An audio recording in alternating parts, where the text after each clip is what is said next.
All right, what's going on, chat? Good afternoon. Hope you're all having a good one. Oh.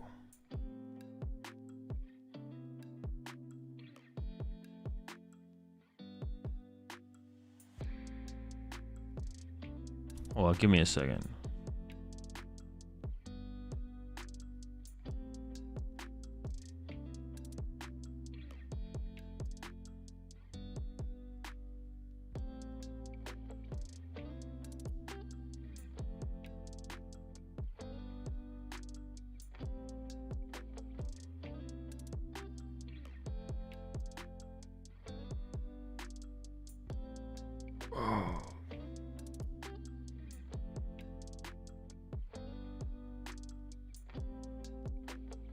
All right, should be good now.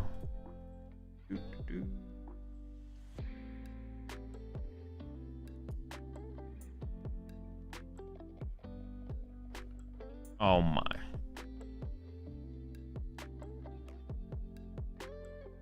I forget every time. Yeah, how's it going, chat? Hope you're all having a good one today.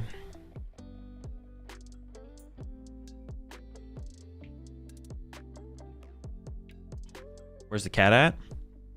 I don't know. Outside, probably.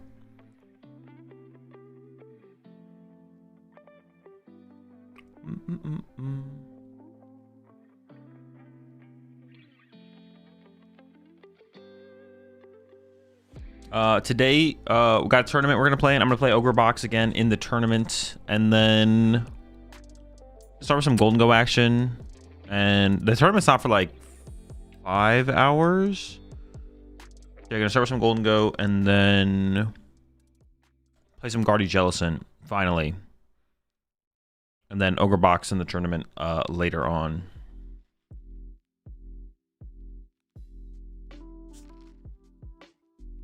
No shot echo.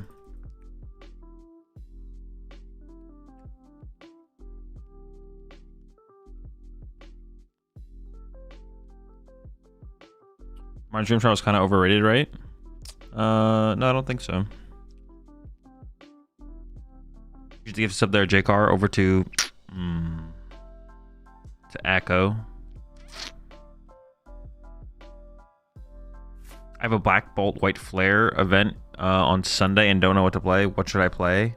I only have played Crystal Online so far. Probably the deck you're most comfortable with, which sounds like Crystal. How did OgerBox go last night? Missed the stream. It went fine. I made some mistakes though. Definitely could have played better. Yeah, definitely could have played better. For sure. I said, did I end up cutting the tool scrapper from here? What did I cut it for? Oh, I threw the rigid band in there. Yeah, sure, why not? Sure. I do kind of want second counter catcher in here, honestly. Being able to just raw draw into the counter catcher is like really nice. I guess we're also like a Cypher Maniac could come in clutch as well, though. For the same reason. Or for this, yeah, same thing. Would you ever consider a third mask in OgerBox? Oh, third mask? Probably not, no. I think the threat of the two is just enough. What changes did you make to OgerBox for tonight? Nothing. What poison deck is better? Archer Moon? I don't know, they're both pretty bad. Or I don't know, yeah, they're both pretty bad. I don't know. I was about to be like Archaladon, but I think Archala Bomb is better. Yeah, I don't know. They're both pretty bad. Maybe second penny. It'd be worth testing. I'm not gonna make any changes to the list tonight though.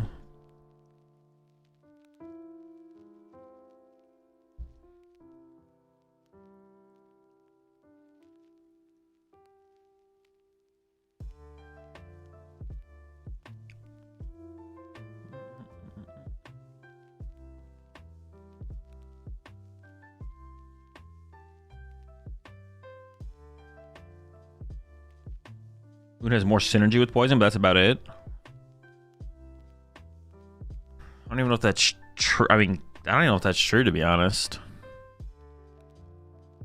Couldn't you argue whichever deck is better has more synergy with the cards? I think you'd make that argument, right? No, maybe you don't. Maybe you wouldn't make that argument because something could have a ton of synergy, just not be very good because it's not very good. Something could be better but have less synergy. No, I guess that's not true. You might be right. Yeah, that's fair actually. You on the Brixie still? No, I made changes. Does OgerBox have a bad Bolt matchup? No clue. Seems winnable for sure. I don't know if I would say it's unfavorable. I think something can have better synergy and be worse. No, you're right for sure. I had to like think about it for a second. First I was like, is that true? Could that be possible? But yeah, no, you could definitely have more synergy, but just be worse. Is Sada the best supporter in standard right now? No. Just held back by its partner quality. Quantity. I mean, you could argue that, like, if there was a bunch of broken ancient Pokemon, then like Sada could theoretically be in every meta deck. But like, I don't know. I mean, I guess it's just like a, was it hypothetical? I don't really think about hypotheticals in the Pokemon TCG. Research is the best supporter in standard. I mean, yeah, no, like research is the best. Yeah, research is the best overall supporter. Still, I think.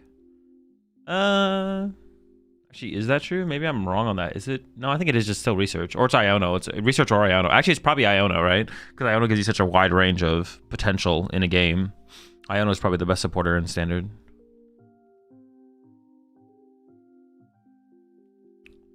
You're still trying to figure out a deck with Tortuga. If that about pairing it with Palafin EX. No, I don't think it would work that good with Palafin though. I think the partner would have to be, I think it's got to be Zoroark. I think Zoroark definitely seems like the best partner. That's where I would start anyways as well. Dude, they gotta fix this queue time thing, man.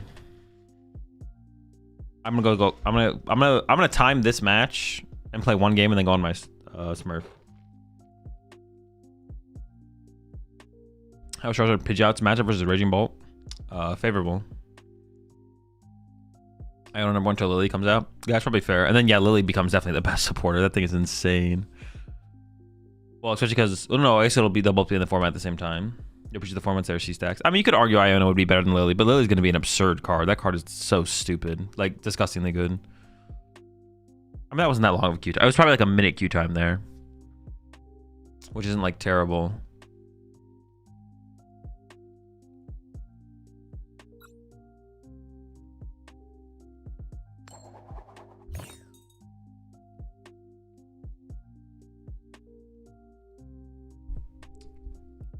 You check out the those new cards yet?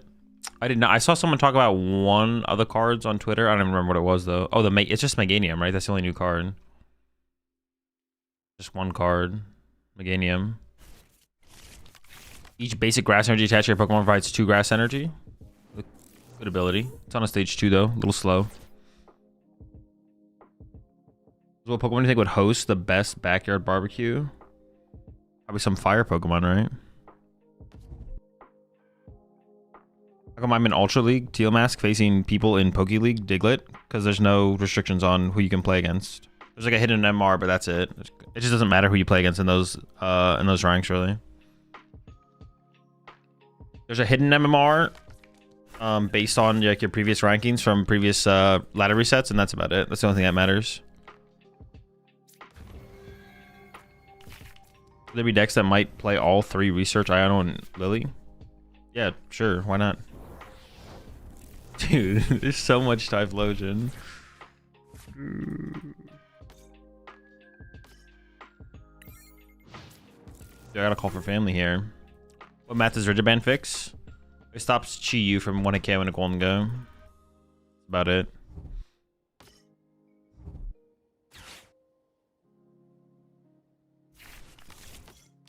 Oh, but it's up against the Dunsparce build. This is winnable, because this build sucks.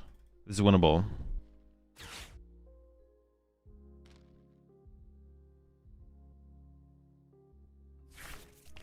Oh, they have the tier 1 TM Evo, though? Alright, it's going to be tough. I'm literally bringing Typhlosion to a 1K this weekend for this matchup only. I mean, it's not... I don't say that's overly... Oh, they don't have the energy for it. Okay. Oh my gosh, insane top deck. We're cooking, we're cooking.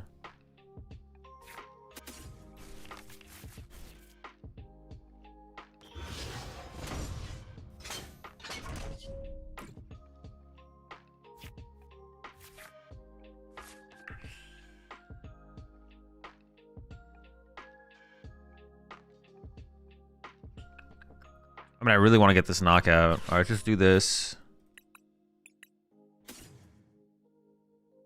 Caesar is important to get utilized as soon as possible.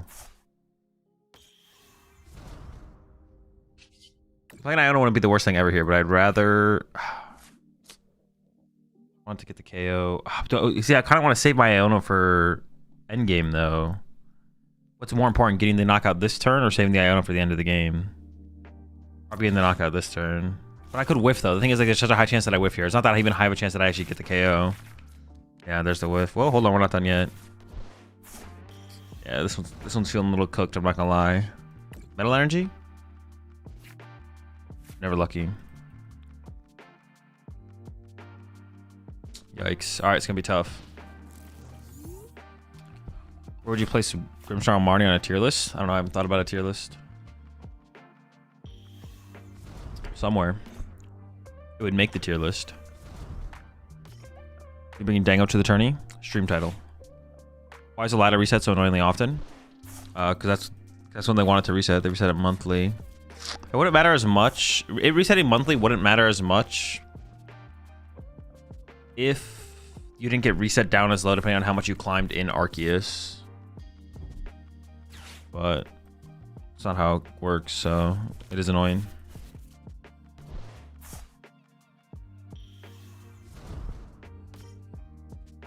I've been asked a ton, but what's the logic behind Rigid Bandit's list? It's good against Chi-Yu. That's about it. You think you're gonna grind a ton to try to win Worlds? Or you can take a more casual approach? I don't know. I've not thought about it. I'm gonna play Pokemon on stream. That's as far as I've thought about it. Is riding good in the current meta? Seems pretty good, yeah.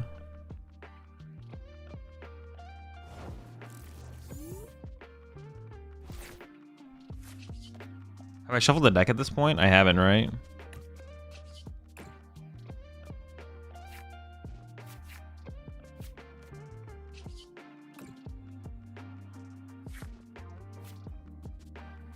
Wait, unless I'm trolling. Oh, I played the nest ball, that's right. So I should have already used this. Well, I didn't draw into anything, so... Never punished, I guess.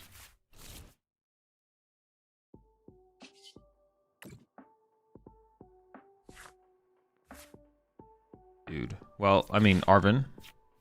Dude. That's miserable. There's no way. No Arvin, no Metal Energy, no Energy Search Pro.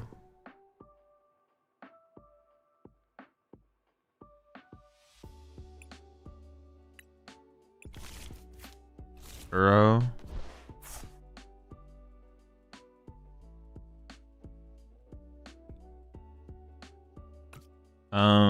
Let me think here, let me think. Think there's gonna be a second wave of registration for Monterey? No clue. Follow their Twitter.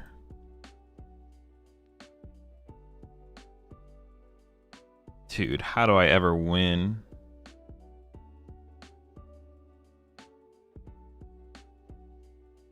Gosh darn. What if I like... What if I retreated to Fez? Because it's harder to KO Fez than anything else on the board. If I had a gimme goal to retreat to right now, I would.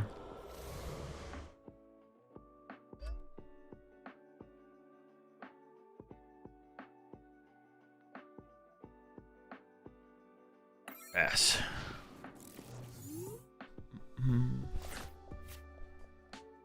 Does New Gholdengo do better going first or second? I'm actually still undecided. I'm gonna start choosing second today while we're playing, but I'm actually still undecided about that.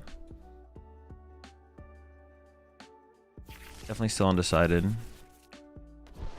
you going to Monterey? Use the command in the title.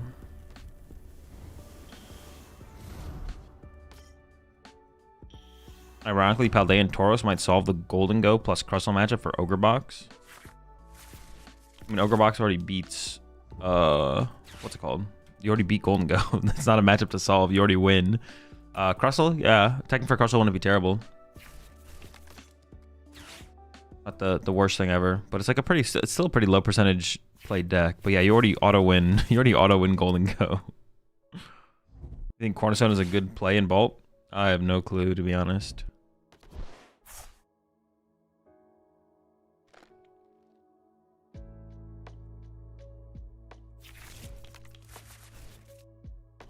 2-second and Badoo them. I do like that. I do like that. What deck is the best out of Miraidon, Grimmsnarl, Duskbolt, or Terra Box? Miraidon or Grimmsnarl, probably. One of those two. You're locked in with OgerBox, or is it the same title of yesterday? Today, the title of the stream today is for today's stream. So, OgerBox, yeah. Did they actually whiff? Is that why they played it like this? Alright,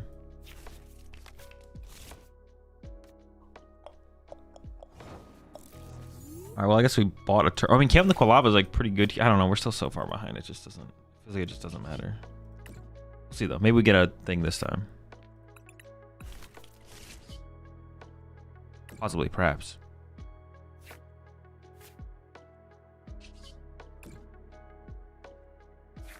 Dude, can I get an out to a metal energy? Jesus. Holy smokes. Oh my gosh. Dude. Dude. I'm just gonna pack it up. Their board is too developed at this point.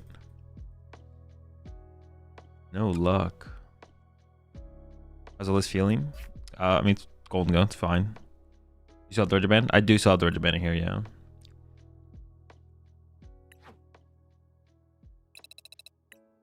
Alright, let's see what our queue times are like here, actually.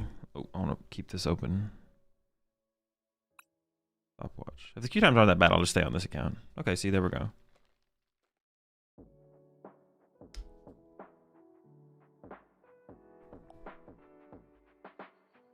Azul, you're happy with your life? No, this is the worst thing ever. This is agony every single day.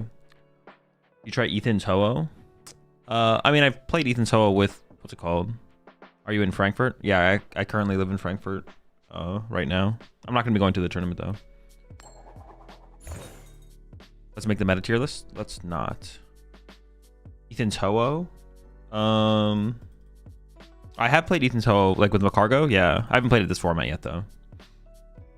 Choosing between Subway and Chipotle for lunch today? Dude, you gotta go with Chipotle for sure. Subway's so mid.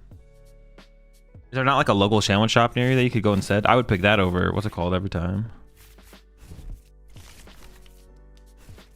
You live in Merida? Yeah, sure, why not? Oh, it was like... What do you consider the most consistent deck right now? I don't know. One of them. Celtic Box or Gholdengo, probably. Dude, god damn it. Can I go second? Son of a... Where, you're living in Frankfurt right now? Sure, yeah. Why not? You speak German? No. Appreciate the raid there. Appreciate the raid there, Gazer Beam. Also appreciate the 4 months overseas stacks if I missed that earlier.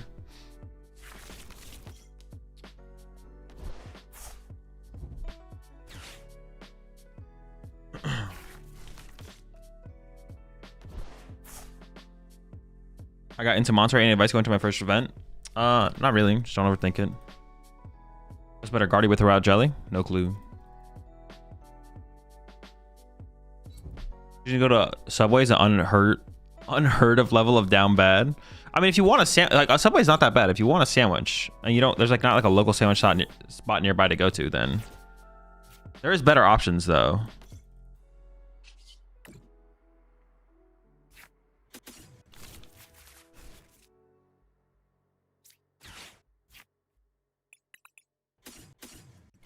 All right, winnable. Oh, I should have grabbed Rigid Band there. Was Rigid Band even in there, though? I didn't even see it.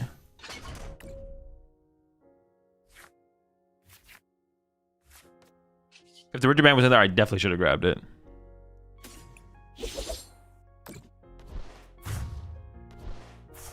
I need a lore explanation about how your name is Azul Garcia, but you don't speak Spanish? Nah, you'll be all right. Subway isn't bad, it's just not top tier choice. Yeah, exactly. Like, if you want a sandwich and there's nothing better by, it's like not terrible. It's like fine.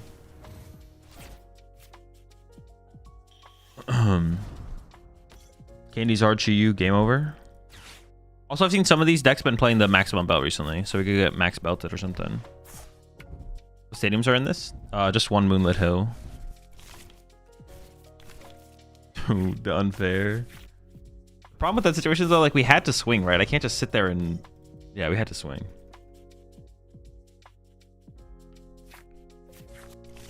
Subway bread tastes like plastic. Do people just like saying things? I swear, bro. Are you admitting to like tasting plastic and knowing the difference between bread and plastic?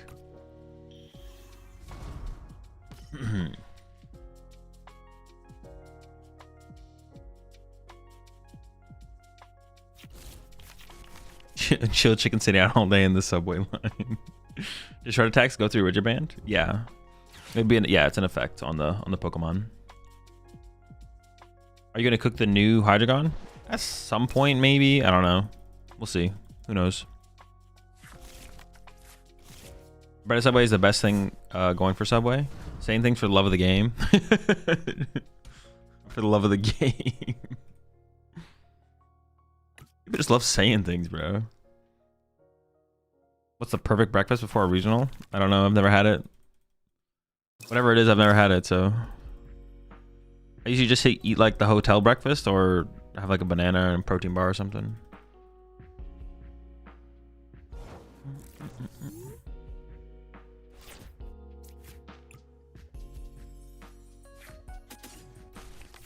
What's the perfect regional before a breakfast? A short one. That's for sure. I don't want to wait too long for breakfast. Dude, this is so bad. I can't even take a KO. Oh, no, I can. I have to use a superior to take a knockout here. Dude.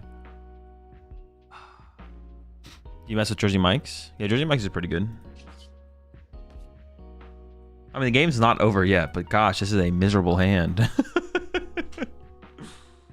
Holy smokes.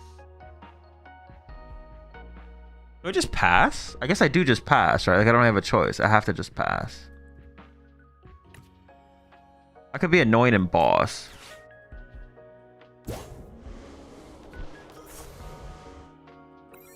Okay. Tacos or sandwiches? Sandwiches. Any advice for getting into online tournaments? It feels a little daunting. I mean, you're just overthinking it. You're just overthinking it. Just put exclamation point online tournaments in the. If you don't know how to enter online tournaments, just put exclamation point online tournaments or command online tournaments in the chat, and then that'll give you the link to my tutorial video. Watch that. If you don't know how to get into them, then just find an online tournament that works time-wise for you, that is a format that you want to play in, and then just play in it. Yeah, you just have to do it. Yeah, you're just overthinking it. You just got to do it. Same thing with anything in life that like seems like that when it's like, it really is just like, at the end of the day, it's really just not that big of a deal.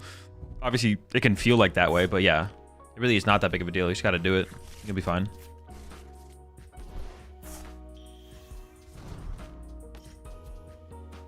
You ever do breakfast for dinner at a regional?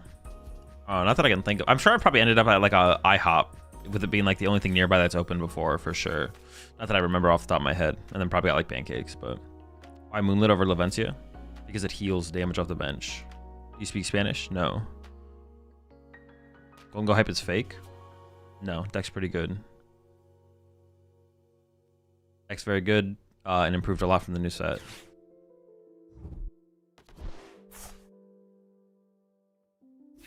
I don't think anyone's out here. Well, I don't even think I've said this either. I just said like, yeah, deck's really good. Gotta respect it. I don't even think I said like the deck's like the BDIF. Like I don't think anyone's been saying that though either. No one's like, oh my gosh, Gholdengo broke best second format ever.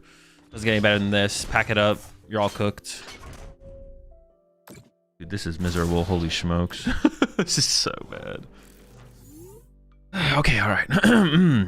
Oh wow, a metal energy. We're taking a.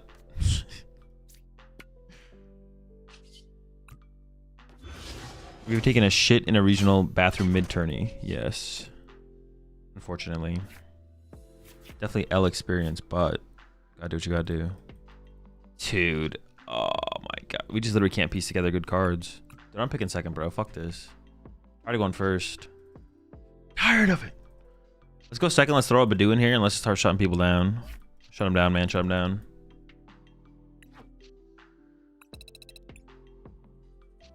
Well, actually, I've been wanting to pick second. I've just been losing the coin flip, so it's not really my fault. Ooh, I do kind of like the rigid man, though. People got that Chi-Yu, though. Or maybe we're not doing the Badoo thing. Maybe the Badoo's a scam, actually. Scam do. I do like the idea of the Badoo, though. I do like the idea of it. I don't know what I cut. I don't really want to cut the rigid man. I'm going to keep that around there. I'm going to keep the rigid man around for now. Was it correct to boss KO the Loke with 2 energy? Was that wasting the superior bait? Honestly, maybe I should have Horchie. You might be right, actually. That might have been the play, to be honest. If I could go back. Probably wouldn't have been a waste of the superior, no.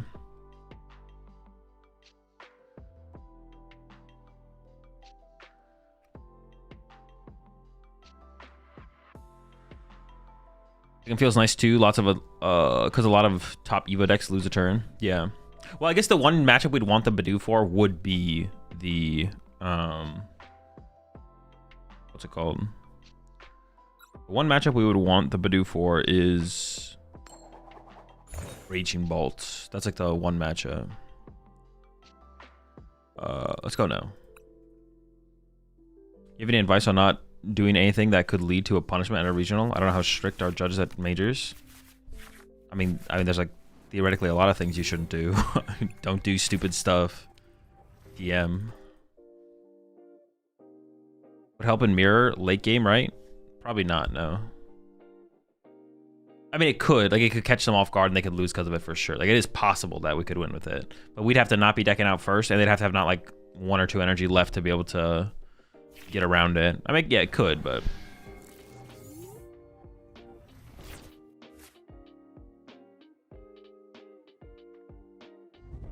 What are we up against here?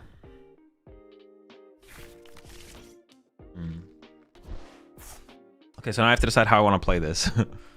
Oh, mirror match is so cringe. I mean, Genesect is a thought for sure, right?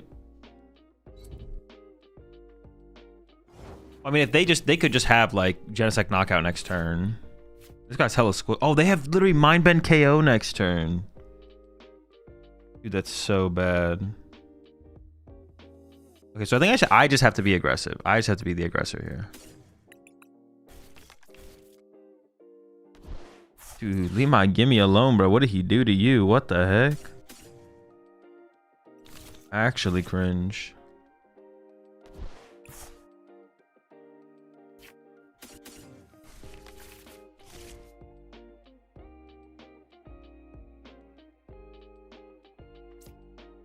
I could just retreat him, I guess, as well, though. I don't have to call for family here. Let's see what this gives me, though.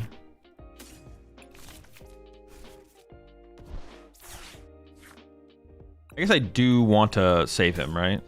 We should save him. So I can use, like, Caesar later, potentially. Otherwise, I won't be able to, like, use Caesar later. I think I was kind of, like, leaning towards wanting to call for family, but... Oh, wait a second. Oh, no, I'm not going to... I was like, yo, hit him with that coin toss? No, we're not going to be coin tossing here. We'll just run him away. If we had another air balloon, I would be coin tossing, but no air balloon, so no coin toss. Never lucky. Yeah, sure.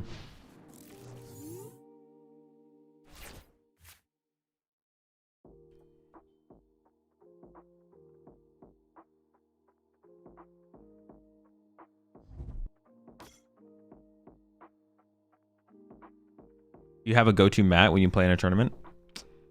Yeah, I usually just use a Dragon Shield mat, but I found this mat when I was going through my stuff and getting rid of his stuff. Hold up, I'll show y'all here in a second. And this is the mat I'm gonna be rocking now. And I'll show you guys in a second. I mean, we just swing here, right? We don't even like think about it. We just gotta go. We're swinging on him, folks. We're swinging.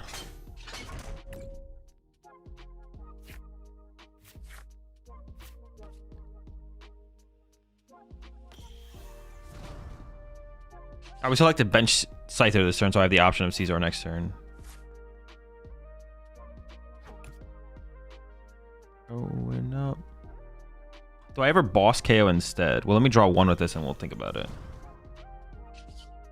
This is like theoretically where we want to be. We have Genesect down, we just swing, and we just like hope for the best. Boss KO Gimme Ghoul, huh? It would leave Monkey Dory in play, which leaves an ability in play for my Caesar later. And actually, I don't even have to play the ESP.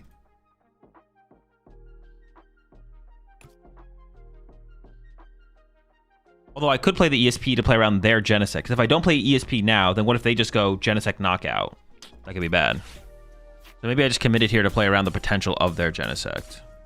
Seems reasonable.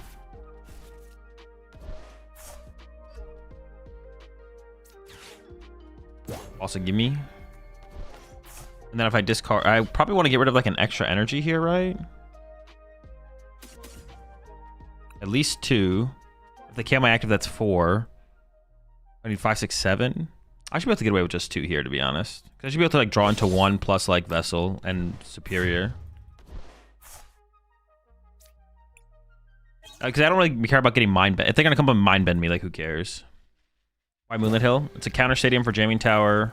And then it also heals against Grimmsnarl, Guardy, and Dragapult. Can you explain the sentiment in Raging Bolt is Hufflepuff? It explains itself. If you don't get it, you'll never understand. Is it better to have a steel in discard, or does it matter? On average, it's better to have a metal in the discard pile, because if your opponent gusts up a Gholdengo as like a panic move, basically, then you can go like Superior, recover metal, be able to attack. So yeah, on average, you want a metal in the discard pile. Specifically up against the Dragapult matchup, it's a bigger deal. It is less of a big deal now than it used to be, though, because we have 4 air balloons in the deck. If you're playing a heavy air balloon count, you have so much mobility, it matters way less than it used to. But it's still something you usually play towards on average, for sure. Moonlit Hills in the deck has a counter stadium for Jamming Tower, and then it also heals against matchups. Is Moonlit Hill like a better Full Metal Lab because it is proactive? No, they're just different stadiums. That one is sometimes better than the other. I wouldn't say it's better than that because it's proactive, no. Because theoretically, Full Metal Lab could save you from getting KO'd. Whereas, like, if you get KO'd, you get KO'd. Moonlit Hill can't save you once you're dead. They're just different. Moonlit Hill is better in the metagame than that stadium specifically. It's not like a better Full Metal Lab, though. It's just better than Full Metal Lab. All right, we'll see if they pull it together or not. I did not get down the Scyther last turn, so this is when I would attack with Caesar if I could. But I whiffed. 6?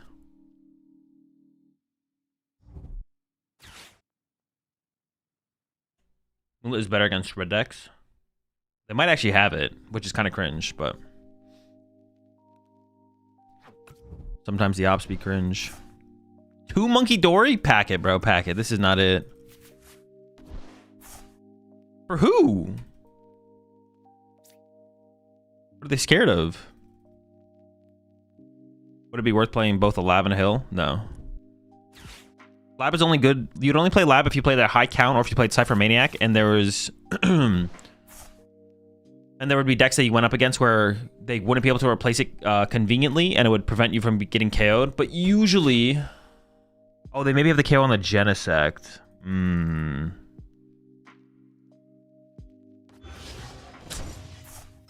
They have 5. I mean, this sets them up for the rest of the game, to be honest. Oh, they whiffed. Okay. Oh, I can't move this yet, though. This could get stuck. Ooh. Chill. Don't do it. Say it ain't so. Dude, if you're stuck, you're fired. You're literally fired if you get stuck. I'm not keeping you around. There's 6 billion outs to move this thing.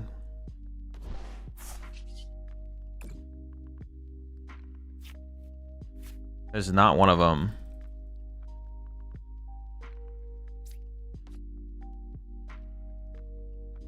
Bossing their Genesect and healing this could... Actually, healing this doesn't change the math, right?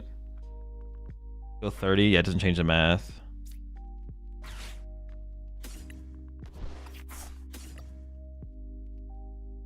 I said we have 6 billion outs to move this thing.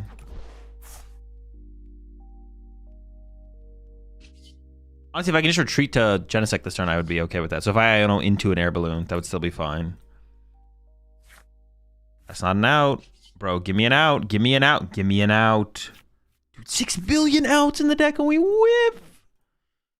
Holy smokes. I could just boss their Genesect and pass. Dude, this is so bad. Yeah, I just do the same thing back to them. That's so cringe.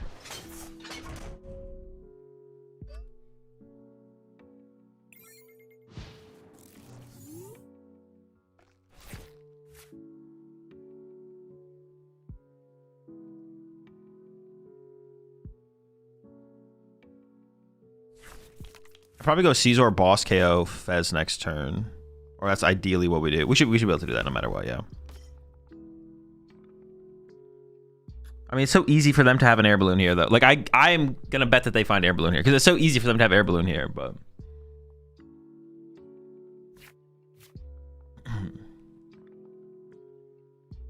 is it like easier to play without Cypher Maniac? I don't know. I don't really think about decks in terms of if they're easier or harder. I think about if they're like if it's correct or incorrect. No clue.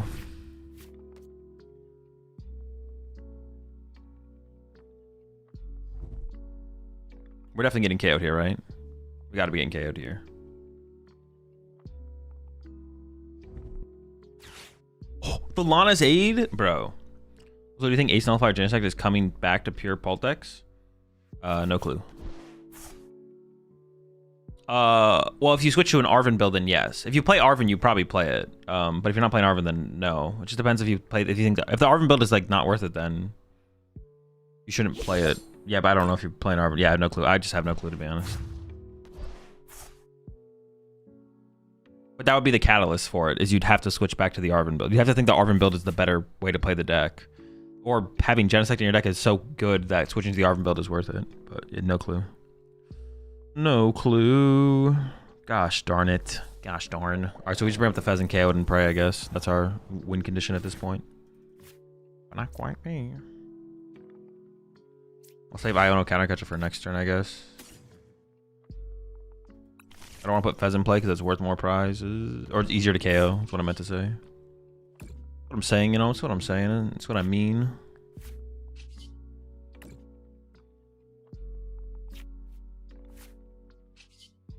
So I can just Night Treacher for the energy, or I could Superior. Gotta be the Night Treacher angle, I think. Wait, does that make sense to KO the Fez here? Albums like volumes.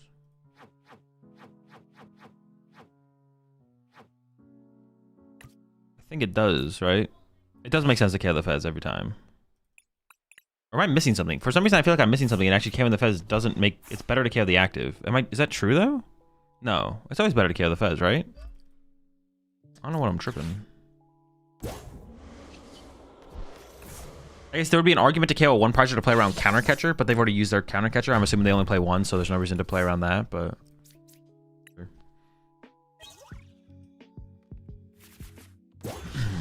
Should you try to KO Fez the turn you Iono? No, doing it now is better, because now they could whiff, but if they find Night Treacher and put Fez back in play, we can do it again next turn.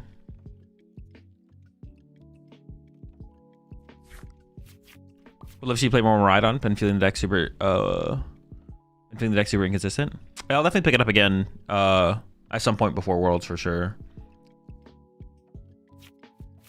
How's Dango deal with Crustle? You just lose. You'd have to like tech pretty heavily for it. How old were you when you started playing the PokemonTCG? 14, 15. How many balloon is optimal in Dango? 3 to 4. Alright, so there's a Night Treacher. So now we go Countercatcher plus Iono Knockout. I still feel like we're on the back foot again, though. I mean, we just couldn't... the turn we couldn't move our Genesect was just so bad. What matchup is the Moonlit for? Any of the decks where they're spreading damage on our Pokemon. Gardevoir, Grim. Gardevoir, Grim.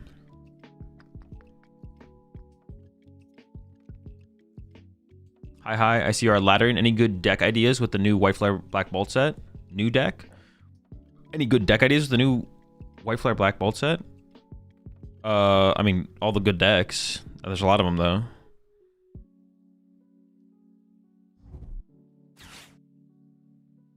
But if you KO Dango this turn and then Fez the Iono turn, then they have one less draw, right? Well, they might not be able to recover Fez this turn, so then they don't have Fez this turn. If they don't have Fez this turn, Fez maybe leads them to boss KO this turn. So, no. They're not guaranteed to recover Fez this turn. And if they do, I can still go Countercatcher Iono next turn. I can do the same thing next turn. Did you kill Fez to force to use his Night Treacher? I killed Fez because I didn't want them to draw with Fez. If they have Fez in play and I kill something, they 100% draw with Fez. If I kill Fez, they might not be able to draw with Fez. It's that simple, chat.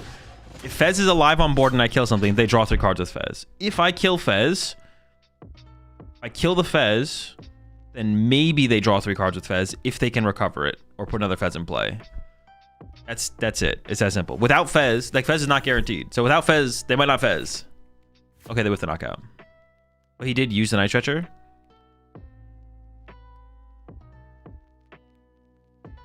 That changes nothing about what I just said.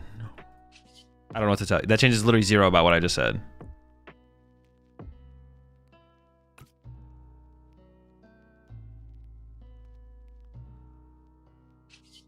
Now I'm thinking I actually just go...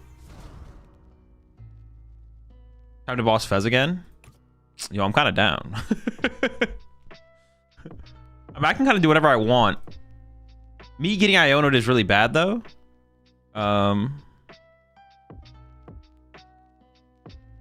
We'd have a lot of draw power to work with. I could Iono them, though, is what I'm thinking. So I could go, like, Rigid Band, Air Balloon.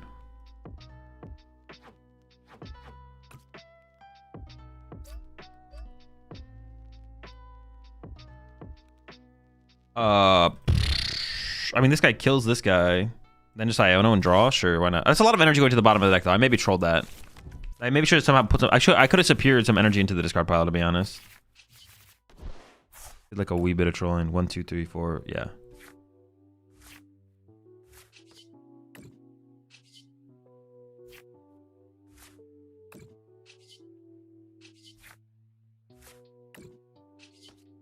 Dude, stop. Dude, stop it, man. Big bonk. Oh wait, they also have to respect my Caesar, which is so bad for them. Yeah, they also have to respect my Caesar, which is so bad. Because if they kill my Caesar, I have 2 turns to play the game.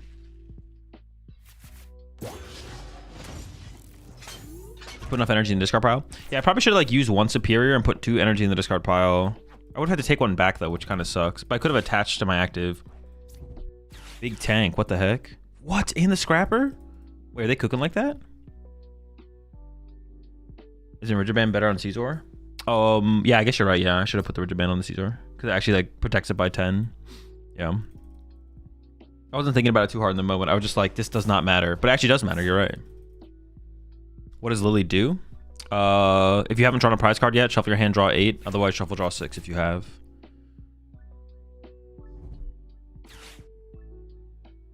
Any luck pulling BWRs? I have no idea what that is.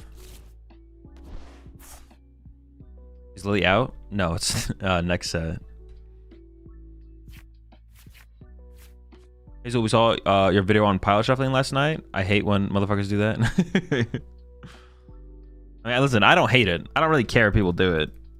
As long as they, as long as they're not actually wasting time. That's not true. I actually do sometimes care when they do it. BWR is black and white rare, like the monochrome ones. Oh, I don't really open packs. You think Monkey Dory is worth it in Gholdengo? Something like Fluttermane?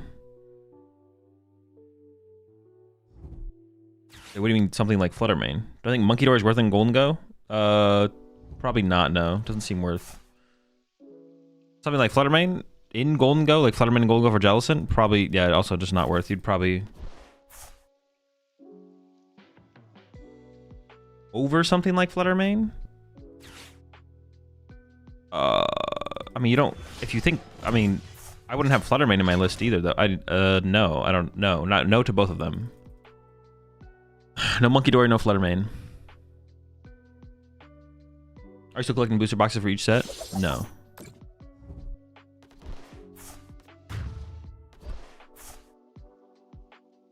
Yeah, no Fluttermane, no...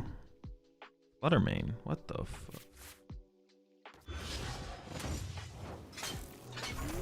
Fluttermane's not worth it. Like, the idea of Fluttermane was, like, kind of interesting, but I think just playing 4 boss and Iron Bundle. If you really want to be better off against Jellicent, you just put 4 boss Iron Bundle. You should be fine.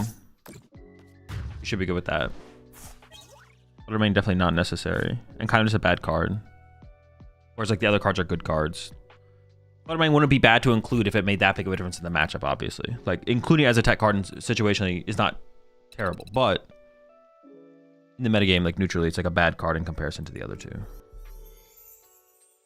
How many boss in the list? 4. 1 fire poke? No. I was gonna say 1 lightning poke. Wait, was it lightning then fire, or was it fire then fire? Is it worth running 1 picnic basket and raging bolt because of Dragon Bolt? No, I don't think so. Finding that, if you can find the picnic basket if you can find picnic basket in the end game against Dragon Bolt, then you probably should just be able to win the game anyways, because you usually have to find it through Noctowl. If you're using Noctowl, you should just be able to win the game. An idea on how to build the trash land Tortuga? I think with Zoroark seems best, but I haven't built a list yet. Play Matt? Oh yeah, I got it.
I don't know where I put the mat.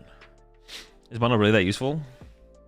Already would probably have two jellies. No, it's not. It's not easy for them to have 2 Jellicents in play aggressively. And they also put Artisan in play for you pretty often, so because they have to put Artisan in play to be able to play the game. But no, 2 Jellicent does not end up in play very often at all. Well, the hand is actually pretty good. Yeah, it's okay.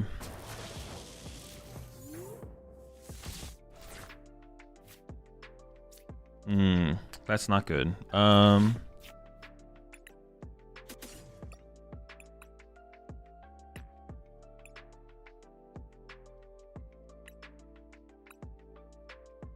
I just going hella gimmies here? I mean, if they get turn 1, I don't know what they're playing, I guess, so maybe this is fine. Maybe I don't really care. I almost don't want to grab. Like, I want 3, but I actually kind of don't want the 4th guy, because I might like Genesect plus Genesect or something. I'm just gonna go 3. Just like pass like this. I don't think I'm getting Badooed here against an Iron Hands deck, so seems fine.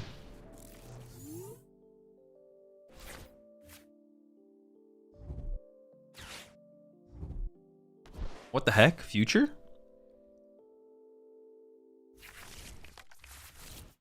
Like, already can't probably set up 2 jellies. They can sometimes, it just doesn't actually happen. It's not like a real board state that happens very often. And when it does happen, it's like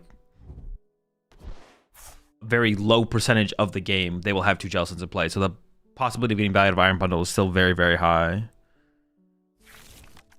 Future box is criminal here. Oh my. Okay, this guy's annoying.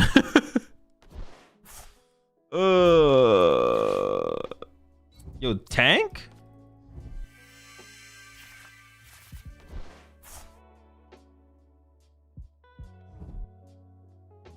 Oh, this squad's getting beefy over there, bro. Oh, they couldn't move the active, though. Beefy squad. I maybe should retreat to a Gimme Ghoul. Oh, well, no, I didn't want the Gimme Ghoul. Well, actually, it kind of worked out, I guess. I wouldn't want the Gimme Ghoul to die.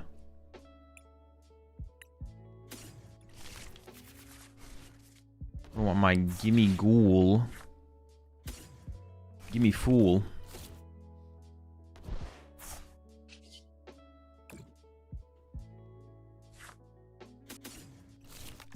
For 1.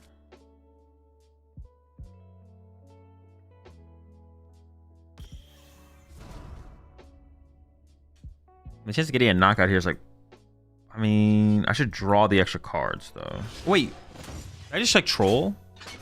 1, 2, 3. I could have got Caesar. Was Caesar in there actually? Maybe I did troll. Maybe I didn't troll. Maybe I did. Maybe I didn't. Maybe get Energy Switch Pro. Nope, never lucky. Alright, we're fine, we're fine, we're fine.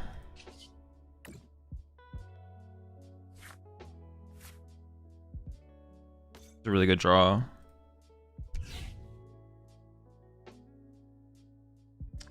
This is weird. Because I want to put the metal on the bench and air balloon on the active, but then I don't want to like boss this Genesect and trap it. So I think I just pass in this situation. I am just going to pass.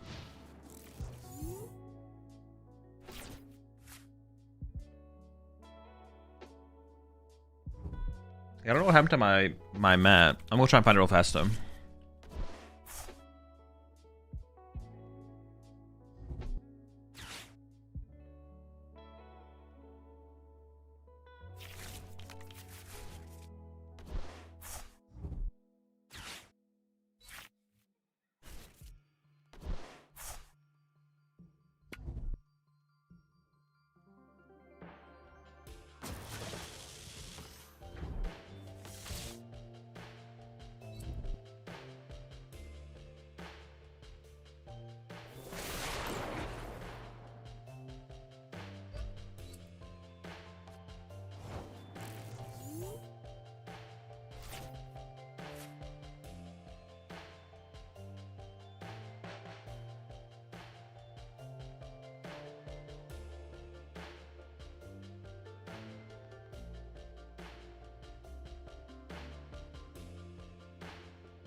Man, what do I even do here?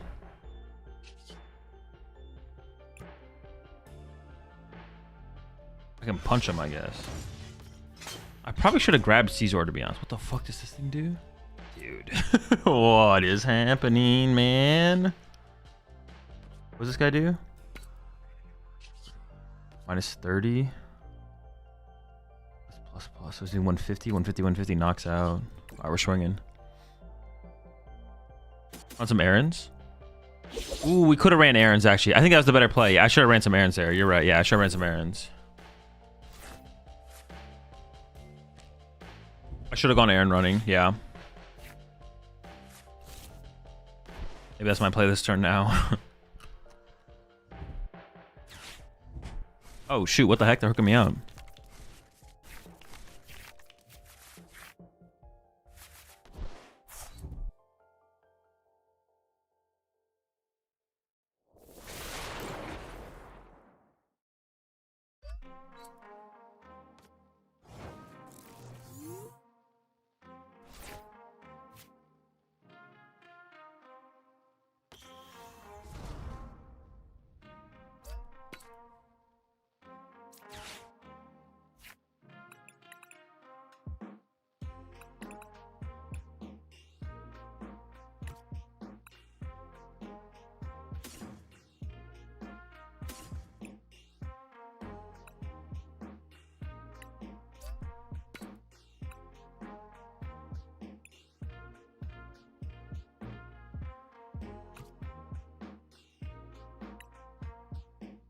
Or could I actually go with this instead, right?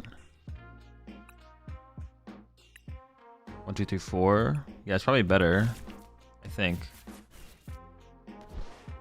It also means I get to keep the air balloon, which I don't know how much value I put on that, to be honest, but...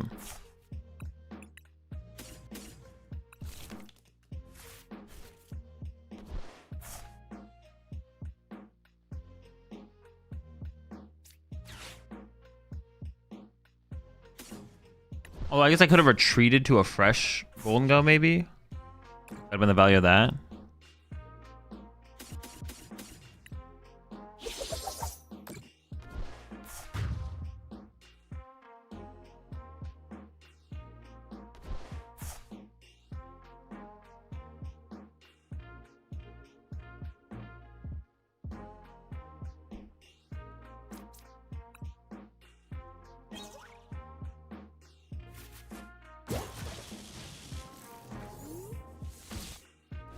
We're locked on playmat. It's now MIA.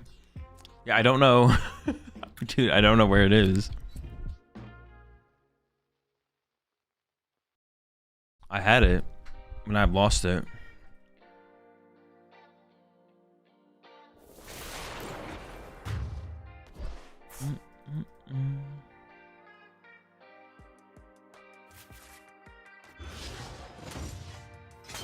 Your cat took it for sure?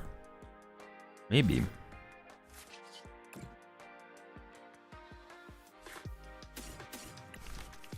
One, two abilities only now.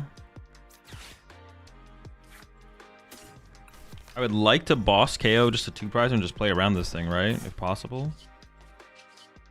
Just try and do that, I guess.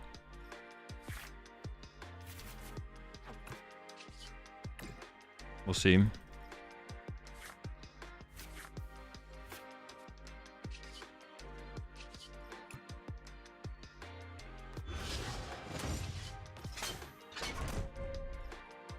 I could Moonlit Hill this turn.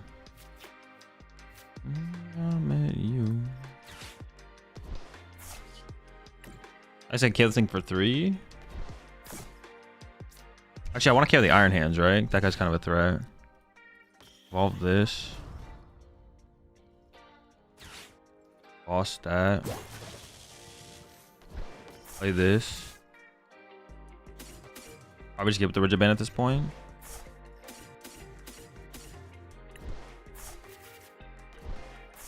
Maybe give the Counter Catcher as well. I just give up like these two. Probably. And those are the weakest cards in the hand, I think.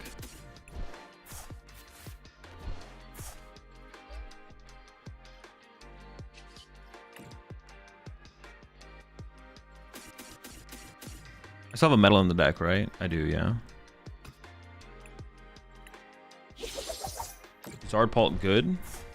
I don't think so.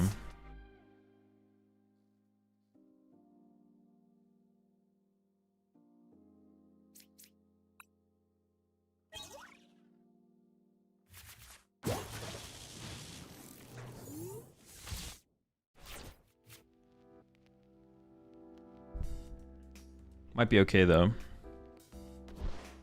I don't have a very strong opinion on Pult in general, to be honest.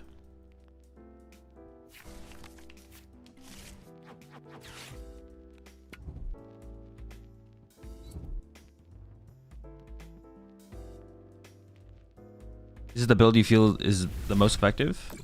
I don't know. I mean, seems pretty good. So far, no complaints. Am I paralyzed? Dude. I mean, we have Turo.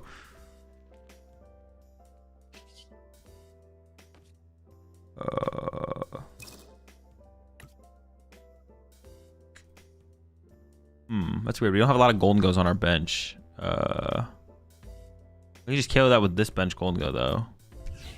But then this thing will die to this. But then all I need is the Gholdengo again to return knockout. So it's not that big of it. It's not that big. We just start. We just start for the win. Well, hold up. We have to be able to move our active here. Let me do this first. I do need to find.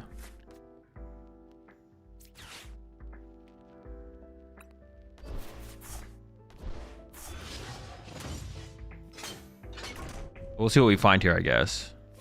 Okay, we got the Superior.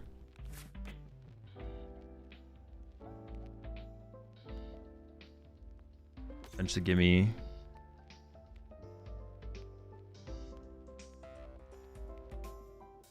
Throw this here. Oh, maybe I should throw it on the gimme goal actually.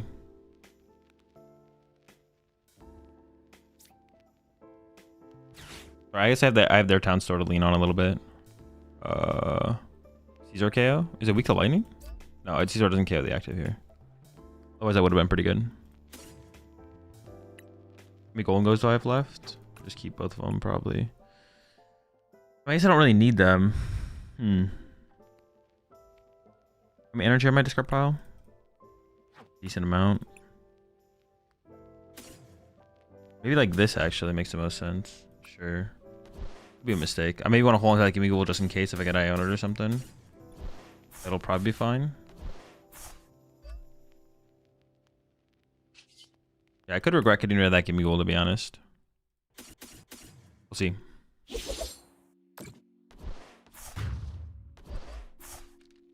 I got called up by a TO for using a playmat with the time rules printed on it. Players really take their time investing one. Oh, playmat with the time rules printed on it? Why would that be a problem though? It doesn't feel like it should be a problem if you play with that as a mat. You match up against any EV box in this format so far? Any thoughts on that deck? I don't think I have. I mean, the deck might be okay. I don't know. If Gardevoir is still good, the deck's just kind of bad. Also, I'm not 100% convinced that it has a good Grimmsnarl matchup as well. It's like a matchup I never really played a ton, to be honest. So if that matchup is also just not good, then the deck's probably just not good. I actually just don't know about that matchup though. Here's the 19 months there, Noobly. My assumption was kind of that it was just like an unfavorable matchup for Grimmsnarl, but I've heard people say different. So I actually just don't know about that one.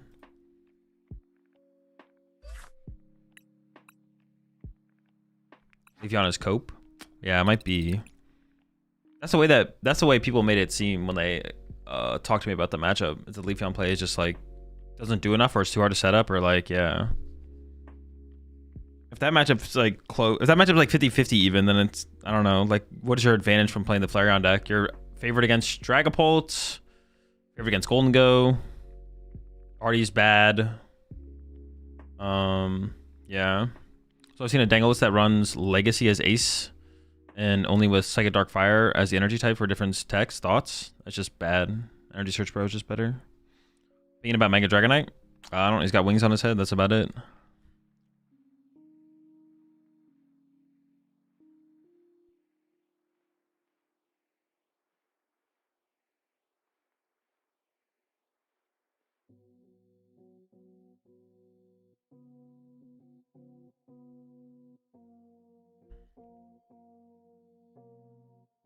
Apparently we can't use anything with extensive wording on them.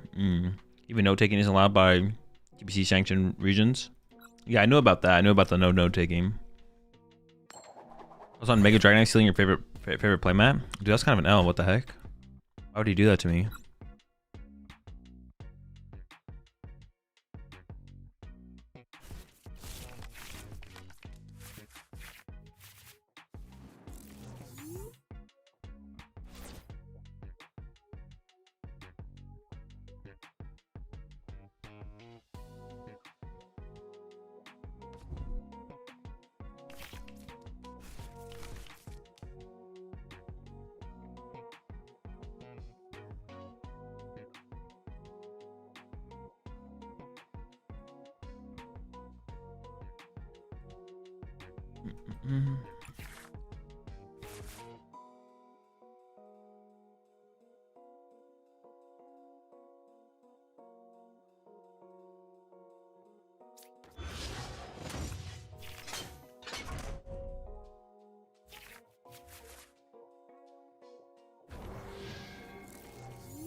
What is Mega Dragon's Mega Stone called?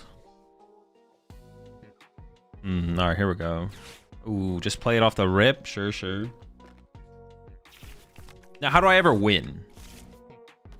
Like, do I just lose? Is the game over? That's it? GG? Because I have a 2-prizer in play. I mean, it definitely seems tough at this point to win. Oh, they're putting Genesect in play, though. Hold up. Maybe not.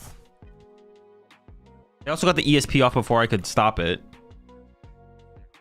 Oh, but this means it's going to be pretty... It's pretty easy for them to have, like, boss knockout next turn or something like that. All right, we just got to play the game. Play the game and hope for the best. Caesar? Yeah, we'll set up the Caesar, stuff like that.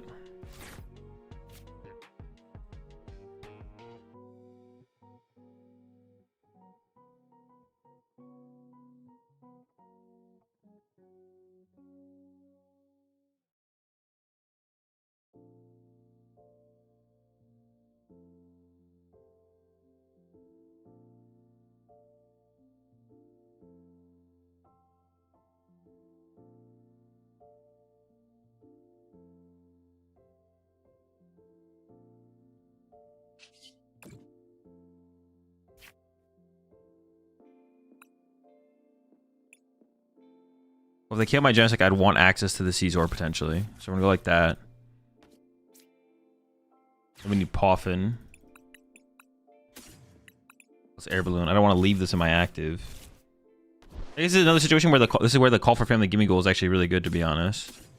I get to get +1 Gimme Goal on my board. Gimme. I should check my prize cards there a little bit more thoroughly.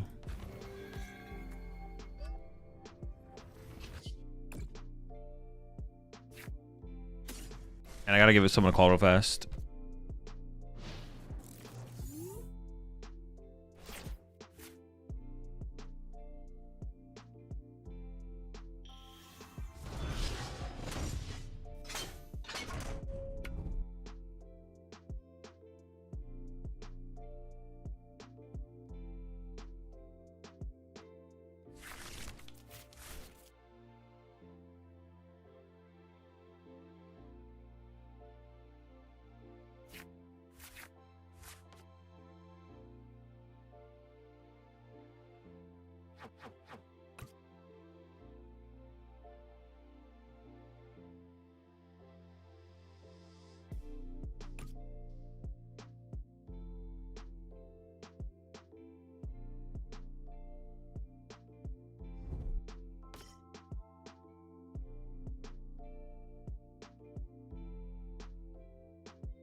All right.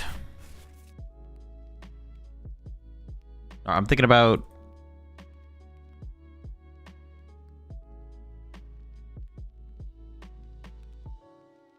if I put a bunch of 2 prizes in, I'm not gonna get the first 2 prize knockout. I could just go Caesar knockout.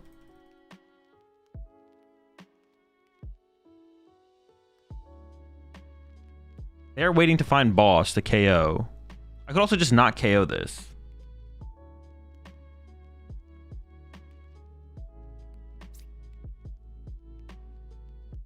Then I give them like Fez draw potential. So I could just do this, to be honest. I could just do this.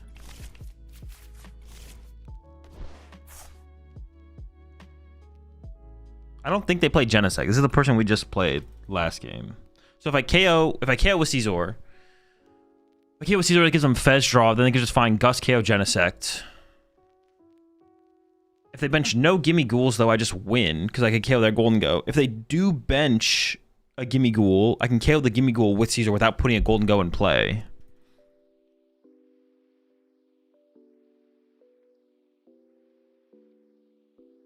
If you don't KO, they can't attack next turn? No, they could. They can just go Air Balloon Retreat or switch. They play 2 switch. We saw them play 2 switch. Well, shoot. Well, now I've played this. I don't know if I want to attack with the Caesar or not, though. Or if I just pass. I think I always Air Balloon this and retreat it to the Scyther at the very least. I just pass like this. I shouldn't have played the Energy Surge Pro. I should just put it in my hand. No, but what if they do have switch plus boss KO? Oh no, I should attack here. I should attack here. I just don't evolve any Gholdengos. I shouldn't have gotten ESP though. I should have gotten like Vessel and Vesseled my way to this or something. They had boss KO and Jellicent but chose the Ghoul.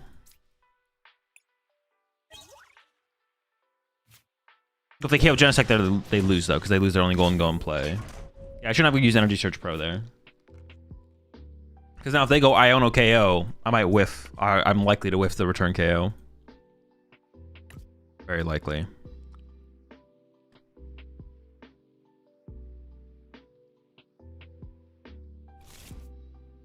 There's no bundle in this list now.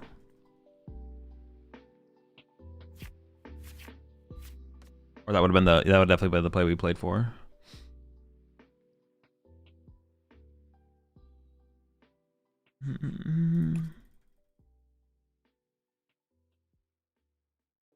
Let's see what they got.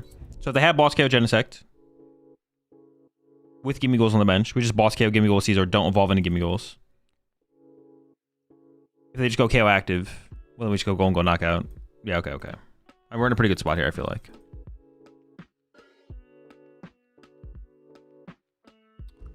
What do you cut for bundle? I don't know. I haven't thought about trying to add bundle to the deck. Alright, cool. They still had nothing?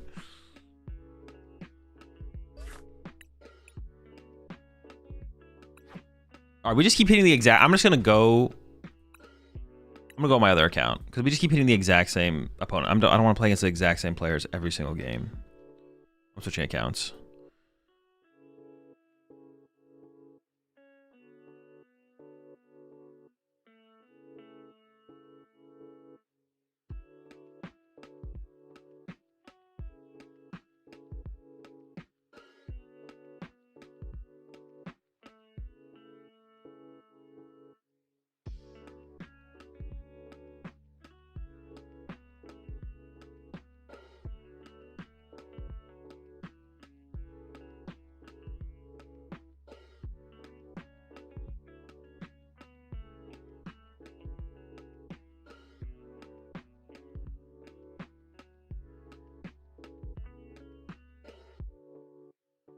Gonna try the new Jellicent Guardy?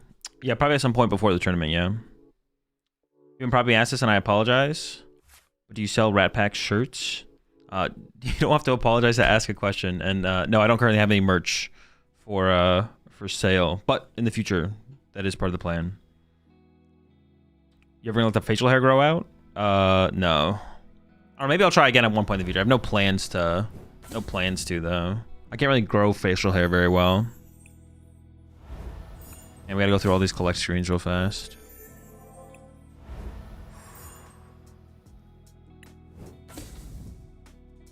Why is Dango Guardy Gholdengo favored? It's because of Boss Guardy swing. Matchup was just favored. The way it plays out, you win more often than you lose. Have you decided which beard you're going to bring to Worlds? No. Beard not locked yet. I gotta delete all these decks as well now. Hold up.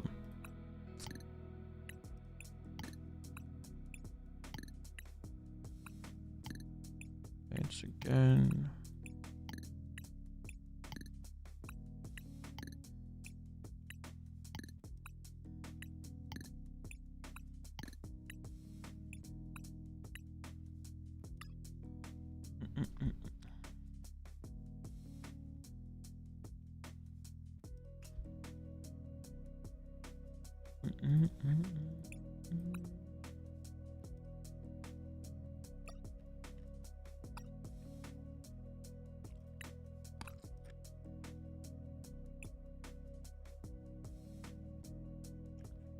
That's everything? All right, we're good.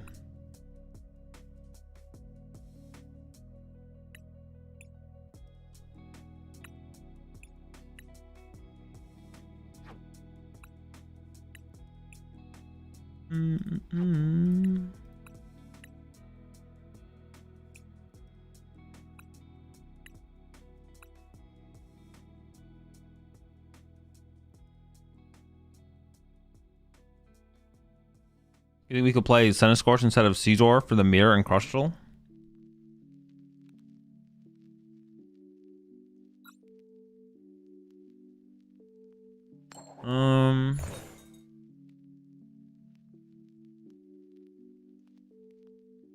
Probably not. The Caesar's like pretty, maybe. I don't know. It depends if Gardevoir's cut Jellicent. I don't know. The Caesar's just kind of nice, to be honest. It's just like a super efficient attacker. It's also like an anti-Badoo card in like the mid-late game if things get weird.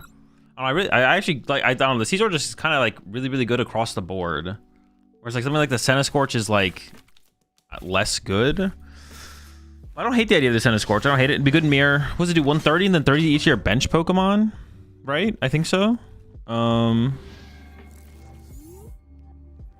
It'd be okay. Best deck for grinding ranked, whatever deck you want to play. Yeah, it'd be okay, I guess. I don't hate the idea. Definitely don't hate it.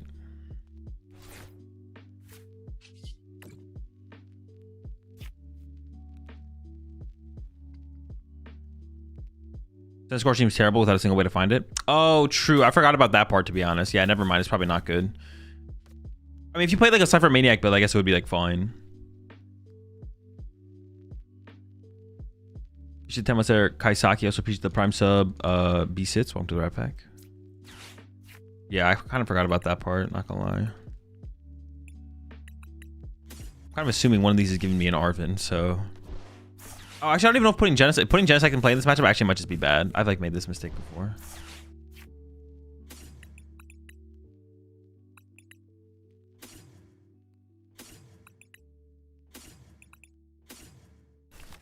Yeah, the Genesect actually might just be bad. I've definitely made this mistake. Oh, we don't have a... Oh, interesting. I thought I had the Call for Family one in here.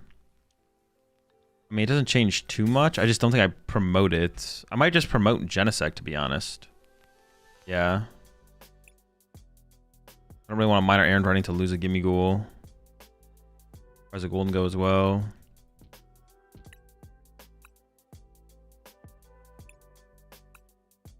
With the Nest Ball. There's a Night Stretcher. Moonlit 1, 2, 3, 4, 5, 6, 7, 8, 9. Price 2 metal. Okay. Let's go air balloon here, air balloon here. Air balloon. Air balloon. Retreat to this guy for now. I guess it kind of worked out. It's like fine. And air balloon here in case they Iono, I guess. Then pass. Sure. Rigid Band is like specifically just for Rigid Band is specifically just for what is it for? Chi-Yu. It's like literally just for Chi-Yu. Alright, hang on, I gotta try and make this call real fast. So I'm gonna keep playing, but I'll be muted. Just raw. Just raw. That's how we like it. I pressed the wrong button there.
All right, my bad, chat. Had a problem with one of my cards. Had to call the bank real fast, but it should be all good now.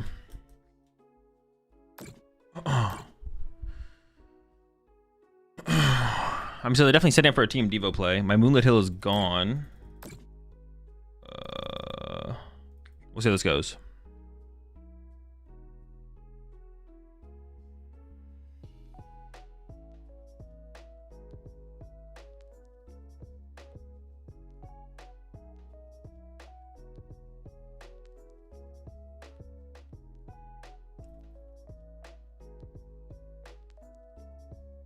I just go boss KO this. Oh, I could boss KO the Morgrim actually. Oh, I could just spawn trap, but they could eventually team Devo. That is a problem. The potential of eventually getting team Devo'd is there. Huh, how do I play this actually? I could boss KO Morgrim. What is their... They have all their red candies left. How does that play out actually? If I boss KO Morgrim... Oh, this is actually weird. Especially because I don't have another Gholdengo left. I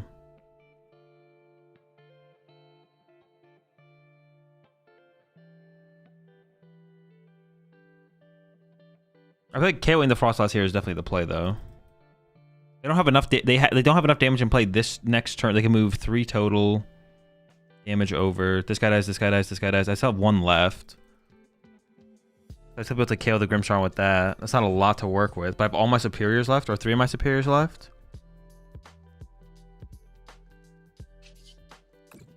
We'll see. If I was in the play KO last turn, would I KO instead the Grimmsnarl? I don't know, because the Grimmsnarl was putting on a lot of pressure on. I feel like I should KO the Grimmsnarl there. Because another attack from a Grimmsnarl there, and then I just like, they should be able to board wipe me from there, right?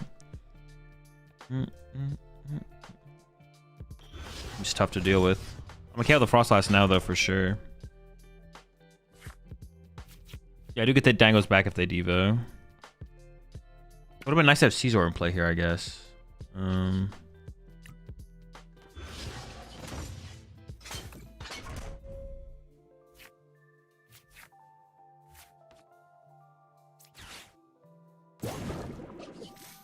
I'd have to go back to that turn. Boss KO Frostlass might have been the play on the last turn, to be honest. I'd have to go back and like look at the turn. I'm still not sure if I should... I mean, this guy just kind of chilled here the whole game, to be honest. He never was really too much of a liability. Yeah, this guy was never too much of a liability on my bench. And I mean, it takes away their... I mean, Secret Box is pretty good in this deck, so who knows what kind of plays they maybe could have made if I had let them have access to Secret Box. So I don't know. Maybe setting this up in this matchup is fine. I'm actually not sure. Frostlass feels correct. Morgrim feels not as good. Yeah, because then they would... Yeah, the Frostlass has to be the right play. Because if they attack with Morgrim here, I don't really care. But if they keep Frostlass, they could just sit here and keep moving damage over to this Gimme Ghoul. And then they Team Devo me. They board wipe me pretty soon. I probably should have set up... That Gimme Ghoul on the bench probably should have been Scyther, though, to be honest. They can Team Devo 3 of my Gholdengos here. But not all of them. Yeah, I mean, it looks like they're playing for the Team Devo play. They can't attack. They can't afford to attack with anything here or they lose. They can't attack with Grimmsnarl here. There's Iono. I mean, they could go IO. Doesn't seem very good. What are they putting back with this? Are they going to grab Frostlass line? Probably not, right? Frostlass is too slow at this point. Yeah, okay.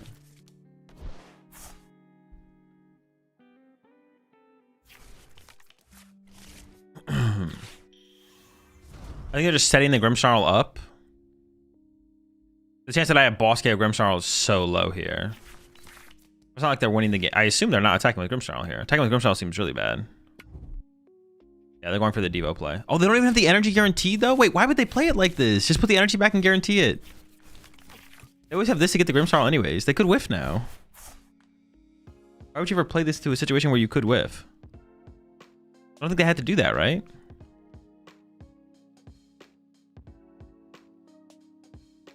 Hazel, do you think Zard Pidgeot is still a competitive deck? Not sure. Person, how would you hide that you are working for Team Devo? I mean, there's no hidden information in the PokemonTCG. Like, yeah. like they'll either know or not know that your deck probably does or does not play TM Devo. They'll either know or not know that your deck does or doesn't probably play TM Devo, and then they'll play accordingly. Like, yeah.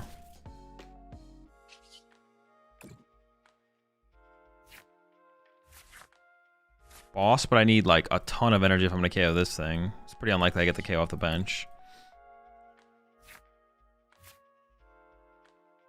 Yeah, like your opponent can look at your board and see the potential. Like, if, yeah, it's just all about knowing the deck. Like the only way you could like hide it would be if you're playing a deck that usually doesn't play TM Devo and you happen to play a TM Devo. That's like as far as hiding it goes. That's about like it. But, man, this is like a pretty miserable draw. This is pretty bad. I mean, I guess I just KO the active. Like I should KO, right?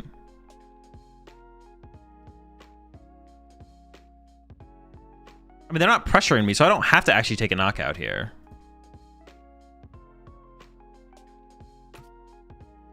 I could just like boss Monkey Dory and pass.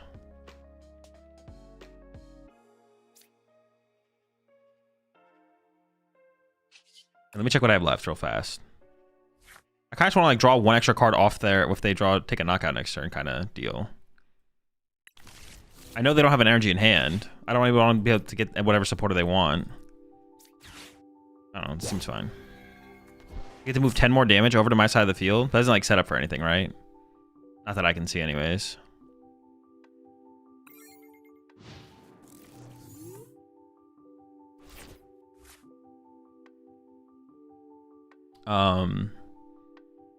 Yeah, if you're playing a deck that on average plays Devo, you assume your opponent knows that your deck plays TM Devo.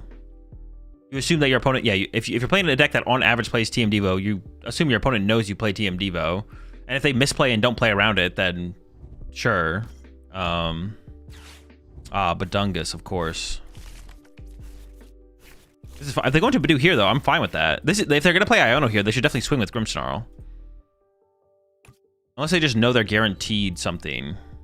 Like, if they know they are guaranteed Iono next turn, they could Badu this turn, then I guess. I mean, they deck out first, though, so I don't have to do any. Like, I don't have to do anything. I can wait. Yeah, they have to swing. Okay.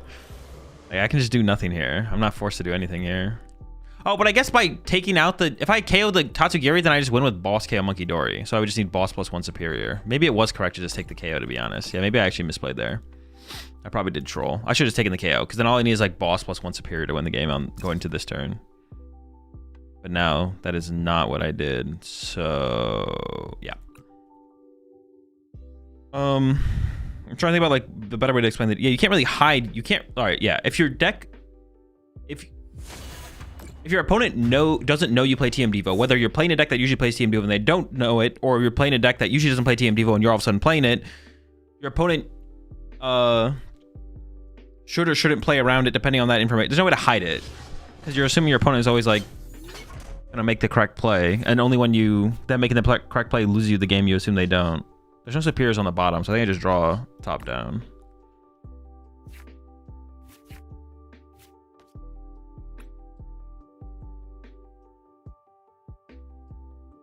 And no superiors on the bottom.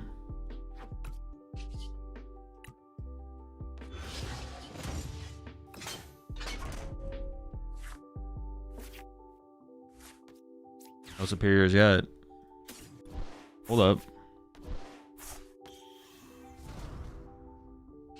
Uh-oh. Superior? Got the boss, though. Alright, oh, wait, they can't even win next turn, can they? Oh my gosh, it doesn't even matter. They can't even win next turn. That's so sad. What the heck?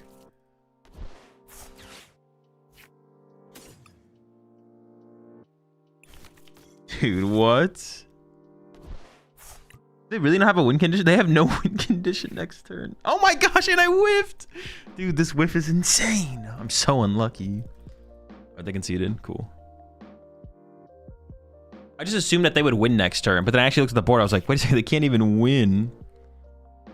Opponent can always read the board state to see what's the potential play towards to whether you play some cheese or not. Not whether you play it or don't play it.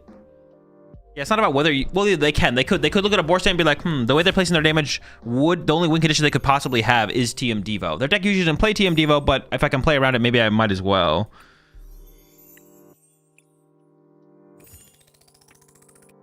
Yeah, when you like kind of add it all up, there's no way to hide it. Like if you know you could TM Devo your opponent's board next turn by using triple Monkey Dory, then your opponent also probably knows that is the thing. So you can't really ever hide it that you do or do not have TM Devo. But, yeah.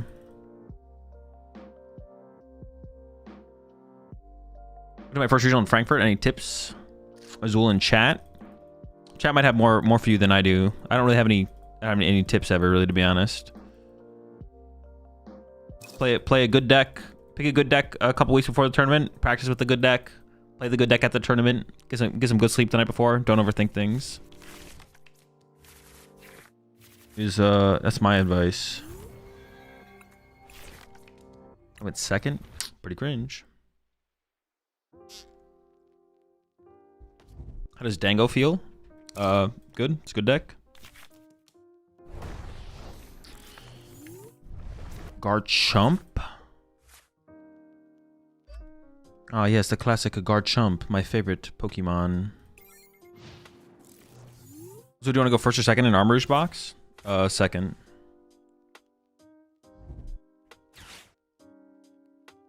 I'm going to the Zardnor.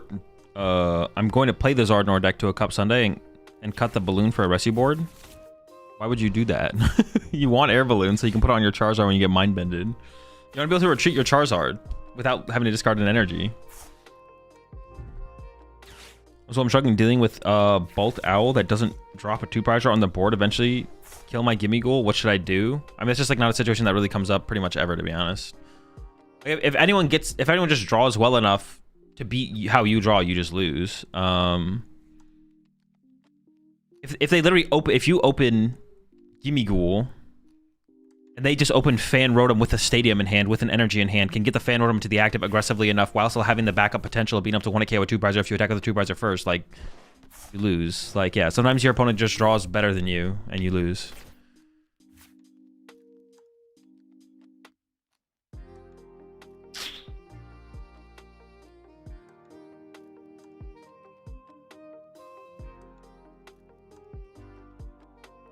I could get 2 Gimme Goals with this, or I could just draw first. I kind of just want to draw first. I also want a Nest Ball for a Genesect and get that in play as well. Oh my! Give me that.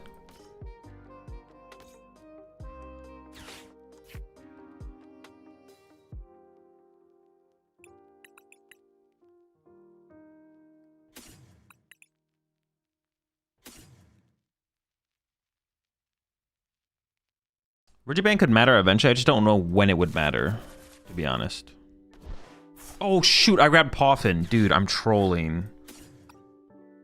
Oh, I don't even want this. That's so bad. I was supposed to grab Nest Ball for Genesect. Do I want this? I don't really want this. Dude. Honestly, I actually maybe should have grabbed the other Genesect so I don't get unfair stamped here. Honestly, though, my hand kind of sucks. So do I really care if I get unfair stamped? Not really. Getting unfair stamped here would be fine. Dude. I was supposed to grab Nest Ball there to grab Genesect EX. I definitely wouldn't care if I got unfair stamped if I had Genesect EX on my board.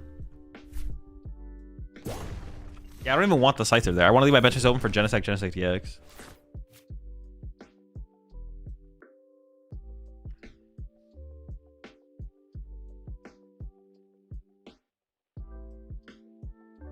Got a ton of code cards from Plasma to the new Black and White. What's worth redeeming?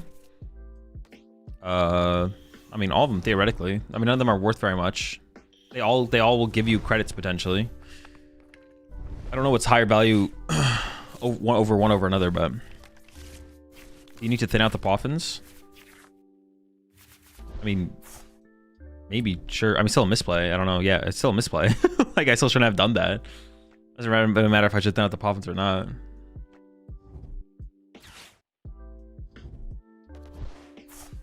Just because you can do something with something, if there was something better you could have done, you should have done the better thing.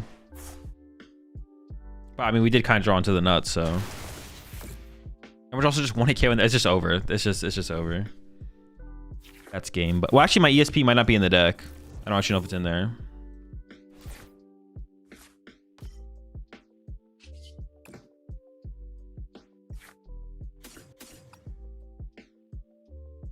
Yeah, it's just over, I guess. Did I price 2 Gholdengos? What the heck?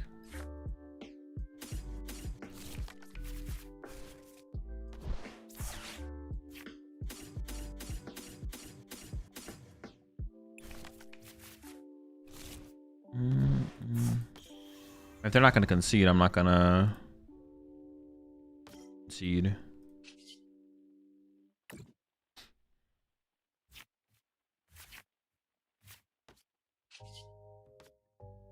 Three, 4, 5, 6, 7.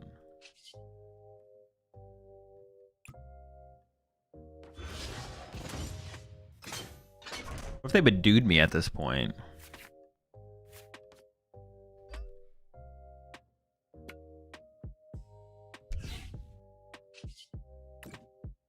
Seven, 8, 9. I have 2 energy left. It'd be tough, to be honest, if they have Badoo at this point.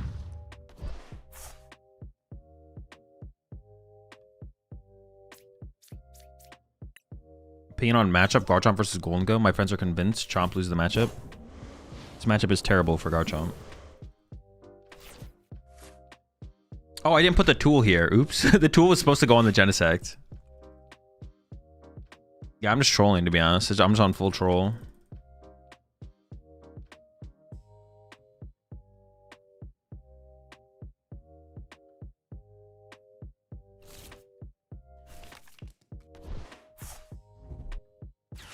If I bench 2 Gibble, you lose? You could bench 4 Gibble, you're still losing.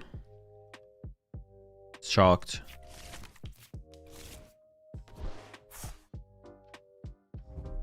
If they be Badoo, you'd have to deck them out. Terrible, but must do.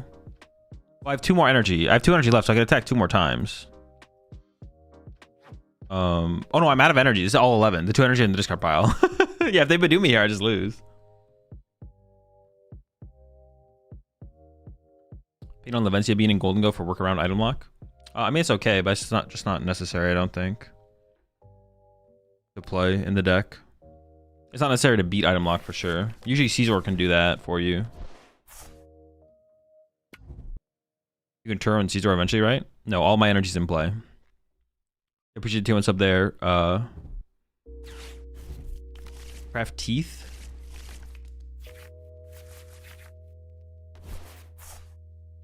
Gholdengo mirrors to save the bench Genesect DX before the first prize card is taken by your opponent, or are you ever scared of them getting the first 2?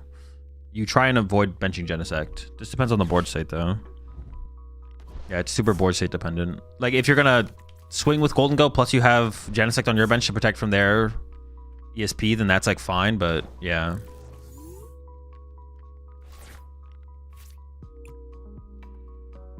It super depends on the board state.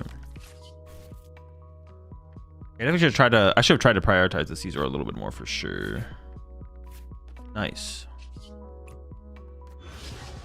Well, actually, in this, I don't think they play Badoo though, so I'm not playing around their Badoo. If they have it, they got me, I guess. But I'm not gonna play around something that I don't think exists.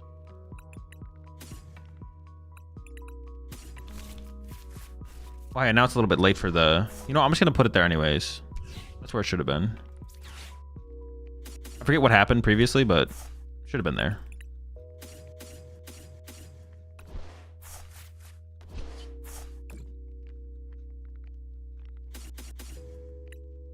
Fine. There do you stamp? I know. What the heck? Are my last 2 prize cards Gholdengos? They are.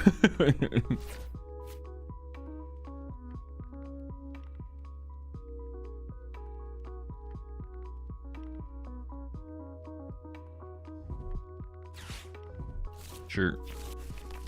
If they push this thing up, do they play Rare Candy? It's the only reason I could think that they would ever send this guy to the active here is if they play Rare Candy. Or maybe they're just really hoping I whiff. Maybe they're just really hoping I whiff. They're like, you know what? I can't give them another 1 prize. I don't know. I don't know what the reasoning is, to be honest. So do you play any sports? No. Oh, what the heck? He's just kind of be swinging like that. I didn't know he was gonna be punching like that. Maybe that's the reason. Actually, I shouldn't have used that. Oh, no, I shouldn't have used it. There was nothing on the bottom of my deck that I wanted there, I don't think. I don't know, Gibble had it like that. Man's punching.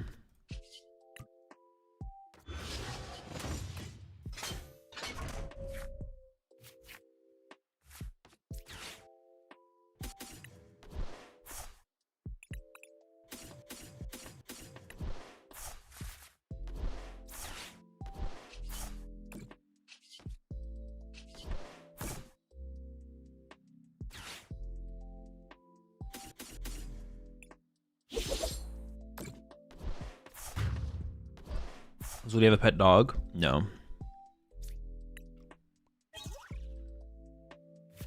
What's good? What was the other Pokemon that Chip guessed correctly? Charge-a-Bug. Those are usually card shows at Worlds, like this buy, sell, trade. No. Do they even usually have vendors at Worlds? I don't even remember if they have vendors at Worlds, to be honest. But card shows, no. How's Moonlit Hill going? It's been pretty solid. Finding it can be tough though, because we don't play. Yeah, finding it is the tough part for sure. You don't play Cypher in this build, so it's been really good. The Moonlight's been really good, but finding it, of course, is it's questionable. You don't have to find it is the tough part.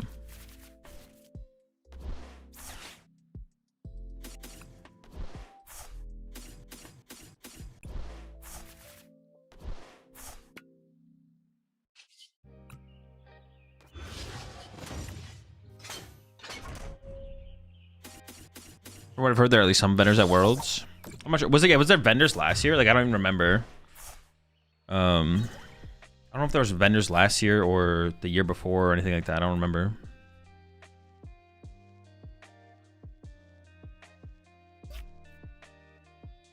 Never vendors at Worlds. There are like, but people actually do like, there's not like official vendors or like card show type thing, but there is like trading areas, or like one big thing is like a lot of the Japanese players bring a lot of stuff from Japan to trade.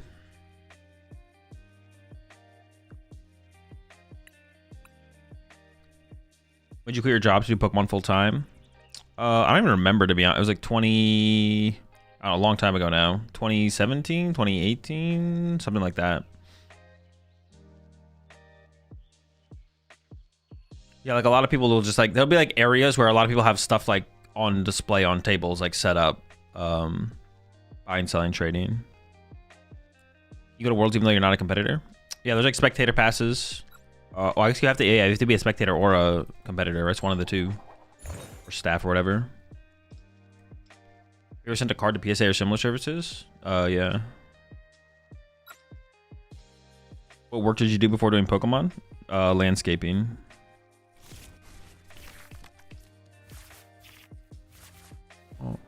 Continuous? I don't know what I'm up against. I'm going second though. I mean, I'm probably gonna genocide. I could just open this guy because I have the access to the air balloon. Guaranteed.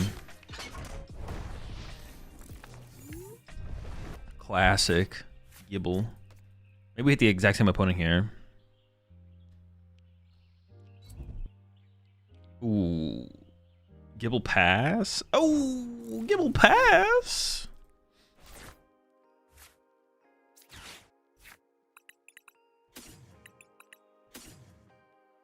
Not the Gibby pass.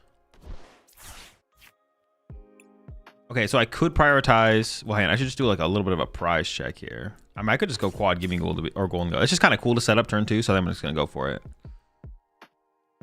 I prize a boss. Prize a Pokegear. Prize a Poffin. Prize a Night Stretcher. Prize an air balloon. 1, 2, 3, 4, 5, 6, 7, 8, 9, 10. I prize a Psychic Energy. I mean, Quad Gholdengo is just kind of cool, so I think we got to go for it, right? Actually, we should go for the coin toss donk, right? I mean, that or minor errand running. Minor errand running is technically correct, but I mean, you can't pass up the meme here. Gotta go for it. Gotta send it.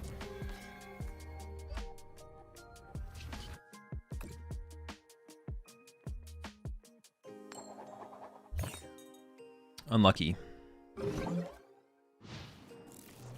So I'm going to use the pawn deck of yesterday, but only have one Clefairy. Maybe include an extra grass pawn or another Mew. No, you should play a Night Treacher. Another Night Treacher. Hazel, do you think doing an open deck list like VGC is a good thing in TCG? No. Closed deck list is better.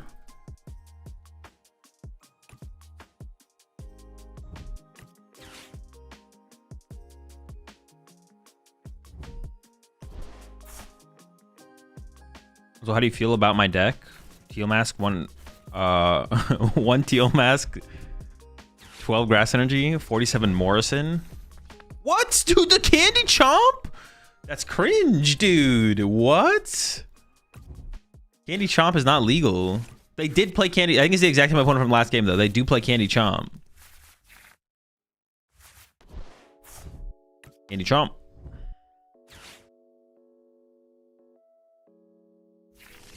Okay. They still need some basics to go with everything, but they did find them. Honestly, attaching active is probably a misplay from them.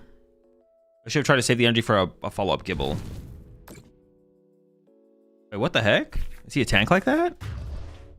Holy.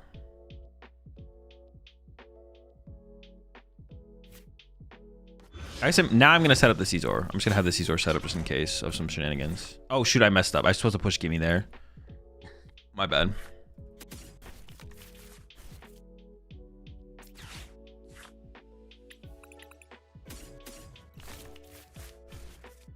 Mistakes were made.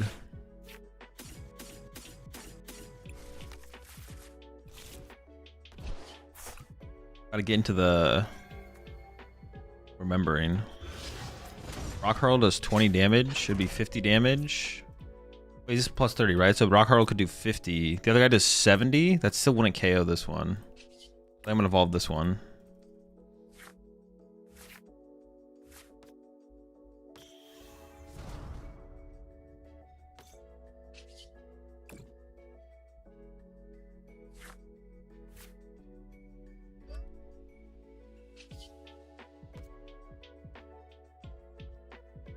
I don't see a reason to play anything else, to be honest. I'm just gonna chill.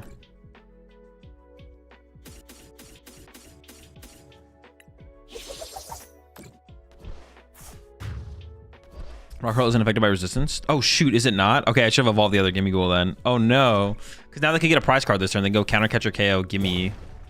Oh shoot, oops, my bad. But they can't evolve it to a Gabite and KO it, but still, I guess. They could Rock Hurl KO this now. That's actually really bad. Okay, they evolve the active to a Gabite. We're chilling. Now it would come up short. Right? Plus 30? Yeah. Are you allowed to bring drinks to the table when playing at Worlds and regionals and all that? Yeah. If it's an open, yeah, it just has to be on, you have to put it on the floor. You can't, no drinks on the table, but you can bring them to the table. I think there's a good Arch deck with Genesect? No. Genesect adds very little, if anything, to Archaludon. Like, it's questionable on whether or not you should even include it. And even if you did play it in the deck, the amount of, like, I don't know, the buff that comes to the deck from it is, like, super low. Super little. What's up, Garbungus? Oh, they KO my Scyther, though, for free. That's kind of annoying, actually. Yeah, that's annoying. I mean, it's manageable, but annoying. Okay. I mean, it's just so rude. It's just, like, insanely toxic for them to do that.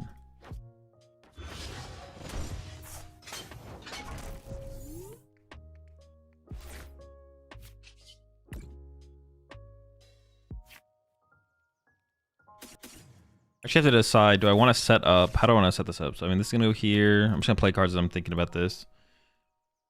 I have another Gholdengo left in the deck, so I could go get the Gimme Ghoul back, put the Gimme Ghoul on the back bench, play for draw power.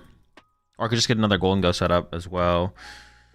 Okay, win this because it puts me down to 3. Gusting around it. If there's enough ability to play and give something off the bench with like the Caesar would be kind of cool, actually. To preserve. I need another air balloon for this thing at that point, but yeah, maybe we go for the Scyther here, actually. All right, let's just draw some cards and see what we get, and then we'll decide after that.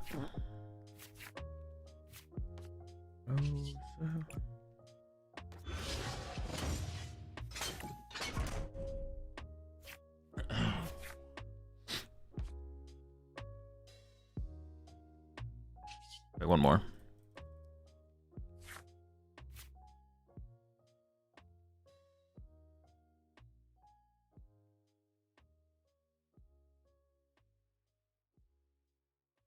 Does the rigid band even matter where I put it? How much does this guy hit for?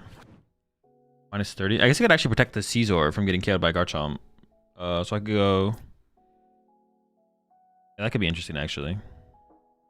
Let's go play one of these. Fail. Play this. Let's go with the Scyther play. Let's go with the Scyther lineup.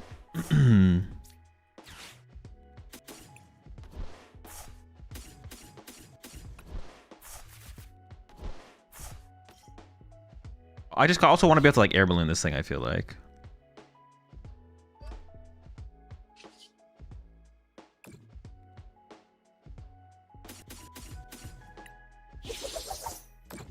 Yeah, being able to use the Caesar, honestly, is also just like way more energy efficient for a knockout. So I can go like 2 prize, 1 prize, or 1 prize, 2 prize. Yeah, we'll figure it out. We'll figure it out.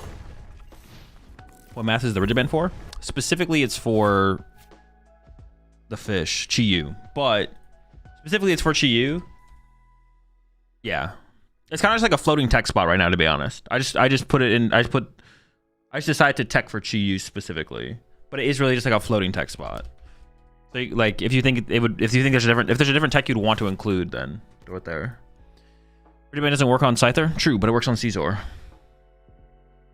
Listen, I have faith in my Scyther becoming a Caesar. You might not, but fuck you then. I believe in him.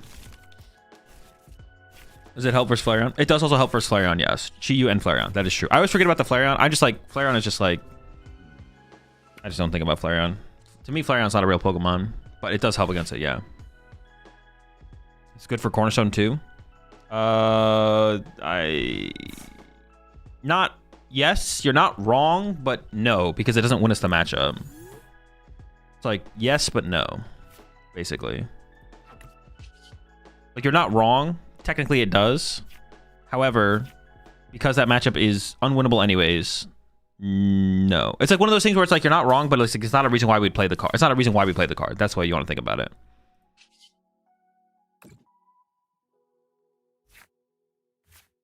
When you're coming up with a list of reasons to include the rigid band, Cornerstone is not one of them, because it doesn't change the outcome of the matchup. We always just lose. Yeah, we just get bodied, man. We never win. We never win.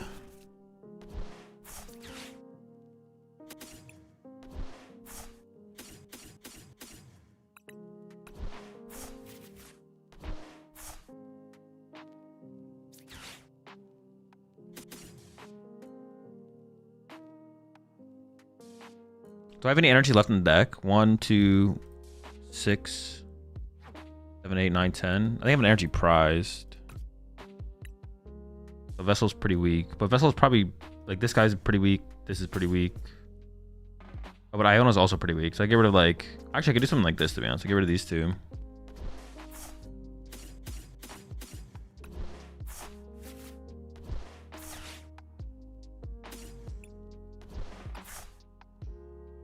Do that.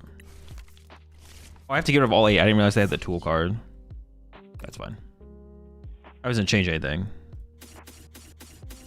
I thought I was doing it with 7. I thought I was going to leave an energy. So I was thinking about like which energy I want to keep. But then I was like, wait a second. No, I can't do that. Oh, true. Rigid Band doesn't even help against Cornerstone. Their attack literally ignores the effect. I honestly forgot about that. Yeah, their attack literally ignores the effect.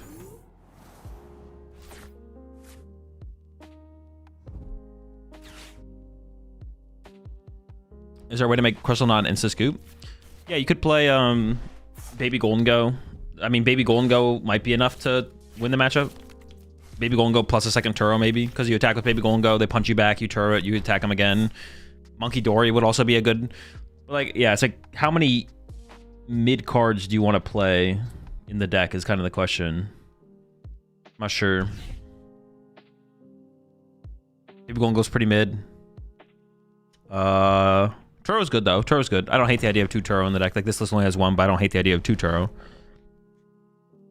And then what was the other card I mentioned? Turo. There's like another card I just mentioned. But yeah, like those are like a bunch of mid cards. Like they're not super strong. Yeah.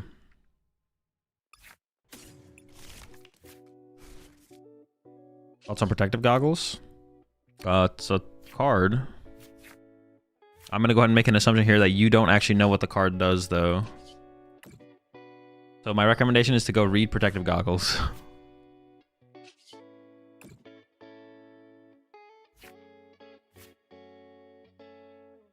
We whiffed, right?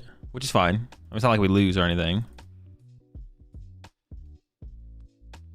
I'm gonna air balloon to retreat for 1 more, but then I need another energy anyways. Pass. Are the cases where rescue board is better than the air balloon? Yes. Rescue board has a secondary effect. If the Pokemon has 30 or less remaining HP, its retreat cost it has no retreat cost. So if you're playing a deck with a Pokemon that has more than 2 retreat cost, might even have to be more than 3 on average to make a difference. If you have like Iron Hands, the example and the situation that has come up with Rescue Board in recent metagames, in recent formats, is Iron Hands gets punched by Dragapult for 200 damage, has 30 HP left, Rescue Board gives it free retreat. That is like a real situation that has happened in recent format. So if a situation like that arises often enough with the deck you are playing, there's an argument to actually play... Rescue Board over Air Balloon if, like, the rest of your other Pokemon would be able to move with Rescue Board, or if any situation where you need to retreat one of your Pokemon, Rescue Board would be just as efficient. But that's the question. Is that reality? I don't know. What will he'll do? Discard a Psychic Energy from your hand, heal 30 damage from each of your Pokemon. So as much as you've played this current format, is Gholdengo the deck that most other decks should be taken against? I mean, I don't know. Like, it's just, I don't know. I don't know where like the popularity of decks is really sitting right now. I mean, you don't want to have a bad Gholdengo matchup. I don't know if I would tech for it. It depends on the deck. It's like super deck dependent. Yeah, it's like there's never a good answer to that. So it's like, if I say yes to that, are you going to try and shove an Air Balloon and a Genesect into your straight Dragapult deck? Like, you shouldn't do that. Like, yeah, it's always like it's always deck dependent, tech dependent. Yeah, maybe. Yeah, but like some decks should focus on teching for other matchups more than that. Like depending on what their bad matchups are. Yeah, it's like it's too specific. It's too specific. Or if the deck has no 2 retreaters. I mean, not exactly though, Jaggers, because what if you go up against something with Gem? Like, would you? The question at that point, Jaggers, is like, should you be more prepared for Gemstone, or should you be more prepared for your Pokemon to have 30 HP or less, right? If your Pokemon never has 30 HP or less, then probably teching for Gemstone is better. So even if everything in your deck has 1 retreat cost, you probably should still play Air Balloon, right?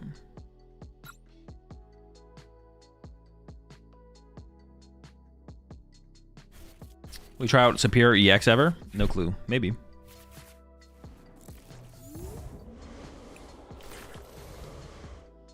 Dude, the more we play with the Call for Family Gimme Ghoul, the more I like the Call for Family. Like, even in this hand, Call for Family Gimme Ghoul is sick because I can put triple Gimme Ghoul. I can leave it 1 priority on my active and get +1 Gimme Ghoul in play.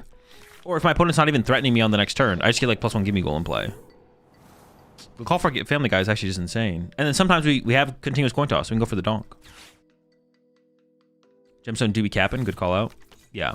You're not wrong. You shouldn't always play for Gemstone. It just depends on like which one is more likely to happen, do you think? And that can be like really hard to come to the determination on for sure. Did you ever show your mat? I had to leave the stream. I didn't because I couldn't find it. I don't know where it is. I have to go try and find it again.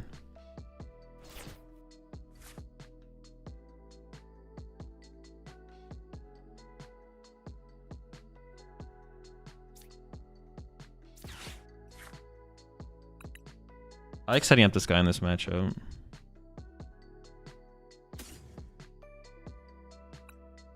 Like, get through the Badoos is nice to use with Caesar instead.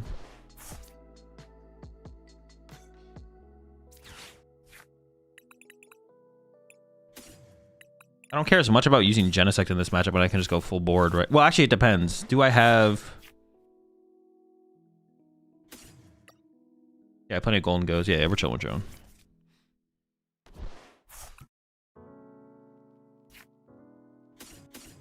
Can you use a custom-made mats to regionals? Yeah, you can use any mat you want. The only thing that they're restrictive on is sleeves. Just get like our +1 here. Can I get one more? Give me Ghoul, please. Thank you. One more Timothy Ghoul.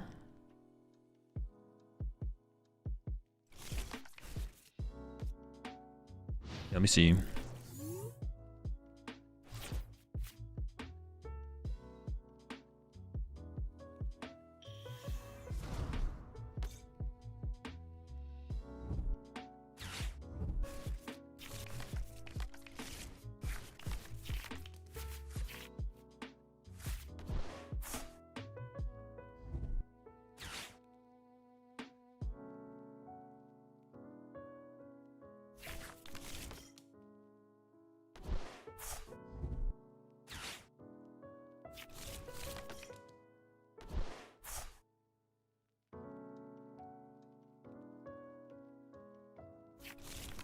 All right, I found it. No metal energy. You appreciate the prime sub there, Puddle Doc.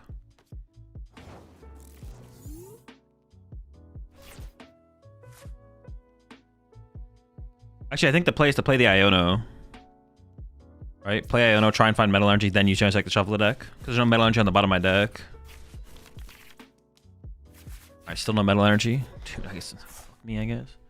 What are we looking like? We cycled twice now. I didn't even check my prize cards though.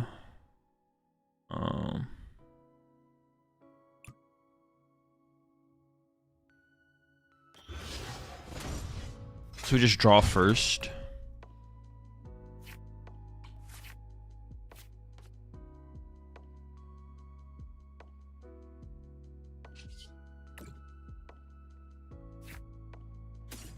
I start using Caesar here, or do I save Caesar? I should start punching with Caesar, right? Because it's just more energy efficient.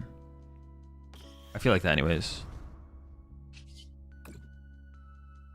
Get out. Oh, but then I'm trapping an energy on this.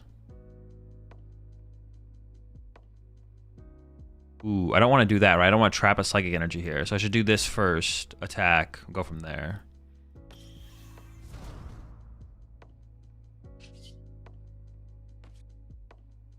I throw a Rigid Band on here to reduce the damage it would take because this one can already move. This one's already mobile. Sure, this seems fine. But then I could have had one more Gholdengo in play, right? So this actually feels bad because I like lost draw power out over here. Lost out on draw power over here. Actually, another thing about playing the Iono there is it does cycle me closer to my Moonlit Hill as long as it's not priced.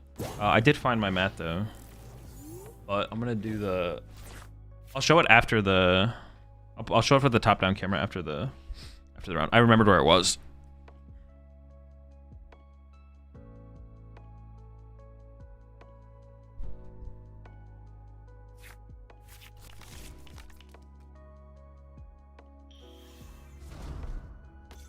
I just played against a Glamora. Why are people so cringe?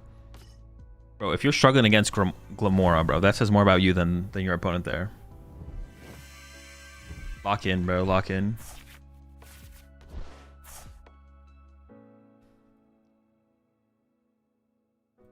Those dice you had at NAC were so dope. Yeah, the TC Evolutions dice are pretty sick for sure.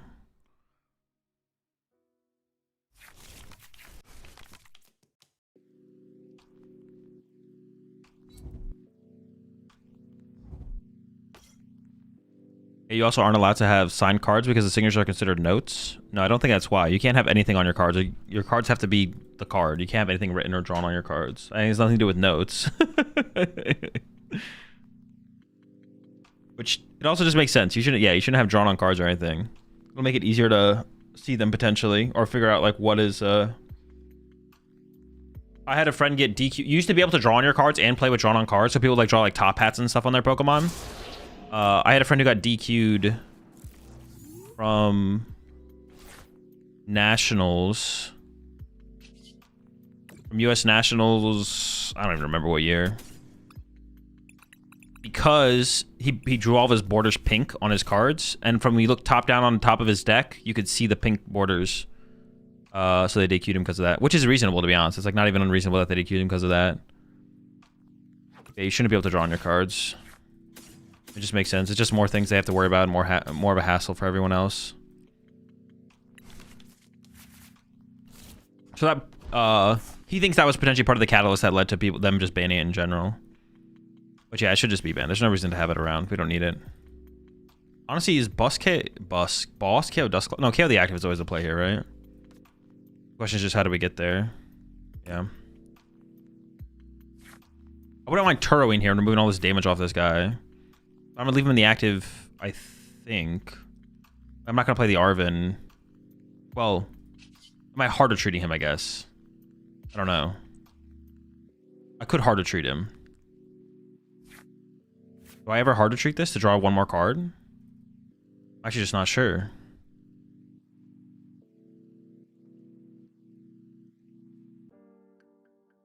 Fighting Moonlit Hill would be pretty cool. Fighting Turo would be pretty cool. But do I care about having more energy to work with more so than anything? 1, 2, 3, 4, 5, 6, 7. I can still get to keep my metal for my Caesar.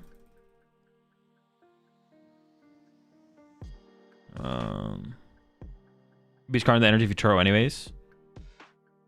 I think I just draw the one card. Yeah, but it's like different. I also leaving the more damage one in the active is just better, right? I think so.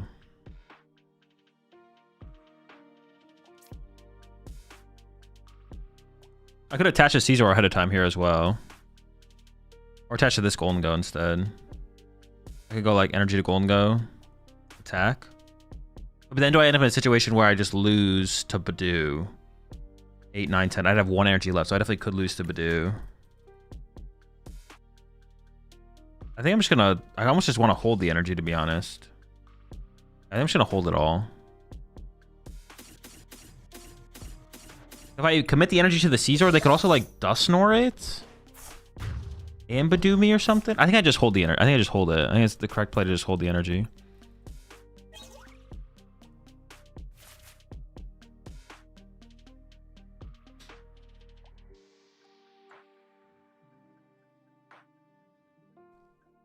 Does that handle Stone Mask? You just lose. It's a bad matchup.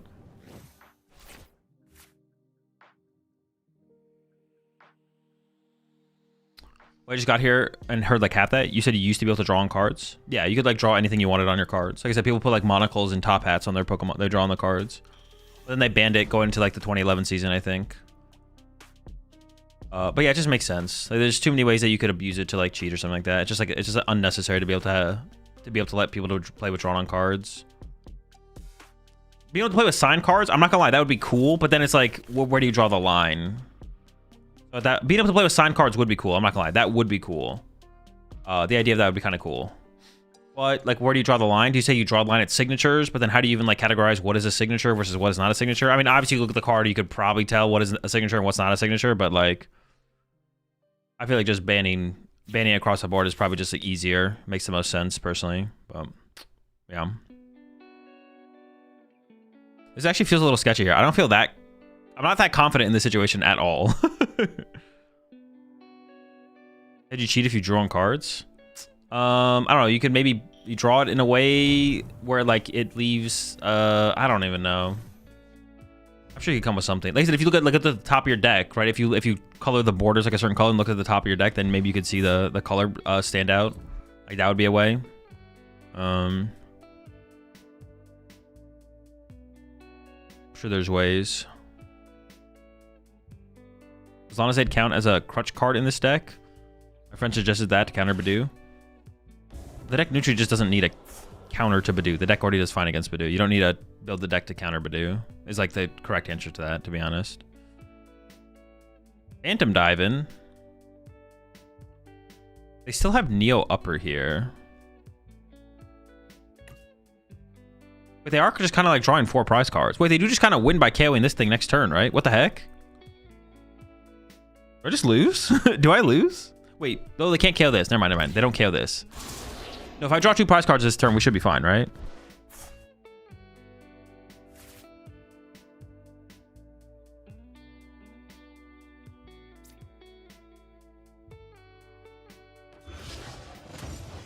my hand. I have a couple different ways to play this. Let's just find...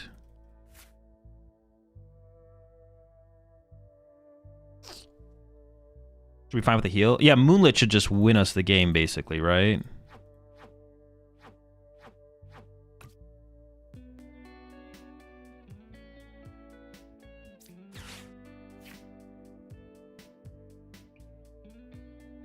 Moonlit or Turo. Turo should also win us the game. If like picking this guy out of play, like how do we lose?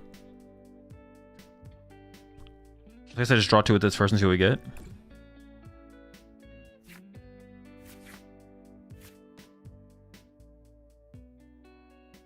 That's just the active retreat. Well, I could also attack with Caesar here, though. Well, I don't have a boss. Well, let me just draw 1 with this guy first and see what we get. Oh, nice.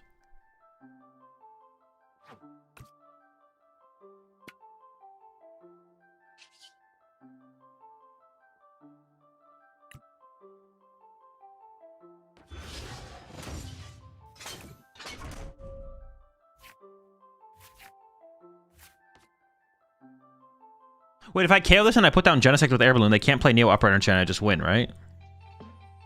Yeah. Okay, so I should go...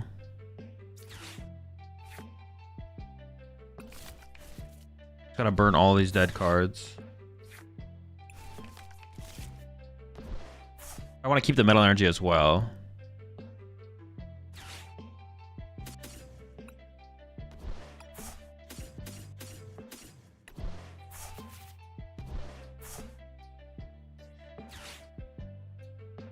Putting down this with Air Balloon. I could play this. Just grab 2 dead cards. This.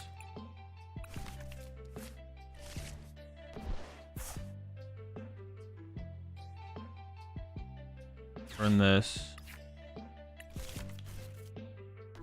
Gholdengo is still good to generate a card.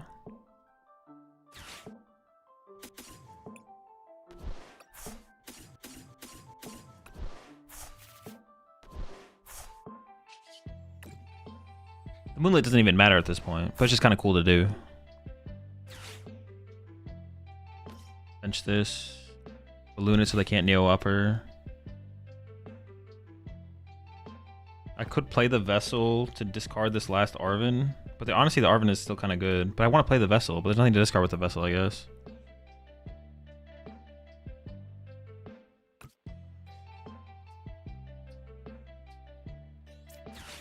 I could just discard the Gholdengo, I guess. Like both these cards are dead, so I should get rid of dead cards here. But leaving 1 Arven in the deck seems fine. Yeah. Having Gholdengo in the deck's not bad because I can generate a card off of Genesect, which is kind of cool. Being able to generate a card off Genesect is cool. So if I have like a Superior in hand I want to play, then I can go Genesect for Gholdengo, use a Superior, get an extra card to work with Superior, but...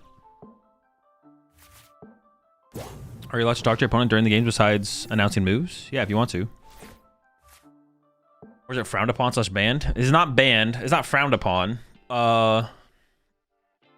This topic actually came up on, I think, the bonus episode on Mine and Chips podcast. Was just like, you know, just like don't, like just match the energy of your opponent. If your opponent's like, you know, like if your opponent doesn't seem like they want to be overly talkative and chat a lot, even if you want to, like, probably best to not like push your opponent to like be super chatty, right? Like just like, yeah, kind of match the energy of your opponent, and your opponent will probably match your energy as well. It's just like a human thing that people do.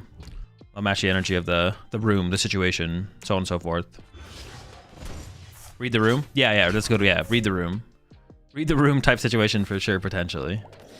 I feel like they had to have had a bigger play they could have made by popping some of these earlier, to be honest. But also they didn't have an Iono to go with it, so maybe it was incorrect, I guess. I don't know.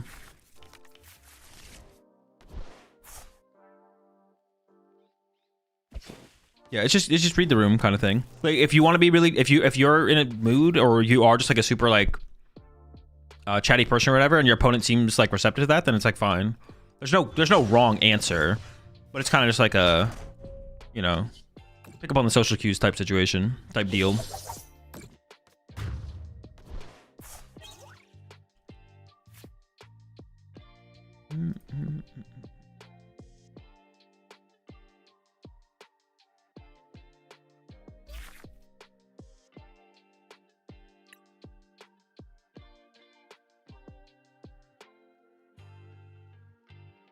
Vice versa to the point. If they are talking, talk back. Don't be a jerk. It's a friendly game. I mean, to an extent, but I mean,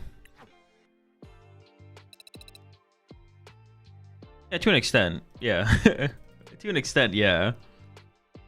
But I mean, if it's just like early or I'm just like chilling, I'm not trying to be forced to yap throughout the whole game. Yeah. So I do kind of slightly disagree with that. That's like the point of my like first statement as well.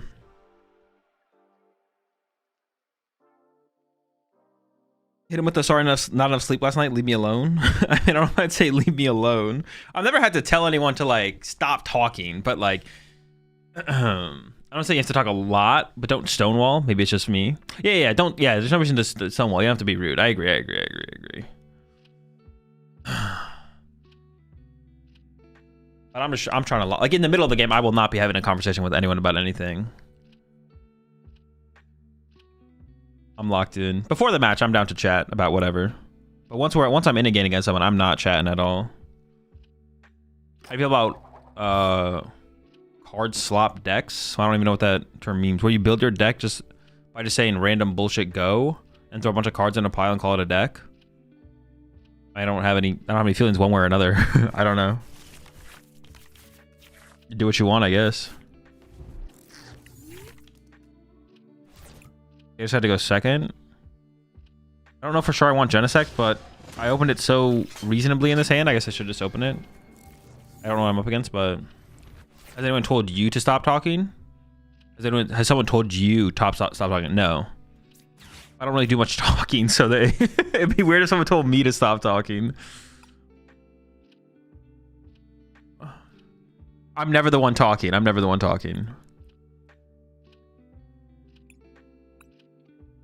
Like, I'll sit down and say, like, what's up or whatever.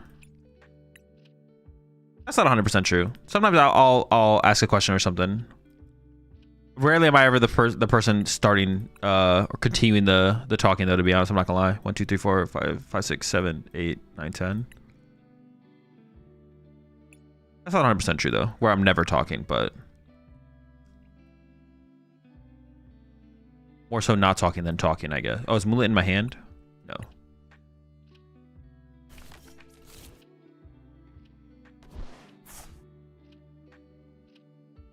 Oh, interesting.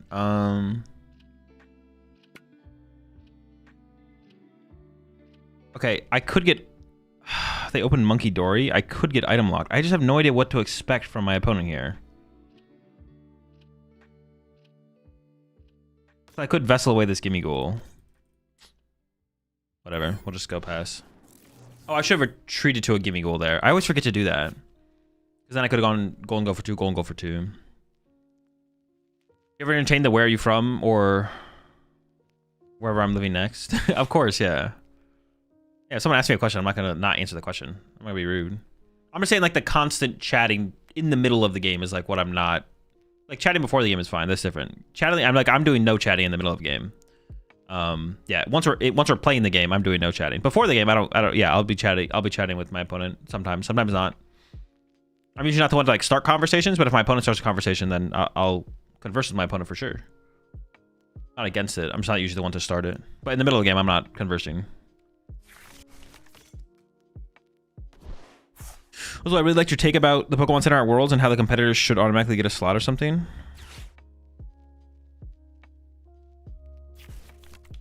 Wait, that wasn't my take though. My take was I don't have a good reason why they should. My take was I don't have a reason why competitors should get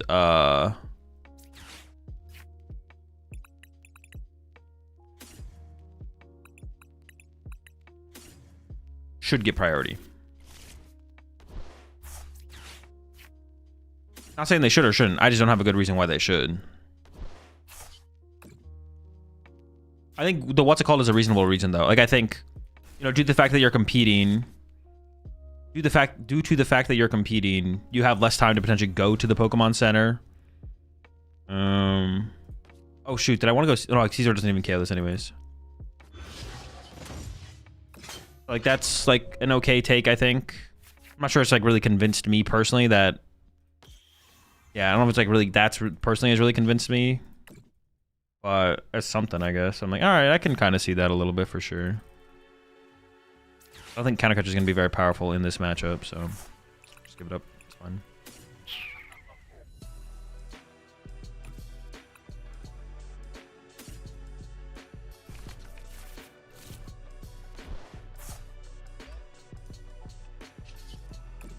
If I could have, I would have used Caesar here, but I can't. You recommend double sleeving? No. You should just single sleeve.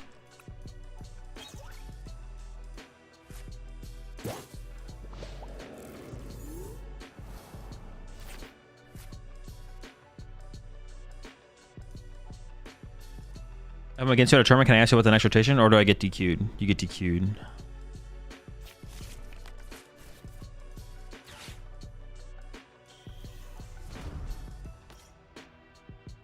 I saw Azul at a regional in Texas. I told him how cool it was to meet him, but I didn't want to be a douche and bother him and ask him for a photo or anything. He said, "Oh, like you're doing."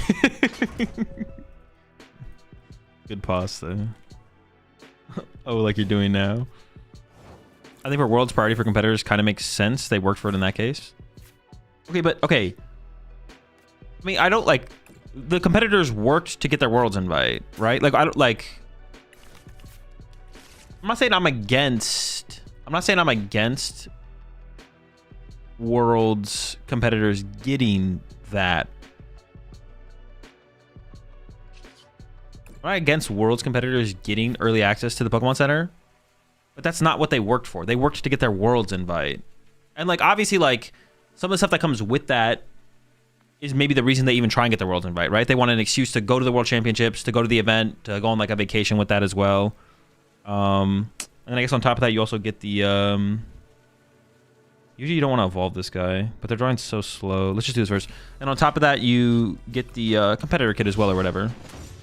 I'm not saying they shouldn't get early access. I'm just saying like, I feel like when I think about it that way, I'm just like, well, that still doesn't like reason it for me. Basically, I'm like, sure, but like,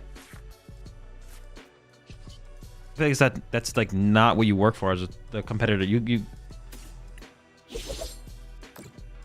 listen. I'm not saying I'm against it, and like there's like the logical reason that makes the most sense to me is that you know, give a little preferential treatment to the competitors because you know they have less time to potentially go to the Pokemon Center, so giving them like early access to like schedule their appointment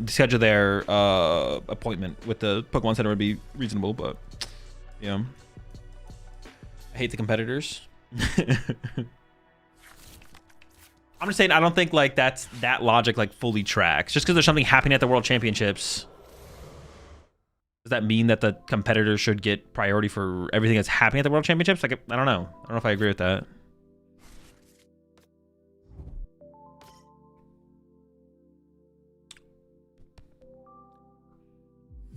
If they gave it to competitors, I wouldn't really care. I wouldn't be like they shouldn't do that. I'm just saying like I just don't see that it's like needs to be something that happens. It's just like to me when I think about it, I'm like if they do it, that's sure cool. But if they don't do it, is that something that is like that big of a deal that they're not doing?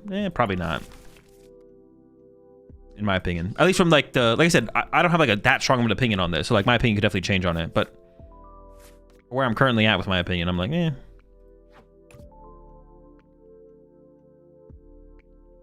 How much energy do I have here? I don't have enough.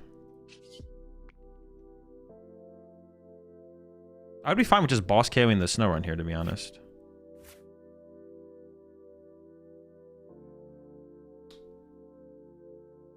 I guess I could always just Turo this. Let's just draw one more card. If it gives us what we want.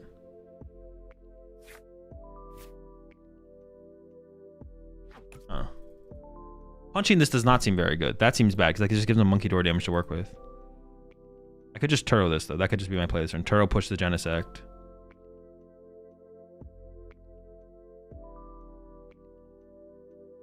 Although do I want to send up this because I would give them access to their secret box. But it'll be like the turn afterwards. I don't think I care about that. Punch with Caesar? No, because then I wouldn't want to like recover all that energy. I want to leave that energy in the discard pile. I think I just Turo this and leave the Genesect in the active here. I think it's... Oh, this one's got 50 HP. That sucks. Well, I don't think I was going to be Turoing him, to be honest. I'm not going to lie. Wait, is benching him that going to be that bad now, though? No, it should be fine. They don't have any damage to work with. It's fine. This guy's the same as any other one.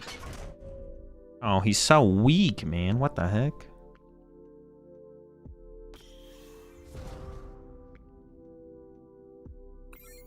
Fine.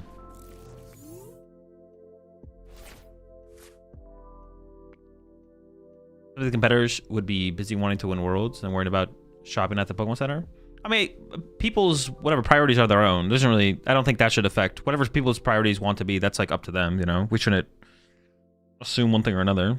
I'm sure there's definitely some competitors out there who don't care about the Pokemon Center at all. But there's some who are like more invested in the experience of just like participating in like Pokemon related events and stuff because they're just big fans of the franchise. So a lot of people who play the Pokemon TCG, even people who are Worlds competitors, even though they're obviously competed enough to the point where they got their Worlds invite, so it doesn't mean they're more competitors than they are Pokemon fans.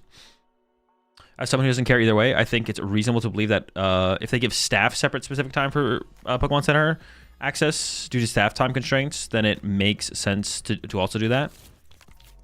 Yeah, I like I said, like that take I think is like reasonable for sure. In my opinion, competitors deserve preferential treatment over straight content creators since there's no worlds without the competitors. I mean, that's what people say, but I just don't like you're not wrong. There's no worlds without the competitors, but I think Pokemon could easily just throw a celebration of Pokemon tournament. I think plenty of people would show up. Also, like his comparison is to like influencing content creators. Like, I mean, they are a business at the end of the day. Influencing content creators are a big deal for any kind of business, anywhere, and wanting to like, yeah, like there's content creators and influencer stuff. They provide value a lot. And probably the average influencing content creator provides more value to Pokemon than the average competitor, right? So it's like it's not that they should disrespect the competitors. It's just like that's kind of the reality, right? This is actually kind of scary now. We got this now, though.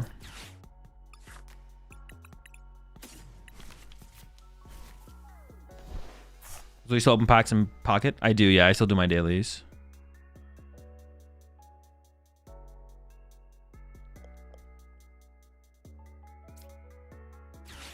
Any tips for attending my first regional? Nope. I think it just has to be my response when people ask me for tips for attending their first regional. Yeah, no, not really. Play Pokemon. They have 1, 2, 3 abilities.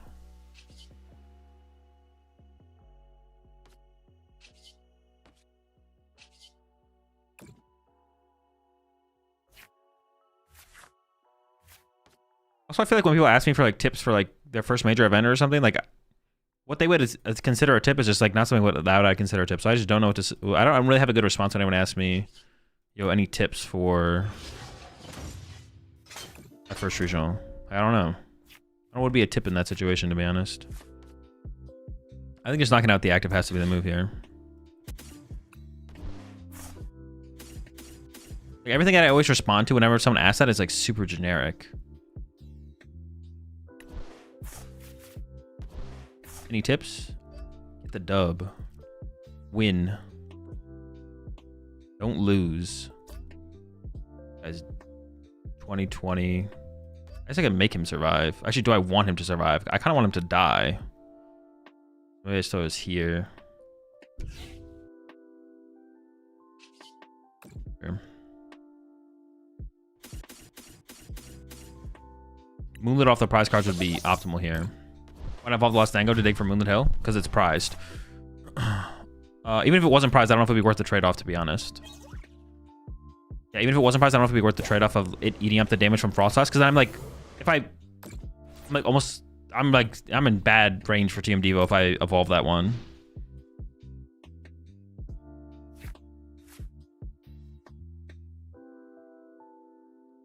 There's no point in there's no point playing at my locals. They have a policy where sealed product can only be bought with cash.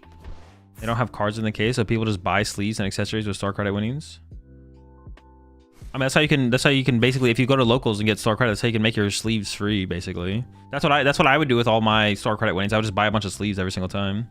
If you're to include Stadium Bump and Ride-em, which one would it be your first?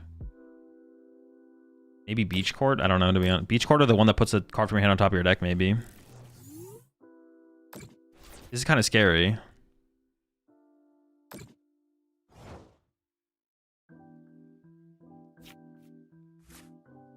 Still no Moonlit Hill.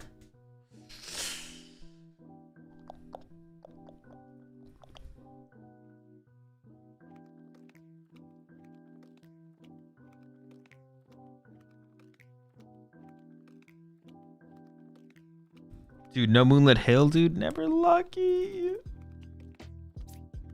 I think the play is Boss the Monkey Dory, though, right? Then they have to work to find that. And I could just attach a Caesar, and then I have this guy. Well, hang on, I should be drawing some cards here. He's underwater. If I evolve this, they're all in Devo range. If I don't evolve it, they might not be all in Devo range. So I just attach this here and then knock out the active, I guess. Yeah, that's where we're at. This is really scary. Yeah, I mean, they can team Devo me next turn. This is pretty scary. They can still win this. Frostlass pretty good. Think Iron Valiant would ever work with Guardy? No. Lively Stadium? Probably not. Any matchup where you want Lively Stadium, they play stadiums, I think. Also, it's not guaranteed to get... I don't think Lively Stadium. You'd want to play like multiple Lively Stadium to be able to guarantee value out of it, I feel like. Yeah, I feel like it'd have to be one of the two I mentioned. Hazel getting back into the game. Last played around Brilliant Stars. Hope not much changed, and it's business as usual. I mean, that was a while ago. I mean, it's still the Pokemon TCG, I guess. But none of the cards that were good back then are... Or none of the decks that were around back then are decks anymore. But yeah, it's still Pokemon, still fun. Same game.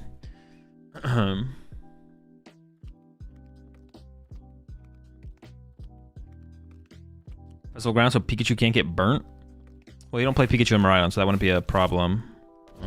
Yeah. If he DVs you, doesn't he just lose? Well, it depends how they got to the Devo. Yeah, it depends how they would have got to the Devo. If they had like Iono plus Devo. If they had like Iono, KO, Gimme Ghoul with Monkey Dory plus Devo. Oh wait, they don't have damage on board to use with Monkey Dory though. Oh, I guess this Gimme Ghoul was always safe. That's right, yeah, by KOing the Monkey Dory, they don't have damage to use with Monkey Dory. Oh, so yeah, we're always just chilling, I guess.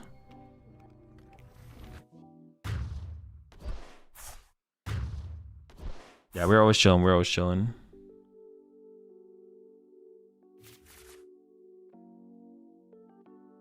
We play OgerBox today? No. I might have multiple different ways to win, right? It doesn't really matter what I do here.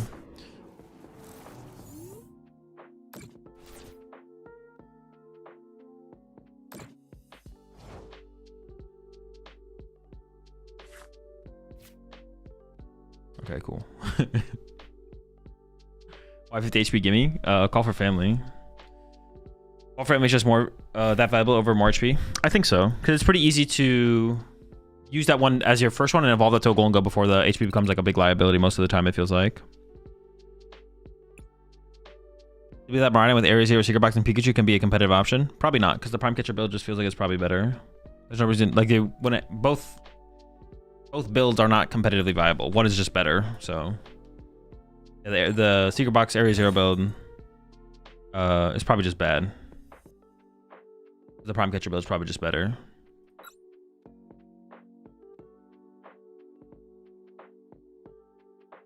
Watchtower could be a good stadium if you aren't running Blood Moon. Yeah, I guess that could be okay. Watchtower wouldn't be like terrible. The thing is with Watchtower though, you have no way to find it. Like if you're not playing like a high count, like it's just kind of, it's too dead too often. I think the other stadium is still probably just the best inclusion. You play EVBox soon or never? I don't know. I don't really plan like, you guys like ask me these questions all the time. It's like, will we play this deck? Will we play that deck? It's like I don't really plan that far ahead. I don't plan past what I'm doing on the current day of the stream. And today we're playing Gholdengo, Guardy Jellicent maybe, and playing OgerBox in a tournament. That's as far as I planned of decks that I'm playing. From now until who knows. See, here's like a great example of, well, hang on, they got a missed energy here. What am I playing against? All right, this is probably Crustle, so I probably just lose. But this is a good example of Call for Family, Gimme Goal being really, really good. I maybe should have got the Rigid Band there. Because we can go this guy, and I can retreat to the Call for Family one, and then we can Call for Family for the Genesect, which is kind of cool. All right, well, apparently they have a bad Gholdengo matchup. Is Jellicent as good as you thought? I don't know, I haven't played with it yet.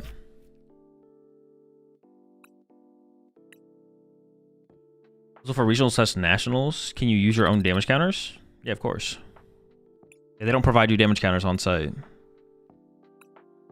Unless you mean like custom ones. And the answer is still, yeah, you can use whatever ones you want. It doesn't have to be like Pokemon official.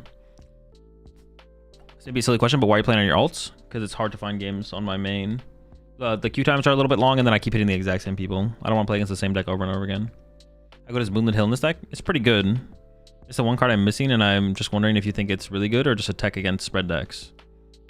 I mean, it is good because it is a tech against spread decks. There's no... In the Pokemon TCG, there's no, like... I mean, yeah, it's either correct to play it or it's not. As of right now, I think it's correct to play it. But with further testing, I could come to the conclusion that I don't think it's correct to play it. Of course, as the meta shifts, it could become from a good play to a bad play. Like, obviously, if like spread decks or damage spreading isn't like a problem anymore, then you would never play the card. But like as of right now, I would play it. But 2 games from now, I might cut it. I don't know. We'll see. I doubt I would cut it in 2 games, but it's possible. Appreciate the Prime sub there. Gabagool. Welcome to the Rat Pack. Oh boy. Well, I mean, I have this immediately. We got that going for us. Not gonna get cheesed. Let me go ahead and do this as well. Because we need a top deck here. They can also technically turn 1 KO this thing, but I guess if they got it, they got it. Top deck odds maximized. I could bench Fez, because even if they're playing Clefairy and get turn 1 Clefairy knockout, I could still win that game because they haven't Jolticked yet. Putting Fez in play is so bad in this matchup because it gives them access to like an Ursaluna win condition. I'm just gonna pass. Is it better than Basket though? I mean, as of right now, I think it is. That's why I included over Basket. Like, it's, yeah, but the answer is always just going to be, as of right now, I think it is because I have it in the deck over Basket. If I thought Basket was better than Moonlit Hill in the deck in the metagame, I would have Picnic Basket in my deck over Moonlit Hill in the deck. But like 2 games from now, I could come to the conclusion that I think Basket is better. Like, but right now, I'm playing Moonlit Hill. 2 games from now, I could also be playing Moonlit Hill and Basket. I could be playing 2 Baskets and 2 Moonlit Hills. But like, yeah. If I thought Picnic Basket was for sure better than Moonlit Hill, or good enough that I would include that at least alongside Moonlit Hill, it would already be in my deck. But as of right now, I think there's a potential that Moonlit Hill is better, so I'm playing Moonlit Hill. Yeah. What's it Ridgeband for? Chi-Yu and Flareon. Mostly just Chi-Yu. I mean, I guess it's both. No one really plays Flareon, but it's for Chi-Yu. But it is also just like a floating spot. You can just kind of cut it for whatever you want, to be honest. Because like Chi-Yu's not that popular. You have deck space for Lavencia and Basket? No, but that's because I wouldn't play those cards. Like, yeah, no. Yeah, because I just wouldn't play those cards. I wouldn't play those cards in that combination for where I'm at in my testing. Like, you can have deck space for anything, technically, but no. Oh, they whiffed? What the heck? Who whiffs energy in that deck? Well, now I'm, like, super not scared next turn. I just dead drew, though, so I guess I was still just... Oh, I could boss. They kind of bench locked themselves. Now I definitely don't want to play this because it's going to get them Prime Catcher. I mean, there's nothing to get off this, I don't think.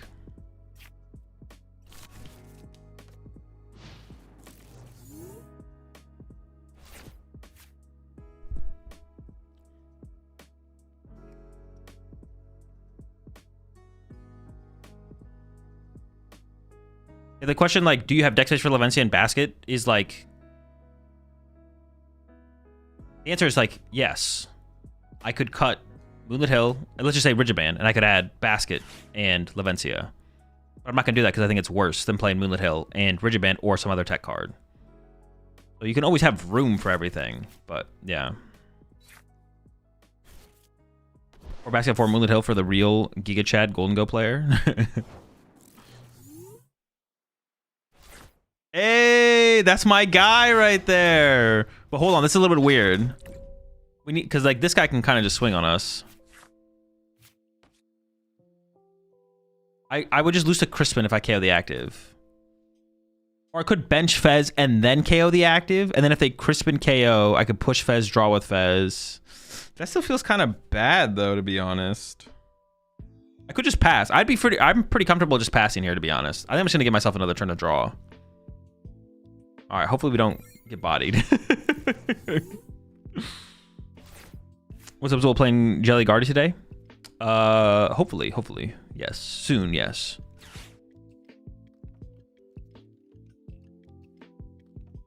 Ridgeband stops Defiance Ursaluna, 3 prize Zard, and 4 prize Zekrom 2.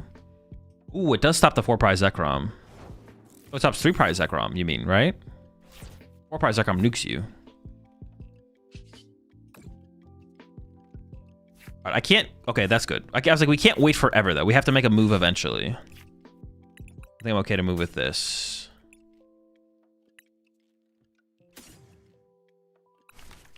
Okay on the hands? No, because if I KO hands if they have Crispin, I just lose to the Pikachu. 1, 2, 3, 4 abilities. Getting Genesect set up would be nice as well. I didn't realize I pressed a Gimme Ghoul. I don't have access to boss next turn. It's like a problem here. Oh, but I only have one Prizes in play. I could just like wait a turn. So I'm just gonna do this. Grab Scyther. Put it on the bench, but I can also just like pass with Scyther my active, which is kind of interesting. They play Iono sometimes. Iono is so bad in that deck right now. Do I play around Iono? Sure. Like coin toss the Pikachu or something. Just play this in case I get Iono'd. Play this here. Yeah. Now I think at some point they will have like switch plus attach. So I should attack at some point for sure. Or like future booster plus attach and knockout. So if bench Fez, he plays Prime Catcher. Yeah, it's another reason not to bench Fez. Yeah, because then it gives him the Prime out. So we just chill.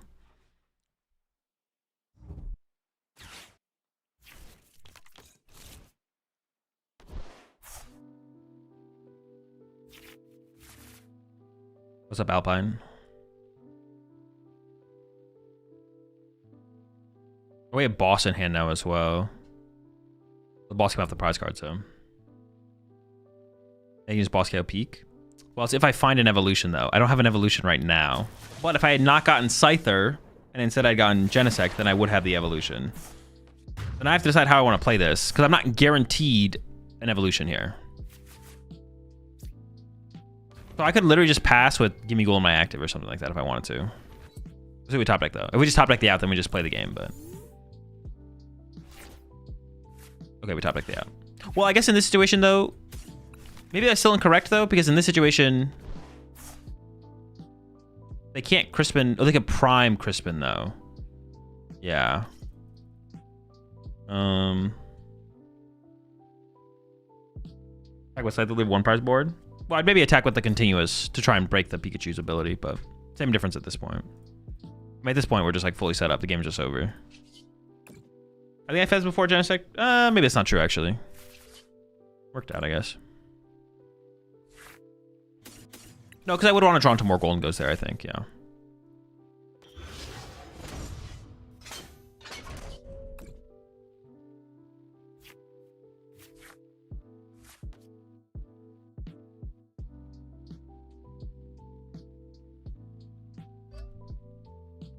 It was a really weird game.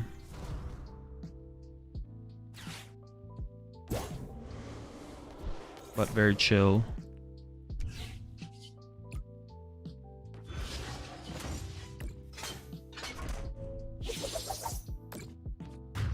So that breaks it though for a grass? Wait, does it actually? Wait, I thought it did no damage. Oh, it does 20 damage, you're right, yeah. We would punch with Scyther there. I thought it did no damage. Was it do accelerated grass energy? Attach a basic grass energy card from your discard pile to one of your bench Pokemon. I thought I just like did. I thought it just did that. I didn't realize it did 20 damage. Yeah, so we would have attacked with Scyther there, done 20 to the Pikachu, and then just chilled with a one prize board. And if they were able to take a KO on the next turn, then we'd go bench Fez, draw with Fez.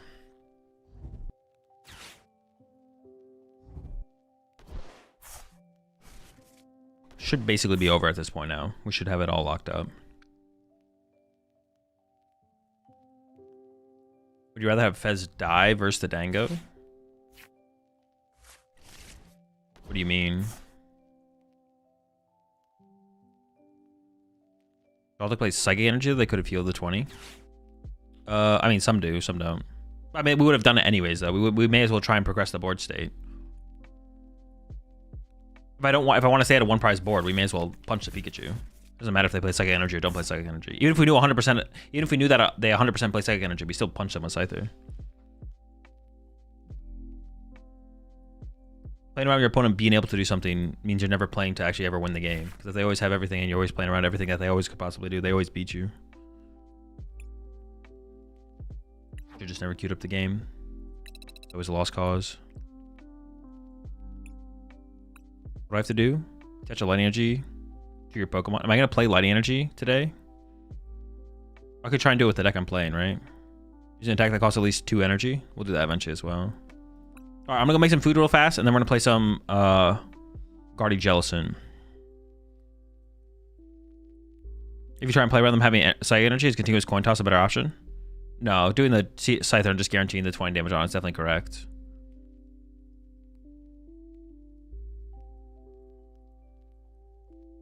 Yeah. How do you deal the matchup against Typhlo? You don't, you just lose. Just take the L. Yeah, I'll be right back. I'm gonna make some food, and then we're gonna play some Gardevoir Jellicent.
I'm back.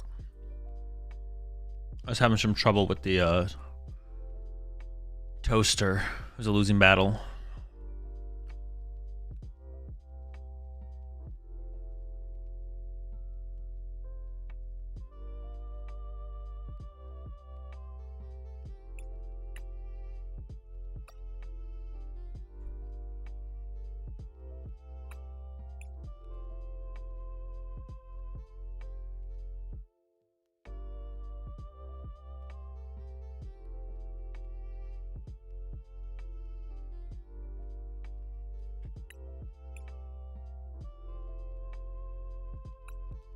The map? Oh yeah. The whole time the map just doesn't exist.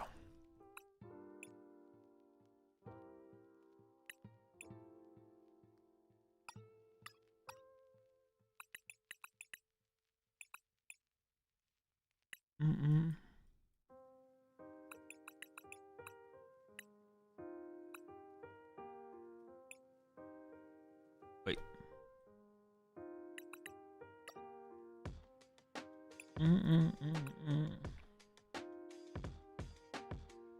Did OgerBox do in the tournament yesterday?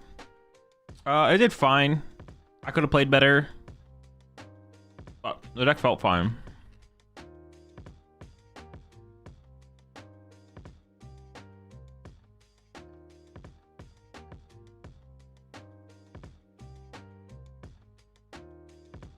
Alright, I am just gonna copy Ryuki's list because I like the 3-2 Jellicent.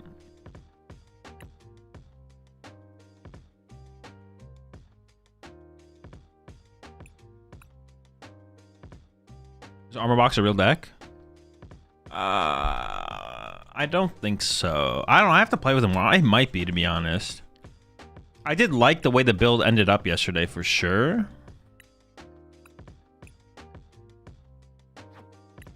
I definitely like how the build ended up yesterday. I have to spend so much more time with the deck to like really figure that out. I don't know. Maybe. Definitely is more real. Well, I don't know. If the deck was real this format, if the deck's real this format, why wasn't it real last format? Has the meta changed enough? Maybe it has.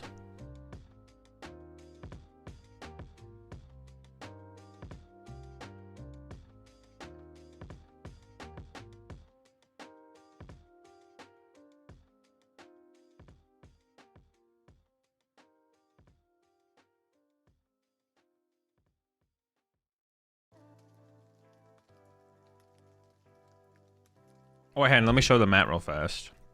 This is the mat. I found it when I was going through a bunch of stuff, getting rid of a bunch of stuff. It's an old school mat. Professor Darkrai mat. I'm definitely gonna take this to. This is what I'm gonna use at Worlds for sure. It might be the mat I just use moving forward until I wear it out. It's like decently worn. It's not too bad though, so it's like okay. But yeah, it's still got some life in it for sure. It's got a decent amount of life left for sure.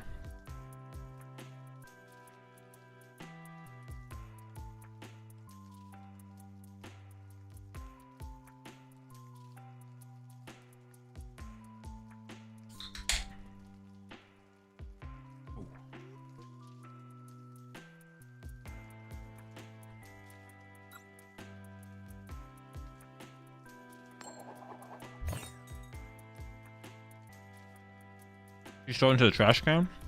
No, it's right on the floor.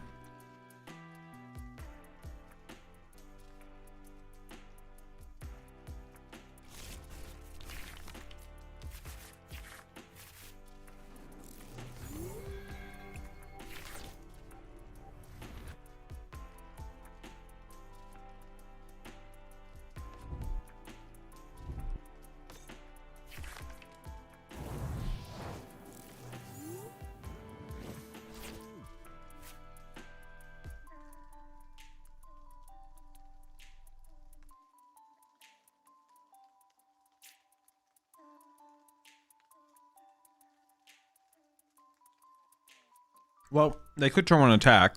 Ooh, wait. Do I cheese?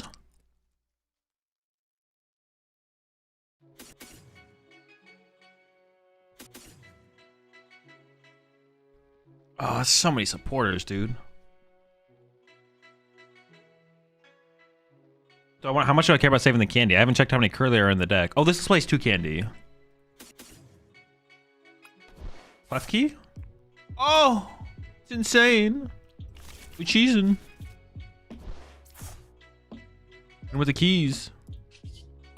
That's always the move, right?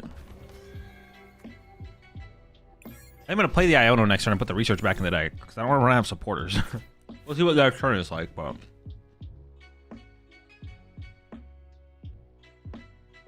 they could still have turn 1 KO Klefki, but this definitely reduces their odds of having the turn 1 KO, and it takes away their fan rotom in general. So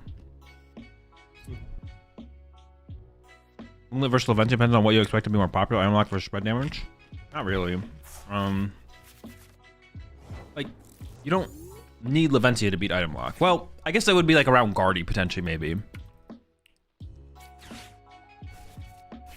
You don't really need Leventia to beat Jellicent, though. I don't know. It's not even like... yeah, you don't even need Leventia to beat Jellicent, though.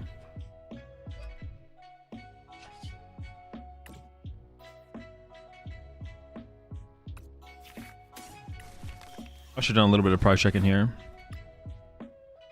Jellies? Oh, no. Clefairy's prized. All right, we'll make it work. Hey, what was I saying? Moonlit versus Leventia depends on what you expect more, right? Item lock versus spread damage.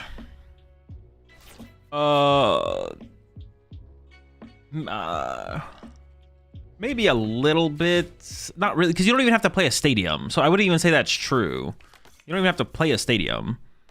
Like you don't really need. Yeah, you don't really need Leventia to beat Jellicent. You don't need it to beat Badoo.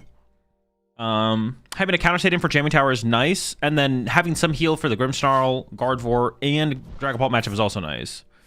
But even if I didn't think I needed Moonlit, I don't think I'd play Leventia. Like I'd just play like a more neutral card probably, to be honest.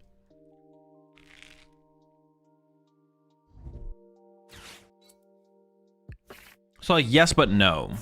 No, not really. Just kind of no. Yeah, I'd have to be convinced. I'd have to be convinced that what's it called matters. Which I could definitely be convinced of. Well, Fez is in the deck, but I'm not gonna do this yet. Getting jousty with it.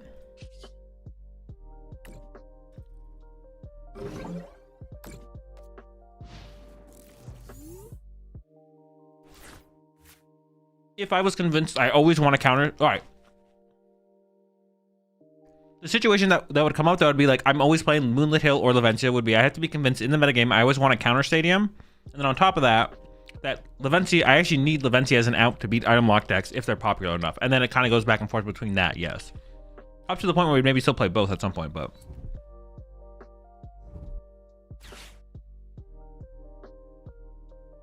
Wait, what are they gaining from playing Prime Catcher here?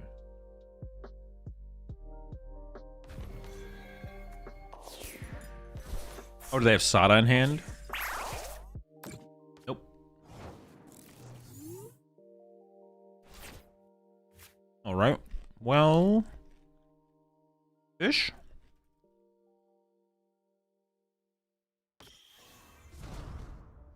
Jelly.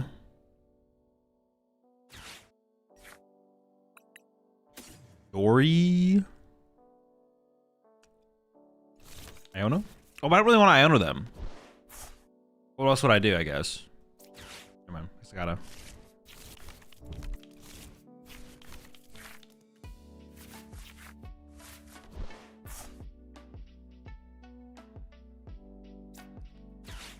I don't know what my plan was there at all, to be honest.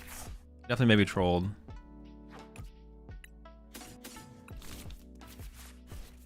I don't know. I don't know what I was doing there. I was like, these things seem fine. Get him, Klefki, get him. 10 damage. Could have benched a Frillish, but I don't feel like I needed to.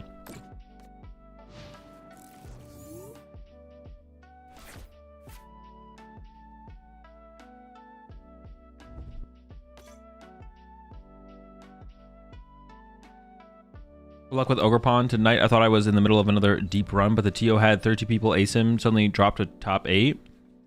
I'm sure I'll make it, take it down though. I will try. It's unfortunate. Mid-tournament update. What does this do?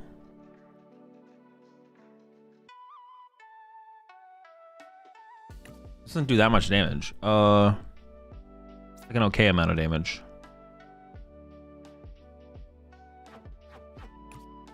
What the heck is my plan? I don't even know. What is my plan here? What am I doing? I gotta take knockouts. I don't have Clefairy in the deck.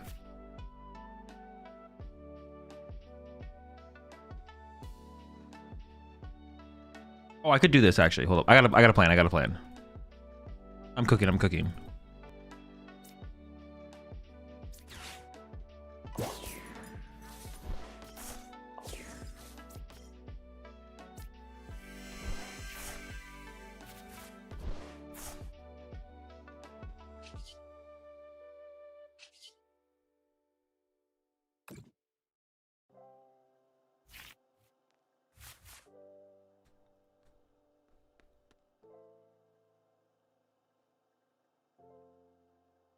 I care if they fan order him for a KO. Well, I don't want to be able to use this for an easier KO either, though. So I think I actually evolved the damage one here. Yeah, sure. Why not?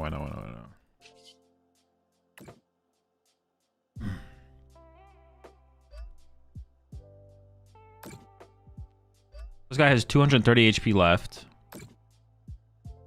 I think I moved the damage off the Guardy, right? Because like they need what? 1, 2, 3. They need. Oh wait, what's this thing doing again? 210, 280? Oh yeah. They have the Guardy, I guess. Sure, this seems fine. I think we're working it here. Knock out their only Hoot. This thing has damage built up to be an effective 2-prize knockout. Or 2 prizes over 2 turns. So we're in range of where we want to be. So it's fine. Keep them item locked for now. Where can I see the deck lists you are playing? In my Discord. Command Discord. I'll give you the link. And I'm gonna finish this sandwich so I can be done eating.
I mean, we're in a pretty good spot. I was hoping for the Clefairy, but I don't think it's necessary. I think it's still fine.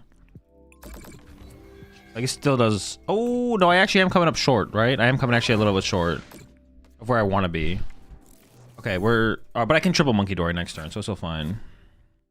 I can still triple Monkey Dory next turn. And they also might not knock on my active here. They could whiff. Did I honor them and item lock them, so... Was obviously hoping for. I think I'm going to cut the TM Devo for a Cleffa. I kind of like Cleffa. So I have all the early game options. Klefki, TM Evo, and Cleffa. See how that goes. Because they can't Fez. Well, they could Fez. But they have to... Finding the Fez would be the hard part. No Nest Ball, no Ultra Ball. Would definitely make it tough.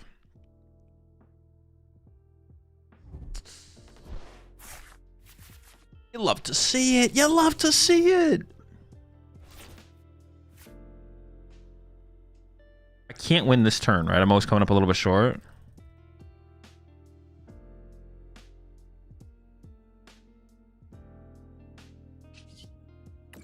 I think I'm always coming up short here.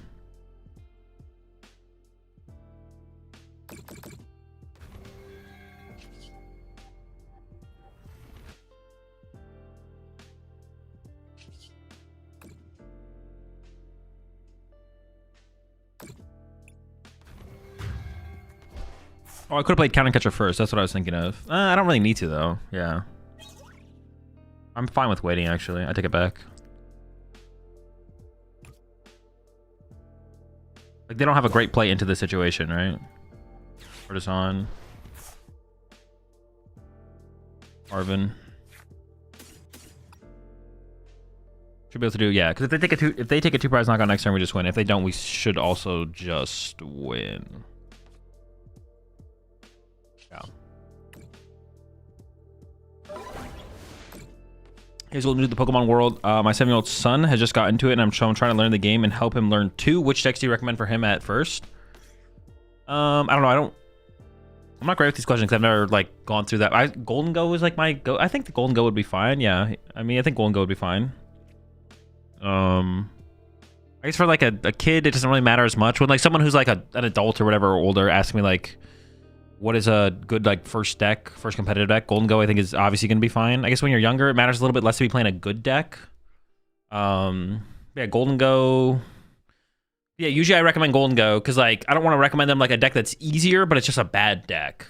But like for a kid, especially even like competing as a kid, being good at the game matters so much more than actually even playing a good deck. Like juniors players succeed all the time with like pretty bad decks. But it's like the skill carries you so much harder in the younger divisions than it does in the Masters division. Gholdengo, Raging Bolt with no owls, like someone mentioned, Joltik Box, like those all seem fine, yeah. Stuff like that.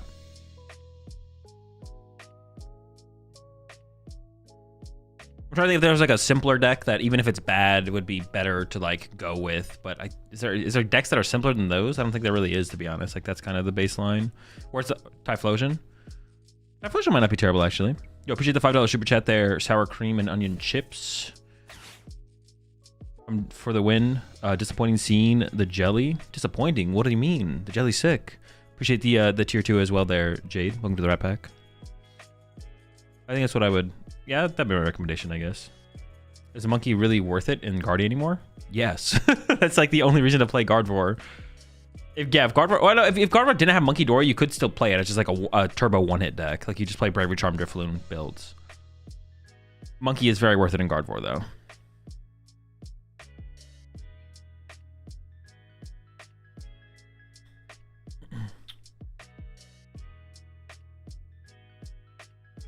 Well, they somehow found Fez. Is it... What's happening here? Okay, they're still here, right? Maybe they're not. Maybe they just went AFK. I do play on PC, yes.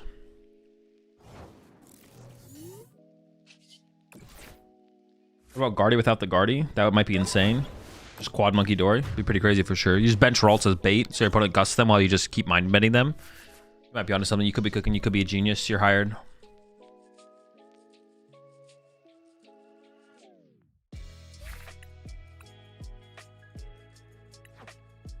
For Crispin Legacy. For Crispin Legacy. When we need Hero's Cape, we gotta make the Monkey Dory tanky so it can take a hit so they can move the damage back to their side. Unrelated to the current matchup, but do you have any ideas on the lines to take as Grim into Gold? It seems really hard. Set up a lot of Frostlass. And then sometimes don't attack with Grim on the initial turn, even if you can. Also, would I go first or second in that matchup?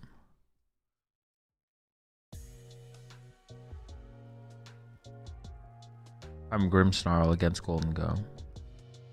I'd probably go second and hope that they just lose a turn by not having like a super good setup. I don't know though, to be honest. I'm not sure. Yeah, I would consider, if I'm playing Grimmsnarl into Gholdengo, I'd consider choosing second. I mean, obviously you're playing blinding, you hit them. Just, yeah, set up a lot of Frostlass, but... Well, you're choosing second anyways. Second with Badoo, try and get something set up. Nah, don't, you shouldn't even be playing Badoo. Just cut the Badoo from your Grimmsnarl deck to begin with. That was your first mistake.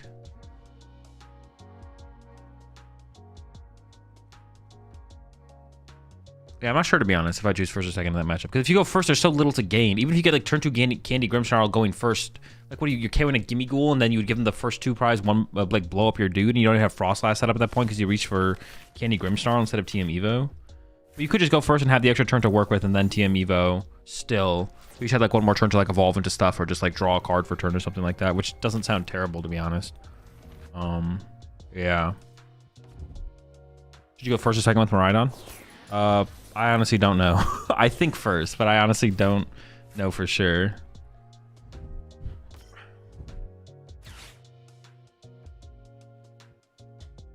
Yeah, honestly, I do not know for sure. I wish I knew. Zoroark, huh? How do we win this matchup? What is the win con? Because Jellicent can't be that good in this matchup, right? Maybe it can be, though, because we can run them out of energy and take away their items.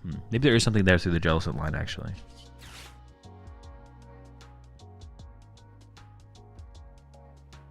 Jellicent, TM Devos. TM Devos seem pretty good in this matchup as well. Oh, boy. All right, let's figure this out.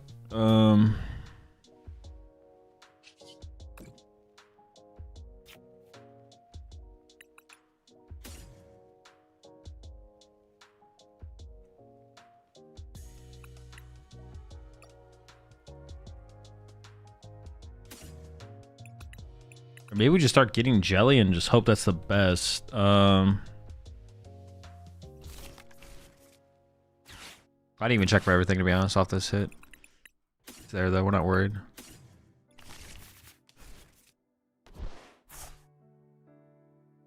Oh, wait a second, though. I have to attach active here. Oh, for some reason I thought I didn't have to attach active. I don't know why I thought that. Maybe I should have got rid of one of the TM Devos here.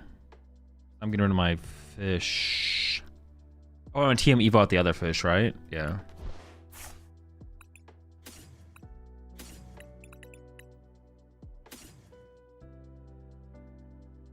I could have grabbed a T-Bow, burned the Devo, and then I could have kept the Jelly. But then I'm getting rid of the... I can TM Evo out of Jelly anyways. Oh, I don't know. Oh, I prized my other Jelly. Perfect, yeah. So I definitely should not have discarded that. I should have burned a Devo then, I guess. No jellies, bro? What the heck?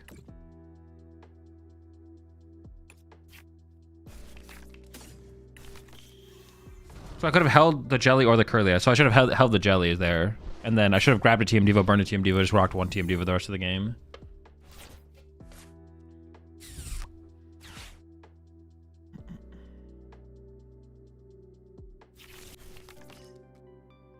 No Shaman? There's not a Shaman in this list.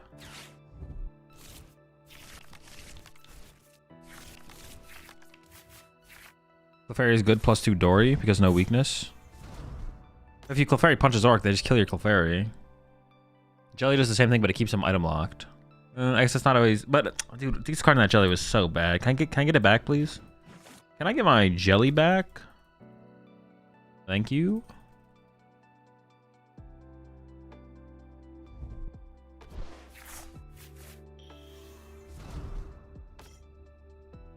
Clefairy plus double monkey kills with 2 full benches.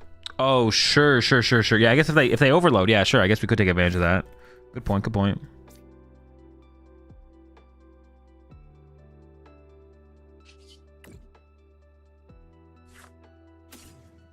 I'm just kind of getting jelly with it. We'll see what happens. I have no idea how we want to play this matchup. Probably an Ultra Ball would have been pretty nice here, but instead I have to do this. Oh, we did prize a... Well, that's fairly cringe. Prize the Super Rod. Oh, there's no Super Rod in this build. Oh, hold up. What the heck? I just assumed there was a Super Rod in this build. There's no Super Rod. Oh, my goodness.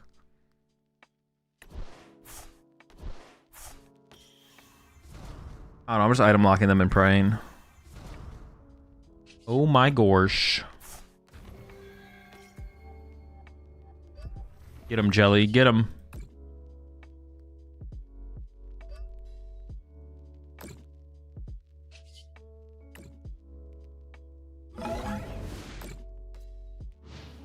Bro, prizing something that isn't even real? I know, what the heck? Insane.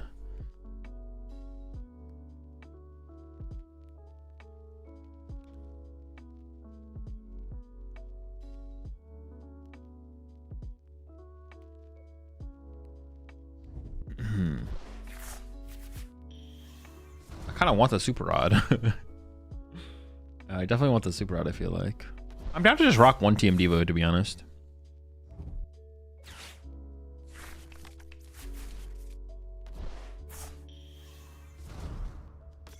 They don't KO Cleffa? Well, I thought I was just punching the Zork and not KOing them. Yeah, sure. If they fill their bench and we can one-hit KO them with the Clefairy, that's pretty good. Yeah, I'm down for that.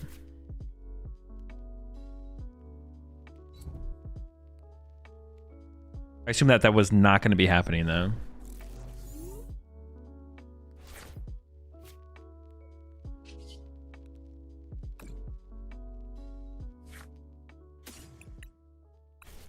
I was gonna play the research, but now that my candy's in my hand, oh, let's place 2 candy though. Appreciate the radio today, of course, no problem. Like I want to research, but I don't want to discard my candy. But we play 2 candy. I don't want to lose my Fez. Screw it. Psychic to the discard pile. Draw more cards. Why not? I'm here for it.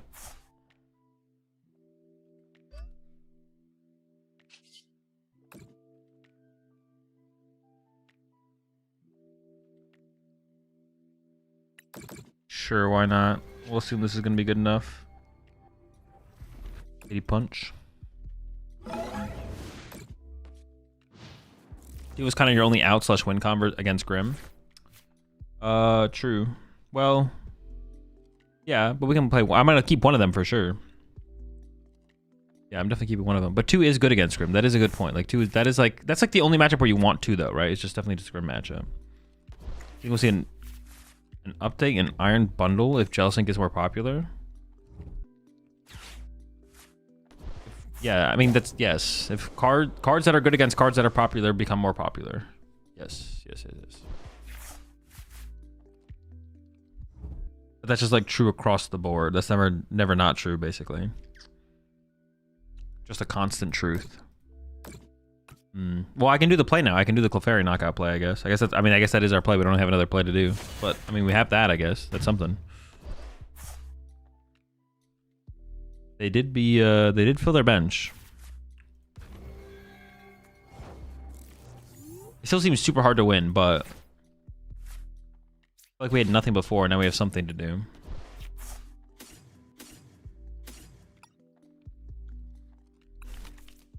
And then we should Iono as well, I guess. Pray for the fairy. Dude, no out? I have 4 Ultra Ball left, bro. What am I drawing here? What is going on? Mind Bend?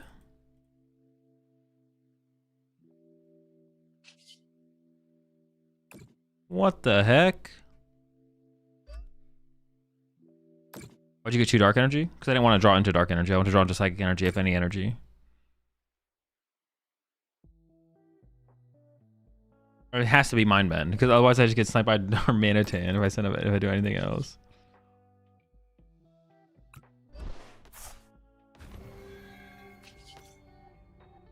Man, what's going on here? Frillish attack? No, because I just get Darmanitan.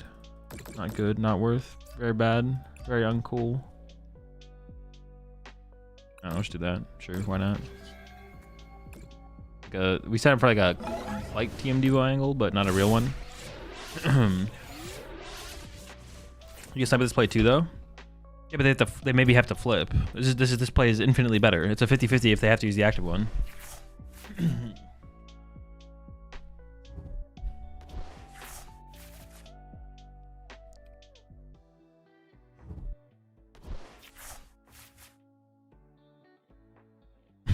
Rod defenders. I can't believe people are out here defending Super Rod, bro. What the heck? Ugh. Oh my. All right, yeah, you got it. We're good. We go next. Oh my, chill, dude. They're not stopping. Stop. I'm already dead, bro. Leave me alone. What the heck?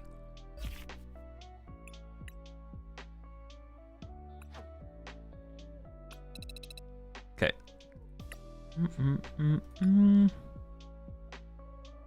Grim. Do we tech for Grim with the Devos? Not sure. I do want a Super Rod. I like Super Rod. Cool card. I like the idea of Cleffa. I'm not gonna put the Cleffa in yet. Oh, give me a second. I gotta take this.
All right.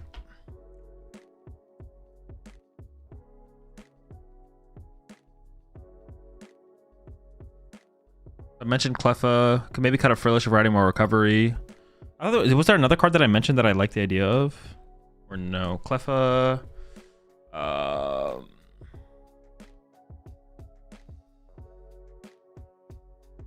I'm down to just try a single Evo and just see how it feels.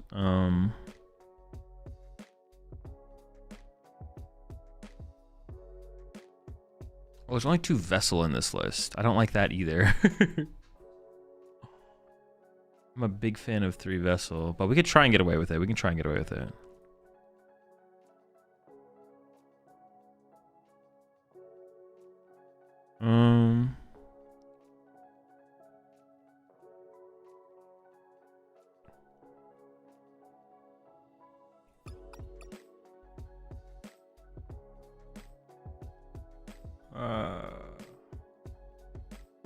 Sure.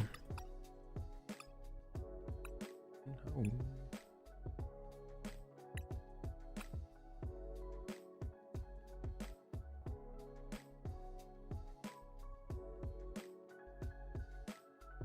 Oh, that's what I'm down to change, actually. I'm down to do the... Hold up, let me see this.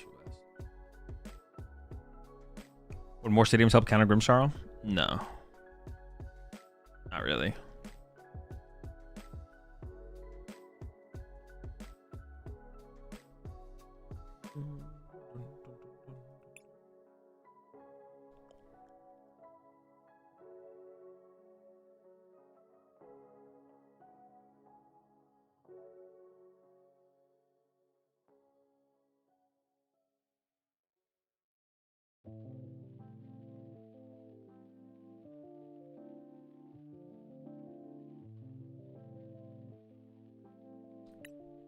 Do we like need the Clef Key? I feel like you kind of do need the Clef Key if you want to beat Grimmsnarl, right? I think it's a big part of the Grimmsnarl matchup. Am I wrong? I don't think I'm wrong, right?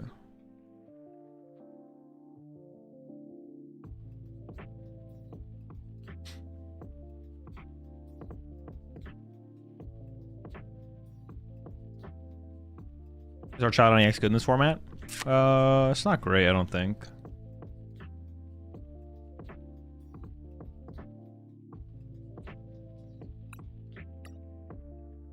Try one Devo. One Devo, one Evo, double candy. I'm okay with trying that. I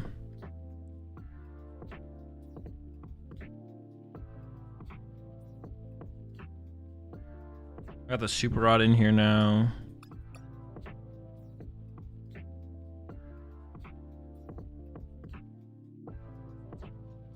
You need monkeys into Grim, not Klefki. Well, you need the Klefki to stop them from... I mean, if you're... The Mind Bend thing is just not very good against them anymore because they have Air Balloon now. Mind Bending, that was just, like, pointless.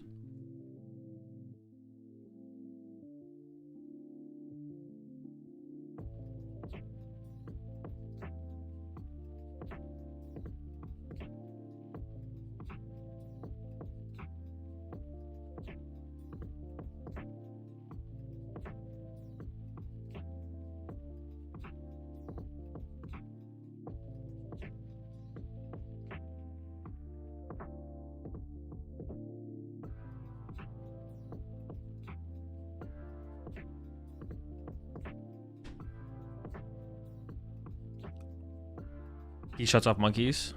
Yeah, but you shut off theirs. You go like use your monkeys, push Klefki past. They can't heal their side of the board. They KO your Klefki. Then you go use monkeys again, TM Devo.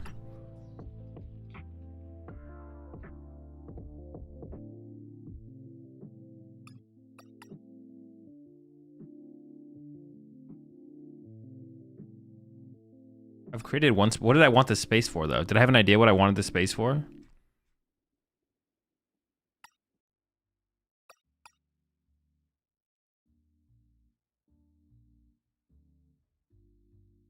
Cleffa?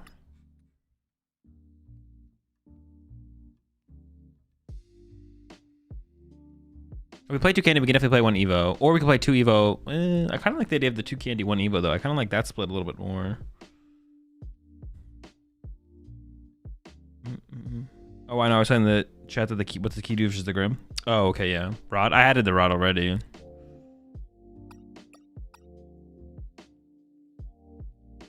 Let's get this guy back in there. That's kind of my guy right there. Charm?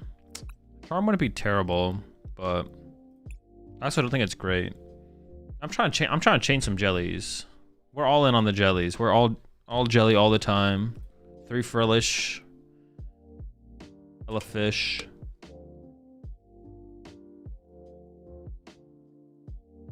Three Frills myth with the extra rod. Nah, you're trolling. You're capping.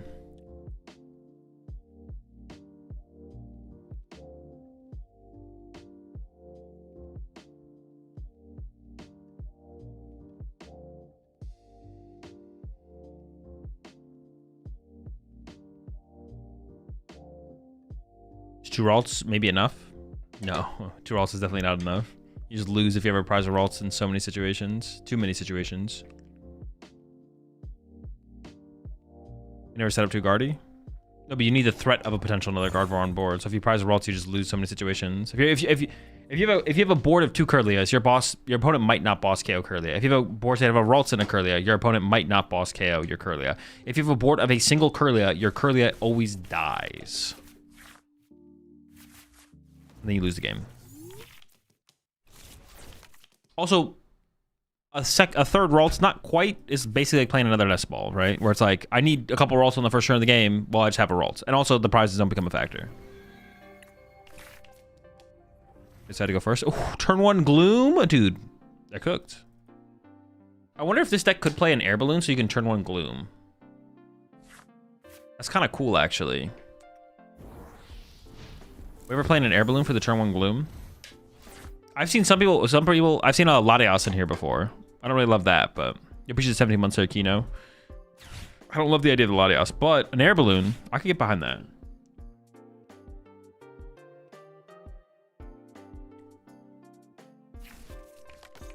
Unless you don't play Boss and Armor's deck. Boss and Armor's is terrible. Wait. I don't know what you're trying to say with that, Soda. I'm trying to match your energy.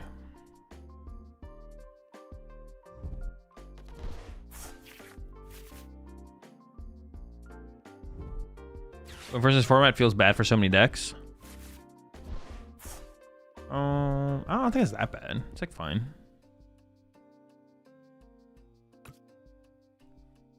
Why does Jellyfish have a 3 retreat cost? He's just immobile like that.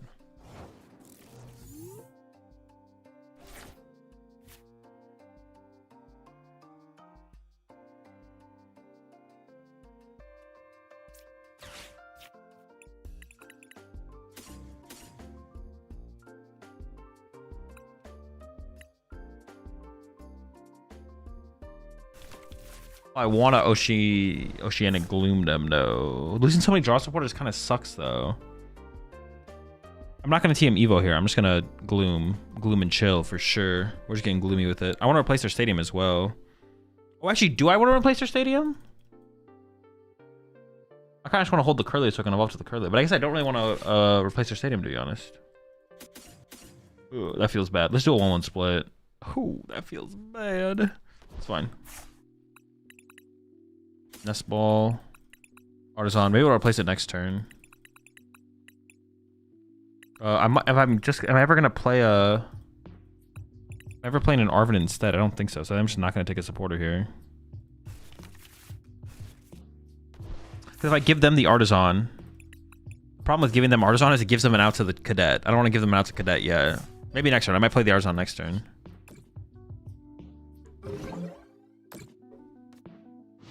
If they play like a research or something this turn, then I'll be fine with Ionoing them, but we'll see. It's just like a lot of supporters to lose. That feels kind of bad. Oh my top dude, they're so lucky, bro. Just top decking the Cadet like that? Dude. I shouldn't have even queued up for this game, bro. It's just cringe. And the Iono? What the heck, man? You didn't have to go for box? That's true. I could have just gone for Nest Ball. I could have just Nest Balled there. I just could have gone Arven for Nest Ball and Nest Ball because that's literally all I did. Well, in my head, I was going to use the Artisan, but then I just didn't end up using it. So, yep. We'll get him next time.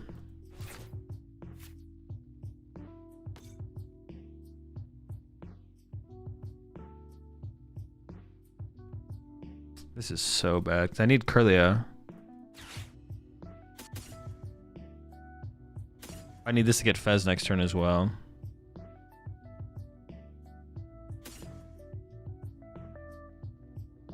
This is a good attacker in the matchup. There's no Fez. Let's get rid of these two.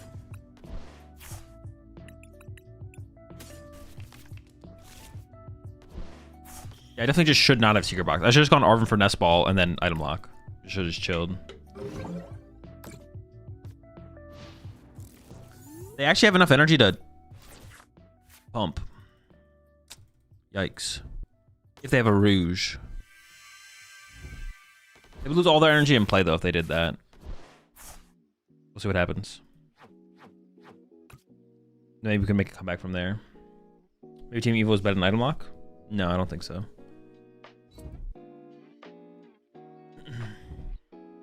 Jeez, bro. Oh, it's not 100% cooked, but it's looking pretty cooked. This is so bad. It is still winnable, though. We can Fez into... Oh, they didn't do it. Oh, they didn't get the Armor Rouge. I was like, it's over, it's over. They didn't get the Armor Rouge, though.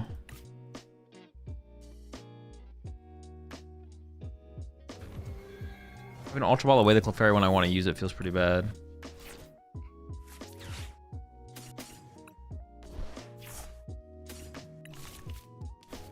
I don't know how you look at the shipboard and say this is winnable. Well, you just don't understand the plays we need to make to be able to win the game. That's not on me, that's on you.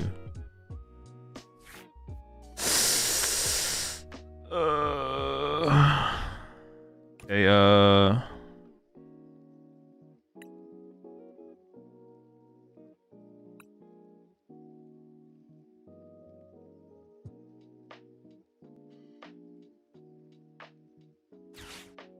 hold up, still winnable.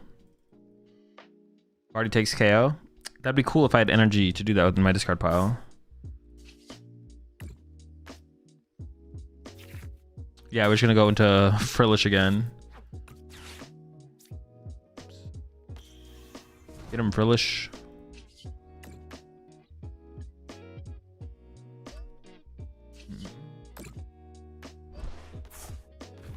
Get him, Frillish.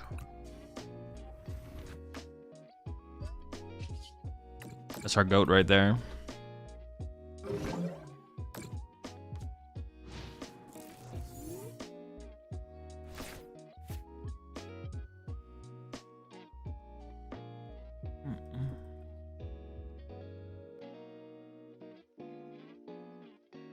Yeah, Punch with Guard definitely would have been fine here.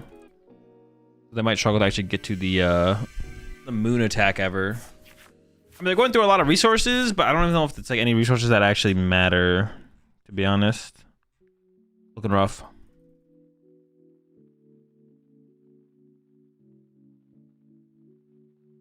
Looking rough. Maybe they whiff though. Okay. 50 active. Can I interest you in 50 damage to my active Frillish? It's pretty good. The Frillish can get pretty scary. It can become a Jellicent. Would you recommend playing 3 Frillish? No clue.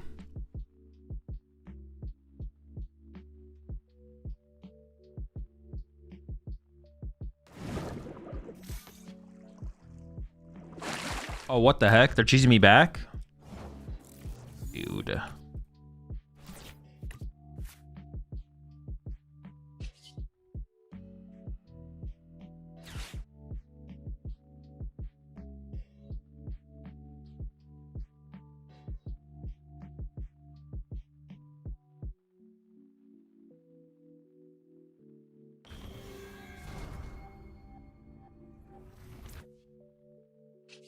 I'm always getting a Monkey Dory with this, right? Like, I'm never not... Oh, I guess maybe I'd want another Frillish.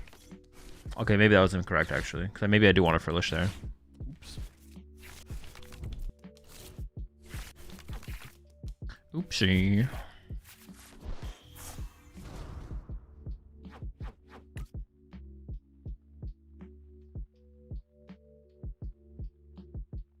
I definitely just Iono them into an Armarouge, though. Like, there's no way I didn't Iono them into an Armarouge. Maybe I also should just put a fighting Dark here and then move damage over as well. This is more damage, though, so, like, yeah, the more damage is probably worth more here. If they sent one of my bench Pokemon, it's probably my Monkey Dory, right?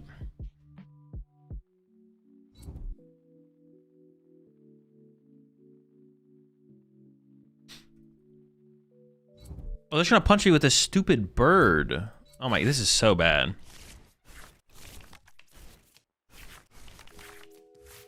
They still whiff. They're still whiffing. Okay, finally. Now they can just punch me. Dude, they can just punch. They could have punched me with hole without the Armarouges. What do you think about Grimmsnarl? It's pretty good. Better than Guardy? I don't know. Was the card on the far right of their bench with the Prism and the Fire? Reshiram EX.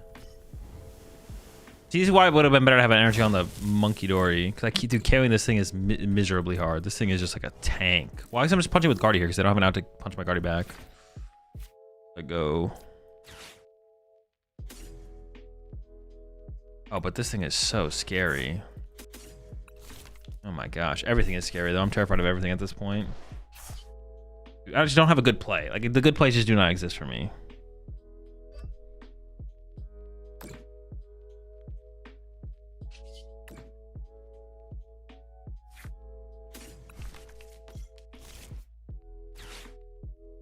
I've got what, 50 HP left?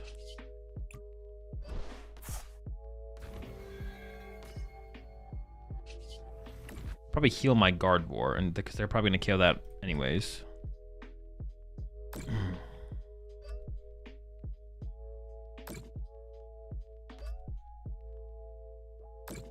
Very good. I don't want to hold off on the nitrogen for the dark energy, so I can just play this turn.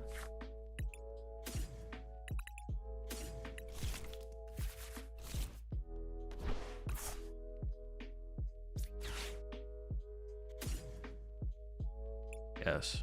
Guardy. Guardy number... Ooh. I was gonna say Guardy number 2, but... roll just in case they kill my Curlia.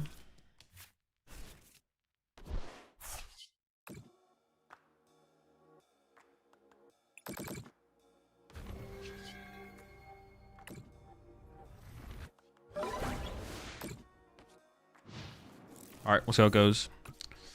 Not looking good. Yeah, Ho heals 50 from everything, yeah. Yo, appreciate the 5 gifted there, Bishop. Welcome all to the pack. I always appreciate the support. Thank you so much.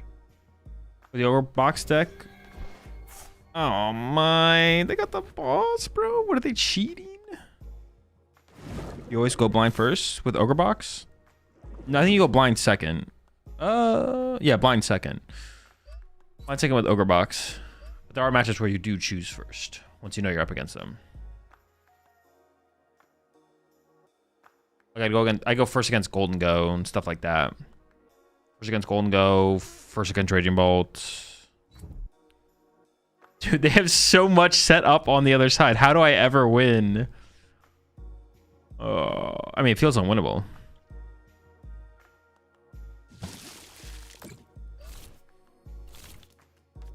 I don't even have an Iono to Iono them to 1. Like, let's see. Well, I'll push Gardevoir first, and we'll just see what happens from there, right? Push Guardy. I would like to Iono here, but how many Ionos do I have left? 2? Do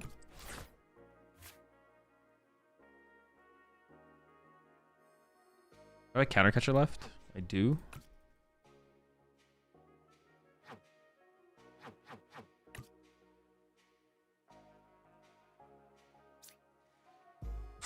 Okay, I don't know. I'm gonna super out something here. Probably like Dark, Monkadori. Ooh, the Clefairy is nice. The Clefairy could be good, to be honest. Let's go Dark Monkadori, Clefairy. I don't think we're getting jelly with it anytime soon.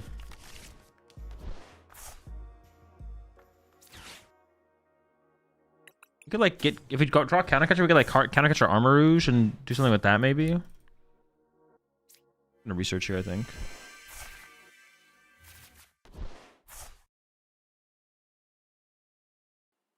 Or do I have to kind of KO the Water Pawn, or I just lose to Water Pawn? But I would just lose to Roaring Moon if I... Dude, I just lose to so many things. I just lose to so much. Help. Help.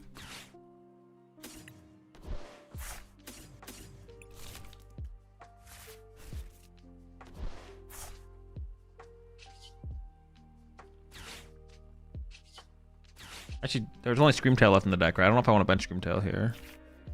I got the counter catcher, so I can counter catcher this, KO this. But then what am I Screamtailing? Then I just lose to the Water Pawn, right? Retreat 3. They just snipe. They go bring up the Water Pawn and win.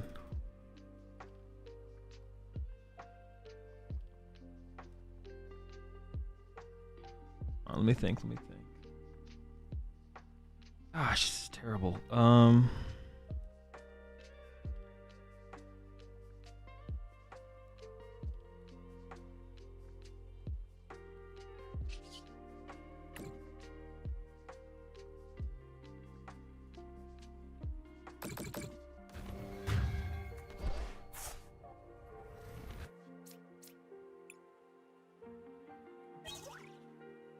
4 prize turn. I can, yeah. Well, it just doesn't seem that good. I could just like mind bend this.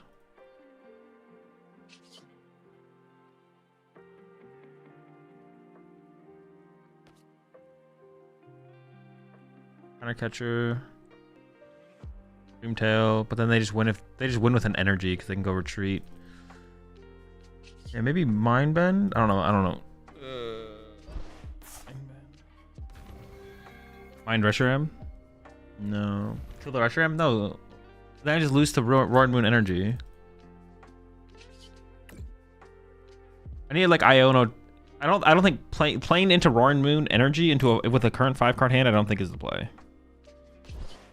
I don't think that's the play.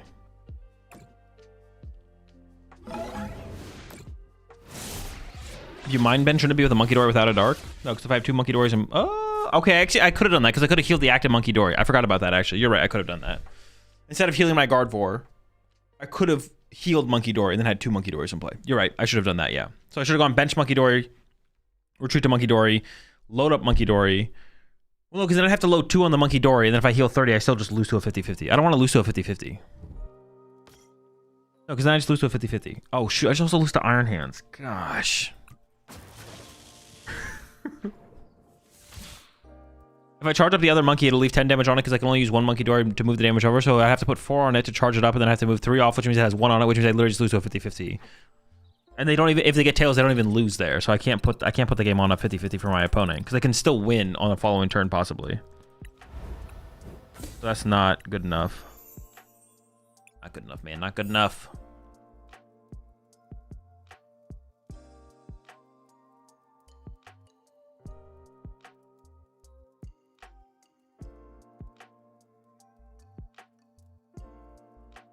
Too slow.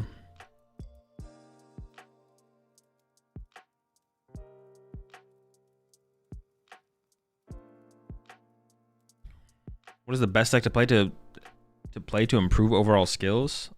I honestly don't know, to be honest. Not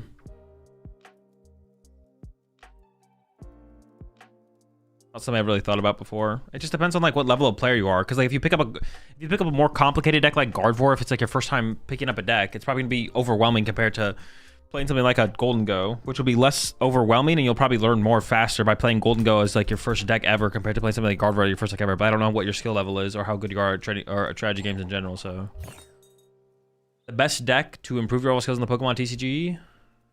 The answer is who cares? Pick up a deck that's fun and start playing Pokemon. Why is your rank so low? Because I banned my other account because I thought I was cheating because I had such a high win rate.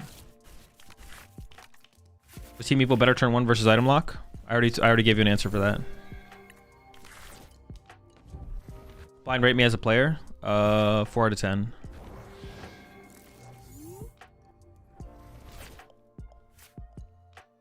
And it's kind of cheeks. Looney? Why is my hand so cheeks? It's not that bad though, right? Giving them Artisan is a little weird. I got turn 2 Jelly, bro. Turn 2 Jelly is kind of disgusting.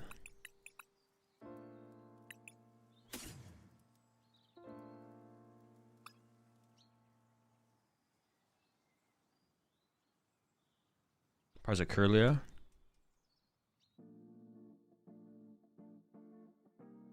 Turn 2 Jelly ain't nothing to scoff at.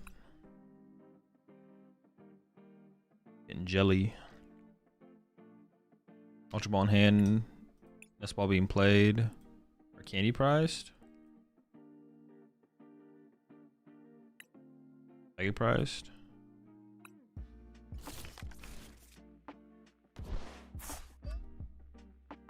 Jelly.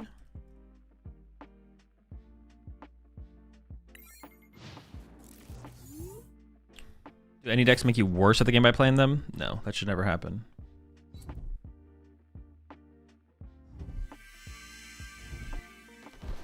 Oh my gosh, there's a lot of supporters to go.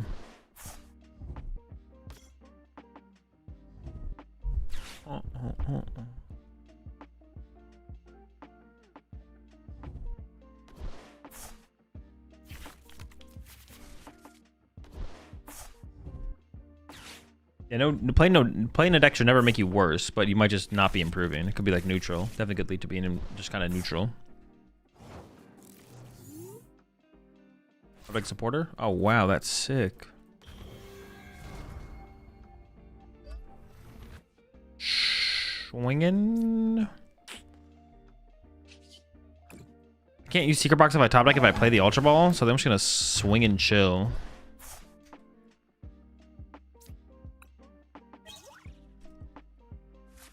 This is why one of my locals with Joltik Box. Is Joltik Box well positioned in the meta right now?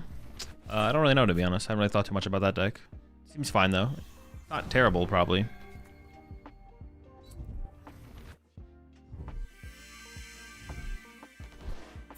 You need more than that. I'm gonna cook you.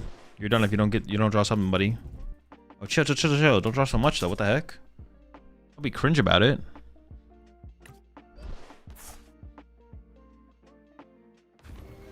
I'm gonna snipe your Curlia now. Wait, actually, is my Streamtail even in the deck? I like checked my prize cards, kind of.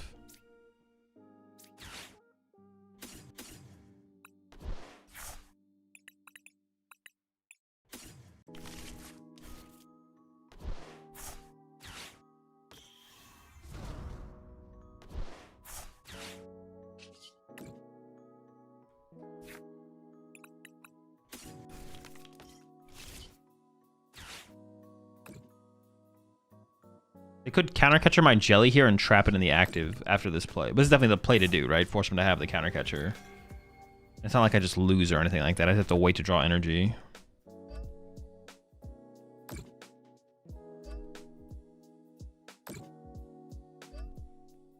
Very good, very good. So I was wondering how you felt about Chi and Pow. I know it's nowhere near as good as it once was, but I'm trying my hardest to make it work. I was wondering if you had any ideas. Not really. I made a list a little while ago, last format, but the deck's just not competitive.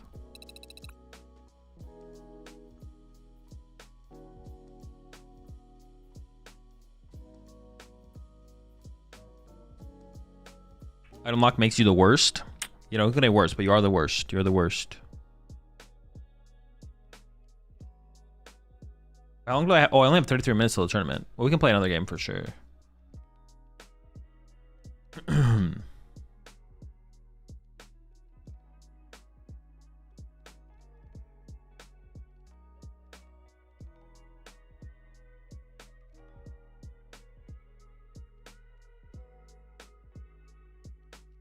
you get rid of Klefki? No, the Klefki's still in there. Yeah, the Klefki's still in there. I was just worst Bolt? No. No, they're just different decks. There theoretically can be a metagame where both of them are viable picks. They're not the same deck. The same deck would be like Miraidon with Secret Box versus Miraidon with Prime Catcher. Those are the same deck.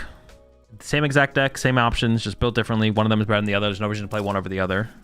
There's one of them is better. It's always better to play the better one. Raging Bolt is Raging Bolt. Chi and Pow is Chi and Pow. Two different decks.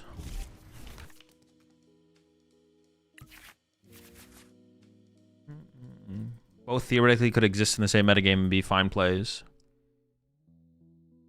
Do you think there's an argument for decks enforcing bad habits? Like I personally think Guardia is a bad beginner deck because it doesn't teach you proper prize mapping. It says prize racing. I don't know. I don't think about those things. They could be. I mean, you might be right, but yeah, I don't think about those things, nor do I care. Not something I consider at all. I mean, I have Candy Guardia in hand. Do I just play for Candy Guardia? I'm trying to get that fish, though. We're trying to fish with it. Hold up. We can do both, though. We can do both. We can do both. Giving the Martisan feels not as good as not giving the Martisan, but giving the Martisan's not, like, terrible.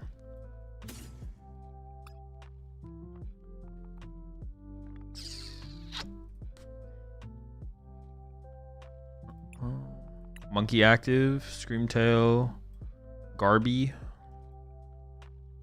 Iono research, prize 1 Iono. Prize a Ultra Ball. Rod's in here. No Stretcher 2 Vessel. 2/5. So I prize 1 of each energy. Rod's onto my hand. Prize something else. Jelly? I already got the jelly.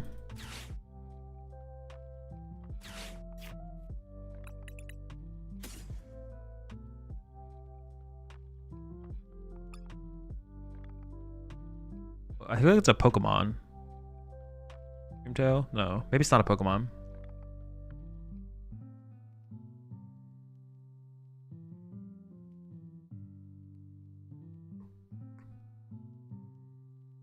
Dude, what the heck, man? Where is it? Who is it? What is it? Klefki? Oh, the key's here. What the fuck? Wait. Dude, what the fuck? What is it? Why am I? Oh, nest ball. It's the other nest ball. What's not there? Nest ball.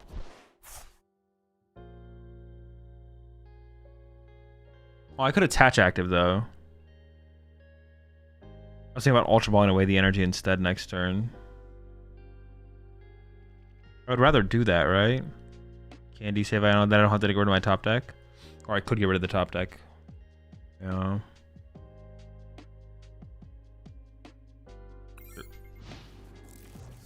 So can you try Enzork again? No.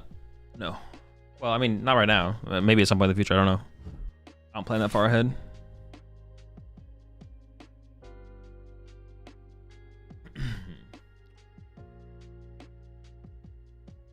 Think Zach wants to go blind first or second?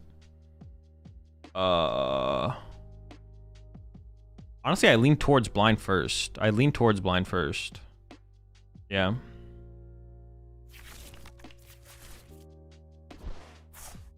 Gholdengo or Raging Ball. I'm gonna play in the tournament that you're playing, and I'm stuck between the two. Probably Raging Ball, to be honest. There's a lot of Gholdengo hate going on around right now, so yeah. You could also top deck Guardy. True, I could top deck Guardy and then the Ultra Ball could become the Jellicent. It's a good point as well.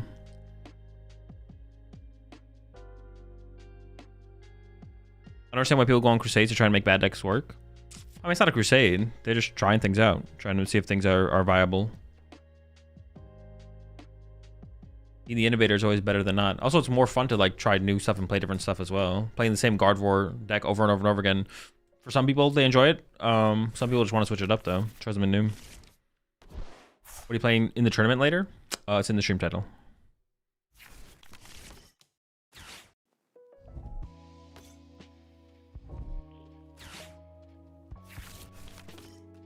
Oh my gosh, the squad is out there, bro. All these imps. And they bumped my stadium. That's super rude. Holy rude, man. Wait, they're kind of setting up pretty well here. It's kind of scary.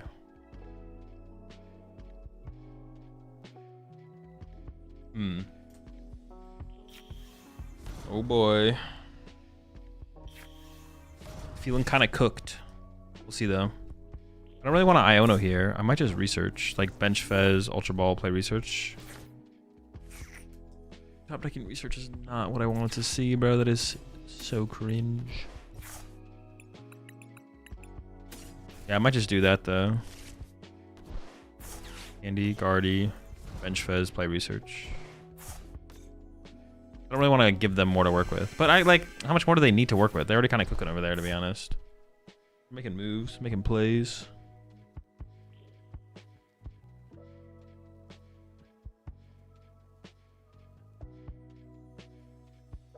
They have a Grimmsnarl in hand? I feel like they do, right? Yeah.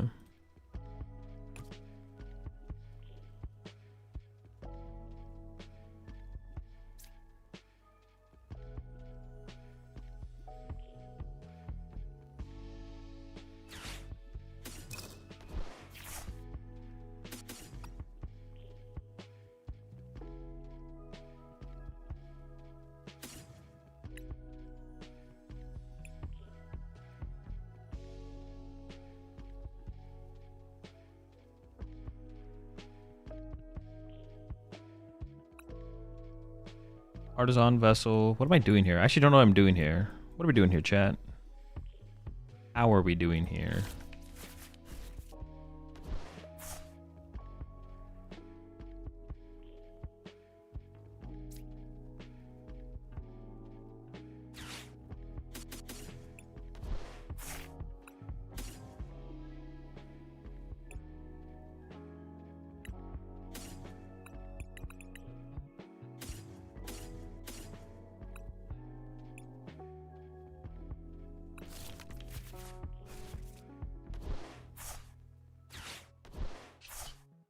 It's gonna be weird.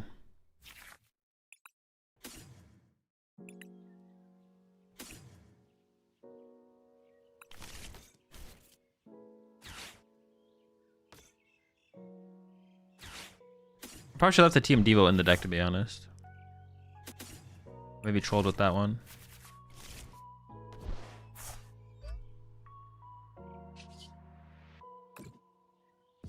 Also, I guess I didn't need to play the secret box.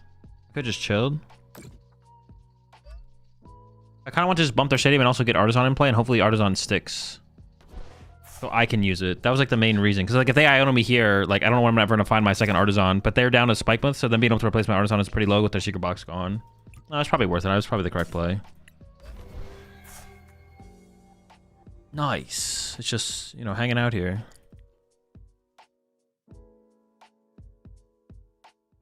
I would prefer to not bench this Roltz. Maybe I bench Fez too aggressively.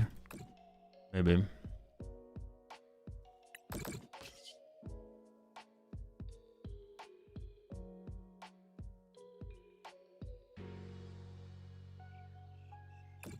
Sure. What about Evolve to Jelly Devo? Just so weak. They just evolved to double Morgrim and pass. Like, it's such a weak play. We have to save. If we have 2 Devo, then there's something there. But we don't play 2 Devo. If I play 2 Devo, there's like a play there to be made, I think. Yeah, but like literally if I do that, then they just go, oh cool. Evolve to double Morgrim. Go. And I'm like, well. They're back. I guess maybe it'd be hard for them to find the Grimmsnarl at that point, but they have it in hand, so I had to Ono it into the bottom of the deck next turn and then pray they can't find it, I guess. What do you recommend for bringing to a regional? Good deck that you like playing. Like more than one deck? No. Well, I mean, you can bring more than one deck if you just want to play with other Pokemon decks, but you should know what you're playing. You should know what you're bringing to the major tournament you're planning to go to at least a week beforehand. One good deck that you are most prepared with. How about his Guardy versus Grim? No clue. Haven't played it. We're discovering right now. Any way to help Guardy's favor? I mean, Devos and Jellies. Like, I like the idea of it. I don't know how good it is, though. Yo, chill, bro. This is so rude and uncalled for. You need to, like, check yourself. This is ridiculous.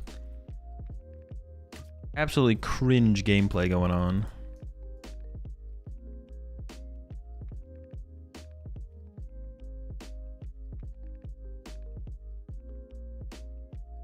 It's just off.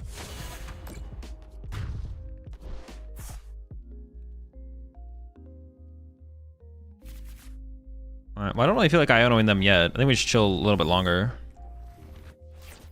I don't really feel like Ionoing them.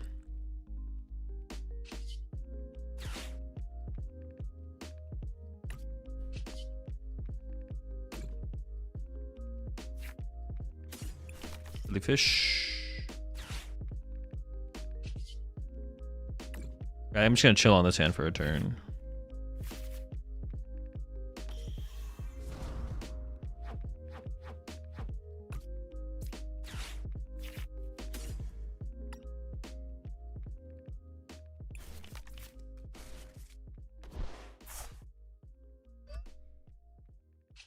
Got him right where we want him. Item locked. Easy dub.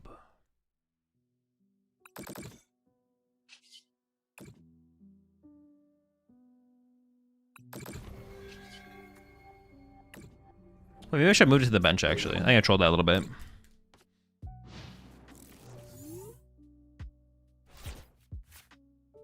Did I troll? Am I throwing? Gosh. Yeah, I should have moved him to the bench there for sure.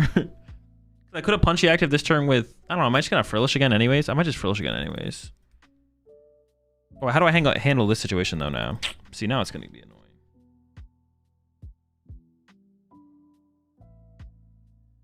Nah, we'll figure it out. We'll figure it out.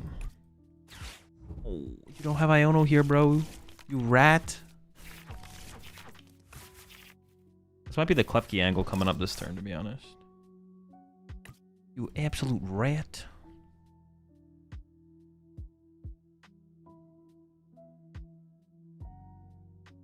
Not taking KO for more cards from Iono. KO on what? Wasn't anything good to KO there. KO on who?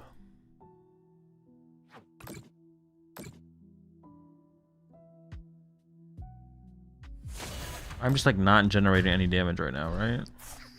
80. They move 30 back. I do 80, they move 30. I do 80, they move 30. Generating some damage, I guess, technically. Okay, let me think for a second. How am I handling this? How are we doing this? What is the move?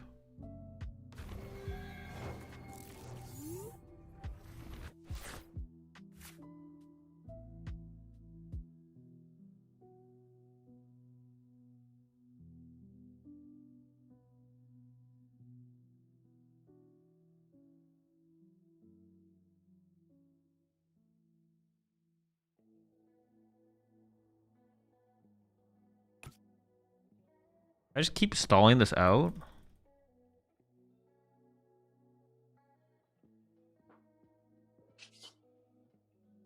I actually just don't know what to do here, to be honest. Do some learning, I guess. I think I can do this. I think I do this.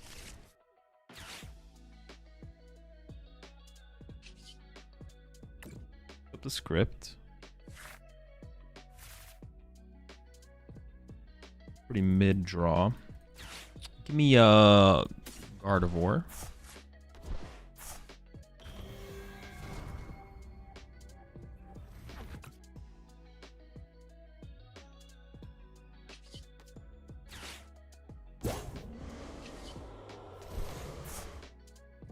I guess I could have also brought up this Monkey Door and forced the energy off of it. No, because then they could... it's fine. 100... Get 100 on active and Devo? No, because then they just have Morgrim on the bench. I have to be able to... I have to like Iono plus that? No, because then they... Yeah, I can't do that. I can't do that. No, that makes any sense. We have to find an Iono here. They just evolved the Morgrim to a Grimmsnarl, and then I have to deal with another Grimmsnarl. We have to do some kind of stall tactics for sure. The cheese has to happen. We have to cheese. Was it ever correct to bring up the Morgrim actually to put the 20 on the Morgrim though? Maybe I messed up that. Yeah, I actually should have brought up the Morgrim, right? Morgrim also Devos. Oh, true. No, but they have candy access. We still have to wait. All right, that's actually true. That's actually not terrible, but they have candy access here, so we have to play around their candy access first.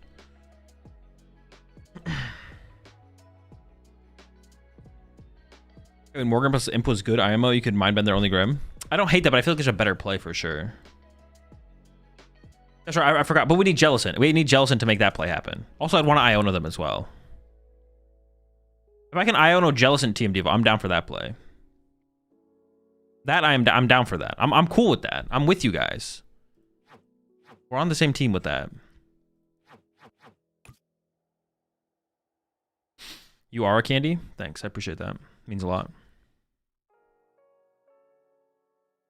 Yeah, I should have counter captured this guy, the Morgrim up though, so I could have done 20. The 20 damage should have been on the Morgrim. Because I don't really care if it evolves to a Grimmsnarl, do I? Well, no. I would want to like get the extra energy out of their deck though. By bringing up the Imp, I feel like. Oh shoot, they have double Monkey Door to work with now anyways though. Am I just screwed? Is it over?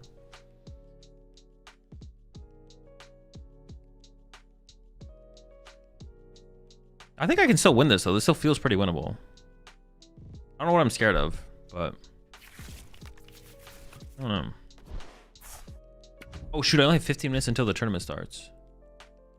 I haven't even submitted my deck list, I don't think. I don't have a deck list submitted, but I can get it if I have to. Oh wait, do they KO double Frillish? Oh dude, I'm just screwed. Dude, I just lose. I didn't even realize I could do that. That's like cheating. It's like illegal. Maybe I had to Clef Key this turn? Maybe I should have Clef Keyed instead. It's still winnable though. Well, we need an Iono. It's winnable if we find Iono. Oh, that's my Jelly out too.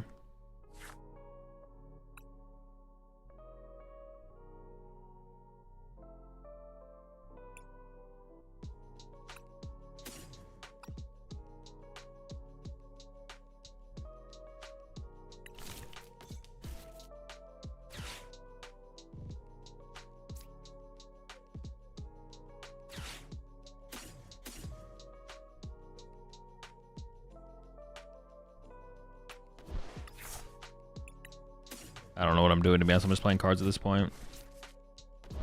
Iono?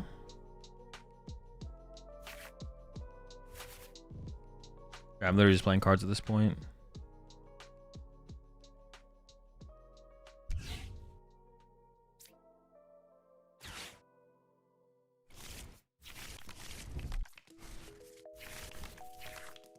Dude, no dark energy? Wait, do I even have my last dark energy might be prize actually, so I'm just really trolling. No dark energy, man. What is this? What is this? I actually think my last dark energy is prized.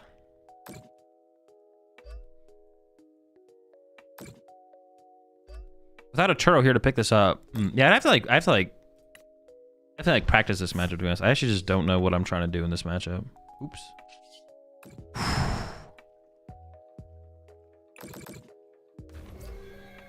I almost did it.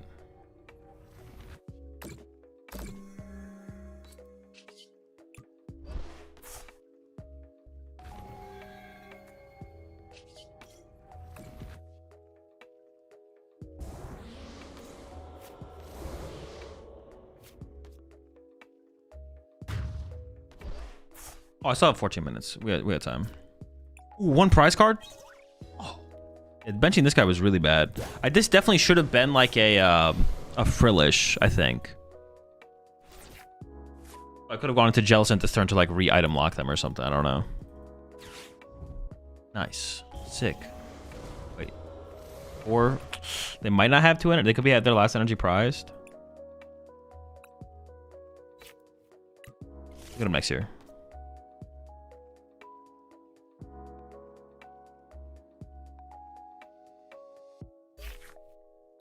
All right. Let me submit my deck list. Oh, we probably don't have time to play a Guardy game on ladder, to be honest. Let's just submit my deck list, though. Oh, I have to switch accounts now again, dude. Oh, well. Guess I just gotta do it.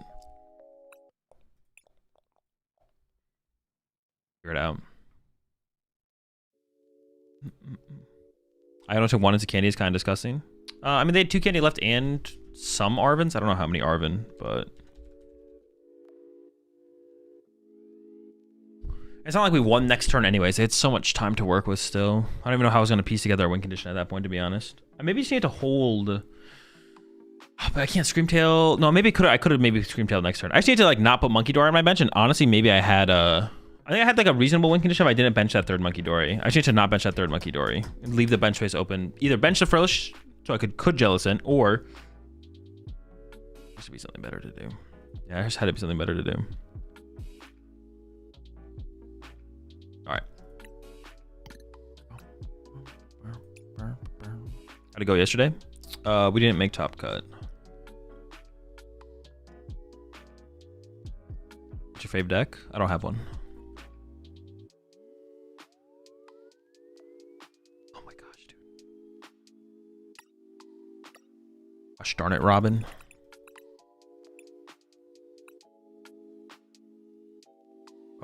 I should have to switch to a different one.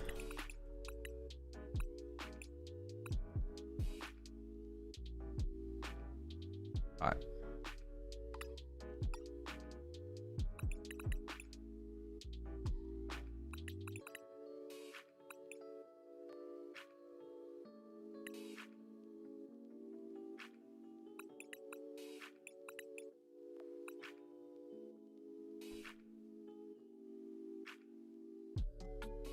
How did Punk up if Klefki's in the active? Klefki's touchdown only shuts down basics.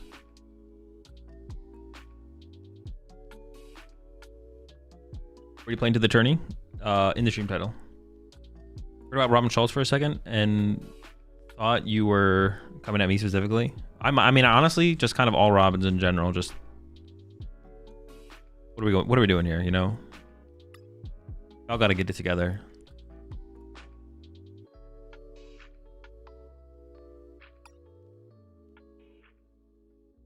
Every Robin's fault? Exactly. I've been saying this for a long time. They need to get it together. What do you think of the hollow energies from Black and White Flare? Hollow ones? I don't know what the hollow ones... Oh, I mean, they're fine. I mean, I'm not a huge fan of hollow energies in general. Azul, have you ever met another Azul? No. Apparently there was. Someone told me once, way back in like 2011, 2012 or something. Apparently there was someone named Azul in seniors or something. That's what I heard. But I never like saw their name on standings or anything like that, but that's what I was told. I don't know if I believe them. I don't know if I believe them. They might have been capping. So the only other thing to try in this deck would be to add another Night Stretcher, and I think I kind of want to do that. There's many games where I'm like, all right, I need to find Night Stretcher. My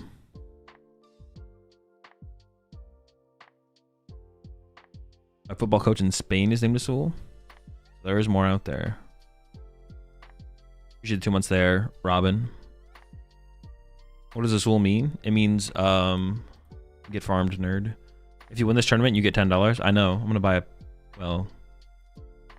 I'm gonna buy a pizza with that. I'm not actually going to. Well, I might, you know, I might just buy a pizza with that.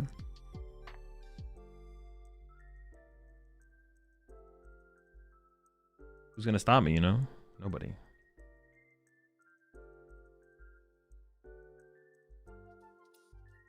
Yeah, I kind of want that third Night Stretcher. I just don't know what I cut. I'm leaning towards cutting the Ultra Ball, but the Ultra Balls are 4 Ultra Balls also really, really good. So I'm not sure. Maybe I should cut a Terra Orb, but the Terra Orbs are also nice because they're like super efficient in the early game. We never cut a Nest Ball because Nest Balls are just broken. I think the cut would be a Ultra Ball, to be honest. If we were going to make a cut here for the third Night Stretcher. Because I definitely... Night Stretcher is a card that often in games I'm like, I need Night Stretcher. And I'm low on Night Stretcher. So let's just do that. Could I ever cut a grass for it? Would I ever be comfortable with that? Second penny for Earthen Vessel? Nah, Vessels are pretty good.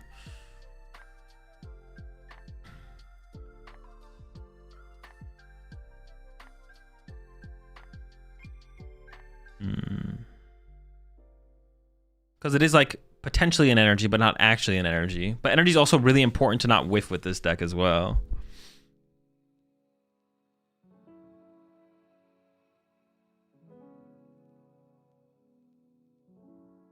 Night Stretcher is technically a grass? Yeah, but it's not actually a grass though. One Iono? No, we're never cutting an Iono.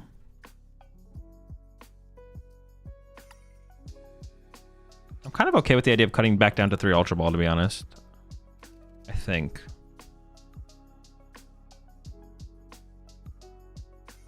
But then I wonder if we could actually, because we have the third Stretcher in there, if we could do this. Because Vessel is such a more powerful card than a single grass energy. Cut a Terra Orb / Ultra? Yeah, I'm just not sure which one is better to cut, to be honest. The Orb or the Ultra. I think it is the Ultra Ball, though. I think the Ultra Ball is the better cut.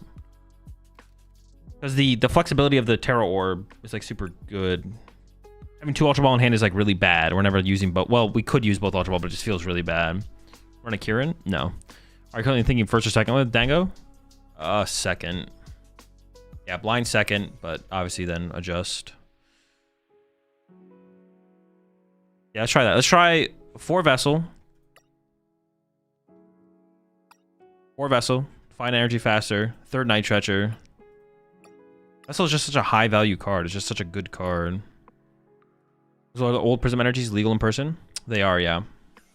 Yeah, let's just give it a shot. Let's see how it feels.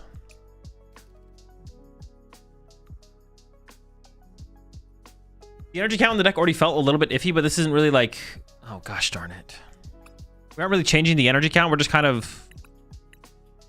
Our outs to energy are similar. No, not that one. I actually need to stop using the black and white one, so I'm going to be playing in tournaments. Our outs to energy are similar. Yeah, our outs to energy are similar. We don't really have like less energy in the deck because we have like +1 Stretcher. And then we cut an energy for a Vessel. Dude, are you kidding me? Oh no, I didn't export it. Like, how did this happen again?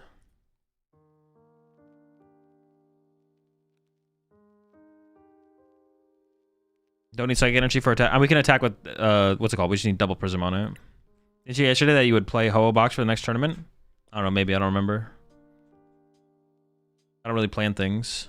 Whatever I feel like doing whatever I'm feeling like playing in the moment is what I'm going to play always. Sometimes I plan far ahead, but like if I change my mind, then I change my mind, yeah. Whether I did or didn't, I want to play OgerBox, so it doesn't really matter.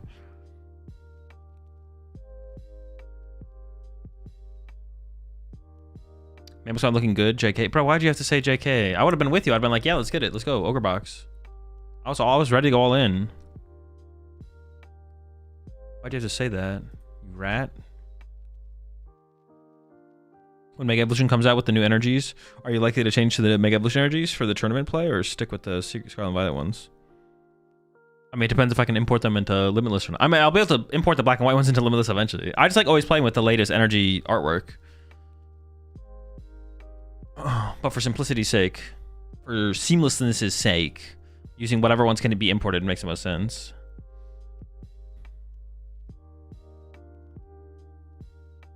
So yesterday you held chat's hand and promised to play OgerBox. We are all betrayed. Unlucky.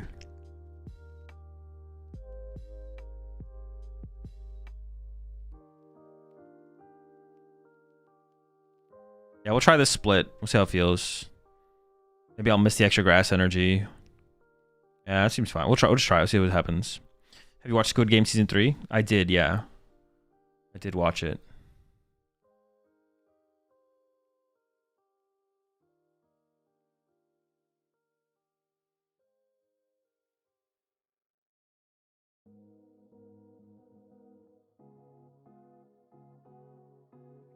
But the new energy might be bugged like Williams games.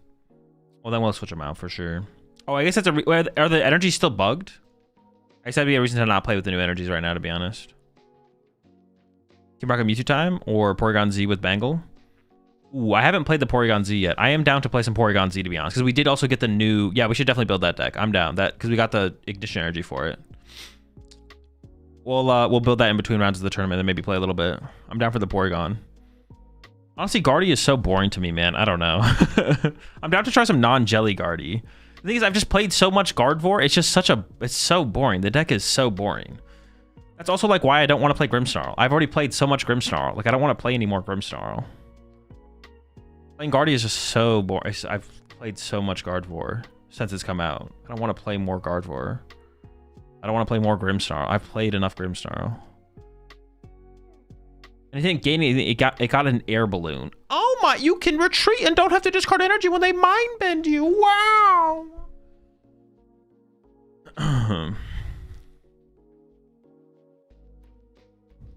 Pult is more boring.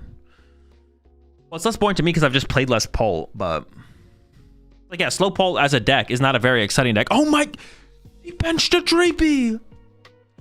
He got a Dracloak. Oh my gosh! He evolved it. And he's got the energy attachment return. He's going nuts. Itchy Pollen. Yeah, it's not a very exciting deck, but it's more fun for me to play it because I just haven't played that much Pult in general. Have you played Zekrom? Yeah, we did some Miraidon already. We've done some Don. I'll definitely revisit Miraidon. There's definitely more to test out with the deck. I think the deck's pretty good as well.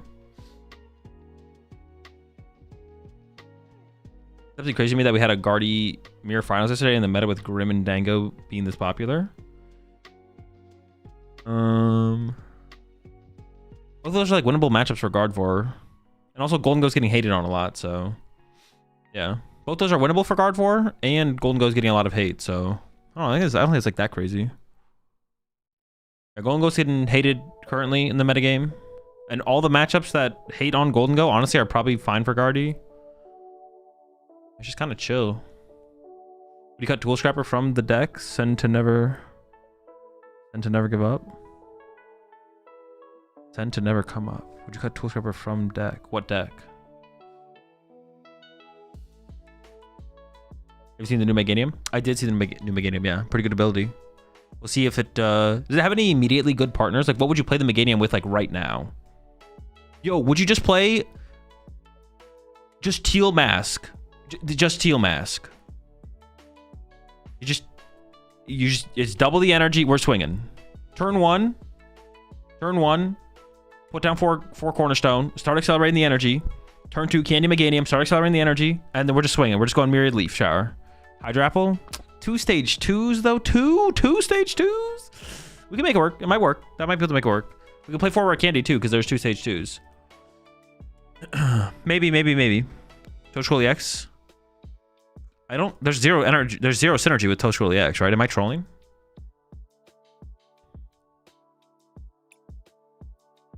Mega Venusaur looks playable.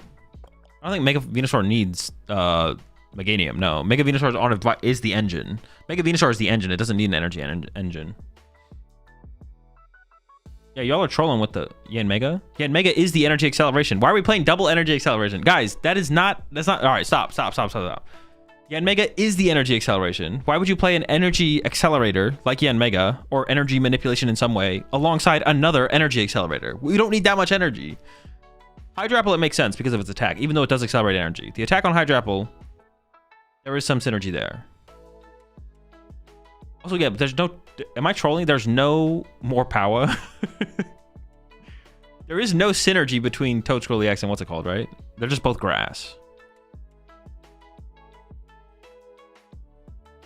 Like doubling the energy on a Toadstool doesn't do anything.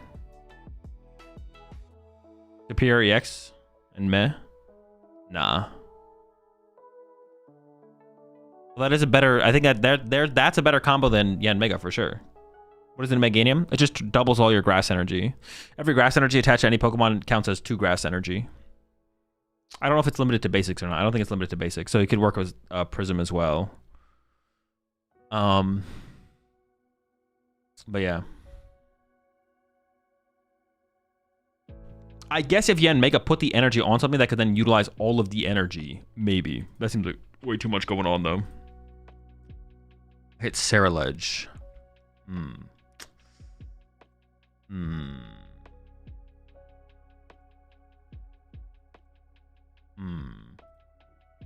Not sure I like that. That seems like a bad matchup, to be honest.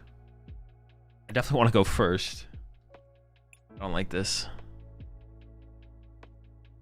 Just attack with Ogerpon straight up. That's what I'm saying. Meganium Ogerpon. That's the play for sure. You just try and teal dance every single turn of every single game from turn 1. It is limited to basics. Okay. So not gonna work with like prisms and stuff like that. What happened for Alligator? Just not good.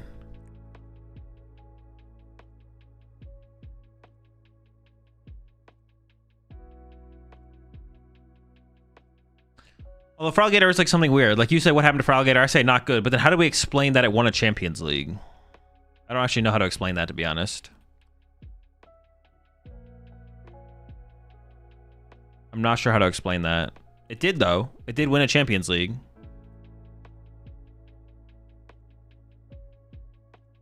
How do we explain that it won a Champions League? I'm not sure. Prize element? Maybe. Best of 1 Mickey format. That is also a factor for sure. Surprise element, best of 1 Mickey format. Definitely elements.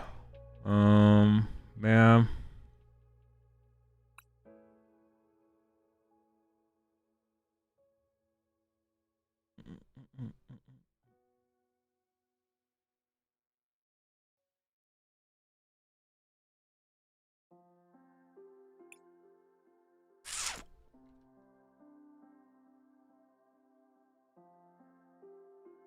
Okay, cool.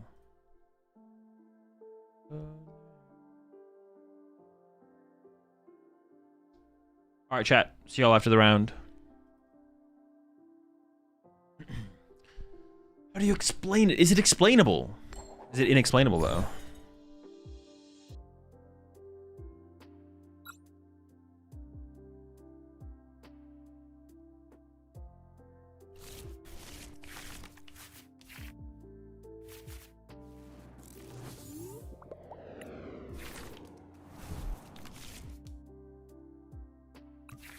Could be a squawkabilly angle. Squawkability.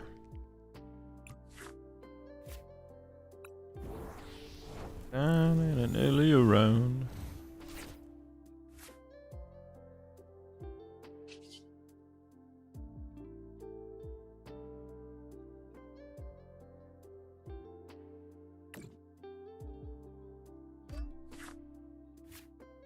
It's actually a really interesting hand because I can go this. Alley around. I don't think I actually squawkabilly here. There's like no need.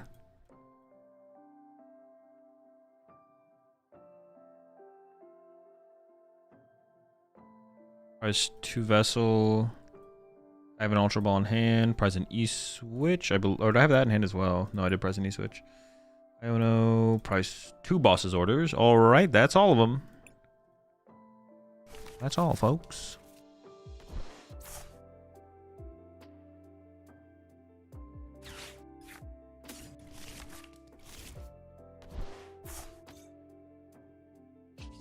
Yeah, I can just like Ogre's Mask off the rip here.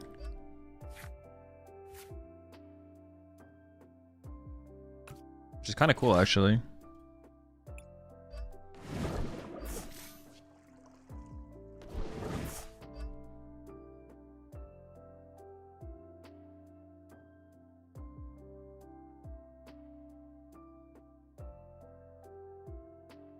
Okay. Of course, we don't have the Prism or whatever energy yet, but we're going to get it, I think. I hope, I want, I need. They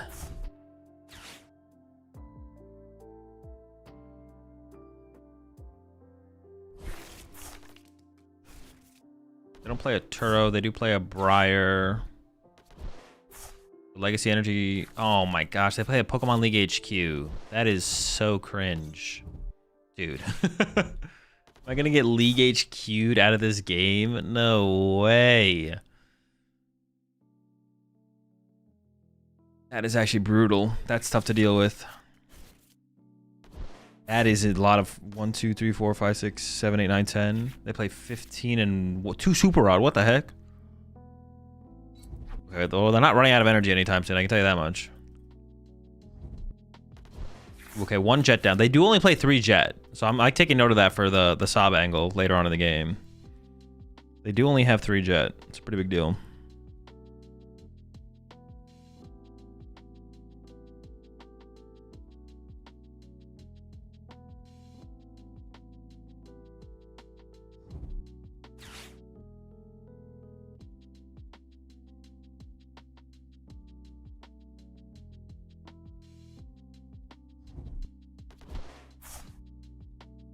Usually I would like aggressively discard this water pawn, I think, but I think for this situation I don't do that actually. I think we chill. I'm probably gonna Vessel away Ultra Ball, get some grass, accelerate 1 grass instead of Vessel away that. See what the top deck is as well though. Oh wait, they're not done yet anyways. Jeez, bro, chill out. I thought they were done, bro. I thought they were done.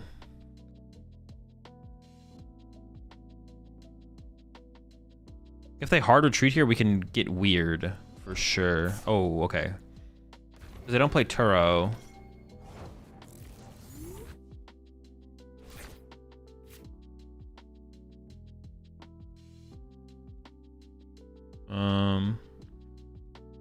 Like I can sob their active to just build up more energy in play, I guess.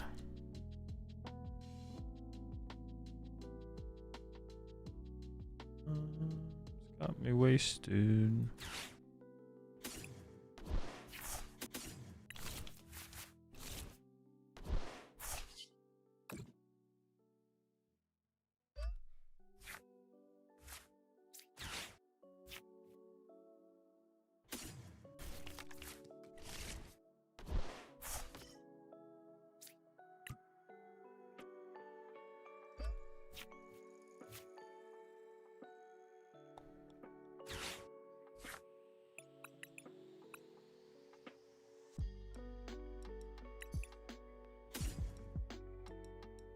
Ooh, Iron Bundle is weird here because it could force up the Squawk ability.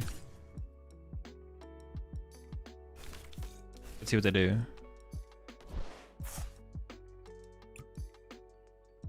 Actually, do I want to do that though? Well, no, I kind of do actually. Yeah, I kind of do.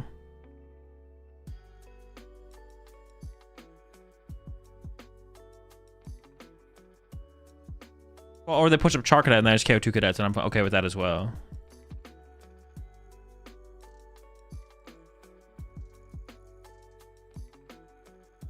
See what they do though.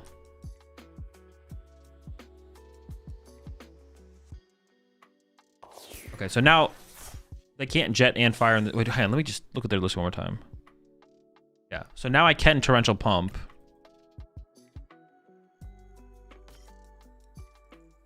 Actually, I don't know if I should bench that. Now I'm just gonna pump, punch. Yeah, I don't know if I should have benching this guy was actually probably a mistake, I think.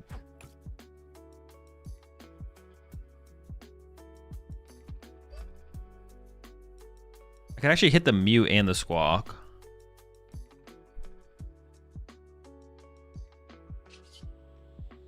That's probably the better play, right? Yeah.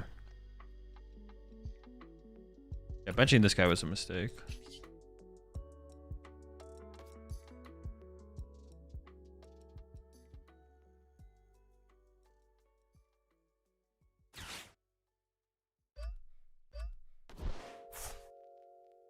Just get that out of the way.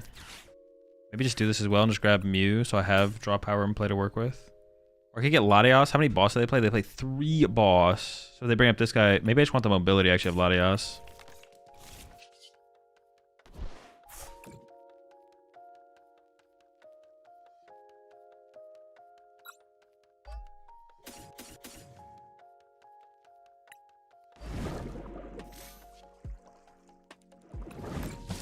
Yeah, I think we just chill. I could have taken out Charcadet, but taking out Charcadet's a little bit weird because if they go like Cerulege, I'm putting another one prize on play, then I kind of just wasted that damage. So, but it's unlikely that they'd be able to play it. Actually, it's not even that unlikely they'd be able to play the way. They're playing like the double Squovet, double Mew engine, but they don't have to bench a Squovet, like theoretically throughout the whole game. Because I'm not like not being that aggressive. Yeah.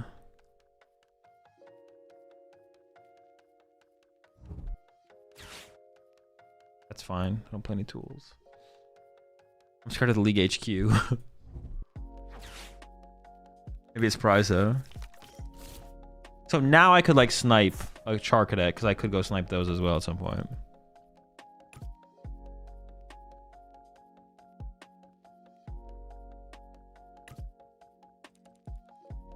Stashing. They're stashing. Me energy 11, so they have 4 fires left. Then if we want to try and draw fire this turn to attach to the Cerulege, ideally. Okay, they found them. I mean, they play double Super Rod though, like I mentioned, so it's not like they're running out of energy anytime soon at all.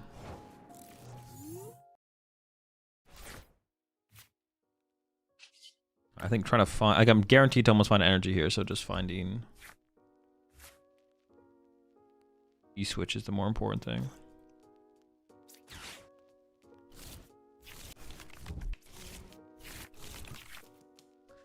Well, found the E-switch, did not find the energy. Very cool, very cool, very cool. I guess we're dude, that's so bad. Dude, whiffing energy attachment for turn. Also, I just like shuffled back 3 grass energy. Like, come on. Come on, bro. Oh, that's so bad. I mean, it's not like it's unwinnable or anything like that. It's just so annoying. That is, I could have whiffed the energy switch. If I got the energy attachment for turn, I'd be so much happier. I'm tilted.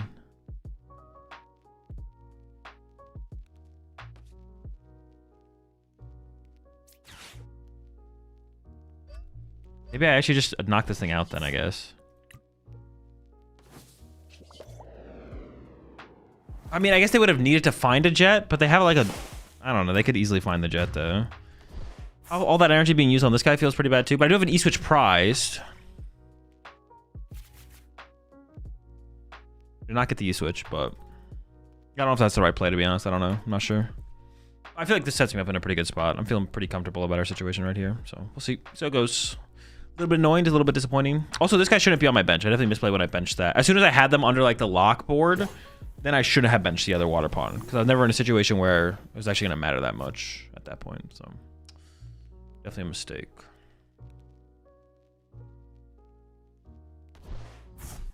No, there it is, bro. Holy. Oh boy. How do I deal with this, man?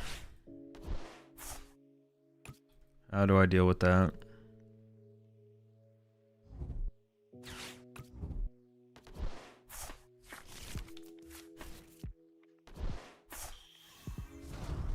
How do I deal with that, man? Dude. League HQ, man.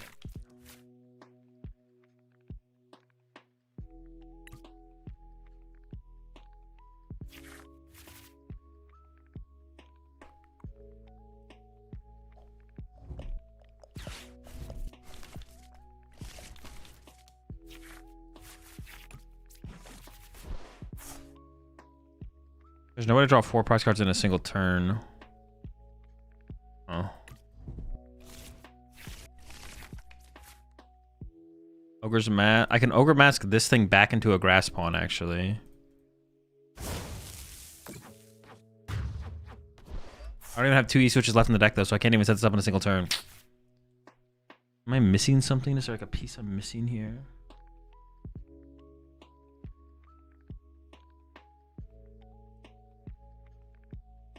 I mean, I maybe should have just sobbed and not given them, but they're so likely that they get a jet there. They play if they go like Carmine plus Squovet plus Mew, they just have it almost. The 2 prize cards hope they don't find League HQ, but then they found League HQ and now.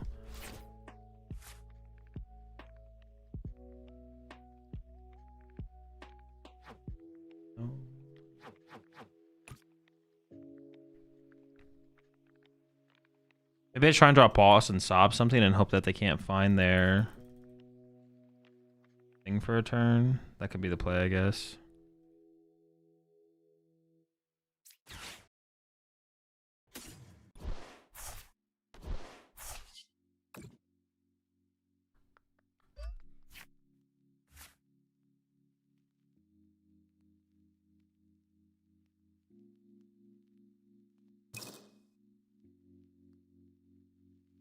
2 E-switch here, 1 2 E-switch prize. I have 1 E-switch in deck. I feel like I have to play for the boss play, to be honest.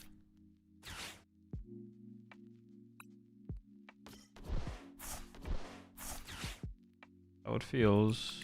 Maybe I'm missing something though. There might have been some. There might have been a better play.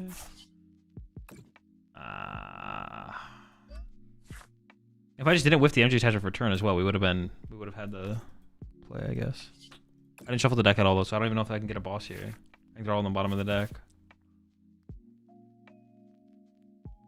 I don't have a play. I'm just playless. I literally just don't have a play.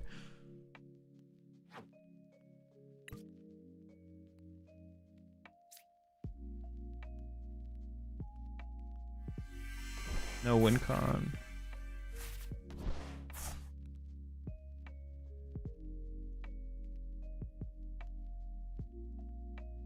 The HQ. I just want to concede, to be honest. Like, the chance that I win this is not, it's like 0.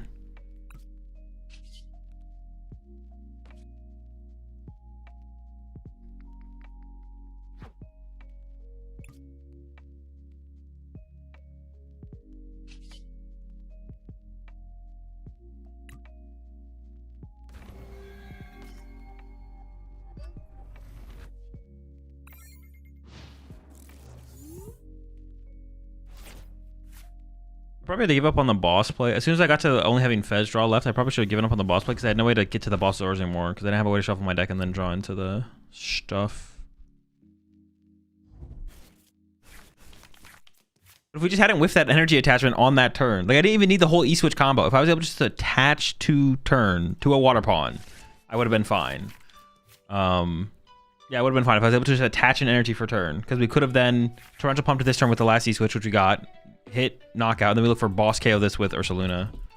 Through E-switch off the prize cards. We'd have like a line, but now we just have no line. Yeah. And the early game felt really good too. Dude, League HQ, man. Dude, League HQ. Never lucky. League HQ, man. I'm like 1 hour playing this deck and this is bad? No. You're bad.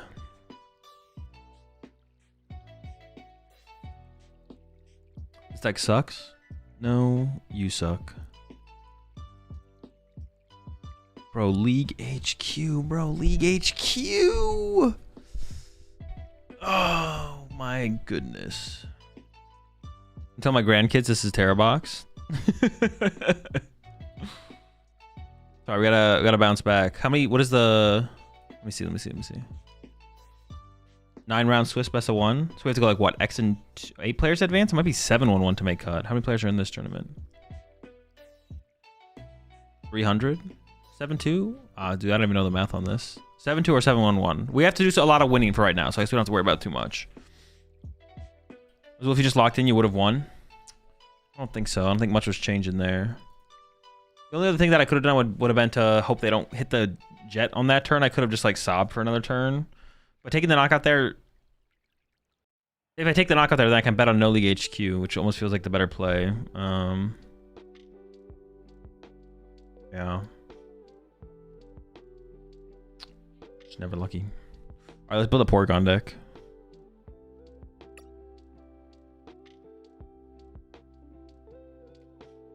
Porygon.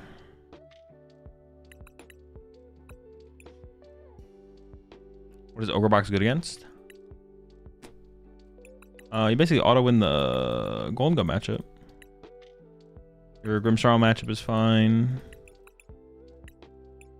Dragapult matchup is good.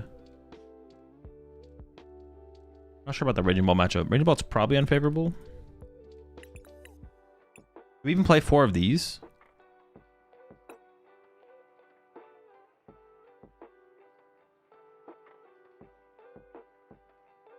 So wait, we play Ignition Energy and what? Reversal Energy? Is that it?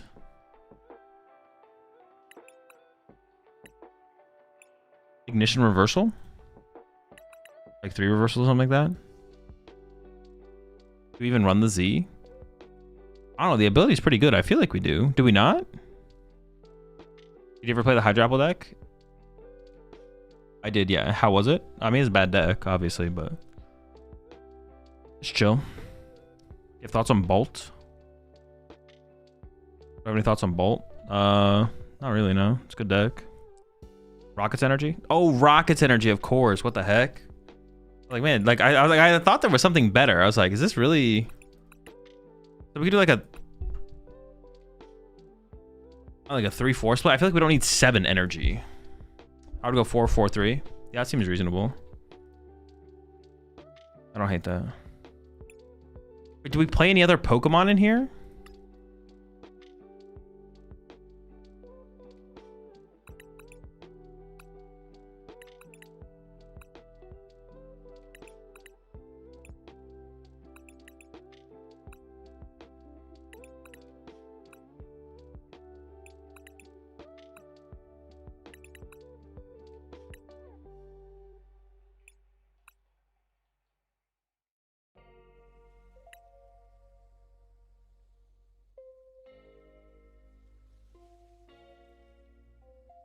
I run 4-3-3, run Mimikyu for cheeky knockouts versus Terras. Mimikyu is a solid pivot. Sure. Also like a good sacrifice early, right? Maybe like 2 of them. Who knows? Oh no, because we can be attacking turn 2, right? But maybe we do want 4 ignition, because drawing that's like pretty... Oh, we want to start swinging turn 2. I don't know about knocking out. We just like play 4 Night Stretcher? Or what does our recovery look like? Double Sacred Ash? I feel, see, we need to get this guy back.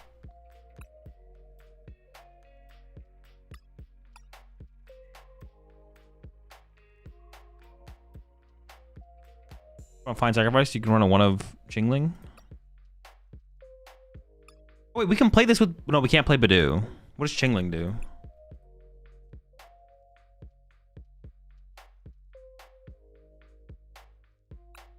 Yeah, I'm down for Jingling for sure.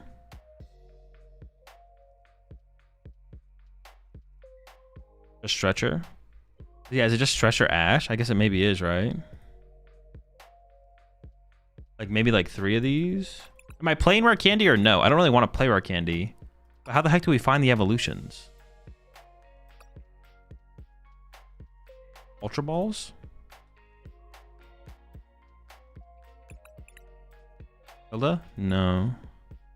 Team Rocket's Mimikyu? I got it in there. Zapdos? Nah. Articuno for a Pulp matchup? Sure.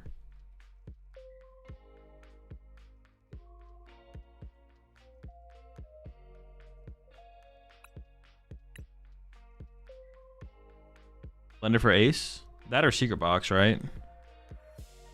Play a 1 of Candy.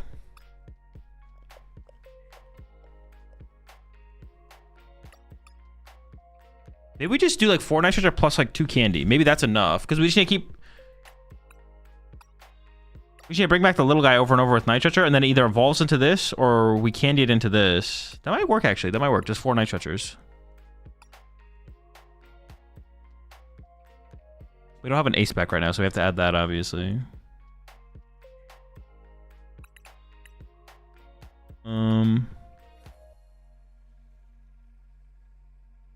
When does this guy actually matter? Like, what are we attacking with this ever? Dragapult? That could be cool against Dragapult. Sure. We'll keep him. Also, this guy gives us something to do turn 1 going second. I kind of like that.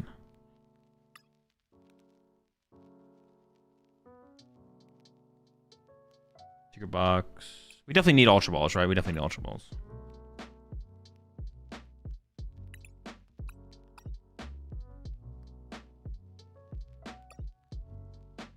Wait, can I really not fit 4 Ultra Ball in here? Is this real?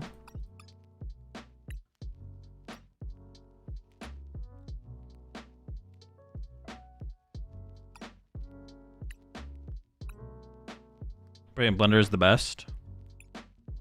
Oh, I guess because we can search for it with Petrol, right? Interesting. I'm gonna try the Secret Box. A Bangle? Bangle would be good, but how do we have room for a Bangle?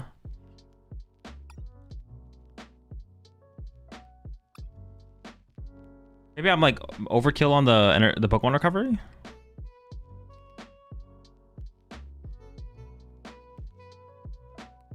The Ultra Balls are definitely necessary.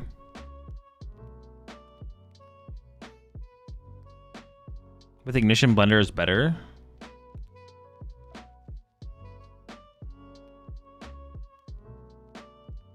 You really need to candy though? Well, with only playing Night Treasures, I think I do.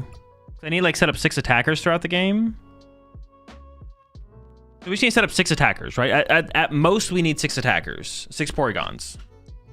So getting this guy back super aggressively is super important. So this is 4 attackers. And then these guys, one of these can evolve through those. So we can maybe get away with like 3 Night Treasure. We can maybe do 3 Night Treasure. Would I want a bangle? Wait, what is our max damage? 4, 8, 12, 20? 400 damage? Wait, we can swing for 400?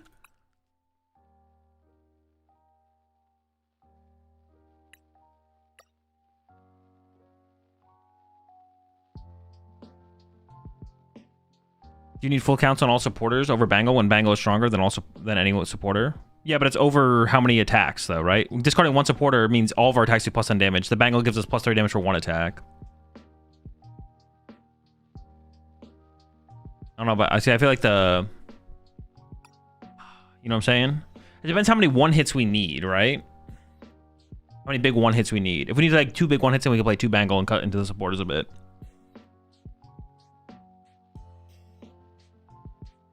Sacred Ash plus the Green Team Rocket guy? Yeah, but we don't want to use this guy that much.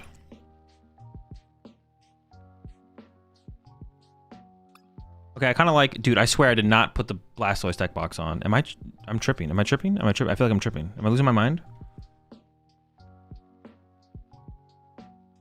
Visualization Zone A-Spec? No.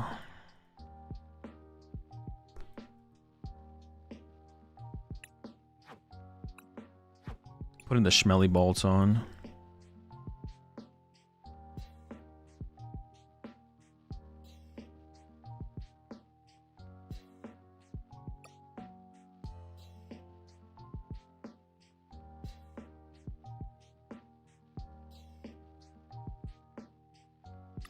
Yeah, we gotta get down the recovery count of stuff for sure.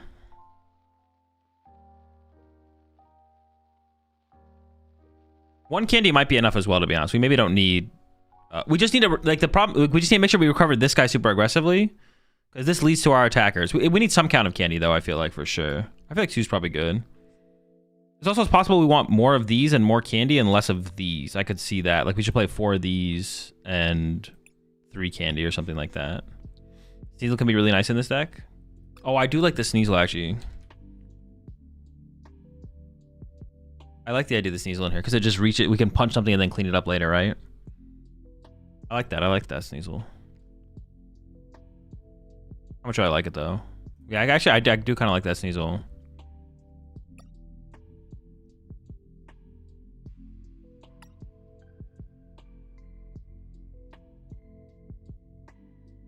Maybe it could look like that, like 4-3-3 Sneasel, Mimikyu. This guy might just be bad as well. This guy's probably just bad. I'm cutting his ass. Wait, but then if we don't open Porygon, we have to get into Porygon? Appreciate the 12 months revival. Oh no, because we have Boss, or whatever it is called.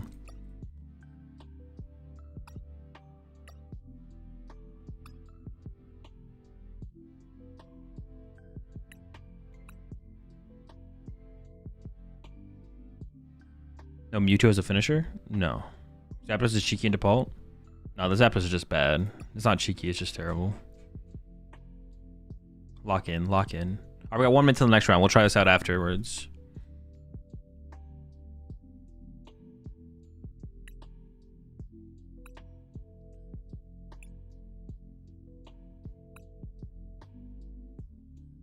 Zapdos doesn't move from anywhere to anywhere. Zapdos moves from the active to a bench.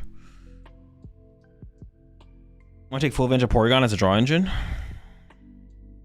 I mean, what would you have me change to do that, though? Just more red candy?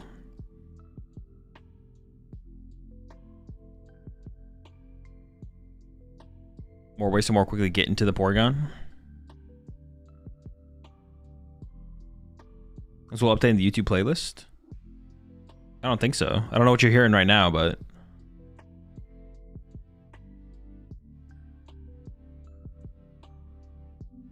I mean, we could play like 4 Candy, 4 Porygon, I guess.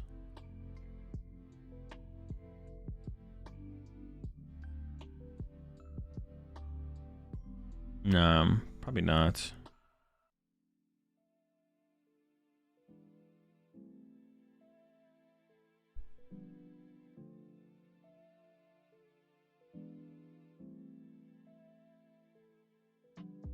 Any other Energy Excel besides Ogre and E-Switch? What do you mean? For what? The fact that I lost walls round 1 makes you want to pack it up? Nah, lock in, lock in.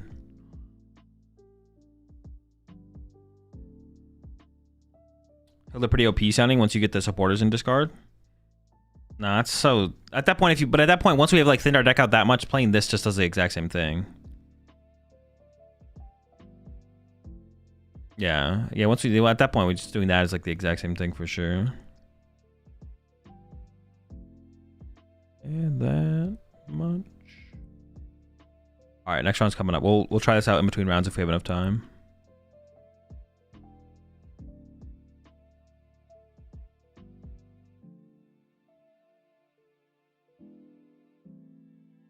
Rocket's Crobat and Orbeetles are hilarious together, even though it's bad. What does a beetle do? It moves all the damage to itself or to other Rocket's Pokemon or something like that? I forgot to add the Rillaboom to my Diplin list. Am I cooked? I don't think so. The Rillaboom's not even that good. You should be fine. Oh, I guess it's good to beat Ogerpon, right? It's good to beat Ogerpon. I feel like Blender is better than Secret Box. Receiver Petrol for Blender is plus 120 damage on its own. I could see it. I'm not against that. But I'm going to try it with Secret Box to begin with for sure. We'll see where we go from there. I guess like the Secret Box isn't doing that much for us in terms of setup. Maybe you're right. Because what Secret Box is doing, it just finds like the stadium, right? Well, I guess it's like +1 out to Ariana and Proton. And +1 out to Stadium. Like the tool it finds obviously doesn't really matter that much at all. I don't know. The Secret Box sounds kind of good though. I don't know. It's kind of cool. I can see Blender being better though. Petrol can find the Stadium too. Yeah, but that's like such a lame turn. That's such a terrible turn. Going Petrol for Stadium to draw 2 cards is awful. That's not what we want to be doing. Play Research Additional Whole Hand with the box. Nah, I'm gonna try and make it work without Research to begin with for sure. I mean, we could add it in eventually, but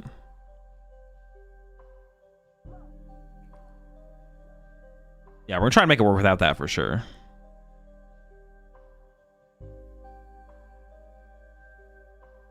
Petrol for box. Petrol for box also isn't that high value either, because you're getting Petrol for box to guarantee the Stadium. I guess it finds you Night Stretcher. That'd be like a big one that it finds you is Night Stretcher, I guess.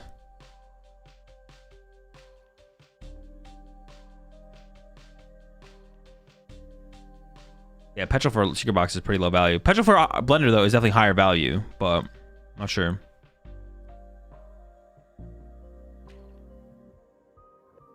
Box for Rare Candy.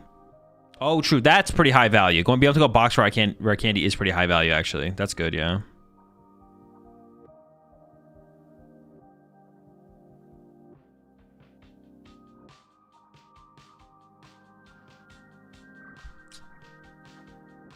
There must be like a judge call or something. We'll just wait till the next round, though. How do ties work in online tournaments with timer? Once time hits, it's just a tie.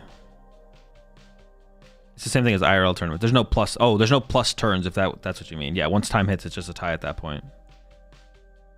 He's playing the Masks deck that's popping up.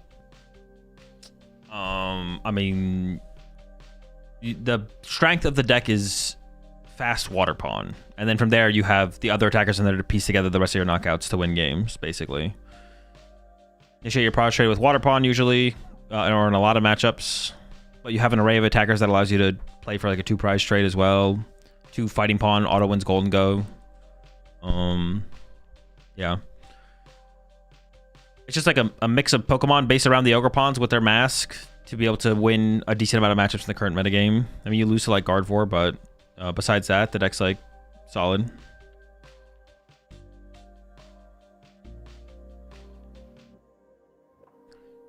Dropped in to say good luck in the tournament. I'm hoping to pull off a dub or two with Yan Mega. Best of luck, Drew, with the Mega. Yesterday, one guy was trying to take the win from me and saying he had game in hand after I won. What was it? Wait, you won though. What was his argument? Would you prefer IRL follow limitless tourney and do automatic ties at timeout? No plus turns. Well,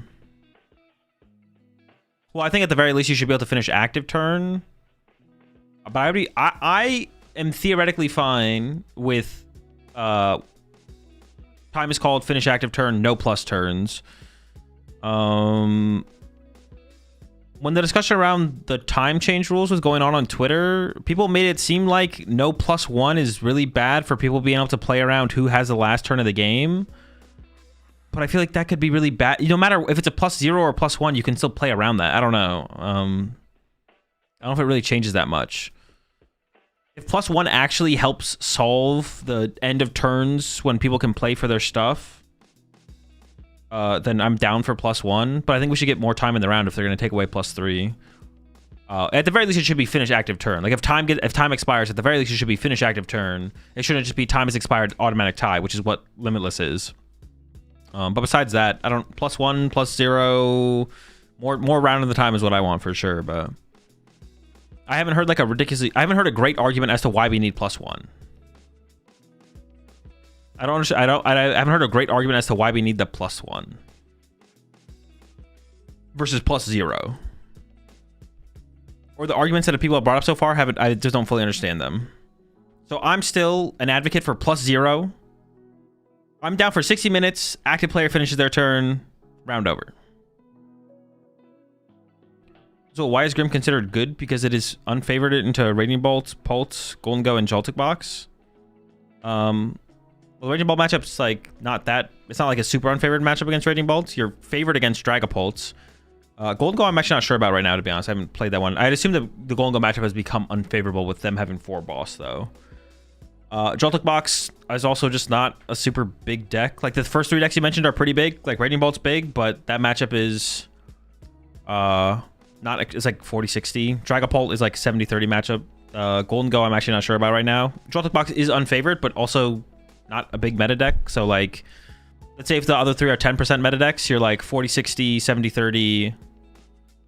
Gholdengo might be 50-50 or might be unfavored. I'm actually just not sure, to be honest. And then Jellicent is like a 20-80, but Jellicent is also like a 2% meta deck. So I think you're favored against Gardevoir. Like you left out 2 big decks, which is wait, left out 1 big deck, 2 big decks. You also left out you didn't mention Gardevoir, which is a favorable matchup. So like you can't just be like, here are our deck's bad matchups. How the fuck is this deck good? It's like, well, you only listed the bad matchups. I don't know what you want me to tell you, and you were wrong on some of them being bad matchups. So like. Yeah, you can't just list a deck's bad matchups and then be like, how the fuck is this thing good? And then one of the matchups is actually a good matchup. Because then you have to like bring in the meta percentages and be like, well, what is the meta percentage of each deck? And it's like, oh, well, Jellicent is like a 2% meta deck. So it's like, all right, you have a bad matchup to a 2% meta deck. That's not like a reason to not play a deck. Raging Bolt matchup is unfavorable, but it's not terrible. Gholdengo I'm just not sure about, but it's got to be unfavorable. I feel like Gholdengo's got to be unfavorable for the deck, to be honest. And then you're favored against Dragapult, so... But what about the rest of then the question is like, all right, where are we at with the rest of the meta? Gardevoir's probably like a 10% meta deck. You're favored against that. Okay, so we got that going for you. And then there's still more meta to be discussed at that point as well. So I don't know where we're at with the rest of it. How the fuck is Gholdengo good when it loses to Typhlosion, Crustle, and Gardevoir? Dude, that's what I'm trying to figure out. Wait, whoa, hold on. You're favored against Gardevoir. Chill out. But yeah. I'd rather have equal turns than 1 or 2. Equal turns just doesn't make sense to me in best 2 out of 3 though. Like once you get to game 3, how does equal turns like ever make sense? Like all the variables that happen throughout a game of Pokemon, especially when you're in like a format and a metagame where going first or going second could be more favorable to begin with. I feel like even turns just doesn't make any sense. I'd rather have +1 than equal turns. I'd rather have +1 than equal turns. Because I feel like equal turns just at the end of the day doesn't make any sense.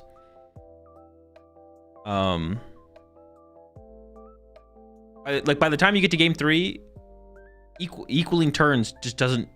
It just doesn't. I think +1 makes more sense than equaling turns. Because it's not like trying to make up for some like. I feel like equal turns make sense when you're trying to make up for some disadvantage of going second, but that just kind of doesn't exist in the Pokemon TCG, especially in like a best out of 3. Oh my gosh, are we hit? We hit Spidops. All right. I mean, if I just set up attackers and start attacking, can they, like, if I just set up an Ogerpon, how do they deal with a single Ogerpon just swinging on them? I actually don't know if their deck can. What does Chi-Yu do for damage? 1 hundo? Yeah, what happens if I set up a single Ogerpon and just start swinging? I don't know if they can beat that.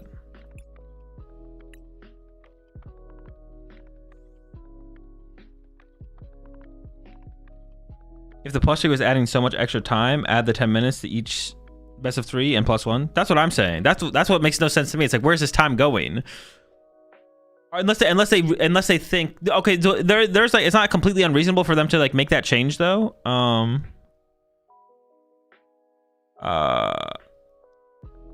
It doesn't make no sense. Because I've been grinding this deck hard at locals. I'm not sure why you think it loses to Dango. What deck? The Ogerpon deck? Oh, the Ogerpon. I maybe misspoke, but Ogerpon auto wins Gholdengo. That's what I meant to say. I don't know what I said. Porygon? Oh, I didn't make a statement on Porygon at all. I don't know what you're talking about. I haven't said if Porygon's good or bad against Gholdengo. I have no clue. I haven't played the deck yet. Oops. Lock in the right deck. Yeah. Okay. So them not adding more, them getting rid of best of 3 but not adding more time to Swiss rounds. If they think Swiss rounds are would still be taking too long, then it's not unreasonable for them to remove +3 and then not give us extra time. If they're like, we need to be saving more time on these rounds, but they didn't say that in their statement. So yeah, they didn't say that in their statement. So I don't know. It would have been nice if they had said that as like a clarification for it, but they didn't say that. So all right, I'll be back, chat. So I'm up against Zoro Spidops. I think I just win though, because everything that I play it can attack, right? So as long as I bench very little and discard like the really bad stuff, like if I discard my Ursaluna, my Iron Bundle, but even my Iron Bundle could attack. My Squawkabilly's got to go. Like this guy can attack.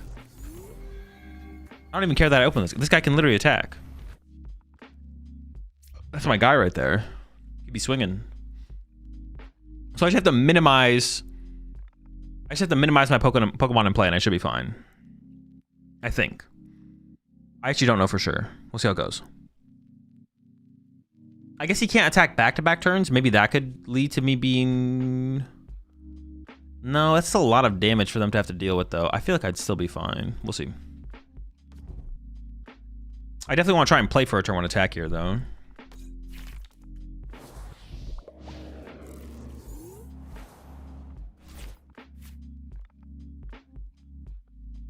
Wait, they don't even play.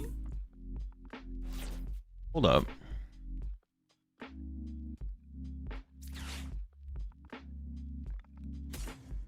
Well, I don't really want to. Maybe I do this. They're both pretty useless, right? There's not going to be either No, the E-Switch is better. The E-Switch is the better card. What am I thinking? I can move it. I can move my energy between Pokemon. They don't play a retreat locker. They're literally playing fully through Spidops. So with Latias in play, they're only out to stop me from retreating is Klefki. Their win condition is like Klefki plus Flutes. Okay, good to know.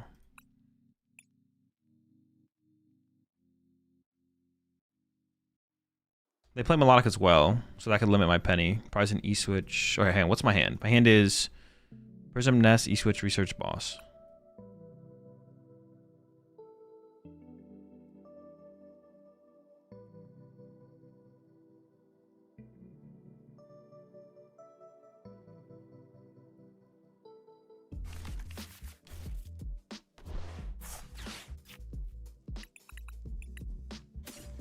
Water Pond's my last prize. Okay.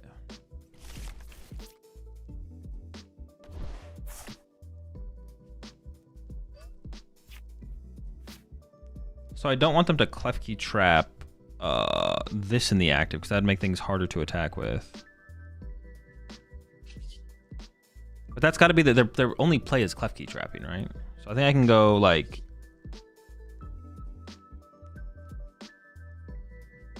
treat,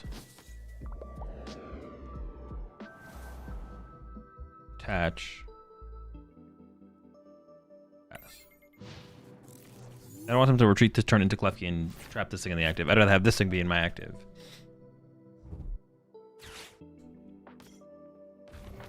Oh, wait, can they trap my Mew? Wait, no, they can't. No, I think they trap my Mew. My Mew can get stuck. Okay. Yeah, maybe they can do something against my Mew. Maybe they can't, actually. E-switch, E-switch, no. I'll try and penny the Mew out of play.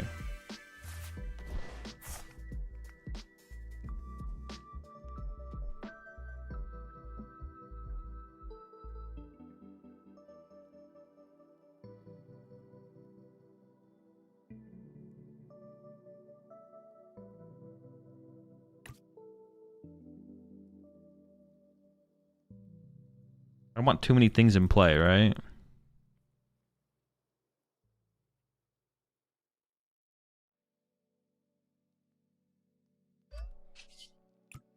I was thinking about trying to save the Prism energy for the Latias, or I could have attached to Latias plus E-switched over, but then I can't Eon Blade back-to-back turns, so I don't really want to like put myself in that situation where all of a sudden I'm not attacking back-to-back turns or something like that. I want to be able to be aggressive, especially while they're basically dead drawing. I mean, they could have Fez this turn.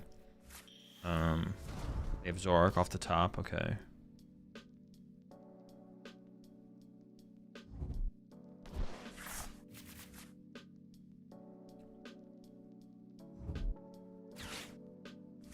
More spiders, sure. Tarantulas.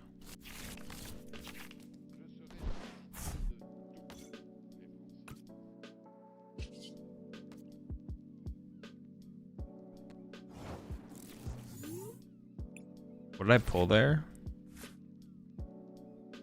Oh, water pond. Grass energy top deck.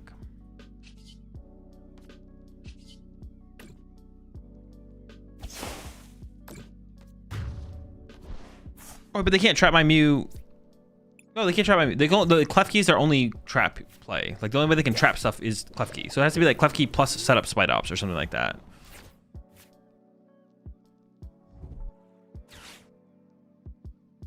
Yeah, that's their win conditions. Klefki plus setup Spite Ops. Maybe attack with Chiyu? I don't know.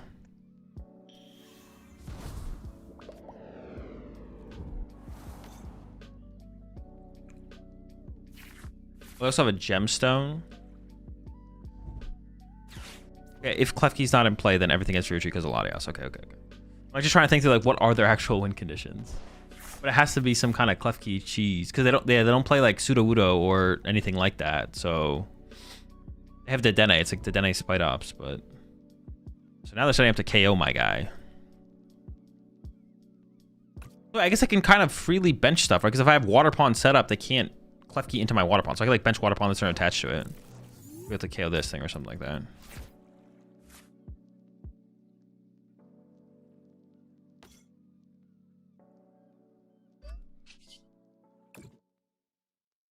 Oh, I guess I'm missing the KO on this now, though. Well, actually, I could E-switch up and then accelerate one more energy. That would be fine.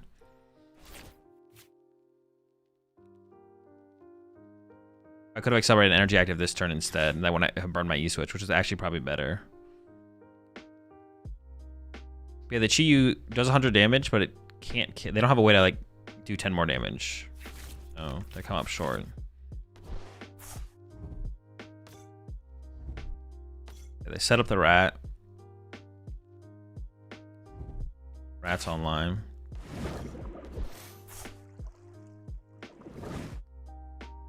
This doesn't do anything, right? Unless I'm... Yeah, it just doesn't do anything. I have Latias.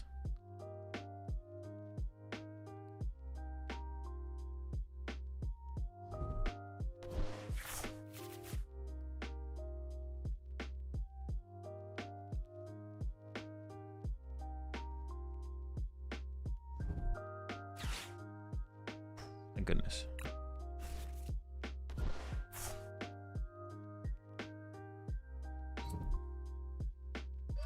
Oh shoot, they're getting the little guy in there. Gen him up. What are they getting back here? So the only thing I'd be scared of having stuck in my active to face down a Klefki would be Ursaluna. So I just have to Vessel away Ursaluna here. Right? Yeah, I think so. Well, this thing could get... No. Nothing can get stuck because they have to Klefki... No, this thing would be annoying to have to get stuck though, actually. Well, maybe I can just bench good things?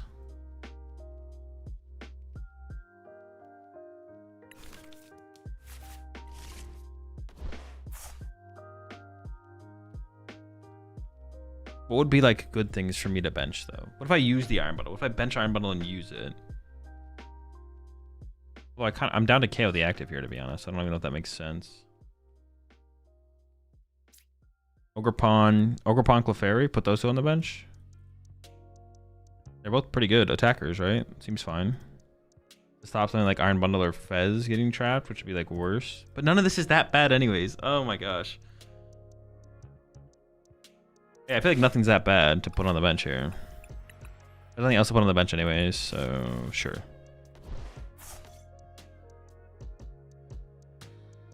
Why not?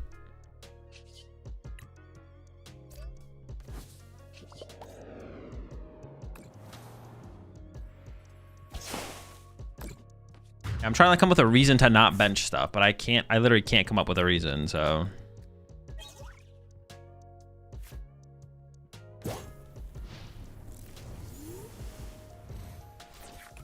Can't come up with a reason. So I guess we just do it. Just bench the squad.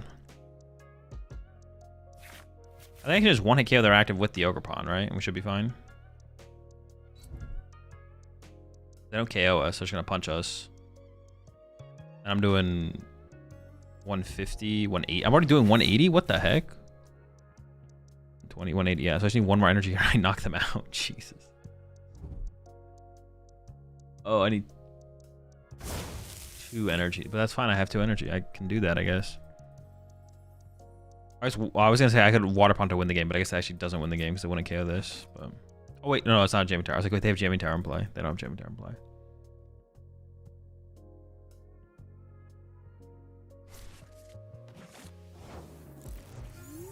Taking the knockout with this isn't... Well, it's not what I want to do though, I don't think.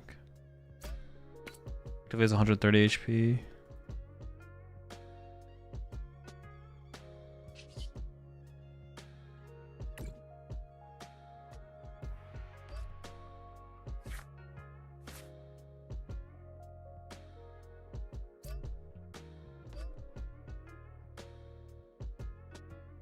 Play Genesect, so at some point they could set up Genesect to take away my legacy energy, so I may as well just throw the legacy down now. I don't want to build up 1 energy on my bench as well. It doesn't seem like a bad thing. Sure. Seems good. Seems fine. I kind of have to respect this big guy too, right? He's got freaking 6 million energy on him. He's cooking. Last prize cards in E-Switch. Yeah, so once again, the only real win condition is to Klefki trap my Mew. But I have Boss left in the deck. I have Penny left in the deck. Like, there's not a... They do play Melodic, but they don't have the Feebas this turn.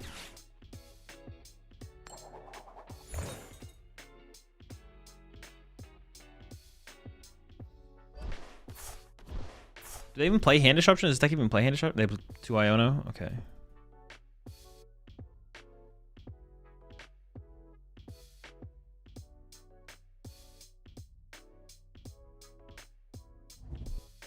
So they are gonna what, KO me with bind? No, wait, what can they KO me with here?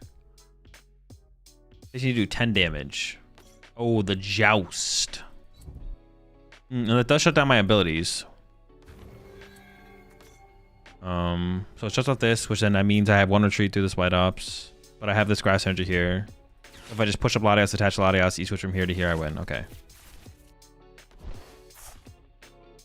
So the Crushing Hammerheads wasn't even that big of a deal because I couldn't self-accelerate to this Ogerpon anyways. Yeah, it doesn't really matter. I could just use Clefairy, I guess. Maybe that's better. But same difference. We win here. Joust.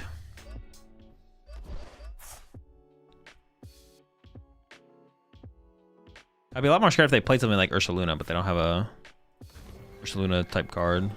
Or I guess the only Ursaluna type card is Ursaluna, but...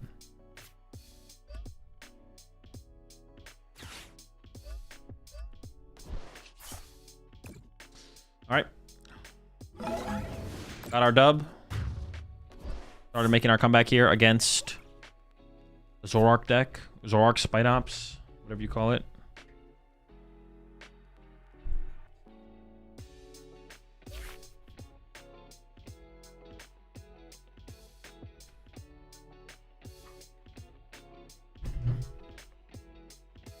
Has OgerBox felt more like a real deck or a meme deck?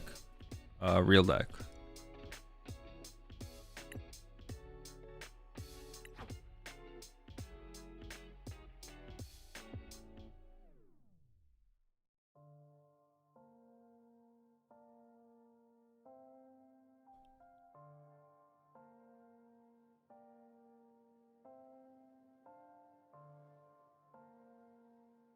I'm playing Ho-Box in the tournament, and I just probably double Ho-Oh, Clefairy against Paul. Back it up. Hazel, can you show me the art on your water bottle? No, it's just a bunch of stickers. I'll be right back, though, chat. I'm going to go make some food, and then we're going to play a game with Porygon. Right back.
All right, that took longer than I expected. So the next round's up in 2 minutes. So I guess we're just chilling until the next round happens.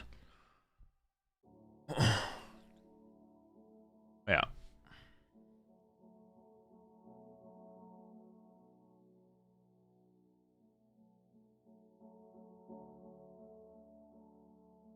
That's better. But now I feel like I'm like super tall.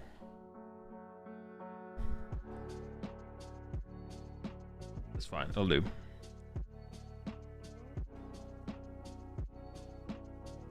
Any odds on what food he's getting? It's just chicken and rice. An avocado and broccoli slaw. And some sauce.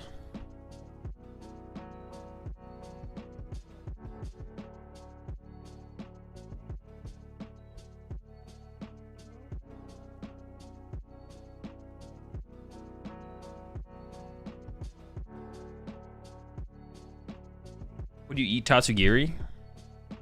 I don't know. I mean, out of Pokemon to eat, Tatsugiri would definitely be one of them, right? Like, if you're gonna eat some Pokemon, like, you're probably eating Tatsugiri, to be honest. He's up there for sure.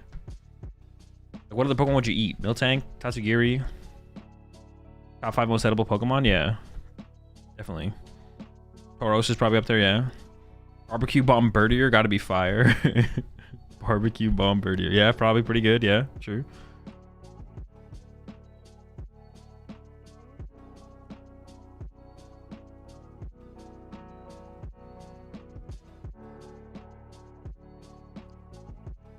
Oh, creamy, yeah.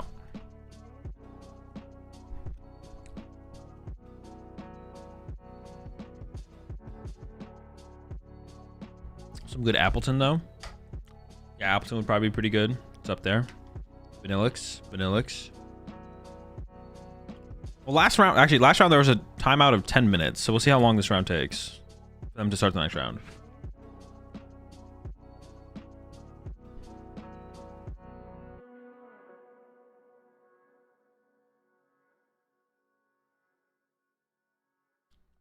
Magikarp? Sure. How about some fried Bouffalon? I can see it.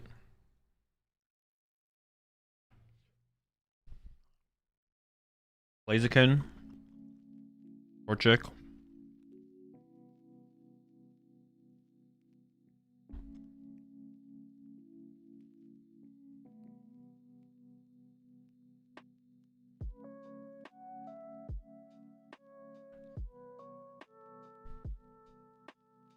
No shot we have another 10-minute timeout. We'll see. Maybe. I wonder what the reason was for that. No calls right now, so the timeout shouldn't be as bad. Hopefully. The calls are coming in.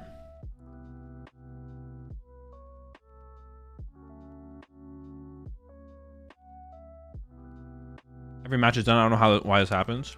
Well, matches auto-conclude once the time expires. So when time expires, the matches will just auto-conclude. But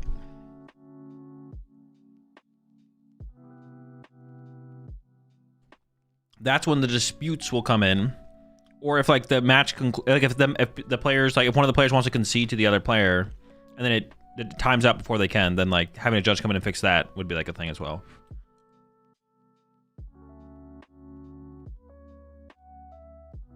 Okay, rounds up. No 10 minutes this time. We hit Ethan Typhlosion. What am I playing? All right, so definitely winnable. With Zoroark and Badoo.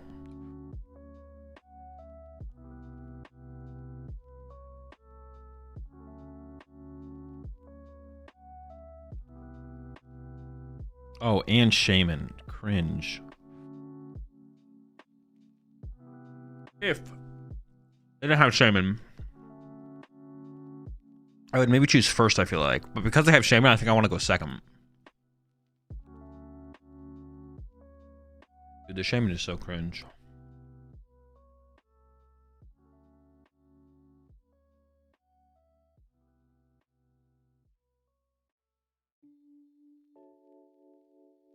Can you give me something at Worlds? No.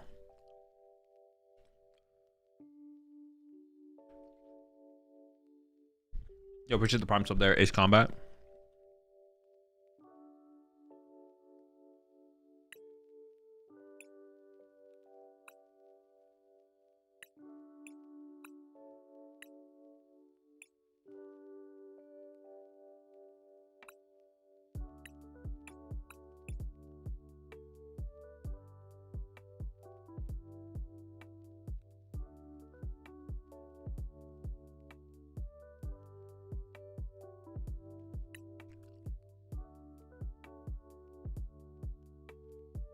Alright, chat.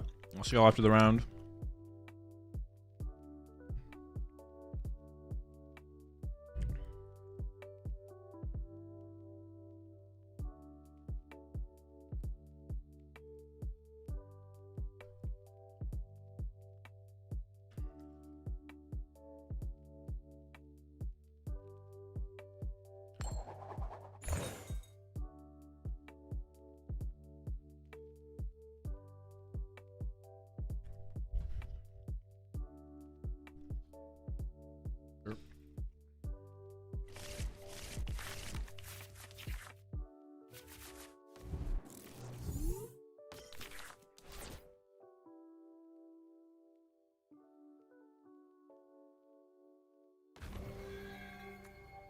Now I hope they whiff TM Evo.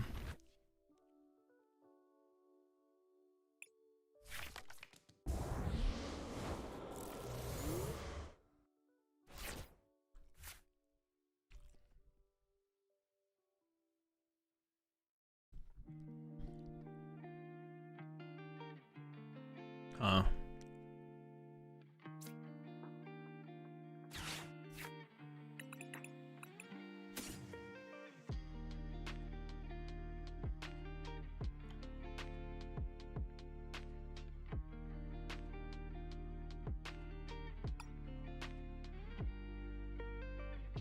It almost feels like I'm gonna... I want to like threaten Water Pond, but...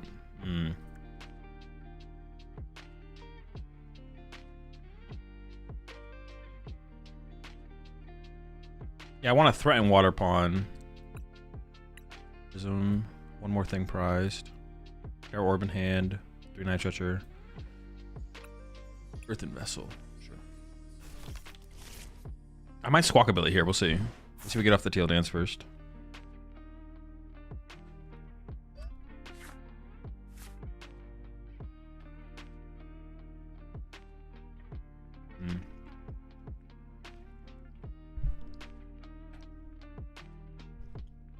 They might not have like a super clean hand that can find Shaman, so...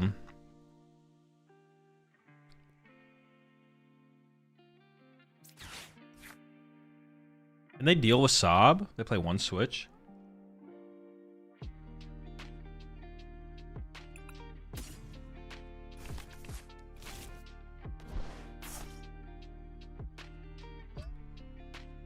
I could bench Clefairy as well. Clefairy is going to be like a decent attacker in this matchup.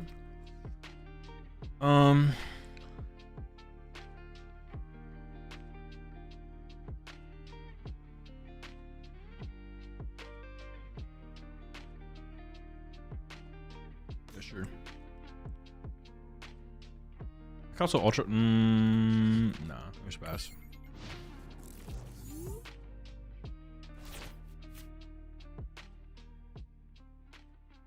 We'll see what kind of turn they have.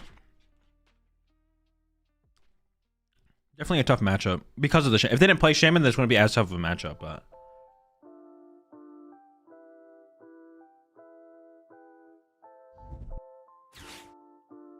Well, they found Shaman. So much for that. Get them next year. I think trying to present the threat on the Shaman, that was like really important.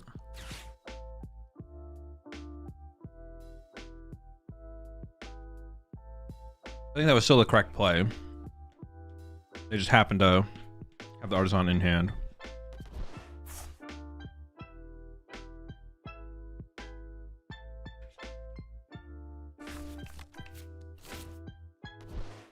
Oh, I forgot about getting Bedewed potentially. I'm not gonna lie.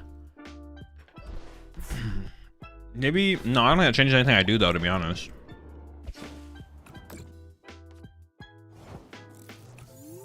So they're completely dead drawn, or the card in the hand is Zoroark.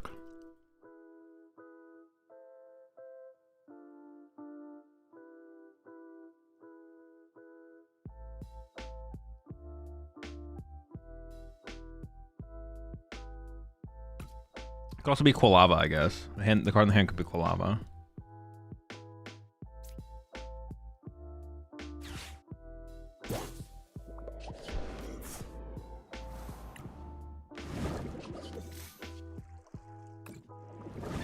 Stop this and go from here. We'll see. No energy attachment for turn kind of sucks, but oh well. Have to deal with it.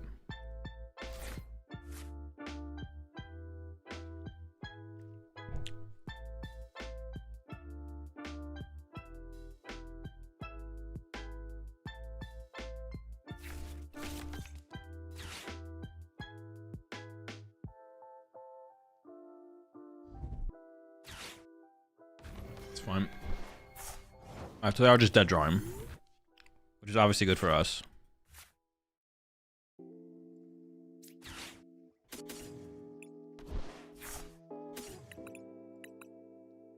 I can just go like this plus second fighting Grass Pond, yeah. And then ideally, I should attack with Grass Pond or Clefairy and knock out the active. I have the penny, I can penny Water Pond, so I have it guaranteed. Oh no, I want the... okay, that's even better. I want to keep all my energy in play.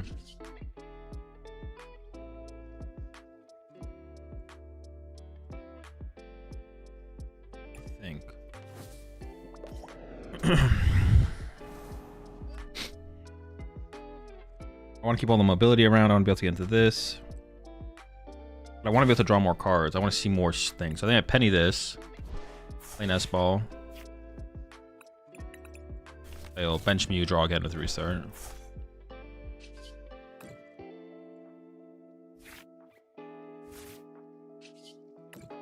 I don't want to commit the E-Switch yet, because they could... what kind of recovery do they play, actually? Like 2 Super Odd. The chance that they get Shaman back into play is pretty reasonable, actually, to be honest. I'm just going to punt. I'm not going to play the E-Switch yet. I might want to E-Switch over to Clefairy instead and swim with Clefairy this turn. I want to leave my Ogerpons on the bench with a bunch of energy, so I can, like, boss KO Zoroarks for 2 prize cards later on. We'll just see what kind of turn they have. Oh, but I guess I can't play the E-Switch now. Oh, maybe I did mess up, actually. Because now I can't play the E-Switch because I'm about to get item locked. Ah, okay. I fudged up. I should have moved the energy over to the Ogerpon. I forgot that was going to happen. Oops. Completely forgot that was going to be there. Play. Should have moved the energy over. I'll still attach to the Water Pond and knock out the active here, though.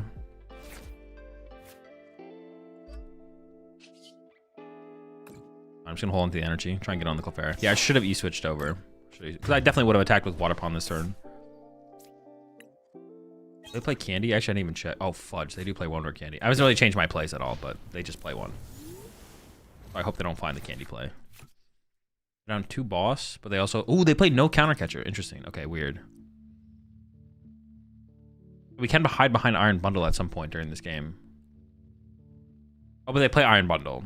Okay, so we can't do that. Well, we can do that if they bench lock themselves, actually. Down 2 boss, do not play counter catcher. So if they ever have a full bench, I can push Iron Bundle and pass. I can even attack with Iron Bundle as well.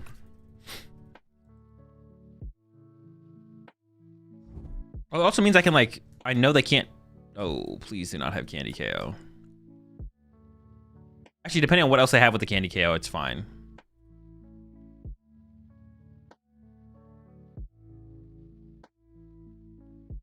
But I can leave like an Ogerpon fully loaded with 3 energy on the bench because I can't chase it instead of trying to keep my energy split between my Ogerpons.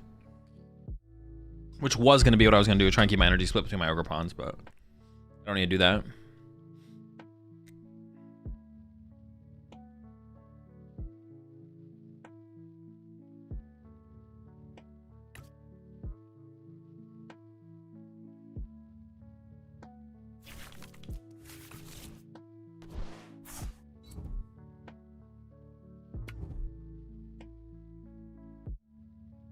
I can get 2 prize cards this turn from Water Pawn. And then I'm just a boss KO on Zork away from winning the game.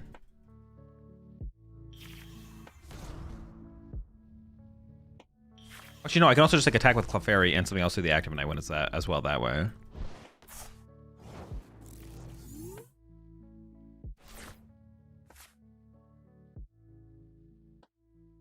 I can go.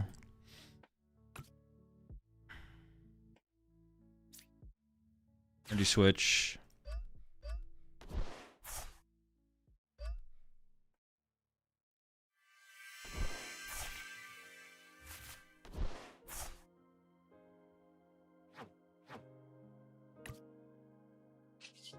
Oh, and I had Legacy Energy to work with as well. So what is this? This thing's doing 150 right now? Oh, 150 did that, but it's not KOing that. If I just Teal Dance to the active here, this thing is able to Gust KO Zork. It's like I'm just in range.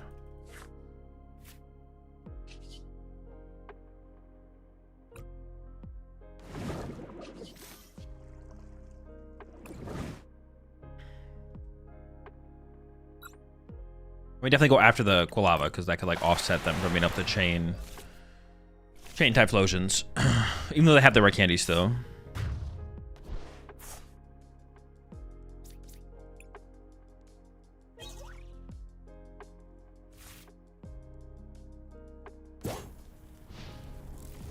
Am I missing anything about their list? Boss. Boss is the only Gust plus Iron Bundle.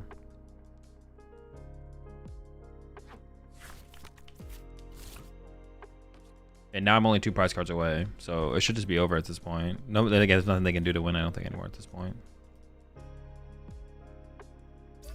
The Clefairy right now is hitting for 120, 140, 160. If they don't bench anything else, I can knock out the active with, and there's the bench on the Fez. Did they already play? No, so they're definitely looking for... They're trying to find an Iono for sure. And now I don't even need this to close out the game. I can use Ursaluna at the end with Boss on the Fez. So I still have, now I have that going for me as well.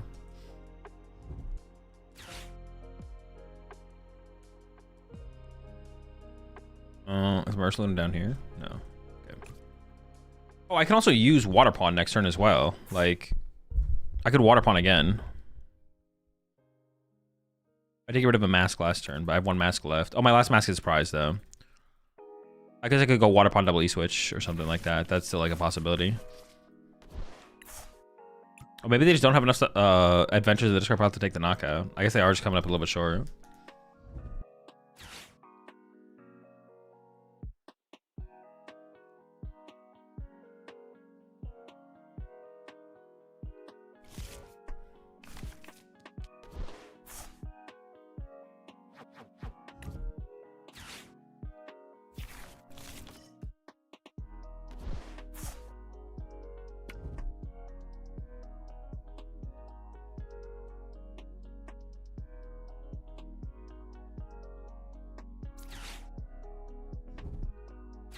Okay, they also have the Iono. Okay, sure. Maybe I missed that. Maybe they grabbed Iono off that. I just wasn't paying attention. We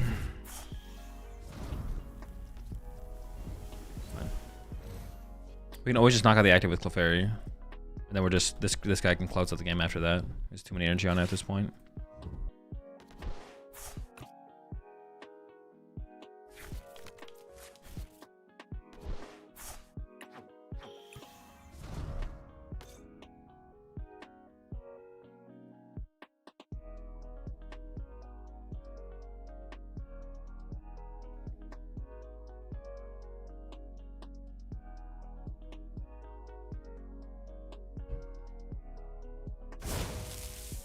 Oh, what the heck? They whiffed?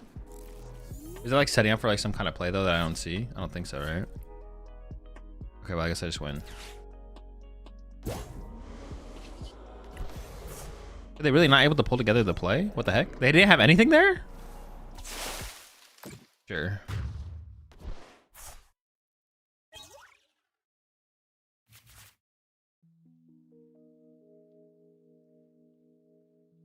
I thought we were going to be cooked. As soon as I saw the Shaman, I was like, dude, I think we just lose.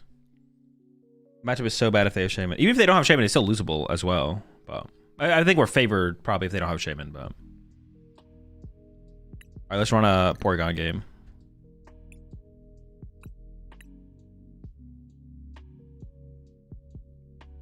How would you recommend approaching the Pult and Grimshaw matchups with this deck? I'm thinking about using it for a challenge tomorrow.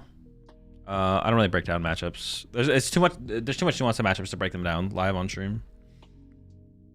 Make the right plays, win the game before your opponent does.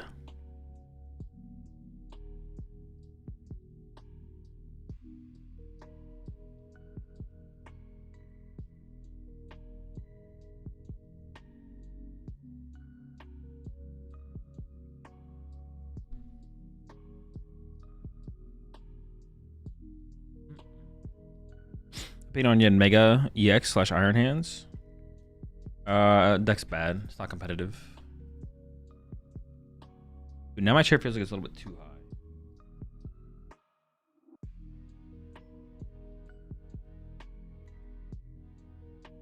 Maybe that's better.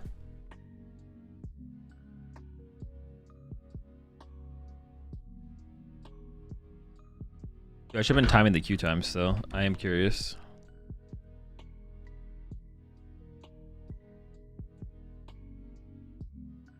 I want to play OgerBox tomorrow at a challenge. Should I stick to the 3 Luminous and 1 Psychic, or 4 Luminous, no Psychic? I haven't really missed not having the Psychic, to be honest. I would go with a 4. Well, I'd go with Prism. Oh, wait, you're going to a challenge. No, actually, I would play, if you're using Luminous, I'd play the basic Psychic. I thought you just, like, meant to say Prism. No, but the format isn't legal yet, yeah. I would go with the 1 Psychic. Being able to attack with Latios is kind of cool. Once Prisms come out, though, I don't think you need it, but... Something looks different. I can't put my finger on it. Is your chair lower? I just lowered it a little bit. I put it up before that. I put it higher and then I put it a little bit lower because it was like too high. When's the next dude stream? Not till after Worlds. Yeah, not till after Worlds as of right now. But yeah, Mega Superior. It's not competitive. This is already like a 1.5-minute queue time right here. Dude, never lucky, man. I literally can't even play Pokemon if I wanted to.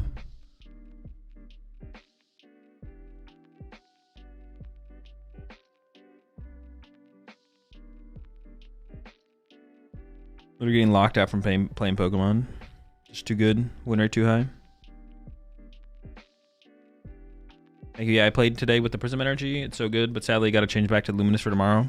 Yeah. Yeah, I think the basic psychic makes sense. Like, being able to attack with the Latios so you can play more aggressively and not have to worry about, like, Maractus kind of shenanigans is good.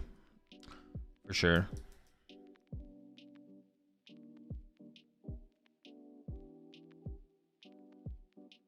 You dropped the Porygon list in the Discord? Once I get out of this game, yeah. Well, we might not get into a game before the next round of the tournament's up. We'll see. Can you open 2 clients and 2 different accounts? You can, but things get weird with the thing that gets weird is the friends lists. So for like playing in a tournament, it's not really, it's just not, doesn't work. Yeah. Apparently you can have multiple, I don't know if it's a thing anymore, but you could have multiple of the game open in the same account and be grinding like on the same account at the same time. Will you feature Jellicent again? Probably not today.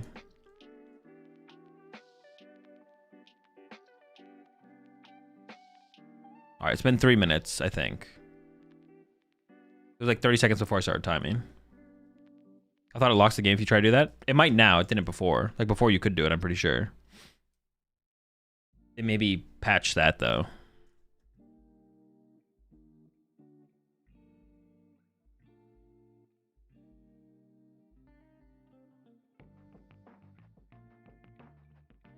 Multi-accounting is crazy donk tech. I tried it once when my brain is too small. You should have 4 PTCG lives open at the same time playing donk on ladder.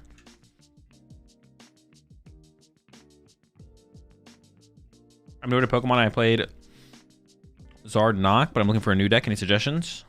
Gholdengo. Gholdengo's pretty chill.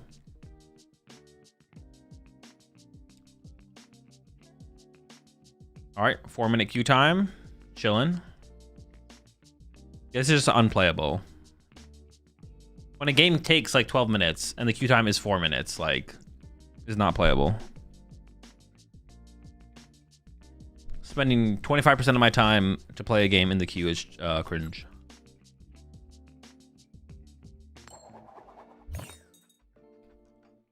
I've been playing Maraudon with the new cards. I don't know if it's just me, but I feel like the eel is a little mid. I agree. Do you ever just scrap it or do we need it? I think the eel could maybe be scrapped. I'm not gonna lie. Just like a 2/2 Magneton is maybe better. Maybe add like a EXP shard or two in there.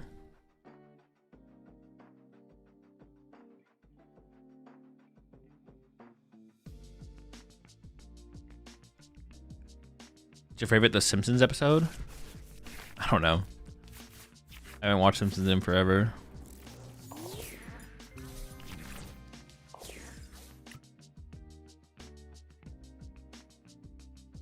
Hacking, discard a card from your hand. If you do, your opponent discards a card from their hand. Oh, we're hacking?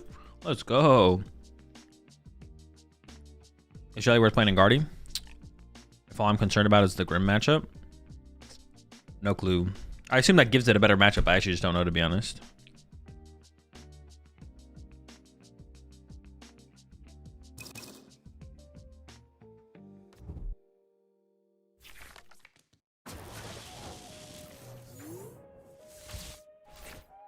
Dude, who the heck is this fraud, bro? Garbage, kid. Get out of my game.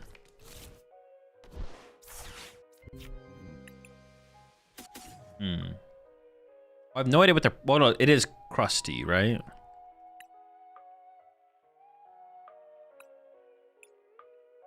Maybe just this guy for the... There's a pivot.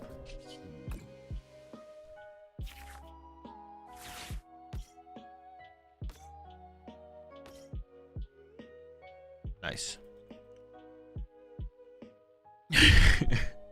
Dude, oh my god.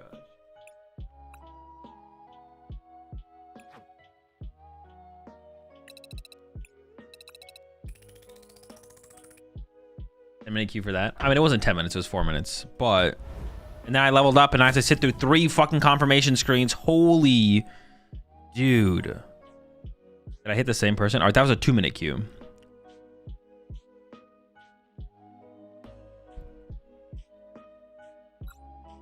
Four-minute queue to get 3 confirmation screens of getting 100 purple credits.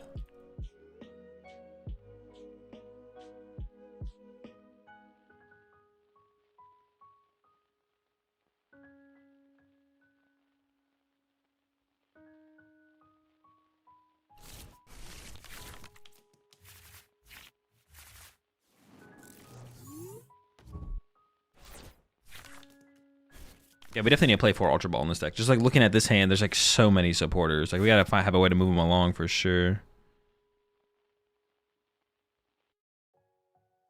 Honestly, losing Porygons early sounds bad. I don't want to lose my Porygons.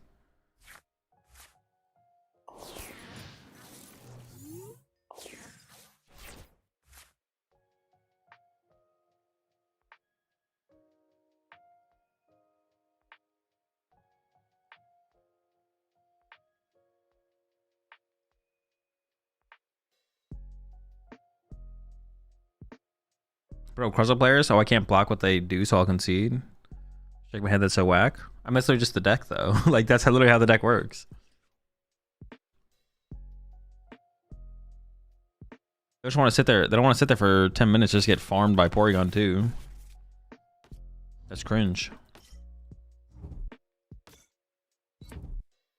Ogre Pawn? We definitely want to see them grab the Ogre Pawn here, because that means their hand is weak. Or not super strong.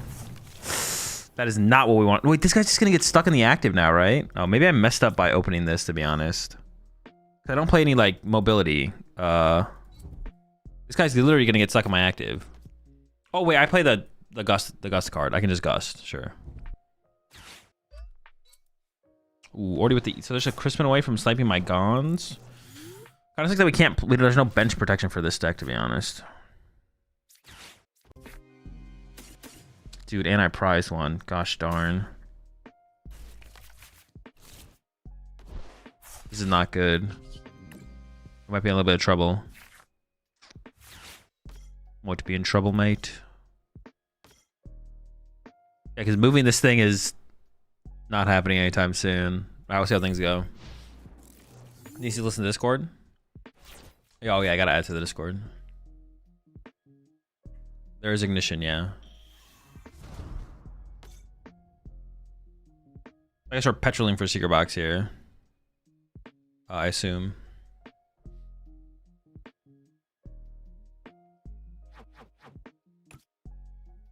Yeah, this guy's annoying for sure for us to deal with. Well, if we open like Mimikyu or this guy, it wouldn't be that big of a deal, to be honest. Or if they didn't have, yeah, if they weren't able to open the baby, opening the baby ball, like opening is just tough. That's the tough part.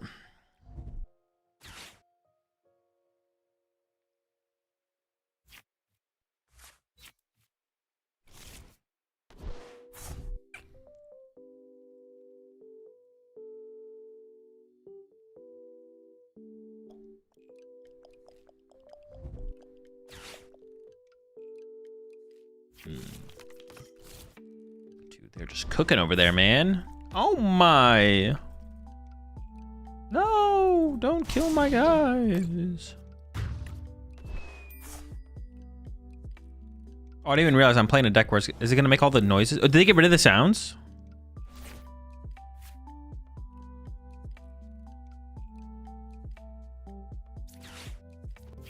No, they did not. I was like, wait a second, are we cooking?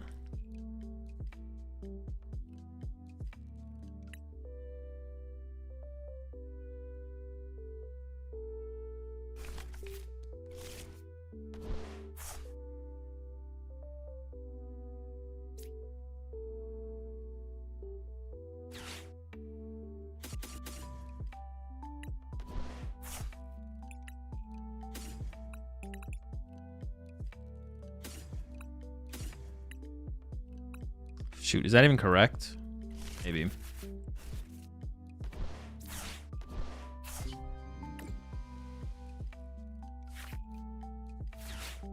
I thought they got rid of the... Dude, I can't move. I'm stuck behind this stupid Sneasel. Fudge. Oh, I shouldn't have played this yet. Oops.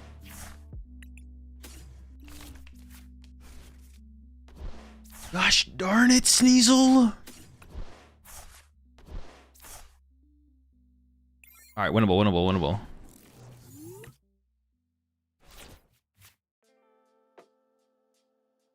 Is it a situation where we want to play Sacred Ash? I don't know, Sacred Ash is just like really slow and hard to find. I just feel like playing more Night Treasures is probably better. Like more Night Treasures and more rare candies will make the deck flow better for sure.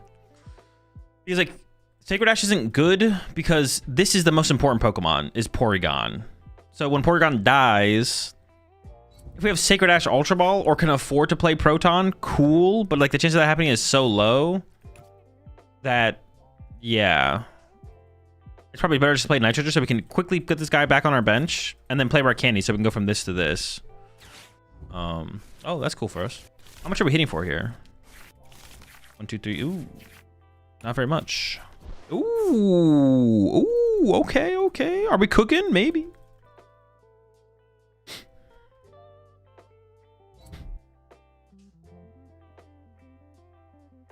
Not being able to get access to this guy kind of sucks, though.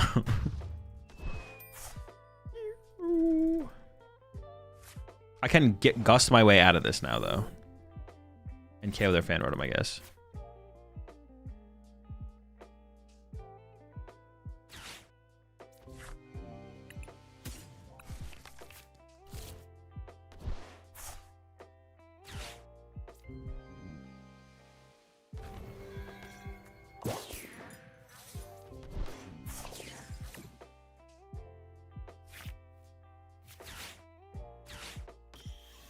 Alright, let's use this ability. It's broken, it's insane. In America. Ooh, ooh, so clean. See, we're kind of in trouble here. We're still kind of in trouble here, though. We need to get more little guys on the bench.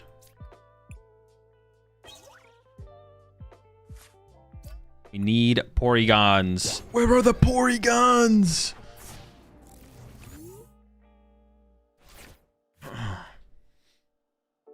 Maybe it should be a more rare candy based deck as well. Like maybe we should be playing a high rare candy count. Because getting this guy online is actually kind of sick, to be honest. Once we get him online.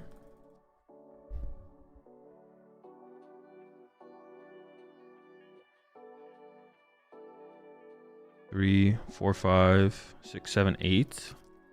We're kind of cooking out here.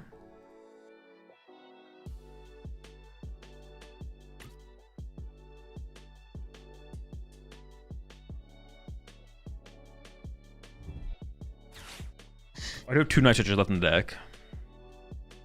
Like, maybe we play, like, 2 of these. 4 of these. And then, like, more, like a 3rd rare candy or something.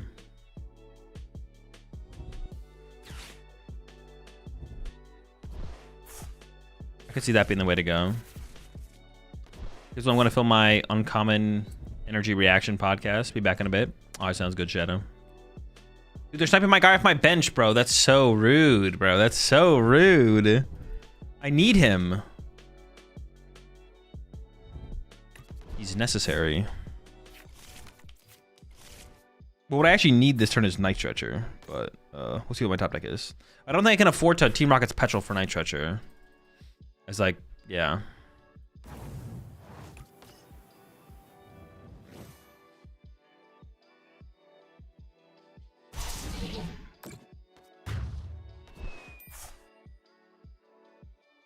Oh shoot, the next.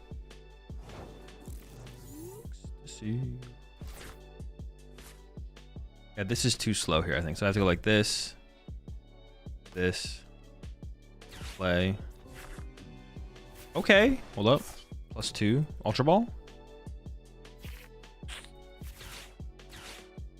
That's pretty bad.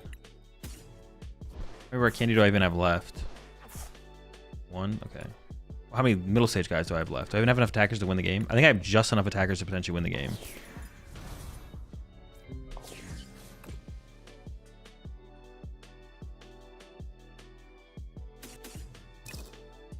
Honestly, that shuffle draw is looking kind of clean.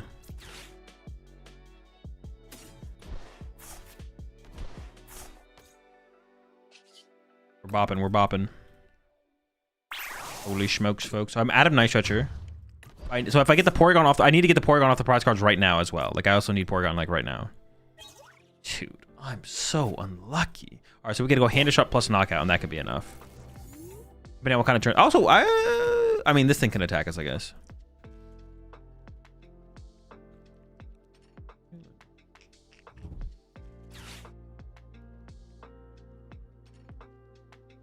We hit Crustle.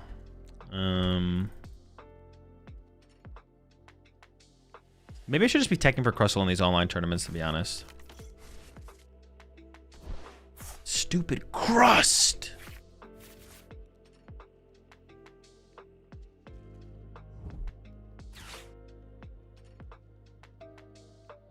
Dumb Crust.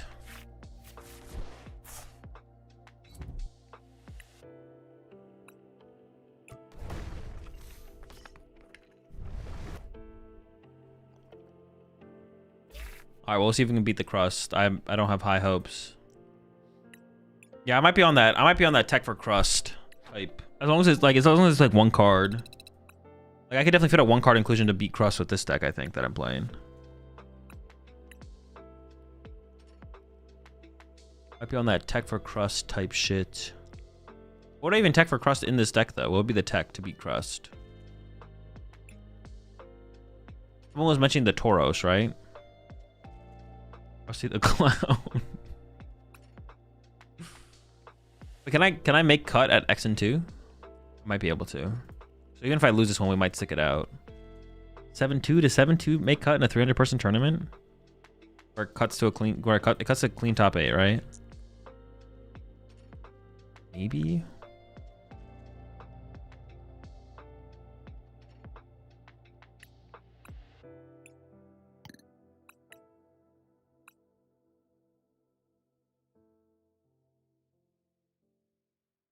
Baby Ogerpon? Oh, what does that one do? Baby Fire Ogerpon? Is he cooking like that?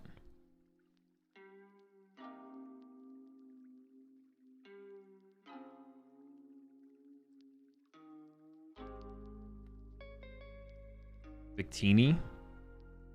Wait, what do you mean Victini? Well, then Tauros works.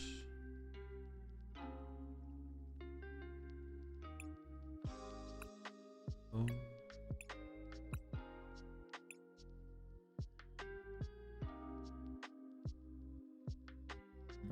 Yeah, Krusty's got the shred. And he applies weakness, so he one-hits Cornerstone. Yeah, we're definitely unfavorable. We're definitely unfavored. If I played the Bravery Charms, like, maybe it's winnable, but... Our target opponent is 20 plus 20 for each bench Pokemon. That's not good enough. Yeah, the Grass guy's not good enough. If needs 120 for 2 fire. If you have 4 bench Pokemon. I wouldn't want to need to have double Prism. Also, I think it's way too low of HP. They get boss KO up before I could utilize it. It needs to be something that like takes Fire or Fire Colorless or something, so I can E-switch to it, knock them out. And it needs to have more than 120 HP as well. I guess it doesn't need to have more than 120 HP actually. They're going to Monterey Regionals in September. Use the command in the title. It doesn't actually have to have... If it one-hit KOs them and attacks for 2 energy, then it doesn't need to do that, to be honest. Oh, see, like, this guy's bad. There's no way this guy's it.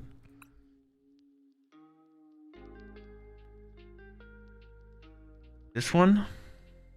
This one?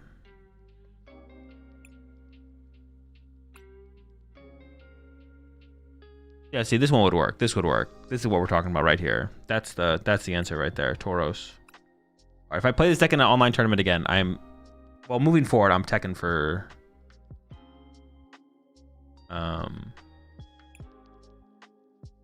Oh, did I not even send a friend request? Wait, who's...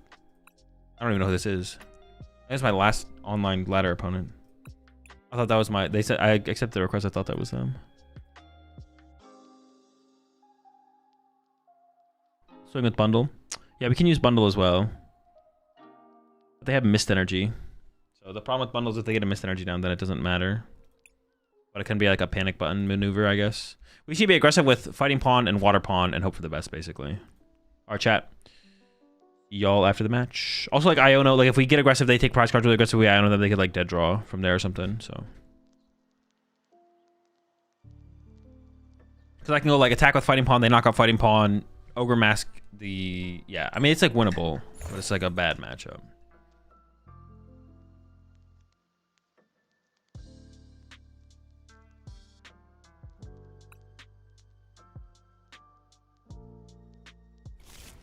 They've also played 2 Crushing Hammers. 2. Why? Why do they have 2 Crushing Hammers?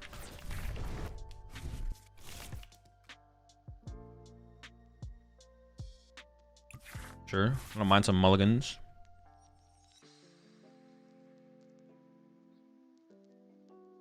I just need a Grass Energy and this hand is sick. A single Grass Energy is all I need.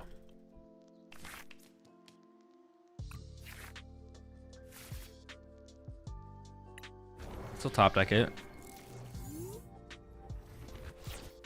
Dude, I just get another E-switch, man. Oh. Frustrating. No Grass Energy, all E-switch. Dope. I guess Mew can copy the attack and doesn't die. So I guess Mew's my better attacker, actually, anyways. I don't want to Squawkabilly this hand. I want to hope to top deck an energy, I think, though. I did prize 1 grass. 1 prism. Or orbs in hand. Night Judges in hand. Another resource I don't want to get rid of. Ultra Ball, Plain NS Ball, 2 E-switch, 2 research. Prize of research. 3 Iron, 3 Ball. Penny.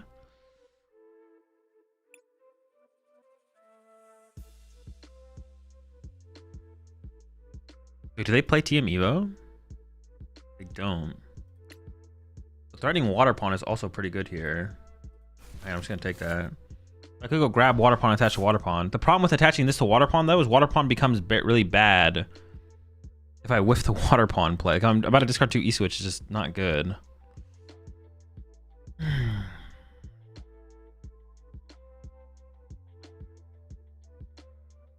I open up with this guy. I feel like opening up with the Ogre Pawn here is fine. And then go into Mew after that? Or should I just attach this to Mew and then Genome Hacking? Copy the Shred, hit him for 120. They hit us for 120. We hit them for 120. Maybe I have to go for the Water Pawn play the more I think about it. Maybe I have to play for Water Pawn here. Oh, but they can cape to play around Water Pawn. I'm just gonna play for it. Whatever. I'm here. We're there. That's it. It's over. I shouldn't have played the nest ball though. I should have like got water pond, attached to water pond, but I shouldn't have played the nest ball because I maybe would want to get Latios instead. I mean, I just need a top deck. Also, I like the idea of playing the nest ball in the orb though, to be honest, because it increases my odds of top decking a grass energy, and losing 2 E-switch is just so... I mean, losing a single E-switch is so bad. But losing 2 is even that much worse. For sure.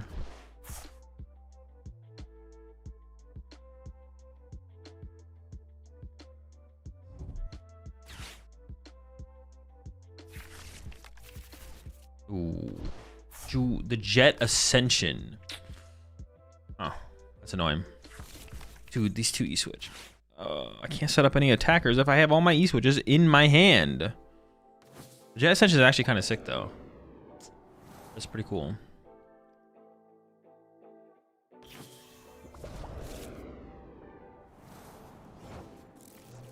Please, please, Grass Energy. Oh my gosh, thank goodness. If I draw an E-switch here, I'm gonna be pissed. It'd be funny though, not gonna lie.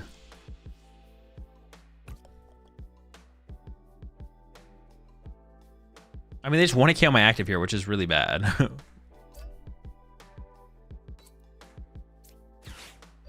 I think I should set up the Mew at this point, but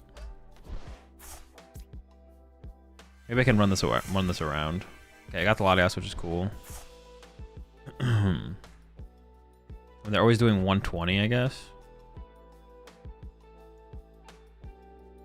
Oh, I guess they're not guaranteed attacking, right? They could be attacking. Oh, then they Crispin. If they Crispin, they can't gust. Sure. Yeah, sure. What else do I want to utilize as an attacker in this deck? Mew. I mean, Mew just is my guy here. They're gonna attack this turn. What I want them to attack? That's the question.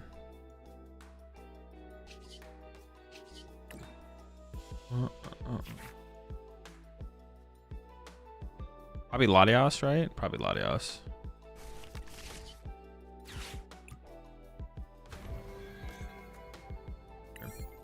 I can try to set up another Mew as well. Like how many? I can try and Ogre Mask the water pond into the fighting guy at some point as well.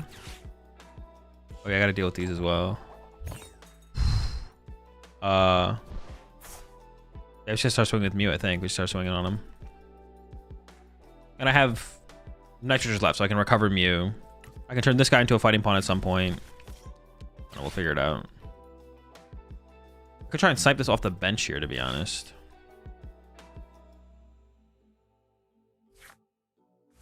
Well, if they're attacking with this one, I should pressure the active, probably, actually. I don't really want to Iono because I feel like that just gives them more cards to work with. So I think it's retreat to the Mew and attack with the Mew here. I just don't even... I just punch. Save the Iono. Pressure the energy.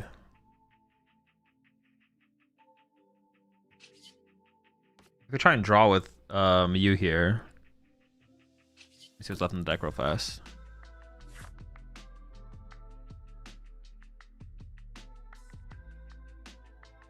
Drawn to more cards to work with. Sure. I don't really need another Ogre Pawn anyways. The only thing that I would want at this point, I guess I could just go get Fez, right? I could just go get Fez, put Fez on the bench, right? That's fine. Or it seems fine. I think it's the only thing I want at this point. Maybe there's something else I want that I'm not thinking of, but...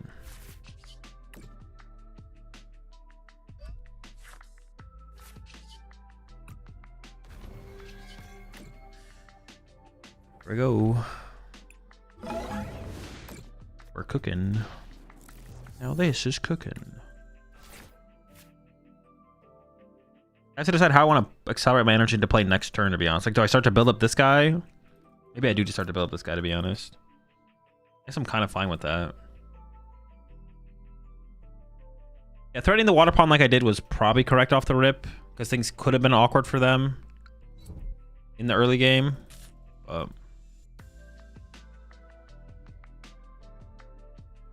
I do need to just like continue to start to threaten the pressure. I mean, this good thing has legacy energy, so I definitely want the energy here, but... Okay, this is really good for us. This is really good. They don't have the extra guy yet. We're chilling. Ooh. We can already transform it if I wanted to. Yeah, we'll have another hitter set up.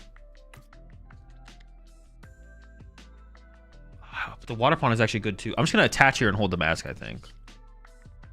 Yeah, I want to attach and hold the mask. Because actually the water pond being able to snipe that thing next turn might be good too. Or potentially is good, yeah. If they're like... Well, no, they're going to bring us up an Ascension though. Oh, but they can leave it on the bench with a Luxurious Cape as well. I guess that is a possibility. Oh, Iron Bundle was prize. Okay. No, that's my first prize card. I was like, what did I draw for my first prize card? That is my first prize card. Very cool. Very cool. Yeah, it's also just threatening Torrential Pump is good as well, right? Yeah, being able to threaten the Torrential Pump is also a good thing. A good thing. Lana's Aid, sure. Squad is back. Unfortunately. You hate to see it.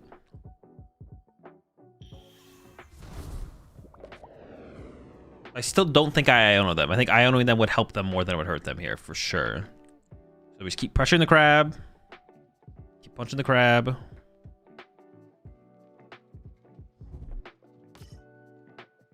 They need another Crispin this turn. And they need a Luxurious Cape.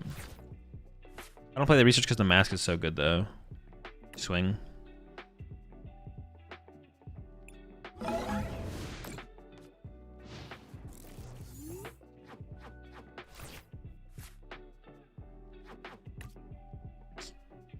They have a Crispin here. They can set up the Monkey Dory. I still KO them. Have it all, man. They have it all.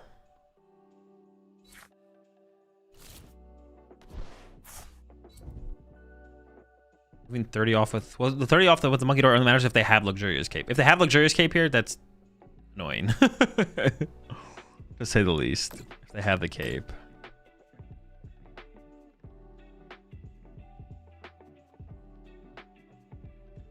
Oh, so good. No cape is insane for us. Okay. So now I can turn this into a Ogre Pawn. And all I need is an energy. And I will Iono them this turn as well.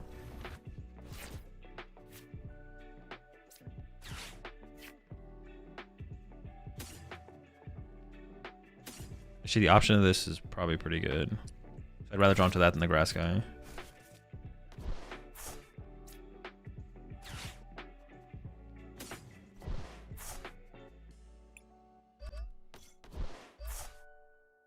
Would have been nice to have the threat of the water pond as well, but can't have it all.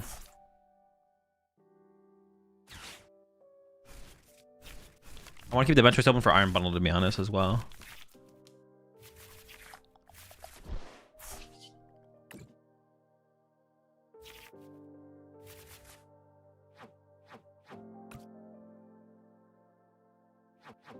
I'm actually running out of grass energy. I think I'm going to put the Prism here.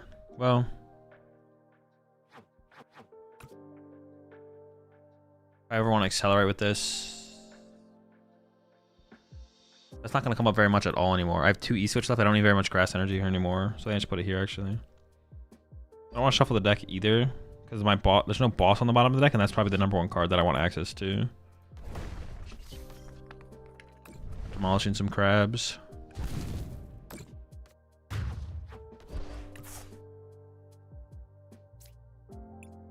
This is how I thought this matchup maybe could play out, is if we're just aggressive enough, we can win. Oh, I should have nitrogen from you there. Well, I can do it this turn, that's fine. But yeah, we want to get Mew online. We gotta get Mew back. Gotta get Mew back.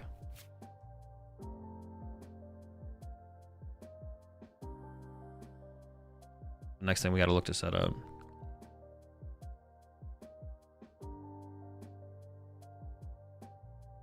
Yeah, I don't know why it was like so... Well... I do want to be able to threaten whatever they have in the active. Mew can't, like, threaten Monkey Dory, so... I guess Ogre Pawn could, right? So we should have always tried to... Like, I should have approached this differently, where I should have tried to set up Ogre Pawn Mew in the early game. Or Water Pawn. Like, Ogre Pawn, Mew, Water Pawn. Like, a mix of those...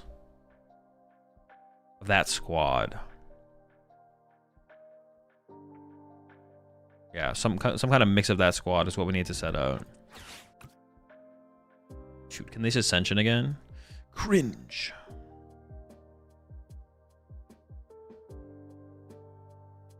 I guess that's what their deck does, right? Just they can get the luxurious cape this time as well, which is annoying, of course. I kind of need to find Penny here, to be honest. Because otherwise they can Monkey Dory all the damage to my Latios and KO it.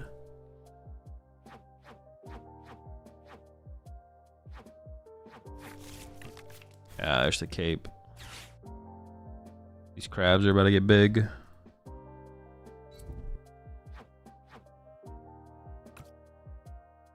I mean, I could Gust KO the Monkey Dory this turn instead. But I think punching the active has to be the better play. Yeah. Wait, 280, 250. Oh, but Demolish does more damage. Back-to-back Demolish is actually KO. 2 hits KO is a crab. Interesting. Oh, the Penny top deck is so sick here. What the heck? Oh, yeah, I can threaten back-to-back Demolish for the KO. I'm an E-switch away. I have 2 E-switches left. Do I have prize one? I did not. 280 minus 30, yeah. Okay. How many Iono have they played? Not many. Okay, so I think I threatened the back-to-back Demolish. I didn't even realize that math lined up like that. I need Latios to reset that is a pretty big deal as well, so I may as well just get that out of the way. But I want to keep the Latios. I don't need to keep the Latios in play, actually, to be honest. I touch it for Mew, though, right? Yeah.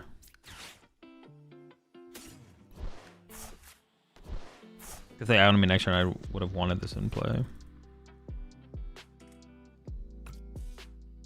What was on the... I haven't shuffled my deck since the Iono. What went to the bottom of my deck after that Iono? I don't really care about those cards at all. Yeah, Switch Demolish. And if Legacy Energy sticks here as well, then they get 1 less prize card. So I can actually set up Mew and Ogerpon. The only thing that kind of sucked about our earlier turns is we whiffed an energy attachment once or twice so far. So that was unfortunate, but it's like not that big of a deal, I don't think. I guess what they could do here is they could move 30 off to Mew. A spec. Then I punch. I mean, that's still fine, though. The way things play out, that's still, like, fine. That if it goes this way. Yeah, if it goes this way, it's still fine. Getting the Latios out of play was important there. And I'd probably just correct it. I could have waited a turn and let them build up 30 more damage on it. But if they just have Iono this turn, who knows if I'll ever be able to find my Penny again. So it's better just to get out of the way.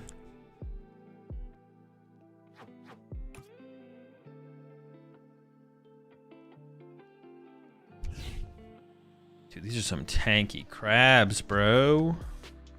Why are they so goddamn tanky? Where did I pull off my prize card so far? One of them was Iron Bundle. I'm trying to figure out what the other one was.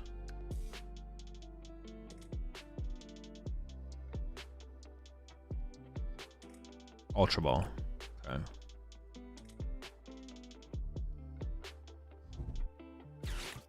Okay, that's fine.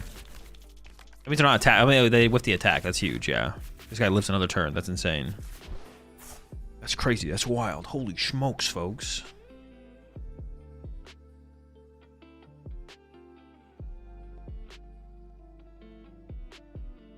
So they should move the 30 off the crustle to my Mew to set up to effectively one-hit KO my Mew. But we'll see what they do. How much time do we have left? 7 minutes? Should be enough time. Yeah, there we go. There's the damage, but then I KO this. This thing has no energy on it. We have boss. Like, I don't think we can lose this. I think we got this one locked up. Should be a dub.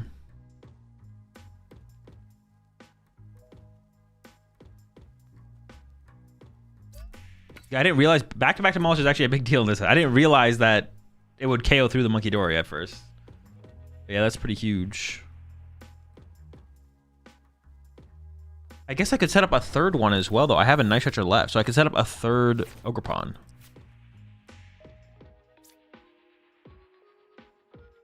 I might actually discard a boss here, to be honest. I want to be able to draw, but if they take a knockout, then I'll be able to draw with Fez. If they Iono me, I want to be able to draw back into the boss. Sure. Oh. That's not good. How did I not realize that? How did I not realize we were so low on energy? Okay. Well, I don't want to get rid of both bosses. This is still fine. Like a nitrogen for an energy. Just to have this thing set up. Whiffing attachment for turn is pretty bad. Then I can't triple Ogre Pawn anymore.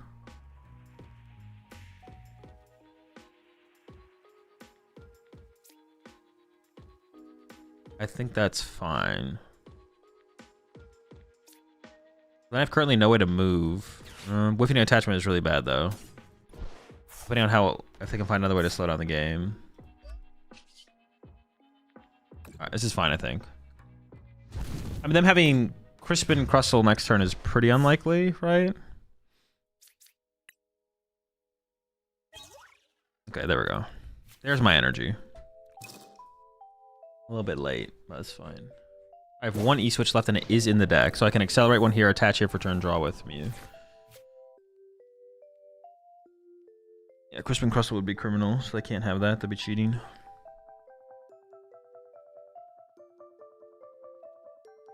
Back-to-back Demolish does just win me the game, but they would need, like, they need Crustle plus energy attachment for turn or something.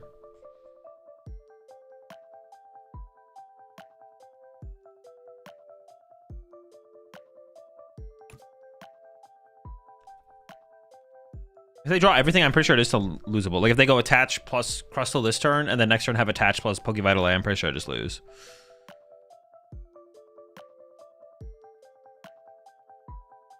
Overall, this matchup still seems unfavored. I did kind of forget about Mew. Like yeah, so early games we need to threaten Water Pawn as much as possible. But while also being able to make sure we can take a KO with Grass Pawn. At the same time, we want to be able to, if they get a Crustle online, knock it out with Mew. All of that at once. So what did they get there? Air Balloon, Pokevital A. They get Ascension into the Crustle. But if they whiff attachment this turn... Oh, they could have Crispin plus Pokevital A next turn, though, I guess.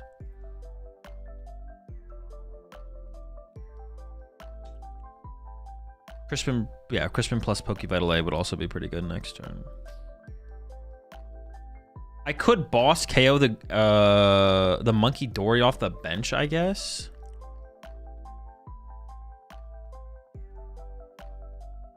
I could boss KO the Monkey Dory off the bench and then attach to Mew plus accelerate here, and then Mew wouldn't get one hit. Oh no, but it could still if they just get another Monkey Dory down. No, but then I'd win by KOing that Monkey Dory. Is that ever the play actually? Is to like KO the Monkey Dory here? Why did it take so long? So their hand has to be Crispin.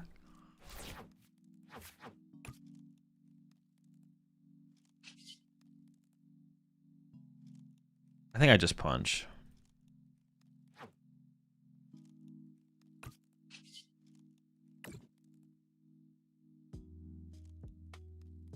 How much is a Pokevital A heal?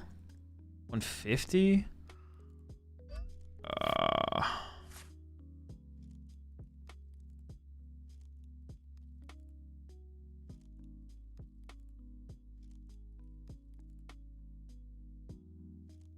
Man, I'm actually kind of stuck on this one. I could boss KO the Monkey Dory. They come up, knock me out. They have Pokevital A in hand, so they need Crispin Pokevital A in hand right now to like basically win next turn. I think I can beat that combination of cards.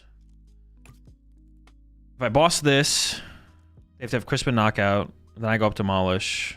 Then I go Pokevital. No, this still doesn't work anyways. I think I have to still just go. I still just have to punch the active here. Yeah, I think I just have to punch the active here. And pray they don't have it. Yeah. I can get rid of one of these at this point, though. Or the extra card. Yeah, I think I have to hope they don't have Crispin plus the thing here. And if they got it, unlucky. How much time do we have left? Oh, we only have 2 minutes left, too. Holy smokes.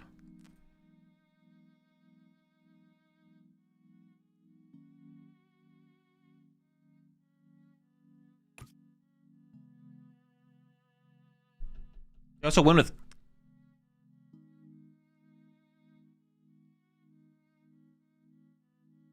This one with the Crushing Hammer, I think, as well. Shoot, I should have been playing faster. We're about to time out. We have 1:26 left. Yeah, we're probably going to time out, to be honest. God damn it. I should have played faster. I was playing too slow.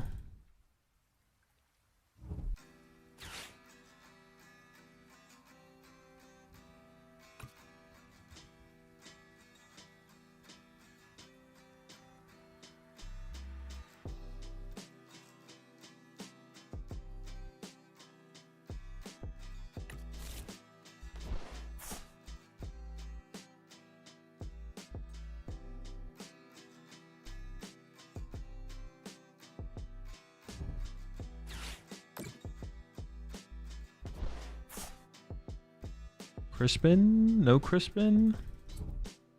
No Crispin so far. I guess I gotta hold it just in case of Crushing Hammer, because I go KO plus Crushing Hammer that one off the bench, maybe? Yeah. Yeah, it's gonna time out.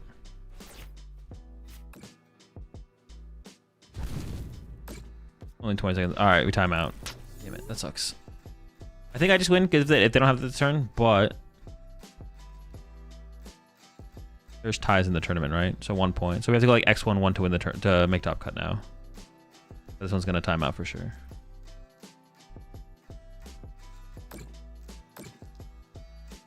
All right, we tie. That's fine though. The tie is still, I mean, it's better than a loss, but I think we would have won this one eventually. I'm actually curious, do they even have a grass energy left in the deck? I don't even know if they have a grass left.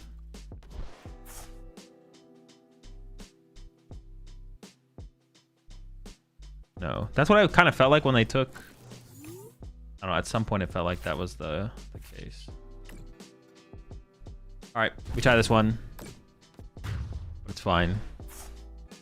If we went out from here, oh wait, I got 2 prize cards. What the fuck? Oh, I didn't even realize I was getting 2 there. I was too late. We already tied anyways. Doesn't matter. I forgot about his luxurious cape. So we were closer to winning than I thought. I thought I needed like a whole nother turn. Yeah, I just need to play faster. I just need to play faster. I just gotta play faster.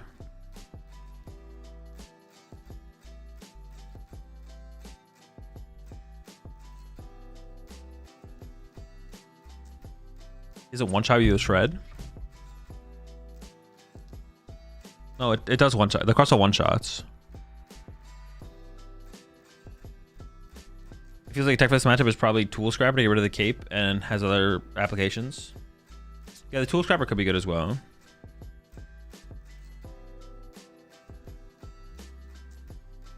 All right, just gotta play faster. It's fine.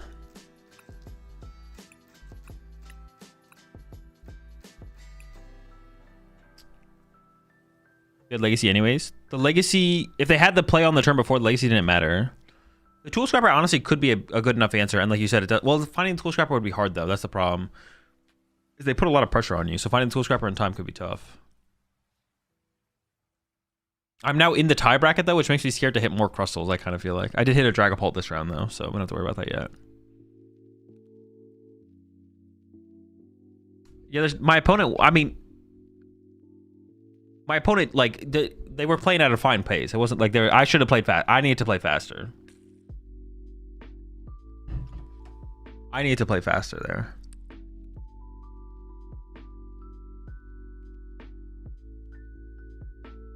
Like my opponent was playing at a fine pace of play.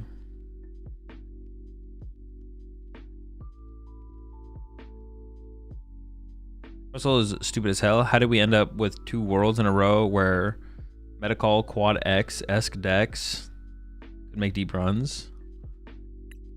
It's not that crazy, right? Can 6-2 make it?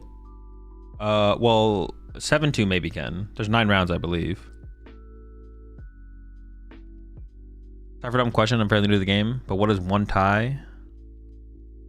How does one tie? When time expires and no one's won the match. Appreciate 31 months there, Webs. Alright, we're up against Dragapult. Oh, with Arven Pult. Braver Charm. Maractus. Sure. I think we want to go second in this matchup. Just turn 1 attack, whether that be with the big guy or not the big guy. Is there ever a world where you add another ogre? No, I don't think so. You just add more outs to your ogres, if anything, probably. You wanna go first? No. Our chat, see y'all after the round.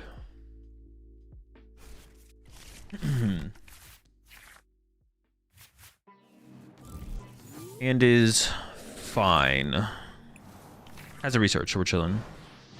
Maractus start. Actually, honestly, taking that 6 damage might be kind of annoying.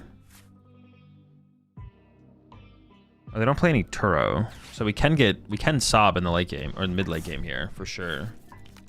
Lone Dreepy, love to see that. Although them using corner as well is kind of annoying. And they play a lot of Gust of... I mean, we'll see what ends up on my bench, I guess. I could win this turn with Water Pawn. Oh, there's a player on the Iron Bundle. But now I can Water Pawn trap this, right?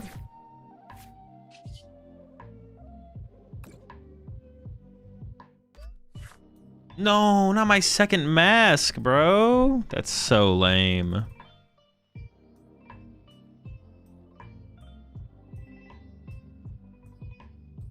I mean, there's nothing I can do about it. But I'm thinking about how do I want to bench the Mew? Because Mew getting Maractus is actually really annoying. Maybe I don't bench Mew here. Just go attach research. Play to KO the active. And I whiffed.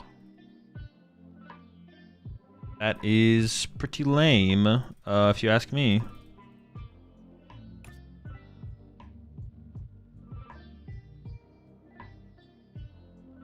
Yeah, that's pretty lame. We had nothing, no options. The pass. And I'm not gonna get the Water Pawn next turn either because they're gonna Maractus my active here. I can get the Legacy energy in play, which is kind of nice actually. It's like the only thing I'm really gaining from this situation. Legacy energy on active, just get it established is nice, but I really just want like another Ogre Pawn on my bench to work with these E-switches. That's what I want here. Actually, am I just gonna get gusted around anyways?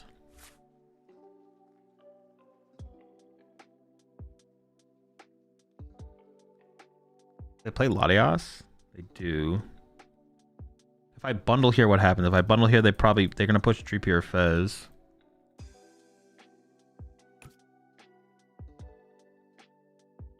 Alright, maybe I don't attach Legacy active. I was gonna attach Legacy active, but maybe I don't. I'm gonna do this instead. Oh boy. A whole lot of nothing. Just no Pokemon. I just don't have any Pokemon. Where are my Pokemon? I kind of want to do this just to... I don't really... Like, I do want to draw into an energy to attach to a Pokemon, but... I need Pokemon here. Okay, that's Pokemon right there.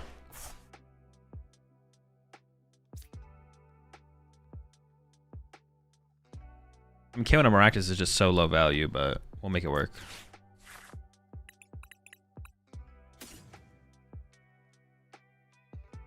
I only have one Clefairy in the deck. I was gonna go get the Clefairy, but now I'm not so sure.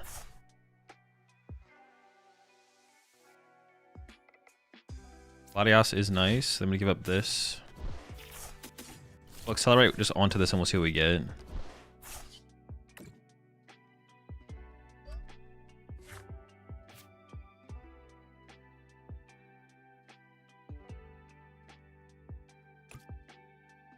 I'm just gonna put that down. So I could grab Clefairy, attach to Clefairy. Not attaching for turn feels really bad. But attaching to Clefairy when it could just get counter catch or KO next turn also feels really bad. So I think I just swing. Let me just swing. Not attaching feels bad. Well, I could attach here, I guess. No, attaching there feels bad too. I could get a Water Pawn and attach to a Water Pawn. I wouldn't hate attaching to a Water Pawn here.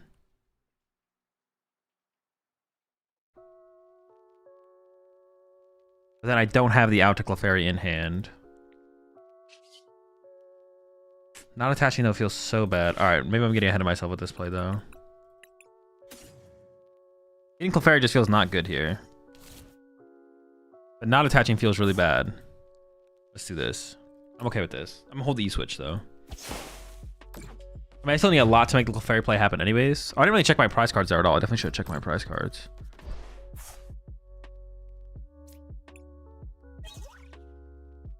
Oh, I checked them a little bit. I think I knew a water palm was prized. This is weird now though. They play Halucha, right? Almost definitely. Yeah, this is weird because they can go like counter catcher around. They can effectively KO because of the 6 damage counters here now, or the 8 damage counters. They can effectively KO this off the... can they fully get there? Maybe they'll come up a little bit short from like being able to like effectively one-hit KO it. I'm not feeling that great about this situation. I'm not gonna lie. This does not feel that great. Yeah, see, they're gonna counter catcher around it now. Punch my water pawn or ogre pawn.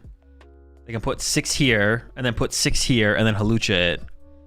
But they can't draw 6 prize cards and 2 more attacks. I think unless I put a Mew down, they should come up a little bit short. If they're ever able to use Monkey Dory or something like that, they'd be able to get there.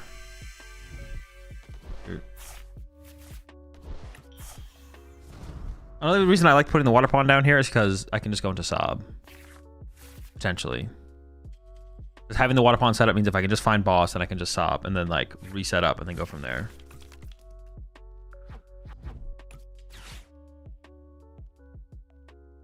They literally just don't have a way.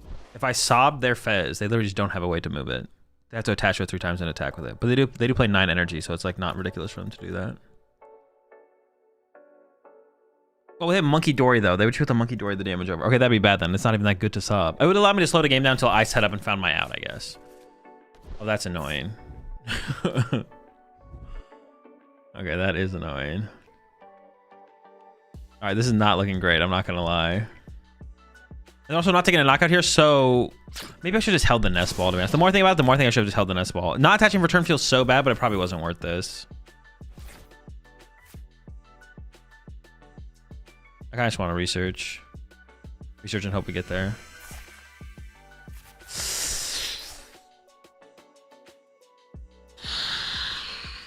My hand just sucks. I can't use the legacy. That sucks. Oh, is he just be an E-switch away? Yeah, maybe I overplayed this.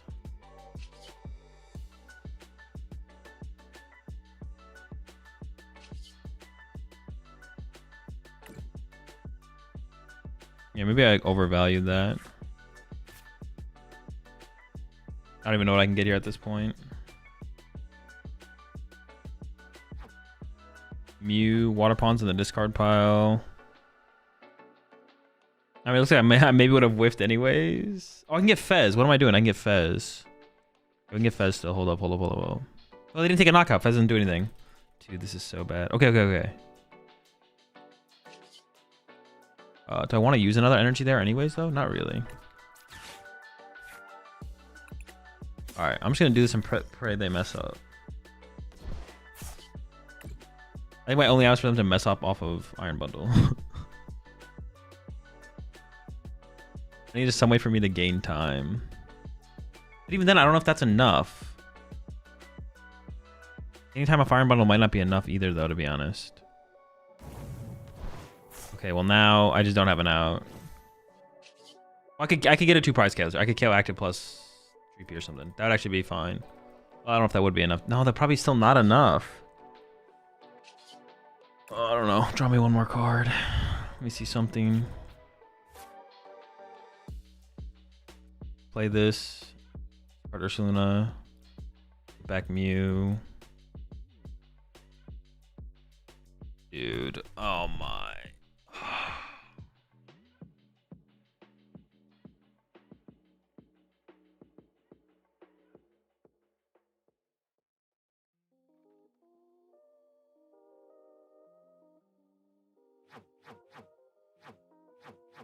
If I attack with this, they draw 4. I can't win from there. I have to end turn with Latias in the active and hope they KO Latias, but even then, I don't think I can win. I don't think it's a win condition. Well, it's a win condition if they misplay, maybe. Like if they, I don't even know what the play would have to be, to be honest. Yeah, I don't even know what the play would have to be here. How did our opening go? I probably should have just held. I didn't even actually end up drawing into a Prism Energy, so maybe it just doesn't matter, but I probably should have.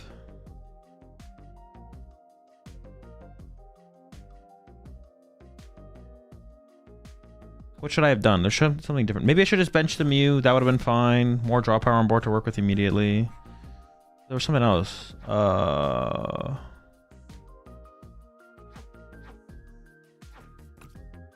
had the legacy. I could have put the legacy here, but they went for they ended up going for this play anyways, where they get to play around the legacy energy, which just feels really bad.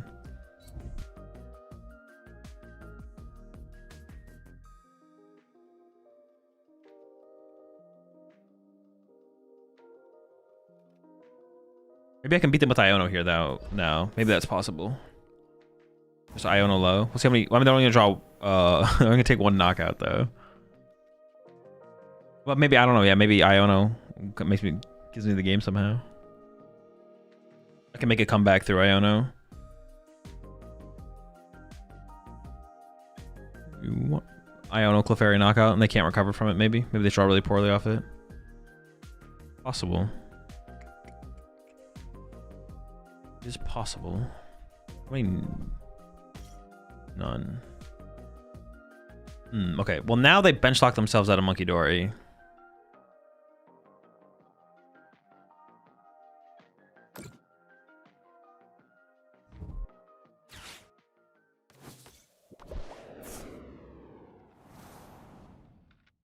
Okay, I can't never make a. They've drawn too many prize cards for me to make a comeback still, right?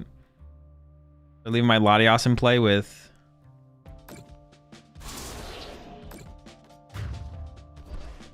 Oh my gosh.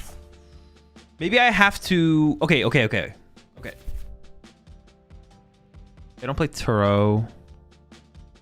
Okay, maybe I have to Clefairy this turn and then I go into Sob. But if I Clefairy this turn, I open up a bench space again. If I Sob this turn, how many energy do they play? 4. They have 5 energy left to set up Fez to use Fez to sign my Latios. If I bring up Genesect, I eventually KO the Genesect before I can actually win the game. I think I have to KO this with Clefairy this turn still. And then we go into Sob, and then we look for a Sob win angle. Yeah. Something like that. Sure. Alright, I'm down.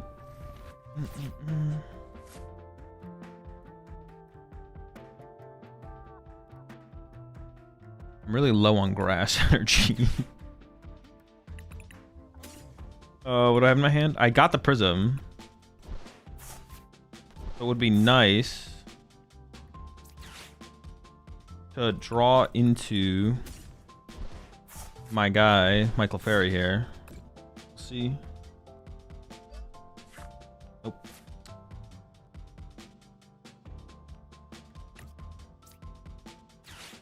They find Clefairy E-Switch Prism. I have Fez active now because they did take a knockout. Clefairy E-Switch.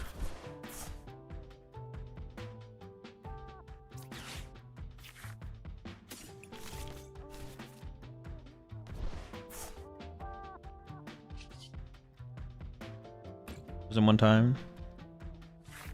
No, I don't even get the Prism. Give me something. I get nothing. I still probably lose, but just give me the Prism energy. Oh, that's so unfortunate. So I just lose, right? No win con, no win con, no win con, no win con.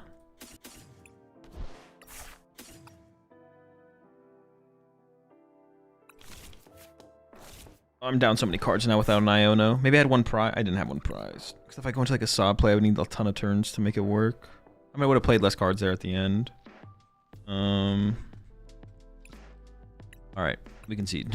All right, that's it, chat. We're cooked. I did cut the psychic energy, yeah. I did cut the psychic, the basic psychic.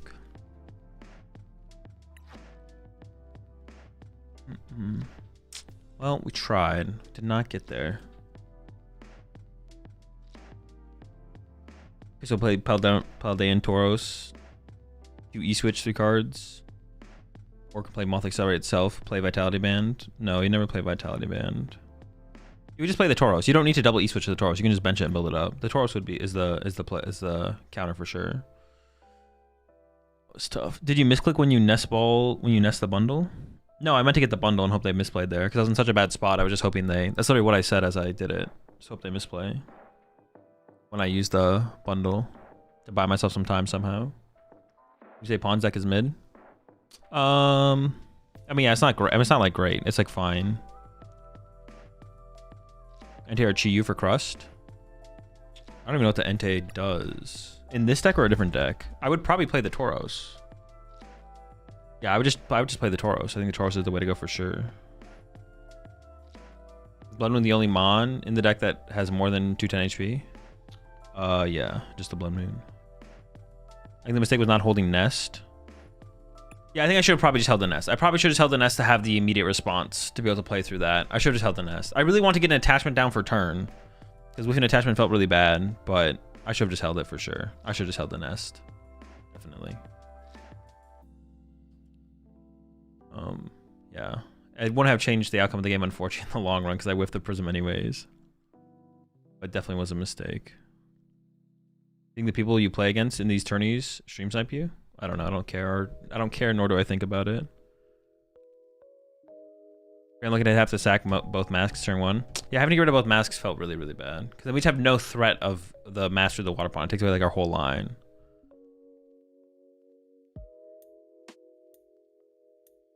I'm gonna read the Moth real fast.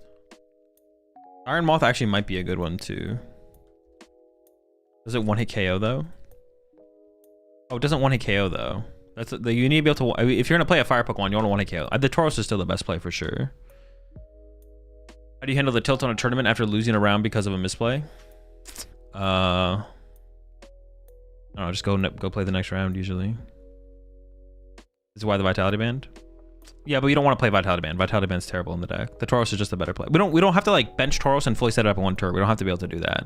Like if I bench Tauros and attach to it, and they have like Stadium Boss KO, that's probably fine. We just like bench it again, or we can wait for the double E-switch play as well. So we have both options. The Tauros is definitely the best option for the Crustal answer though.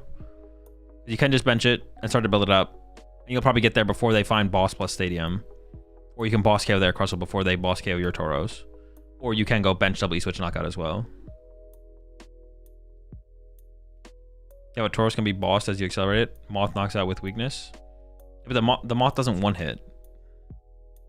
What's it called is not a real inclusion.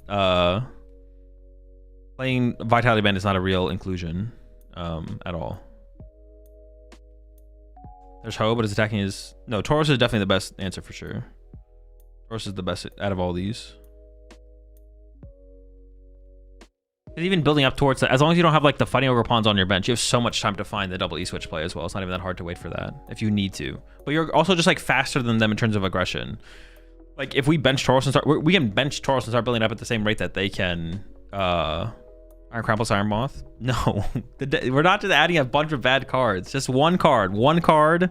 Tauros is good enough. Tauros is way more than good enough to beat Crustal.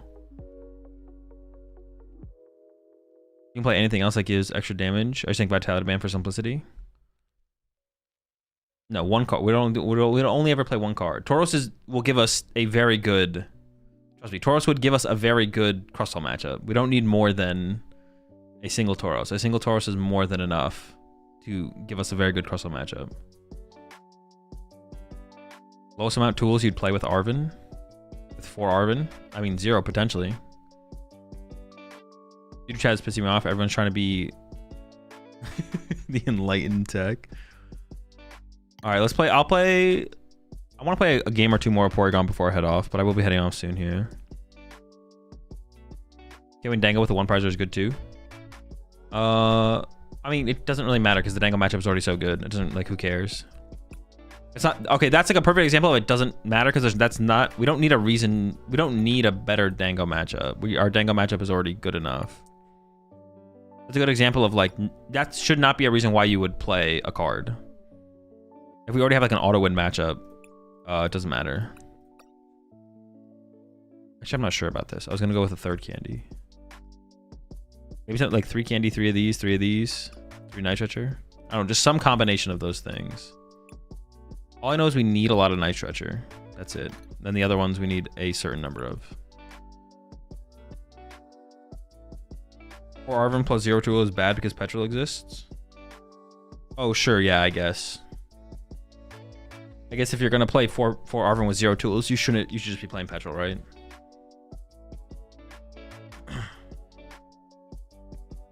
So how many tools would I have to play to like... I have no clue, to be honest, then. I guess you could play 4 Arven with 0 Tools if you still play 4 Petrol already. You solo Cornerstone versus Dango with OgerBox? I mean, that or put the other one down. Just depends on the situation. You just use Cornerstones, though. You can put like 1 Grass guy in play as well.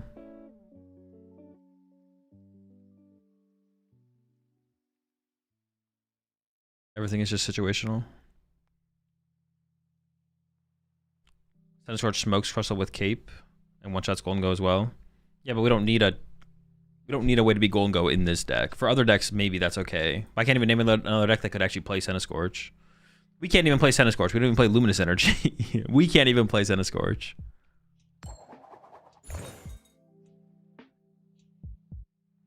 Oh, I got a drop from the tournament. Oops. Drop. Because there's no way we're making top cut anymore.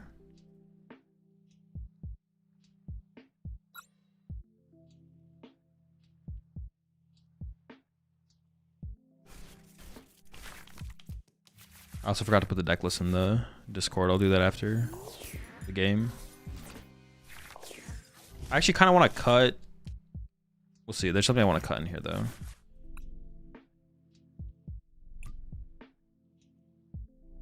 I want to cut the Sneasel for now. I'm just going to play the Articuno and the Mimikyu. Cut the Sneasel. So I can add up. I get 1 more spot for these Porygon pieces.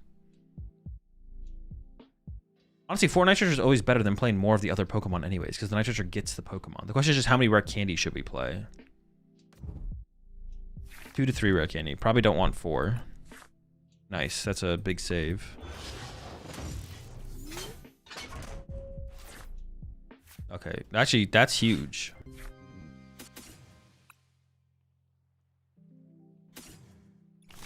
Like, this matchup is just free as well, right? Like, we're just going to body them.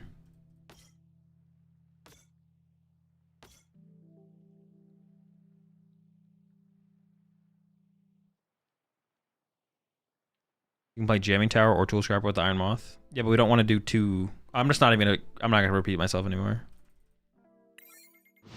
We have 5 spaces in the deck to tech for Gholdengo. Make sure you cut 5 cards to add Gholdengo, or not Gholdengo techs, Crustle techs. Pawn box seems good, but a lot of decisions every turn. Tricky, kind of punishing if you make a mistake, so maybe not great. That's not a reason to not play a deck, though. No deck in the Pokemon TCG is hard enough that making mistakes should be why you don't play a deck. Have you tried Blender over Box? No, I barely tried Box. I played 1 game with the deck so far. Probably 2 candies since you can still attack with a Porygon 2. Yeah, but I don't want to turn my Porygon 2s into Porygon Zs. I want to keep my Porygon 2s as Porygon 2s and then candy out my Porygon Zs. Well, kind of. I don't know. I definitely want to change up the counts a little bit for sure.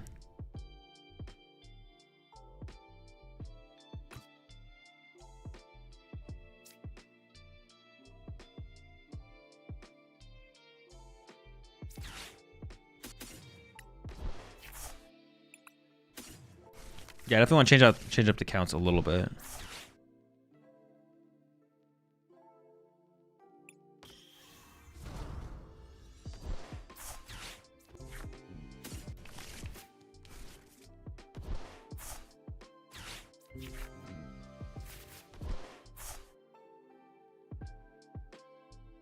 It's a lot of energy. That's just a lot of energy. Holy smokes. 1, 2, 3. We're hitting for 4 right now.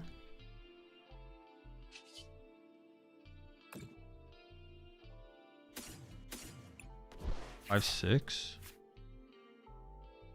We're only hitting for 120 damage. What the heck?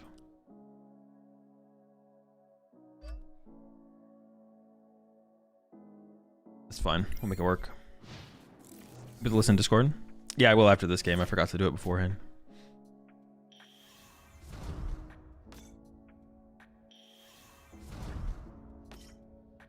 Porygon gets smoked by 2 Adrenaline. I mean, yeah, this deck's not beating Gardevoir for sure.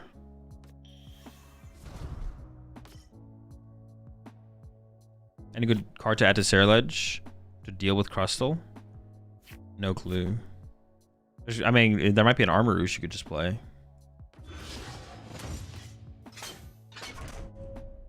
I did drop from the tournament, yes.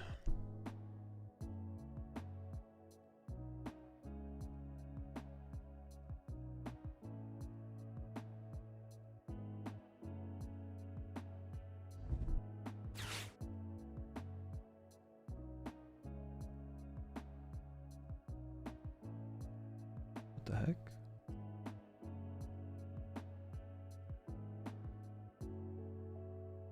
Yeah, Saraledge should deal with Crustle, I'm not sure. I'll check the Armoroosh though, I'd start there. There might not be anything good though. Maybe you just have to lose.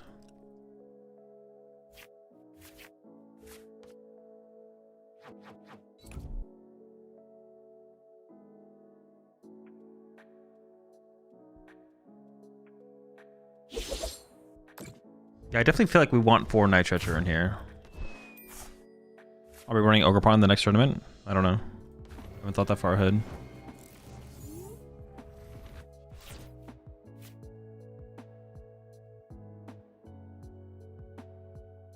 We could Secret Box here.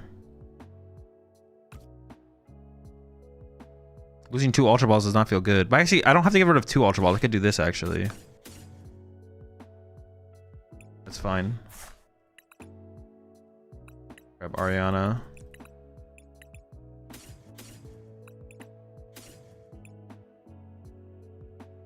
One, two, three, 4, 5, 6, 7.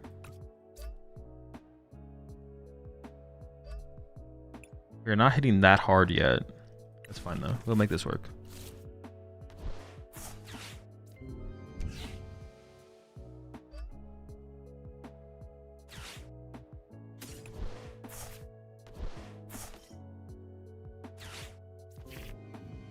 Punching the active is still probably fine here though, right?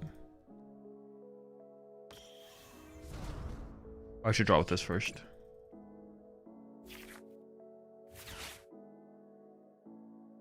How many Giovanni do I have left?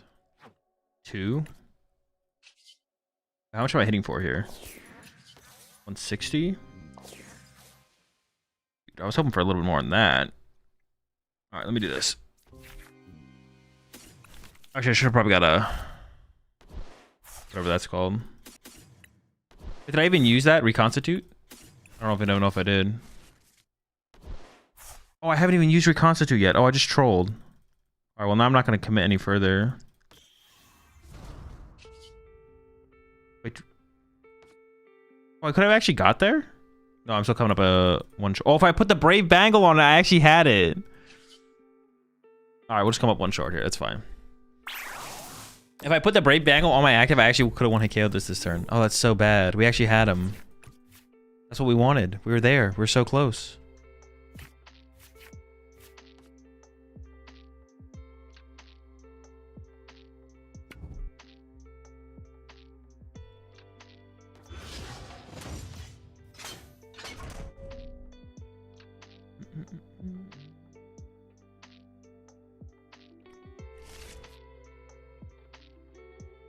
Maybe Saraledge is your best evolution of Char Cadet, but it's 3 attacks to... but it's 3 energy to attack. What's your opinion on playing 1 Calamitous Wasteland and Grim? It doesn't sound very good. What is like the purpose? To try and trap stuff? It's probably better to just play Maractus every single time, right?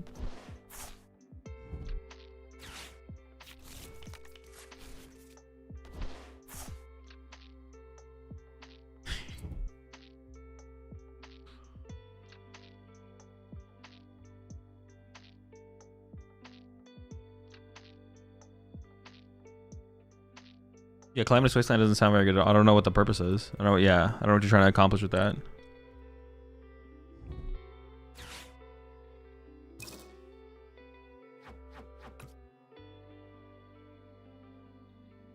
Let's attack 4 more times here. We should have him. Is there any point in continuing to play with a 2-2-1 score or no? If you just want to play more games in the tournament, but you can't progress in the tournament anymore, no.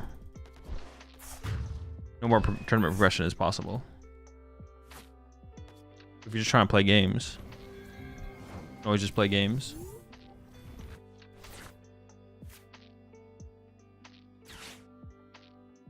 All right, we need one more little guy. So the last little guy we need.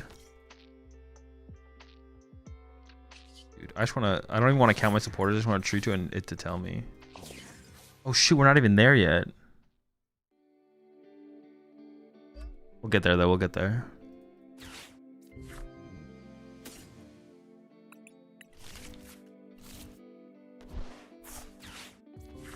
We're chilling, we're chilling. Oh, I can draw 2 more first.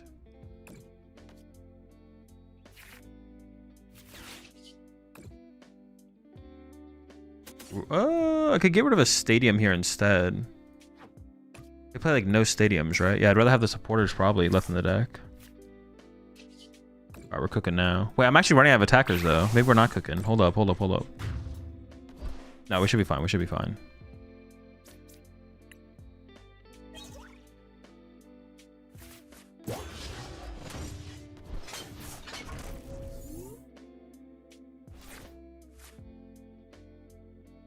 Is this the BDIF? Bro, you know it is, Slap. You know it is. You've been waiting for this.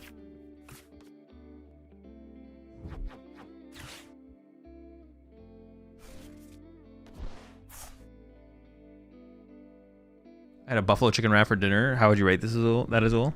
It's pretty good. I rate it pretty high. You play Sacred Ash? No, I think Sacred Ash is too slow. Maybe I'm trolling. Maybe the Sacred Ash is better than I give it credit for. We could just try going out to 2 Sacred Ash and seeing if that works, to be honest. Prize, you know, if you prize a Porygon though and a Porygon dies quickly, I think we need Night Stretchers. We could play like 2 Sacred Ash. Just playing 2 Sacred Ash would be nice. I think just playing 4 Night Stretchers is kind of sick though. Because everything is just faster. I'm just trying to be fast.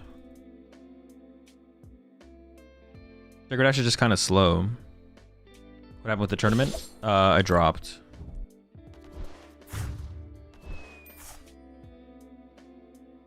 I need to get rid of that sound though.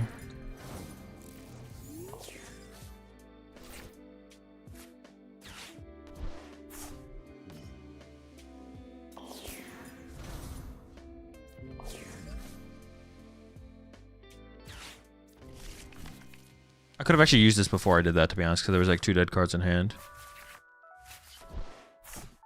Building our hand for next turn is also pretty good.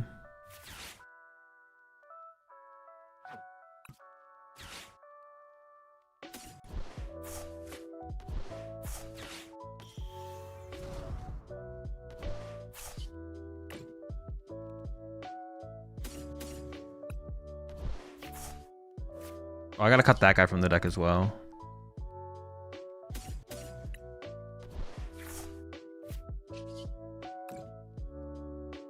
Yeah, I'm gonna cut some more stuff from here for sure. The P2 and PC have the same attack. It's just that the cost that changes. Yeah, just the energy cost. Did you enjoy playing the Ogre deck, or is it not very good? The Ogre deck's fine. I also enjoyed playing. I like playing the deck. The deck is fun. Yeah. You think you could have played this instead of OgerBox at a tournament? I mean, yeah, I just have to submit this deck instead of the OgerBox. Yeah. Oh, do you think you should have? No. There's nothing I should play. I'm not. Chat, if my goal was to win the tournament, what would I actually have played? Probably Dragapult. Dragapult or Grimmsnarl. If my goal was to maximize my odds of winning the tournament, I would have picked one of those decks. I don't care about maximizing my odds of winning the tournament. Sacred Ash plus Ultra Ball to discard more Rockets, guys. Well, I have 4 Ultra Ball in here. We could try 2 Sacred Ash and see if it feels like it flows. I feel like it's just not going to flow, but I could try. Wait, you're not trying to win? Yeah, I'm trying to drop as soon as possible. That's the goal. It's like the opposite. We're trying to lose as fast as possible. You appreciate the 83 months there, Lock. Have you played Cynthia's Garchomp EX deck since the release? I have not, no. It's been a while since I picked it up. What do you about including 1 Skull Vet into the deck that you draw into better hands with Garchomp's first attack? I don't. It's probably not worth it. The bench, putting it on your bench feels bad. And then also, if you get to keep your 6-card hand, it's usually pretty good. Yeah, it's usually pretty good. I would say no. Probably not worth playing the Skull Vet. Yeah, your 6-card hand is usually pretty good.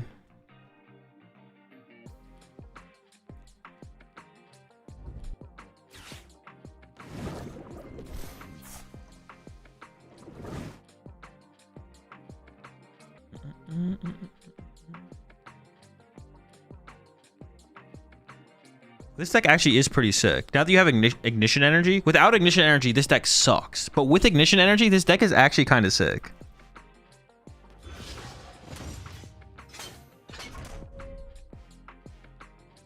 This is definitely the deck we're going to work on tomorrow before... Is today Thursday? Today is Thursday.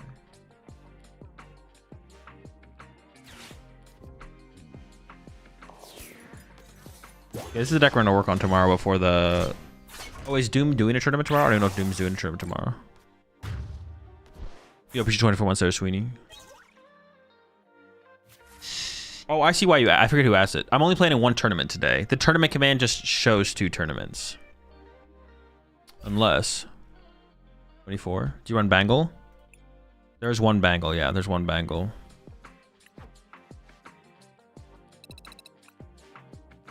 Yeah, we'll play in the tournament Doom tomorrow. Yeah, I'm only playing in one. Someone asked a question earlier. When you use the tournament command, it does show multiple. It doesn't show the days for the next tournament. The Doom tournament's not till tomorrow. Only one tournament today.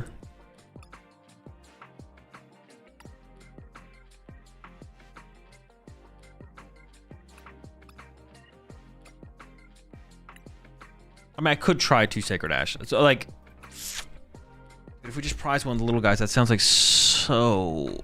No. If you prize this fucker, it's gonna be... If you prize one of these, it's just so hard to chain attackers. If you play Sacred Ash. Sacred Ash is so miserably slow. It is so slow. Can we go 4-4 on energy now? There's no point to it. I think this is like more than enough energy. Yeah, I think it's more than enough energy.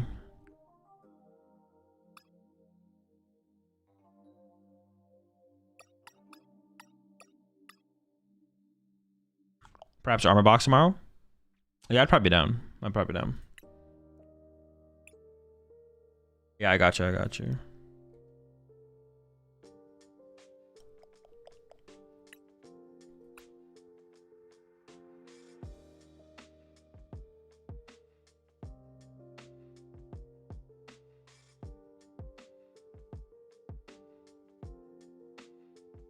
Run ticket? No. I know we play Petrol, but going out of our way to Petrol is like terrible. We Petrol as like a panic. It's like, oh shit, our hand sucks. I guess we have to Petrol. We don't Petrol because we like using Petrol. We use Petrol because we can't not, or we lose. So we have to. Petrol is not a solution for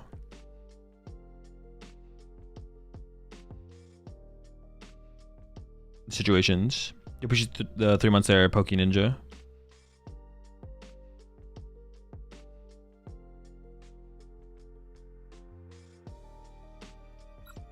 Is Tatsu or Pokegear better in Grim? No clue.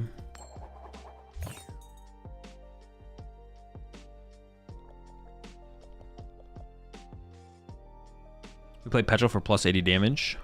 Yeah. Petrol's there. Petrol's there when we don't have another supporter. And to be put in the discard pile.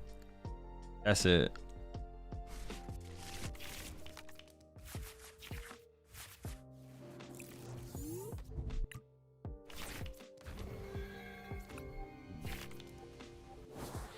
Oh, my do, bro. Don't mind if I do. Wait, that sucks because my hand sucks. It's probably Dragapult, so we should probably just grab the Articuno here.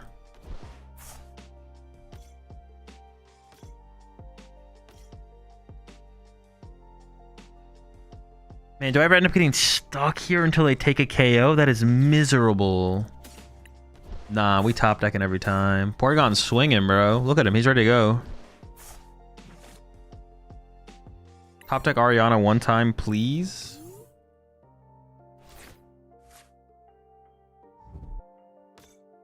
Predictable Pult. Easy read.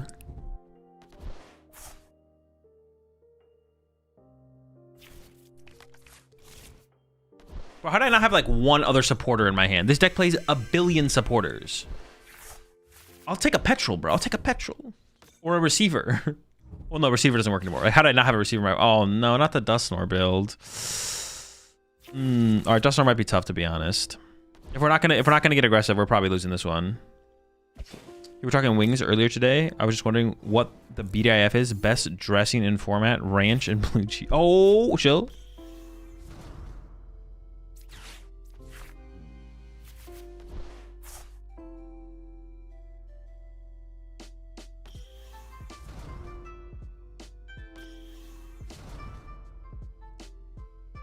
And we got the squad.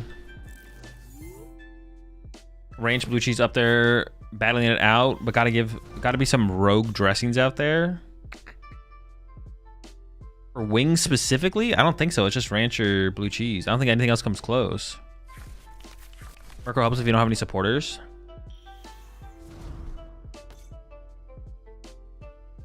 Murkrow is so cheeks, though. Also, I'd have to spend 2 energy to get the Murkrow in my active or have a Giovanni, I guess. That's so cheeks. If it wasn't so cheeks, I would agree, but it's so cheeks. It's got to be terrible. There's just no way.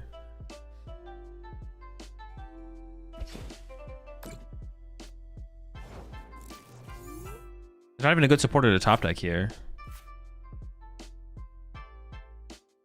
Oh, they don't have a way to like just move their bench Pokemon. I guess I could just play this. I think I'm down to sacrifice a Porygon here. Creepy. This guy's got 2 retreat, but they could just pop it and they could just go Dusknoir pop, right? This guy.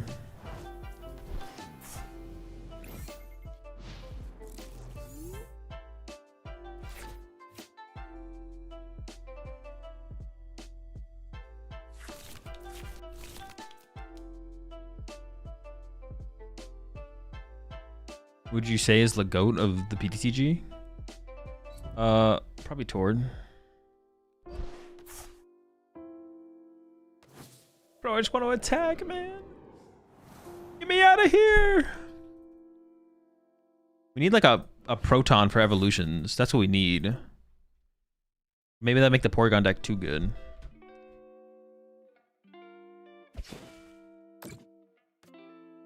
Come on, give me a Porygon and Ignition Energy.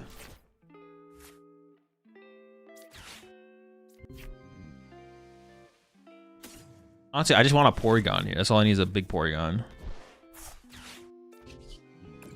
What am I playing? Playing 3 candy now? We swinging, we swinging. We're back. We're bonking. Rocket Jack? That's what I'm saying. That's what we need. We need Team Rocket's Jack.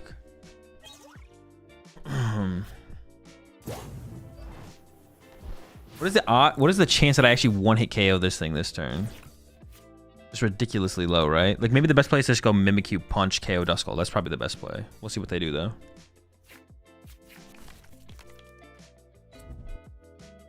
Oh, but they can go pop Dusknoir, KO my Articuno, spread. Oh, that sucks. I mean, we'll see what play they have, but they can do that play. If we can be aggressive, the Dusknoir matchup doesn't seem terrible, to be honest, but what is, in your opinion, the best list of Pult Dust? No clue. Have not looked at them, have not thought about it. Best of luck in your endeavors trying to find it, though.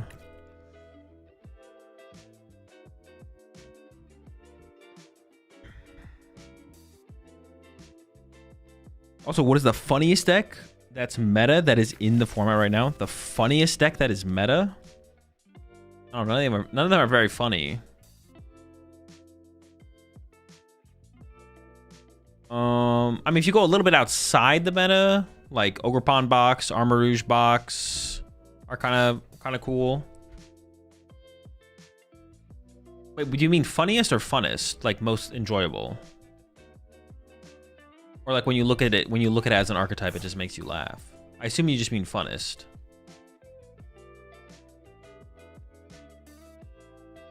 Funnest? I don't know. It's like such a subjective thing.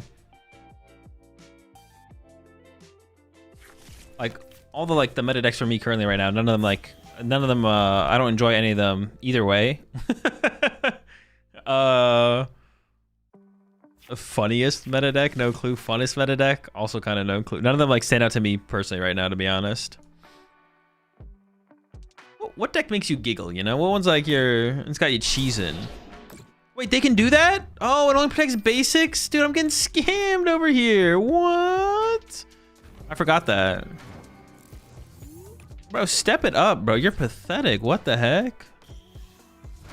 Or do I ever get there? 120. Probably not. I think we should commit to Mimikyu KO Duskull.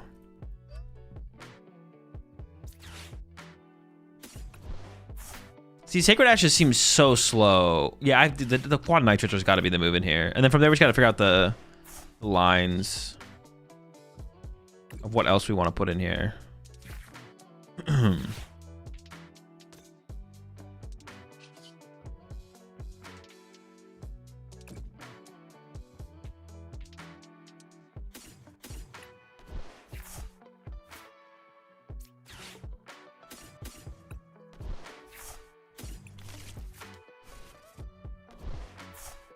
How many energy do I have left? A lot. I think I can like... How many Arianas do I have left? Getting rid of Arianas is like so bad though. Oh, I should have played this against a non-Arianas. Oh, I definitely messed up. Oops. Okay.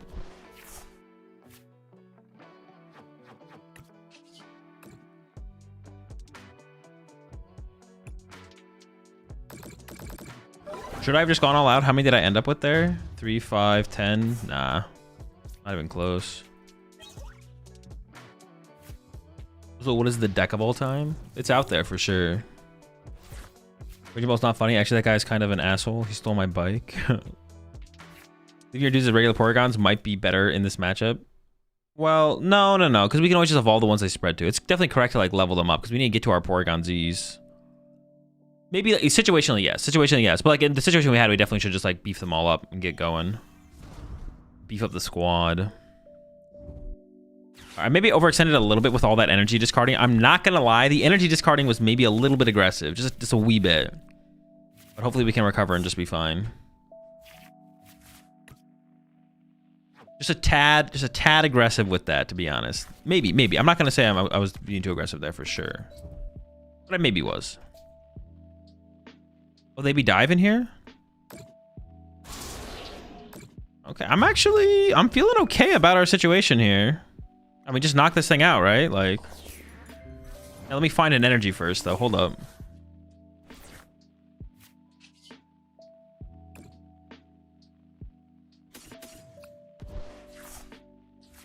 That would be cool to pull off. I have a Giovanni's left. Honestly, I might keep cycling here.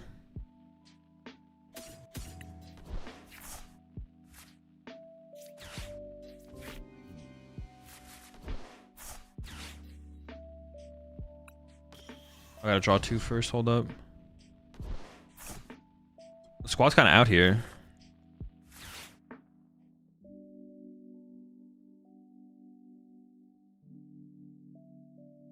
Oh, we actually could have Mimikyu'd them again. I mean, this is still fine. The play we're doing is fine here, but we could have, technically, I guess. Sure. How many stadiums am I down? I have 1 stadium left. How many stadiums have they played? 0. They might just not play any stadiums, though. How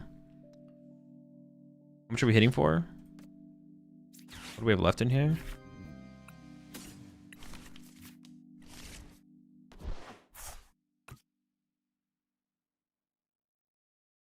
Beefing this guy's HP up might be worth it. I think I'm just gonna do it.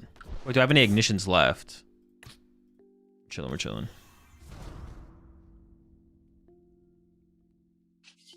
I'm gonna predict they're out of stadiums here.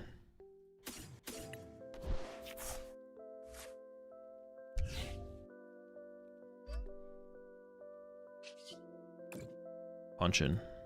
Schmacking.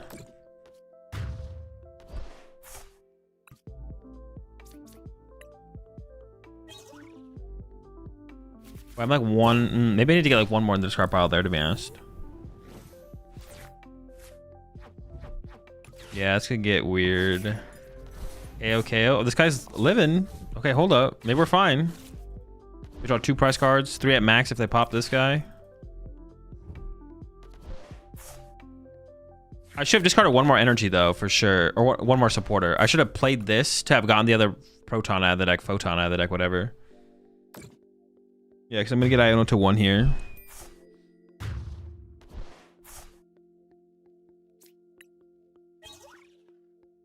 Yeah, I'm not gonna be able to use that.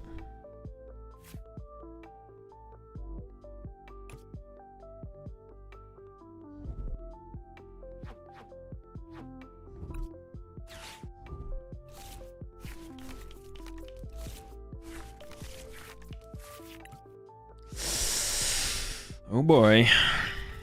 Yeah, I could have had, yeah, there could have been one less Proton in the deck if I just played the receiver for the Proton, which I should have just done. I don't know why I thought that was like not the correct play to do. I'm not gonna lie. I don't know why I thought it was better to leave the Proton in the deck.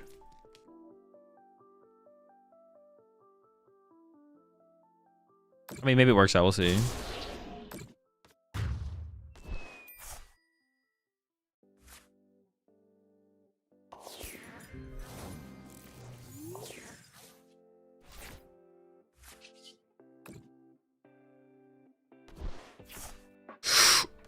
Yo. That's a dub. But dude, now I'm kind of hooked on this deck, to be honest.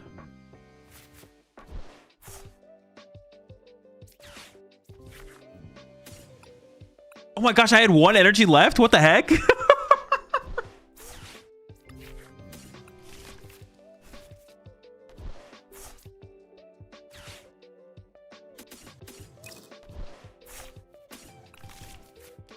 I didn't know that I had to get it off the prize cards there. What the heck? Oh, because I had 2 energy prize. Oh, so I was guaranteed to get an energy off the prize card there, though. Bonk. Wait, hold on. This deck might be it, to be honest. This deck might be it.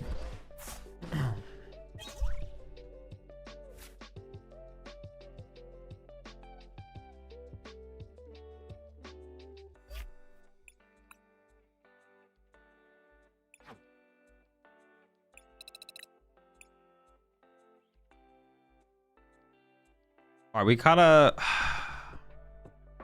Is anything overkill right now?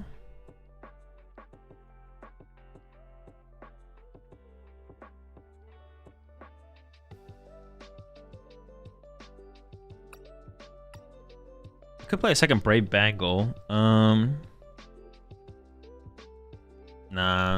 1's enough. -1 candy? But like, what am I adding? What would I add that would actually make the deck flow better, would be the question. If I'm cutting candy, if I'm cutting the 4th Night Stretcher, stuff like, what am I adding to make the deck flow better? 4th Rocket Energy? No, I think it's unnecessary. Maybe a mobility card for this could be cool.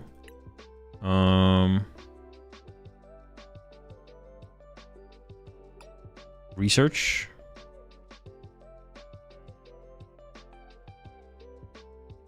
Playing a couple Professor's Research wouldn't be terrible. I don't hate that. Let's just play another game. Let's just play another game.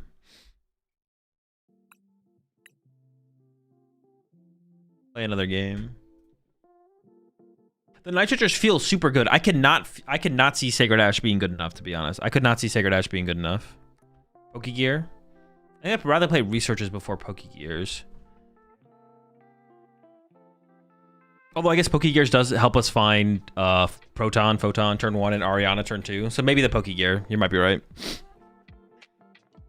Nitrochers make the deck feel so smooth. I don't know if we need 4. We can maybe cut back on them a little bit. 4's a lot. Murkrow is Cheeks. It's definitely Cheeks, but it could be worth playing. The problem with Murkrow is like we have to, if we open a Porygon or Articuno, like getting into Murkrow costs 2 energy to utilize, or using Giovanni. It's just so slow. I don't know. It's just so slow. I have not tried EV Box recently. No, you don't have to apologize. You can ask me whatever you want. In your opinion, what is the world? What is the worlds that you had the best / funnest experience at? I don't know, what are all the worlds I've been to? Maybe Hawaii. Callbell? No, Callbell's bad. It's too slow. Pokegear's always better in a deck like this, I think. Hawaii or Hawaii. I'm trying to think about all the worlds I've been to be honest. Hawaii are my first worlds maybe I ever went to. Vancouver 2013. I'm trying to think about like how much fun I had at each of them. Japan was okay. It was just so goddamn hot, man. I want to go back to Japan, but not in the summer, man. Holy shit. Too much. Like you want to just go out and do stuff, but it's just so hot. It's just so hot. What about Rotostick? Is that ever better than gear in this? I actually don't hate that. It could be, yeah. Oh, sick. Petrol Hand. What are we up against here? Oh, sick. Monkey Dory. I love that guy.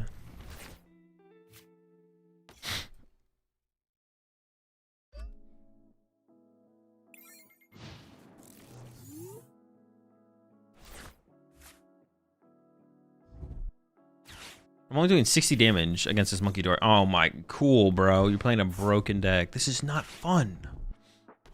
We're probably not cooked in this one. This matchup seems pretty miserable. I'm definitely not cooking this turn as well. Our turn one was not it. Hold up. Hit him with that secret box. Yo, chill. Are we cooking like that?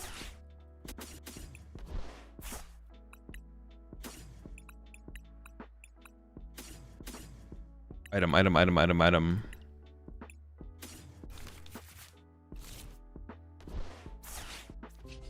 I'm never doing enough to KO the Monkey Dory, unfortunately.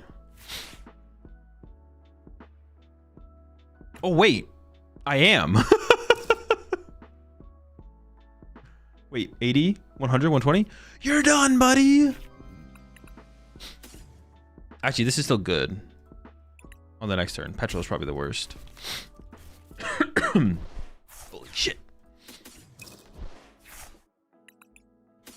trying to get to the Porygon Z as soon as possible so I can draw some cards.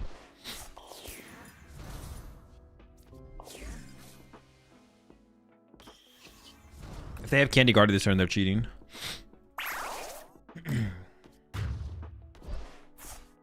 So do you do private coaching? No, I don't do coaching. Ooh, actually, it's not even that bad this turn. Just Proton to set up again. Dude, do not just... Oh, listen, you're going to beat me anyways. Listen, hear me out. Hear me out. You're going to beat me. Just don't have Candy Guard for. Please. Just don't do it. Just give me... Okay, thank goodness. Thank you so much. I appreciate this. This means a lot to me. Just give me... Just let me believe I can win.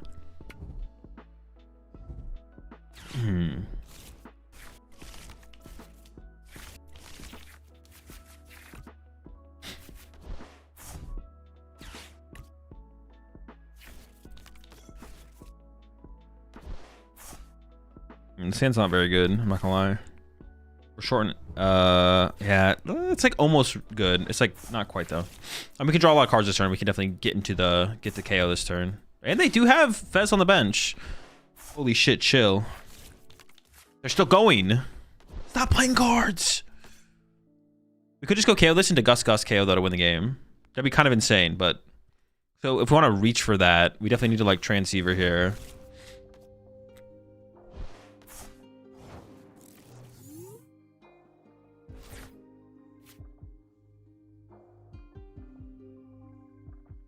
The KO active is fine because then I could aggressively KO Guardian next turn. All right, so we just play this.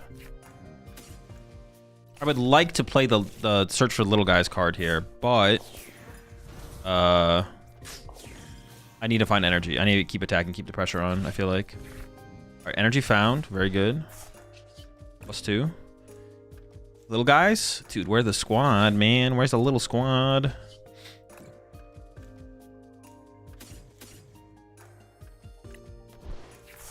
Dude, where's the fucking little guys? I need the little guys. This is not good. Need the fish. Are they fish?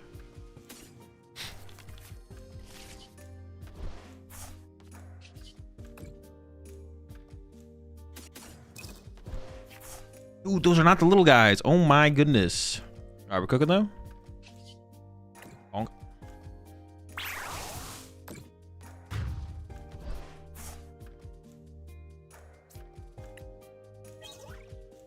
Okay, now I'm not feeling as good, to be honest, about our situation.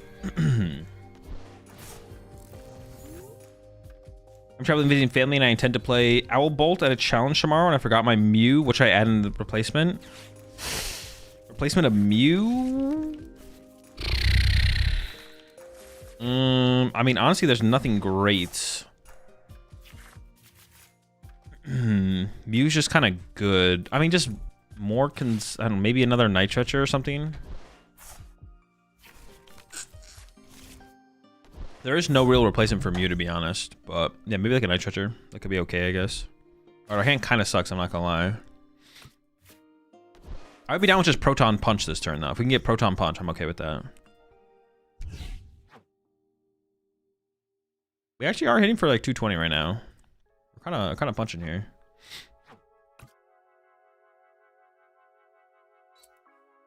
I'm just gonna go Guardy Punch. It's possible we KO them. Because I'll need less too, because they only have one Monkey Dory set up here. You found a little guy? Yeah, but the rest of my hand sucks. What is this? Need an Ariana here.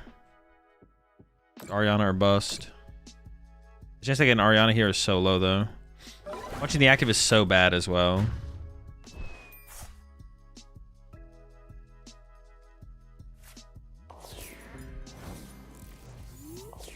I mean, boss cat Monkey Dory would be okay. Oh, wait, yeah, I gotta go with the Proton. Something to someone.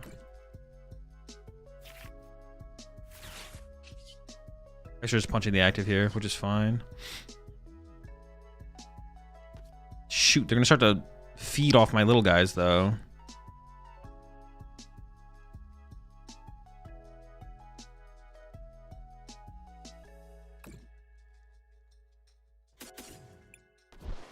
Articuno can get stuck in the active, so I don't want that.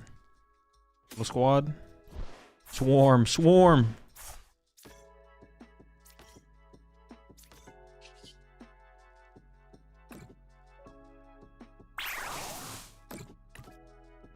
What the heck? We were so close. What the heck? We were so close. I didn't even realize how close we were. Now it gets rough though, because now they can run to a one prizer. They can go run to one prizer, KO double Porygon this turn, or KO my active plus a Porygon this turn with double Monkey. I mean, if I go back to back Giovanni's, go KO Guardy, KO Fez, like that seems like the play here for sure. Oh no, dude, I need the candy Porygon Z. That's important.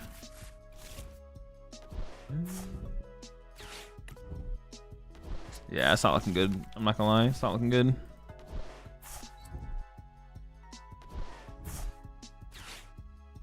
Need the Guzmas, man. And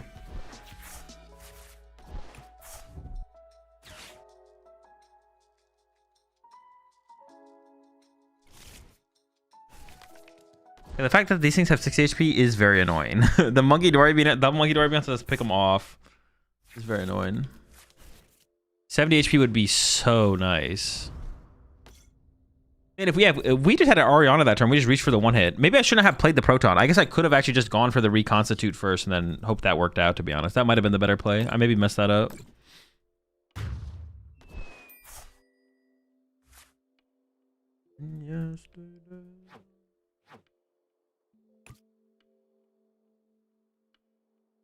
Not looking good. Yep, Screamtail KO active. I can go Candy Porygon, but I have to go Gus KO. I don't think I can win if I don't go Gus KO. I just lose. I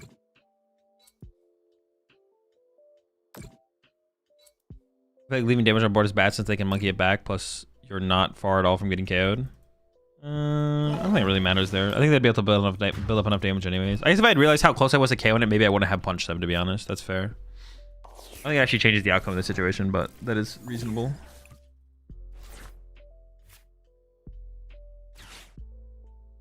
That's not unreasonable.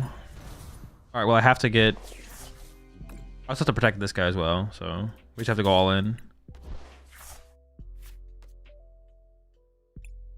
Just gotta go next.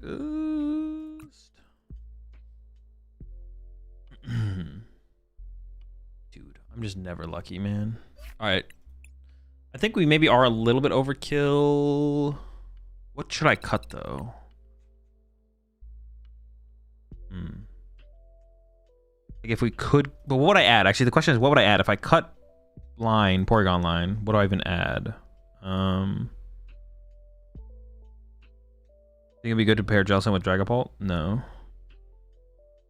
Doesn't Articuno say Porygon for Monkey? No, it's not what the card does. It stops stuff like Dragapult's attack, but it doesn't stop Monkey Dory.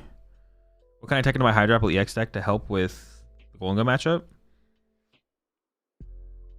Hero's Cape? I don't know. Do you just have to get bigger? Yeah, you just need to get bigger. GG's mole. Or Factory seems like a bit much. No, it definitely is good. It's super important. -1 petrol, +1 gear. No, we're never cutting petrol. We could add gears though. We could add gears. I could do like we can try. So we can try cutting back on like this.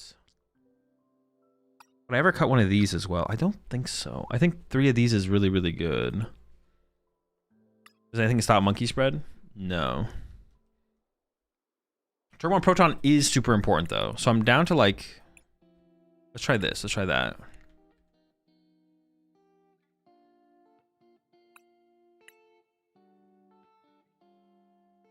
Yeah, we can maybe cut back on the nitrogens by 1. Maybe cut back on the candies. I don't think I ever cut a Porygon Z. If we play 2 Porygon Z prize, like getting the Porygon Z's in play is like a super big deal. I don't know, do we ever go to like 4 Porygon Z just to candy them out more aggressively? Rotostick sounded cool. I don't hate the idea of the Rotostick. Although it does feel like getting supporters in our hand isn't the problem. It's like having the cards to discard the supporters is almost the bigger deal, though. You ever play a counter catcher? Yeah, playing a counter catcher would be fine. I guess like playing a counter catcher is cool because you can petrol for the counter catcher, right? Yeah, so 1 counter catcher actually just kind of seems good now that you mentioned it. Because to be able to go petrol for counter catcher is just good. Yeah, we can add a counter catcher. I'm down for that. Want some kind of research? I don't want to go there yet, but I don't hate the idea. I don't hate the idea of the research, but yeah, definitely not trying to go there quite yet.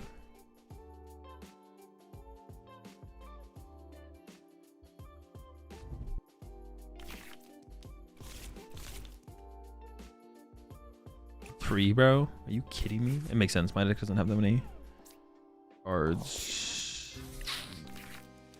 This is there's no proton to beat, dude. We need that proton off the top, bro. I play 6 million outs to proton. If I whiff this here, oh my gosh. Okay, that's really bad.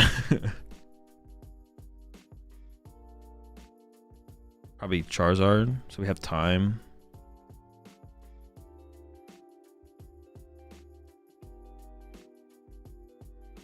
Gonna pass. See what they do. Maybe we top decking out to Proton. Maybe it's fine. Yep, Charizard. I mean, Charizard should be a good. Yeah, actually, I like the idea of Petrol for counter catcher. To be honest, that's actually a really good shot. We should add 1 counter catcher. I like that.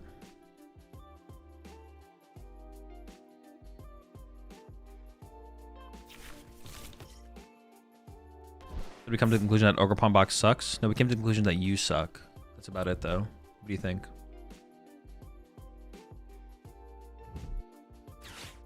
Ultra Ball, sure.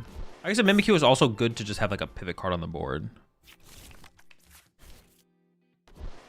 Do you know when you will be trying to build a Gardevoir deck for this set?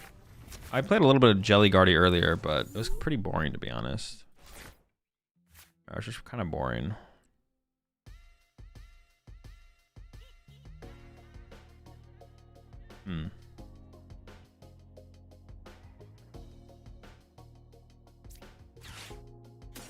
Dude, missing turn 1 Proton is just like so bad. Like, what the heck? Like that sucks. that's so ass.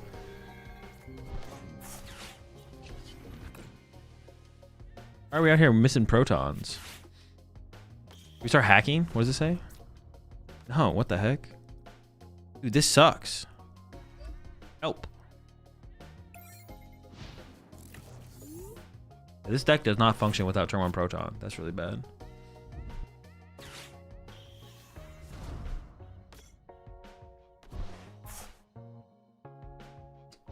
It looks a lot of fun. I'll go back and see what you built, though. Thank you. Of course, no problem. Gear might be good, yeah. And we did put 2 Poke Gears in the deck, but we still whiffed turn 1 Proton anyways. Well, how do we whiff a Proton and Tatsu? No, we can't because Ariana doesn't work then.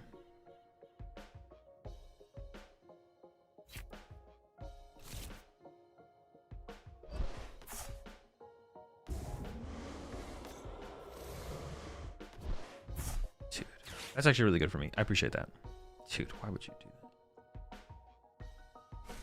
I guess I'm just punching Charizard this turn, which is fine. Good.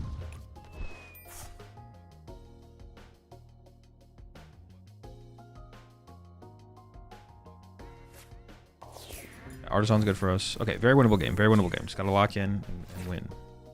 Oh, wait, we can do this first now. This is why nitrates are so important. This is like what I was talking about. Well, in this situation, it's a little bit different because we drew so slow, but also nitrates are incredibly important.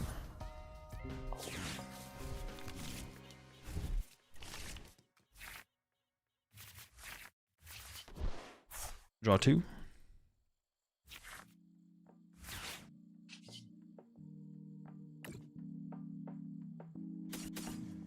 Oh, shoot. I need a little guy.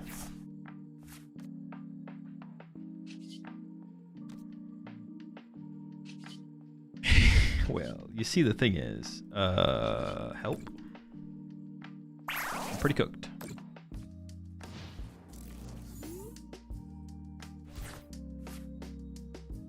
It's not my fault, though.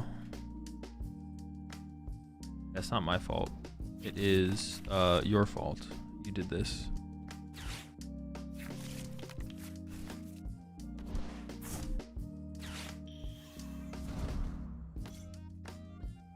This is chat's fault.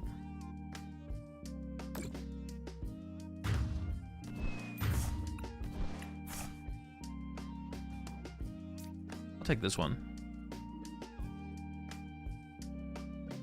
All right, let me put a... I like the idea of the counter catcher. Let's put a counter catcher in here. What is a good win-loss ratio for a deck? Anything over 50%? No, it's quite a bit higher than that.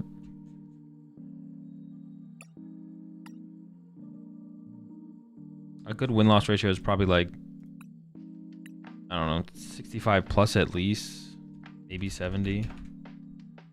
70 is probably a little high. Like, yeah, 65 plus, 60 plus, at least 60 plus, maybe 65 plus. Up there though. Yeah, being able to turn every petrol into a counter catcher in like the mid-late game is definitely really, really good. I like that idea.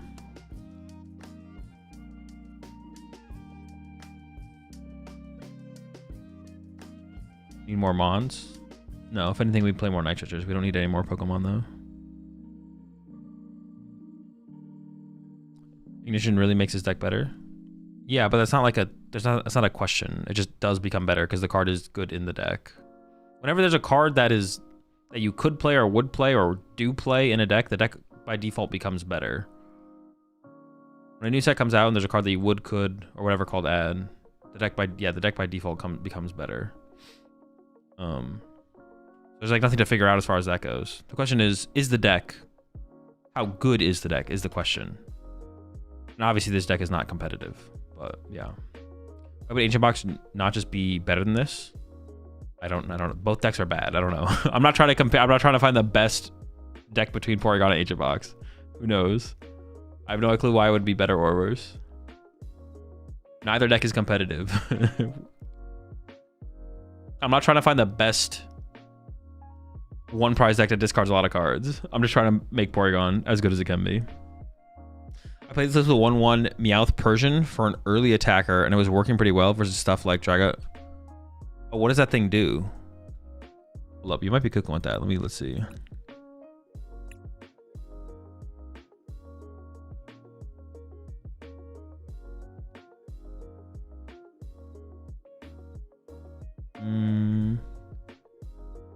Yo, hit him with that naughty order though. Is the bangle needed? I don't know. Helps you retire numbers. It's just to help reach the early 240 numbers. I'm gonna help you reach. He helps you reach any number against an EX where you otherwise would have whiffed. RDX, Strike Ball DX, Charizard RDX, Raging Bolt, Ogre Pawn, Pheasantipity. It's just to give you reach. Specifically, there we have more synergy with this deck than we maybe normally would because we play Secret Box, so we have a way to we have multiple ways to find it besides naturally drawing into whatever.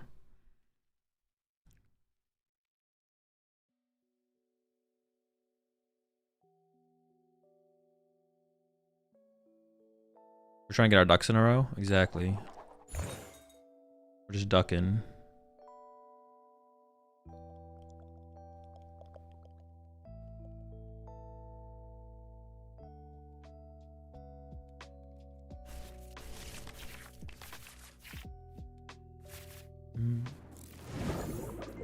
Hey, we got a little 1-2 combo action here. We got the Proton Photon. Mulligans to work with as well. You'd love to see it.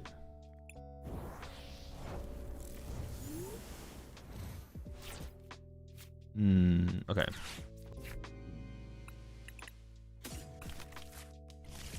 Opening Articuno is I don't know. It's something for sure. Definitely sucks. Yeah, it definitely sucks. But we'll make it work. And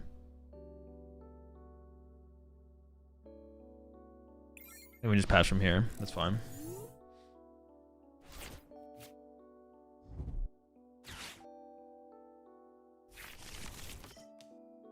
And we have Giovanni to get out of this situation, but probably not Giovanni next turn. But I guess we could, depending on how we draw. If we top deck energy here. Nope, never mind.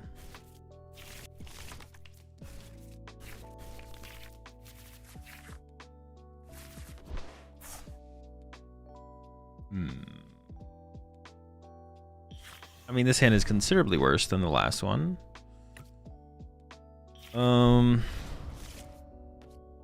No stadium is kind of the worst part about this situation, to be honest. I don't even know what do I even want off of this. That's not very good. Oh gosh. Fine. Hit him with one of these. Thin this out of the deck. Hit him with the archer on the next turn. It's fine. It's fine. It's fine. We're doing okay. We're doing okay. We will survive. Wait, is Porygon a duck, chat? It's kind of duck-like for sure, right? It's looking pretty ducky to me.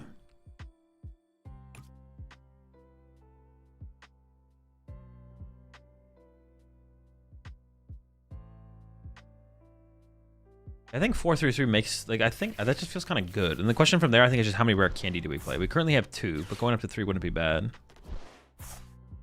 I changed to have a Steven's Metagross deck. I worked on a build, but it wasn't very good. I haven't pursued it since then, so not really, no.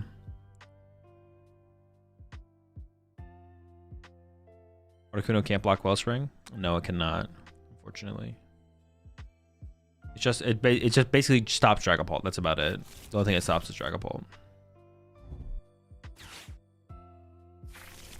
Dude, that Duskull is gonna be...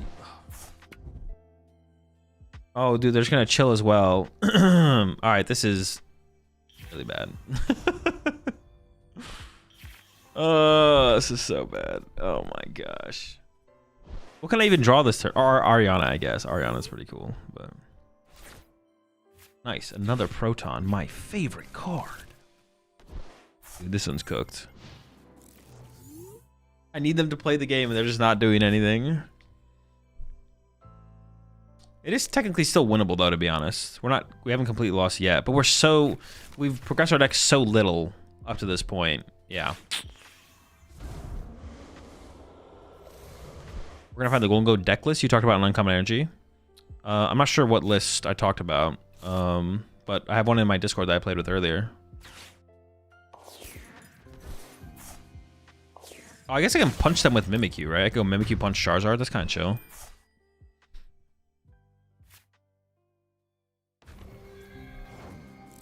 Yeah, Mimikyu got us. Dude, stop, all right? I don't need another Ignition Energy. Jesus. All right.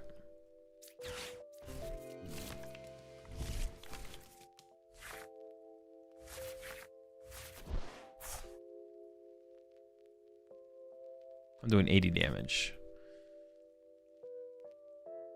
No stadium. Dude, the stadium is so important. Without the stadium, it just feels like we're doing nothing. And we're still just kind of doing nothing. All right, here's what's going to happen. Oh my gosh, I just misplayed. All right. So I'm going to click concede. We're going to try again.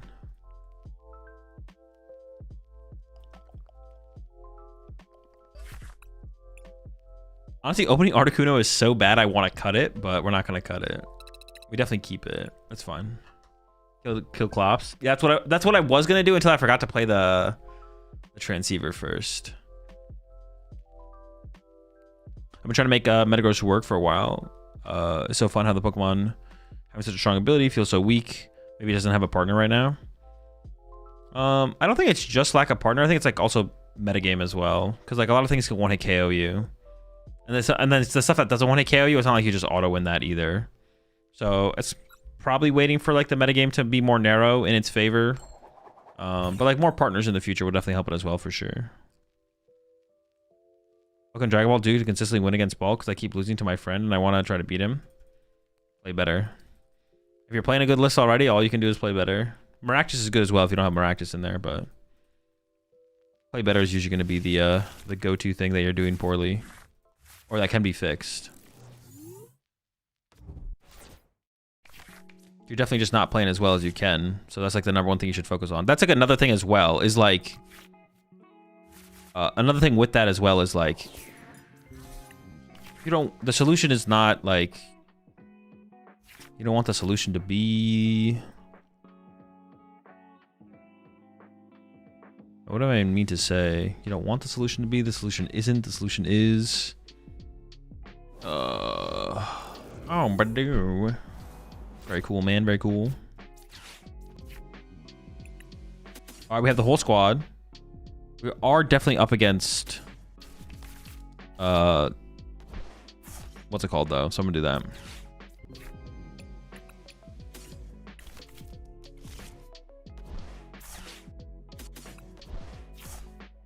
What do I mean to say? I meant to say something. Oh yeah, if you're playing bad, you don't want to change your deck or something like that. You want to play better first. Once you're playing well, that's when you want to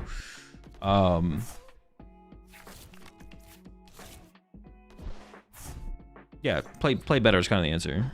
There's too much nuance in a matchup for me to break down a matchup for you like right now, but yeah, play better is always the answer. I was lost in the sauce there trying to figure out what the heck I'm doing here. All right, we're still saucing.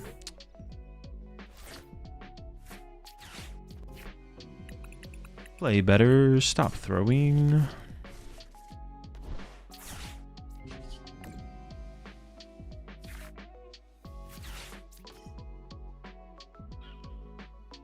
All right, we'll see.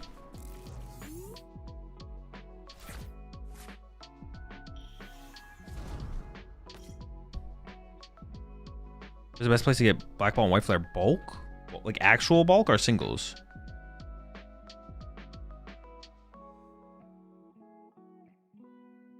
Why Porygon Z instead of Porygon 3? I don't know, they're feeling saucy when they're making cards that day, I guess.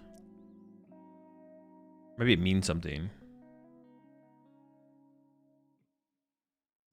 Should cook some dust in our box? Absolutely not. Chi-Hu? Oh, is this Charizard? Oh, it is. Well, actually, we knew that from turn 1. What the heck?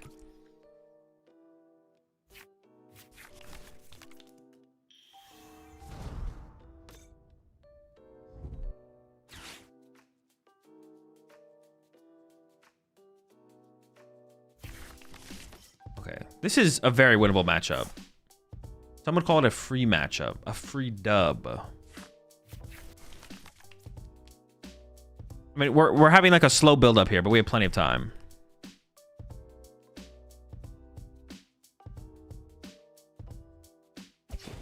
I bring up the Charmeleon or the Dreepy here. I kind of bring up Charmeleon because if they like TM Evo this turn,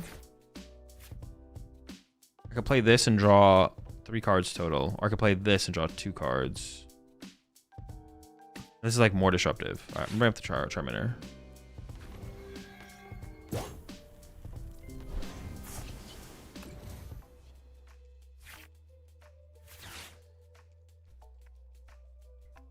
I mean, they have to do something eventually, right? Or we will draw something eventually. I'm sure of it, right? Gotta happen, right?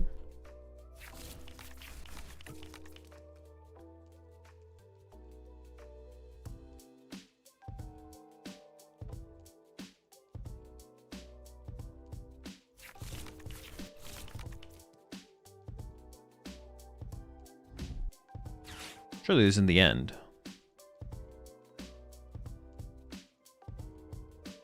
Pokemon directly ships him a playset of all cards? No, that's not what happens. I get all my singles from Card Coliseum, PKMDelixium.com. If they're not available over there, TCG Player is the next best place to get them. Z represents a third dimension, Z-axis. Is that it? Would they get off that? Okay. Yes, please. Knock him out. Yes, please. We need this. Kill him.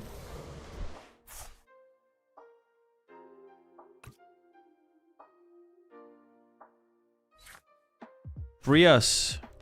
They didn't get a third energy to accelerate there. No. Don't do it, dude, you bastard. Okay, thank goodness. I thought they were gonna do it. They're gonna run back to the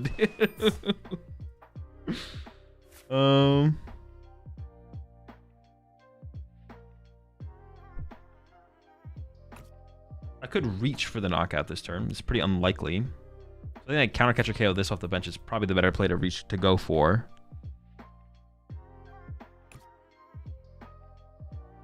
I don't know if my secret box is in the deck, but I think it is. We'll see.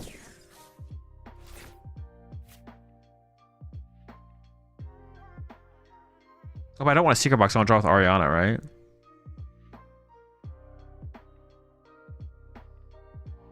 Oh yeah, what the heck am I thinking? Oh wait, what the heck? What am I doing then?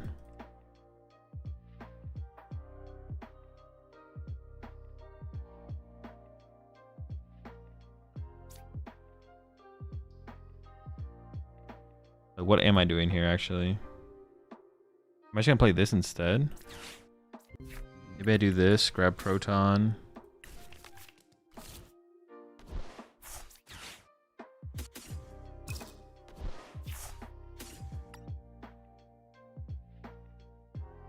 I have 4 ignition in there. Evolve. Oh, evolving this one is weird because it's got 20 damage on it. Probably should push that one to the active. I guess I try and candy that one, so I'm gonna evolve this one.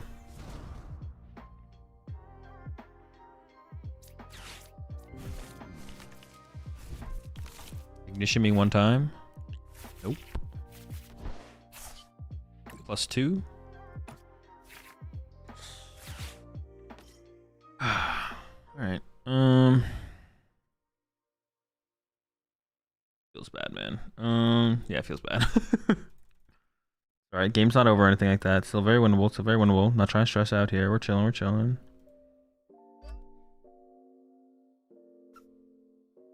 I don't want to evolve this one because then they could go Dragapult, Hawlucha, Snipe off bench because it's an evolution. Usually appreciate you and Chip for shouting out our charity event for energy on the pod. Of course, yeah. What about Hill in this deck? No, it's too slow. Gotta do stuff faster, more aggressively. Hilda would like maybe go at the end of the game, but at that point, hopefully our deck is like fully thinned out.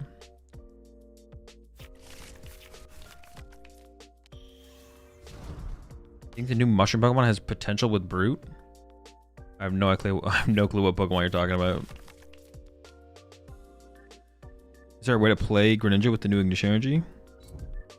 Yeah, I mean, you build it with the. I mean, you can build it with the new Ignition. I don't know what a build will look like, but yeah, just do that. Should be chill.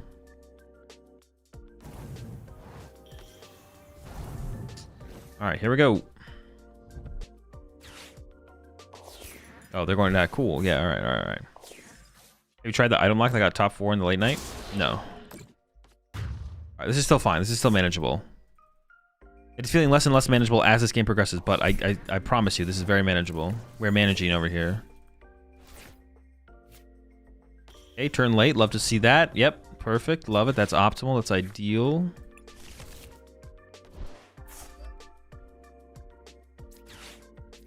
Should probably just held my... Oh. That squad right there. Probably should just held my counter catcher, to be honest. Holy, all right, chill with that now. All right, what are we looking at right here?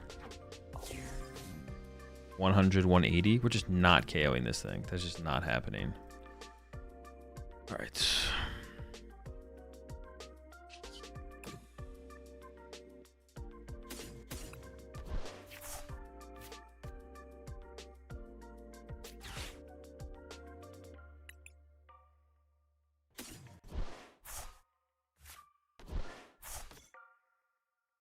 The freeway. Punching, we're punching. Very winnable game, very winnable. Trust me, trust me. I wouldn't lie.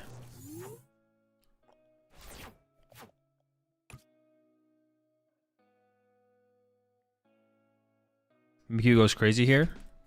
I mean, not really. Knocking out Badoo doesn't like change my price rate at all. I guess I could like do it twice, so I could go like knockout 30, but then I just evolve that one. It's like okay. The thing is, I don't have a way to get into the Mimikyu. I guess I could have got Mimikyu instead of Porygon, but that's probably incorrect. We're chilling though. We're chilling. We win these. We win these every time. I don't see us losing these ever. This is only dubs. Hopefully, probably, maybe. Nah, we got this. We got this.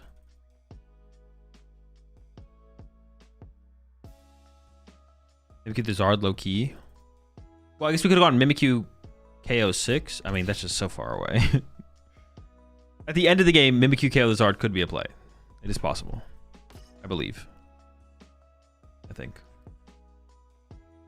Honestly, I just want top deck rare candy. I need to get this Porygon rare candied.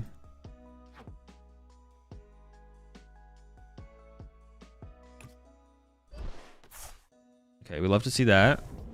Well, actually, I don't even know. I think I'm gonna have to go. I think I have to go Transceiver for bringing this up, like gust it up.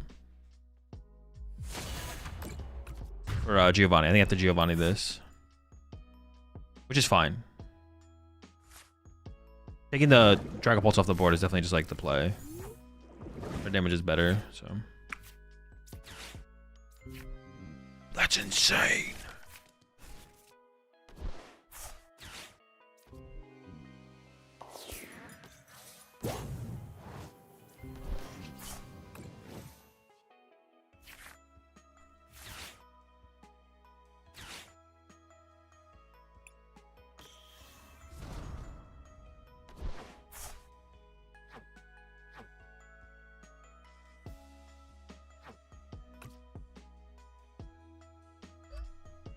Am I not even going to use this?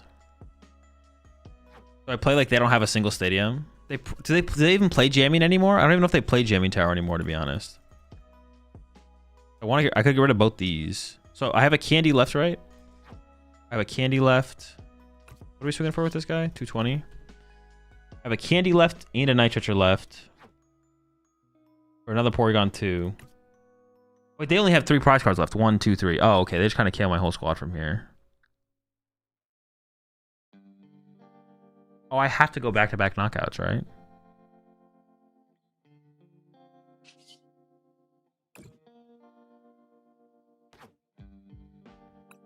Let me think.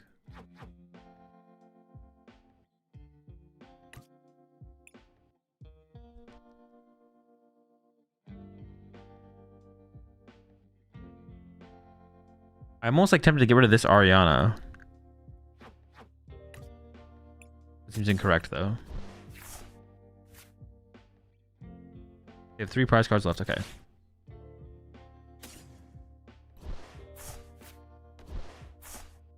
Oh, I could have discarded the energy there, probably, to be honest.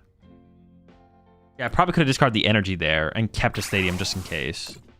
Because I have so much energy left. I have so much energy left at this point. I should have kept the Ariana, yeah.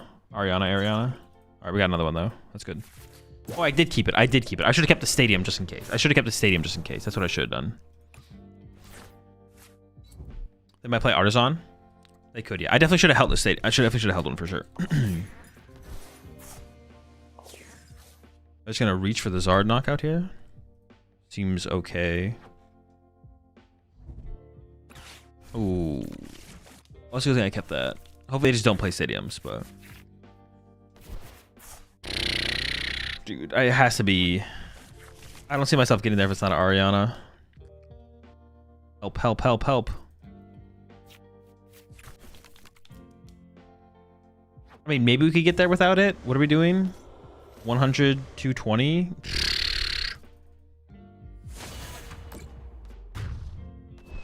It's possible. It is possible.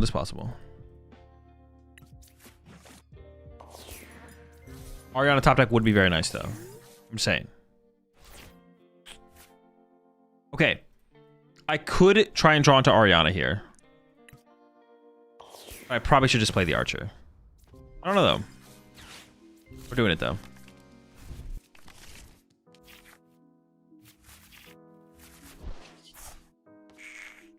we even get... Oh, hold on. We have this still. I was like, I forgot about this. This may be doable. Oh! Dude, we are so close. Come on. No, no! Dude, no! We're so close to Bangle! Ah. That sucks. But if I had discarded the other Ariana previously from the Reconstitute...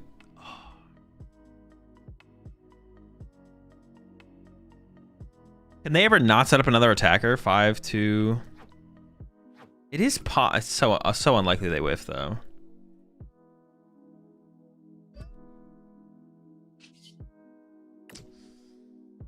Instead of the stadium, right? Yeah, if I got rid of the Ariana instead of the stadium there. The Archer wakes him, makes him whiff. Wakes him whiff, makes him whiff. Yeah. We could have got a Night Stretcher, an Ultra Ball, Porygon Z, or Secret Box. Honestly, like half of our deck there was probably outs. Like half of our deck there was probably outs. Now I need like another Archer as well. I have one Archer left. Otherwise, they're just gonna win probably. If I don't have another Archer, they probably just have game. And even if, yeah, they could still have game anyways, to be honest. But yeah, I mean, they only have a 3-card hand, but they've cycled it twice. They've already cycled 2 Logs through it. That's not good. Box is still prized. Okay, okay. So we didn't, yeah, that was, I guess that's not one. I don't know how many transceiver we had a transceiver left. Oh, no, that wouldn't have changed anything actually. Yeah, so we have to, if the Archer's left in the deck, we need Archer here, and then even then, yeah. And then even then. Even then, who knows? It is possible though that all their energy is in the discard pile at this point. Oh, but they have 2 turns. They have 2 turns to... Oh my goodness. It's because we whiffed that knockout earlier in the game. No, the next card. Okay, if we're assuming we need Archer. Well, I'm assuming we need Archer.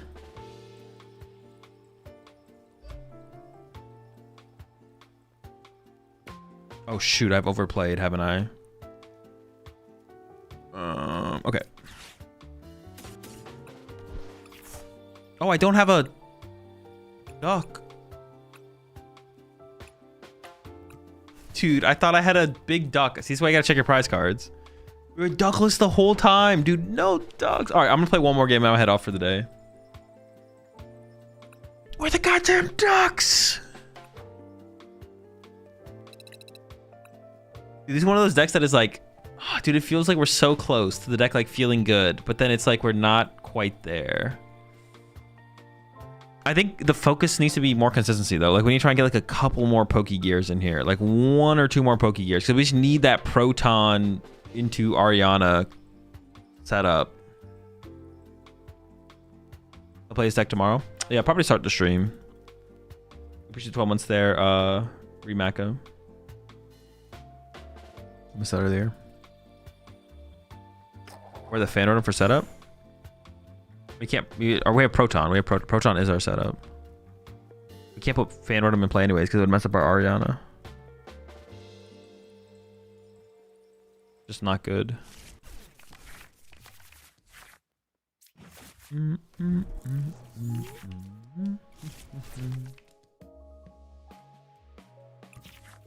forget that we don't play that many basics in here. Okay, this, actually, you know what? The most important part of the deck actually is the stadium. All right, cool. The most important part of the deck is definitely the stadium. The stadium is like, if we get that to like the supporters, yeah, because that's what makes the deck flow is the stadium for sure. That's like the most important part actually. We find the stadium, the deck flows, things are moving, things are grooving, we're feeling good. No stadium though, things aren't grooving, we are not moving. Feeling bad, it's not rad. L. That's another reason Secret Box is probably so good in the deck compared to Blender is because Secret Box, I mean, I guess if we like, things like if we draw into Brilliant Blender, it's like not a, it doesn't help us play the game that turn, it just increases our damage. So we already have to have everything, but Secret Box like helps us play the game. And it's like +1 out to Stadium, which is like a pretty important piece of like keeping the deck flowing, to be honest. Those +2 cards, every supporter we play is like a pretty big deal. For sure.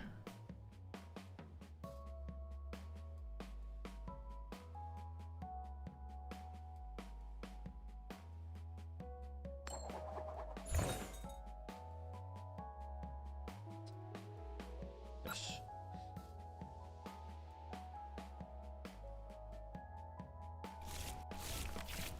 I remember Tor playing Mewtwo in one of the Japanese tournaments you streamed. Wasn't he playing Lucky Helmet because he knew the deck can dead draw? No. You play, what's the card called again? You play Lucky Helmet as like for late game recovery from Iono. It has nothing to do with setting up or like mid game or anything like that. Or, like draw power under Iono. It's definitely different. Shoot, please do not turn one attack me. I can't handle that right now. Actually, that would open up my Archer play. Maybe it's fine if they turn one attack.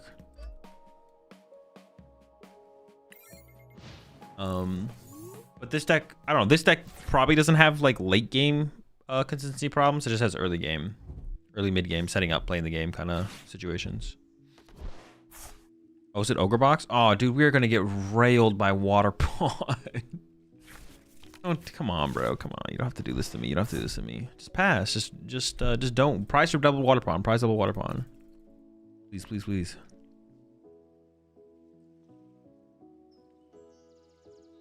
I need this. I need this. Okay, they got rid of a lot of good resources. Double stretcher and a prism energy now.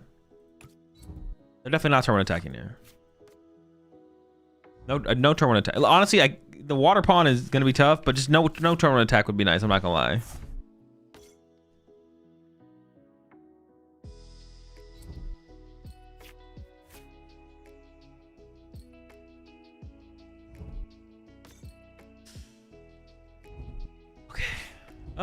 Honestly, I did kind of like my hand, but like that's fine.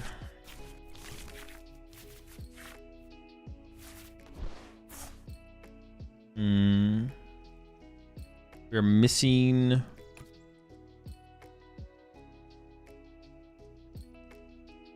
mean, I don't have to attack this turn, to be honest. I don't really care about attacking that much this turn. This hand's fine. These are our candy, but actually, what we want here is an Ultra Ball. That's what I want here is an Ultra Ball. Yeah. What is the best cereal in the format? I'm somewhat of a Reese's Puffs enjoyer myself, to be honest. I guess we can go for Gemstone Mimicry. If we can find a purple one. Okay, nice. I just gotta burn this and fail it so I can draw an extra card here.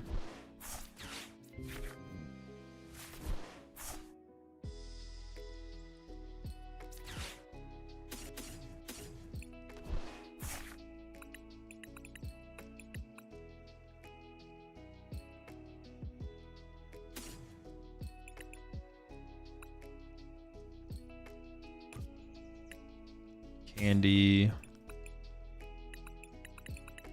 Find a dead supporter, and then only one tool card to grab. Nice, nice.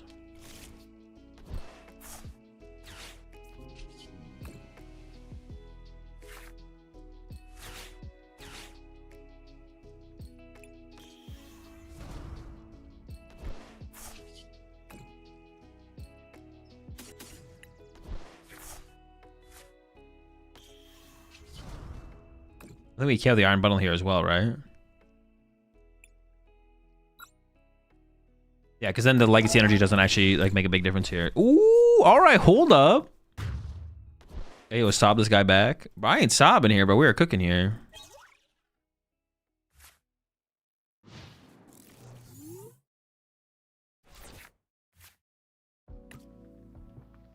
How do we finish in the tournament? Dropped before cut. Was Rocket's Articuno block? Like basically just Dragapult's attack. The spread damage on Dragapult's attack. That's basically it. Do you like horror movies at all? If so, which are your favorites and recent watches that you enjoyed? I do. Favorites? I don't really have any. I mean, off the top of my head, I can't think of any ones that are like my favorites. I mean, ones I guess that like were. I guess Midsummer is one that stands out, and then Get Out is another one that stands out in my head. I've not seen anything recently though. Not that I can remember anyways. But those ones, if I'm thinking about them, those are the ones that stand out to me. I can't, I've seen a lot of horror movies. I can't remember many of them off the top of my head. Is there any potential deck with a new Embor? No competitive decks, I don't think, no.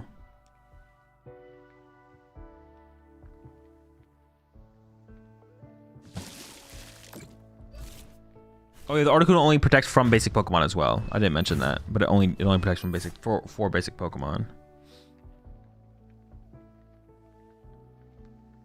Oh, the Legacy Energy doesn't even... Oh, I guess they shuffled it back into the deck, so it could matter later, actually. So it's still good I KO'd it. Okay, sure.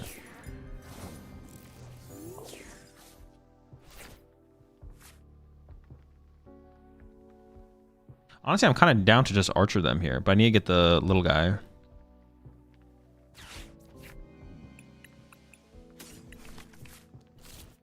Archer seems pretty good here, though. They have a...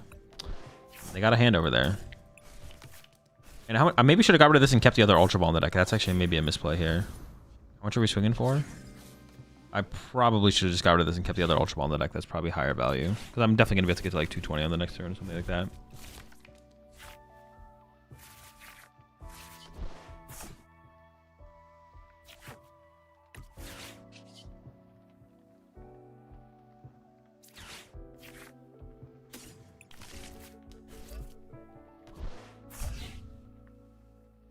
I also need to like find a... I need a little guy. Well, I still don't need a little guy this turn. We need a little guy eventually though. We're kind of short on little guys.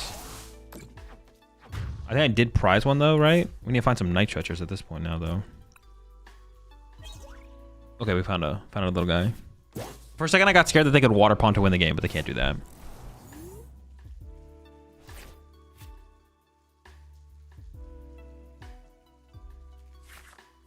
Your experience, which card do you consider the most well thought?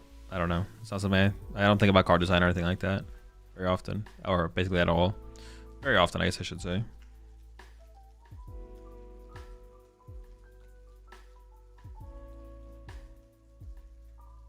Yeah, they did shuffle it back in Legacy, so but it could come back around again. They could find it.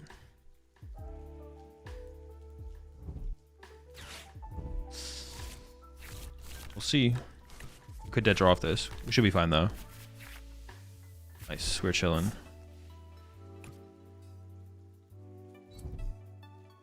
I do need to find... Dude, I need to find these Night Stretchers, bro. I definitely should go for an Ariana here. I could go for a Proton to just get the little guy, but I think I should get the... I think I should just play an Ariana and hope to draw into an Ultra Ball or a Night Stretcher. For sure. Ideally, I want two little guys here. Eating Iono again next turn might be tough to recover from as well. We'll see. What is the best single prize deck in format? Typhlosion.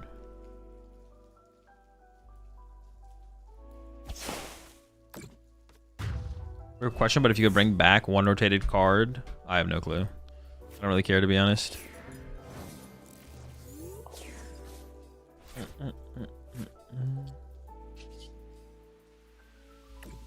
I don't play stadiums. Wait, how much damage am I hitting for? I can't see. Shoot. I can click this though. I can actually just do the math. What we're doing more than enough. Okay. I can't play that first, but that's what we needed. We need the Ultra Ball here.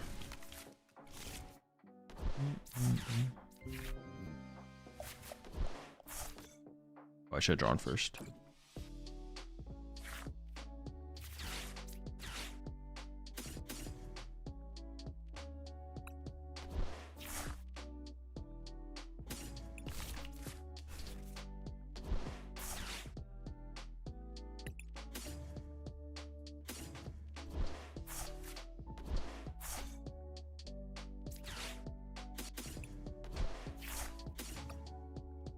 Want to draw into as a Porter ideally. Have I used this yet? I have, right?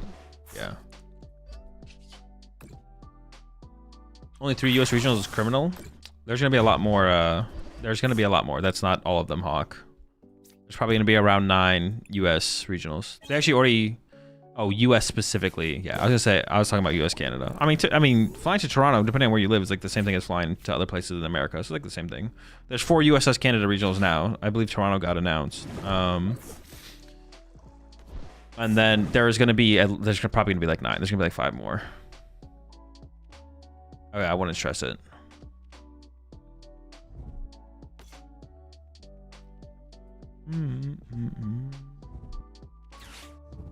They haven't announced all. No, they have not announced all of them. All right, that's. I mean, we might be able to make it work.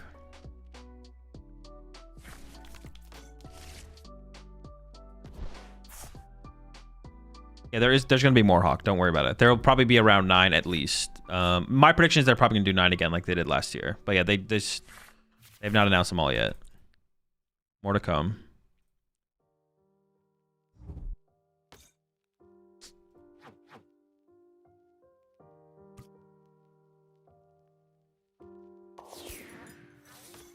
Oh, they can actually win with Water Pond next turn. Oh no. Oh, this is so not good. What is your goal at Worlds this time? To win. My goal at Worlds is always the same.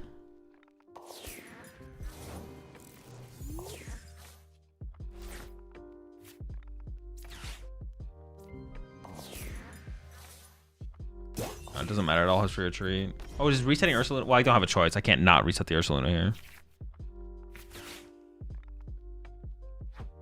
Oh my gosh. They have 3 E-Switch. Dude, I'm dead. Oh, no. Pass? Dude, don't do it. I wish we had some bench protection in this deck. Is it better to get plane tickets as soon as they announce the dates as well? No. Flight prices will be about the same price up to like 4 to 6 weeks before the event happens. It's gonna be about the same thing. Pretty sure I'm cooked. Why would your goal at Worlds be anything but winning? Oh yeah. I mean, yeah. Oh, they could whiff. Please. One time. It's not a supporter. We got cooked.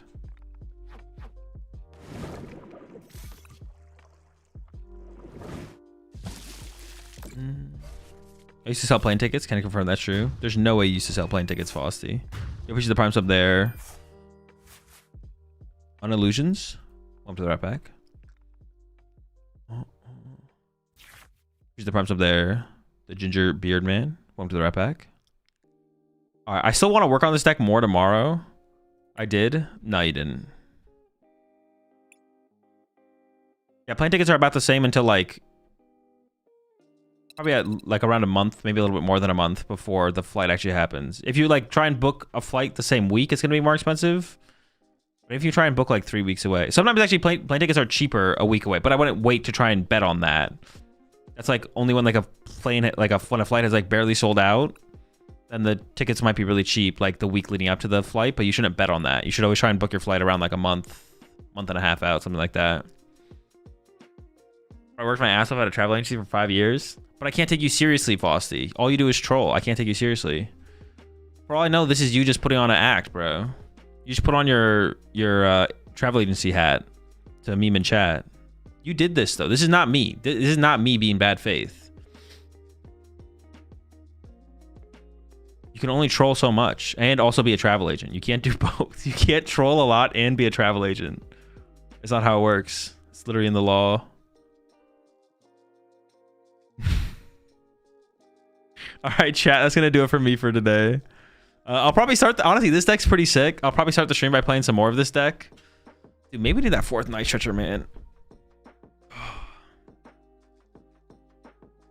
But the deck's kind of sick. The deck is kind of sick. Let me find something to raid before I get out of here. Yeah, tournament did not go great. I will be playing in the Doom tournament tomorrow. We'll probably play Armor Rouge Box. I'm down to play Armor Rouge Box. It sounded like you guys wanted me to play Armor Rouge Box, so we can probably. I'm down to play Armor Rouge Box tomorrow in the tournament. Start the stream. We'll play some of this deck. Probably play another deck or 2, and then the Doom tournaments later in the day. Yeah. Let's go ahead and raid.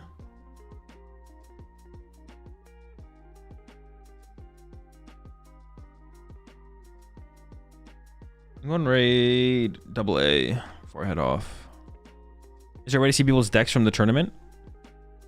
From tournaments in general? Yeah, just go to Limitless. Play Play.limitlesstcg.com.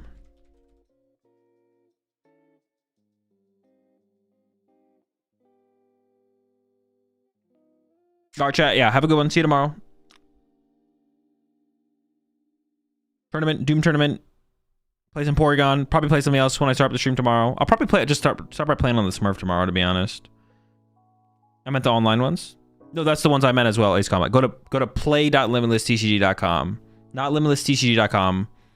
Or just put exclamation point online tournaments in the chat and that'll give you the link as well. But yeah, play.limitlesstcg.com. That's the online tournament website. You can see them all over there. All right, yeah, have a good night, chat. Peace.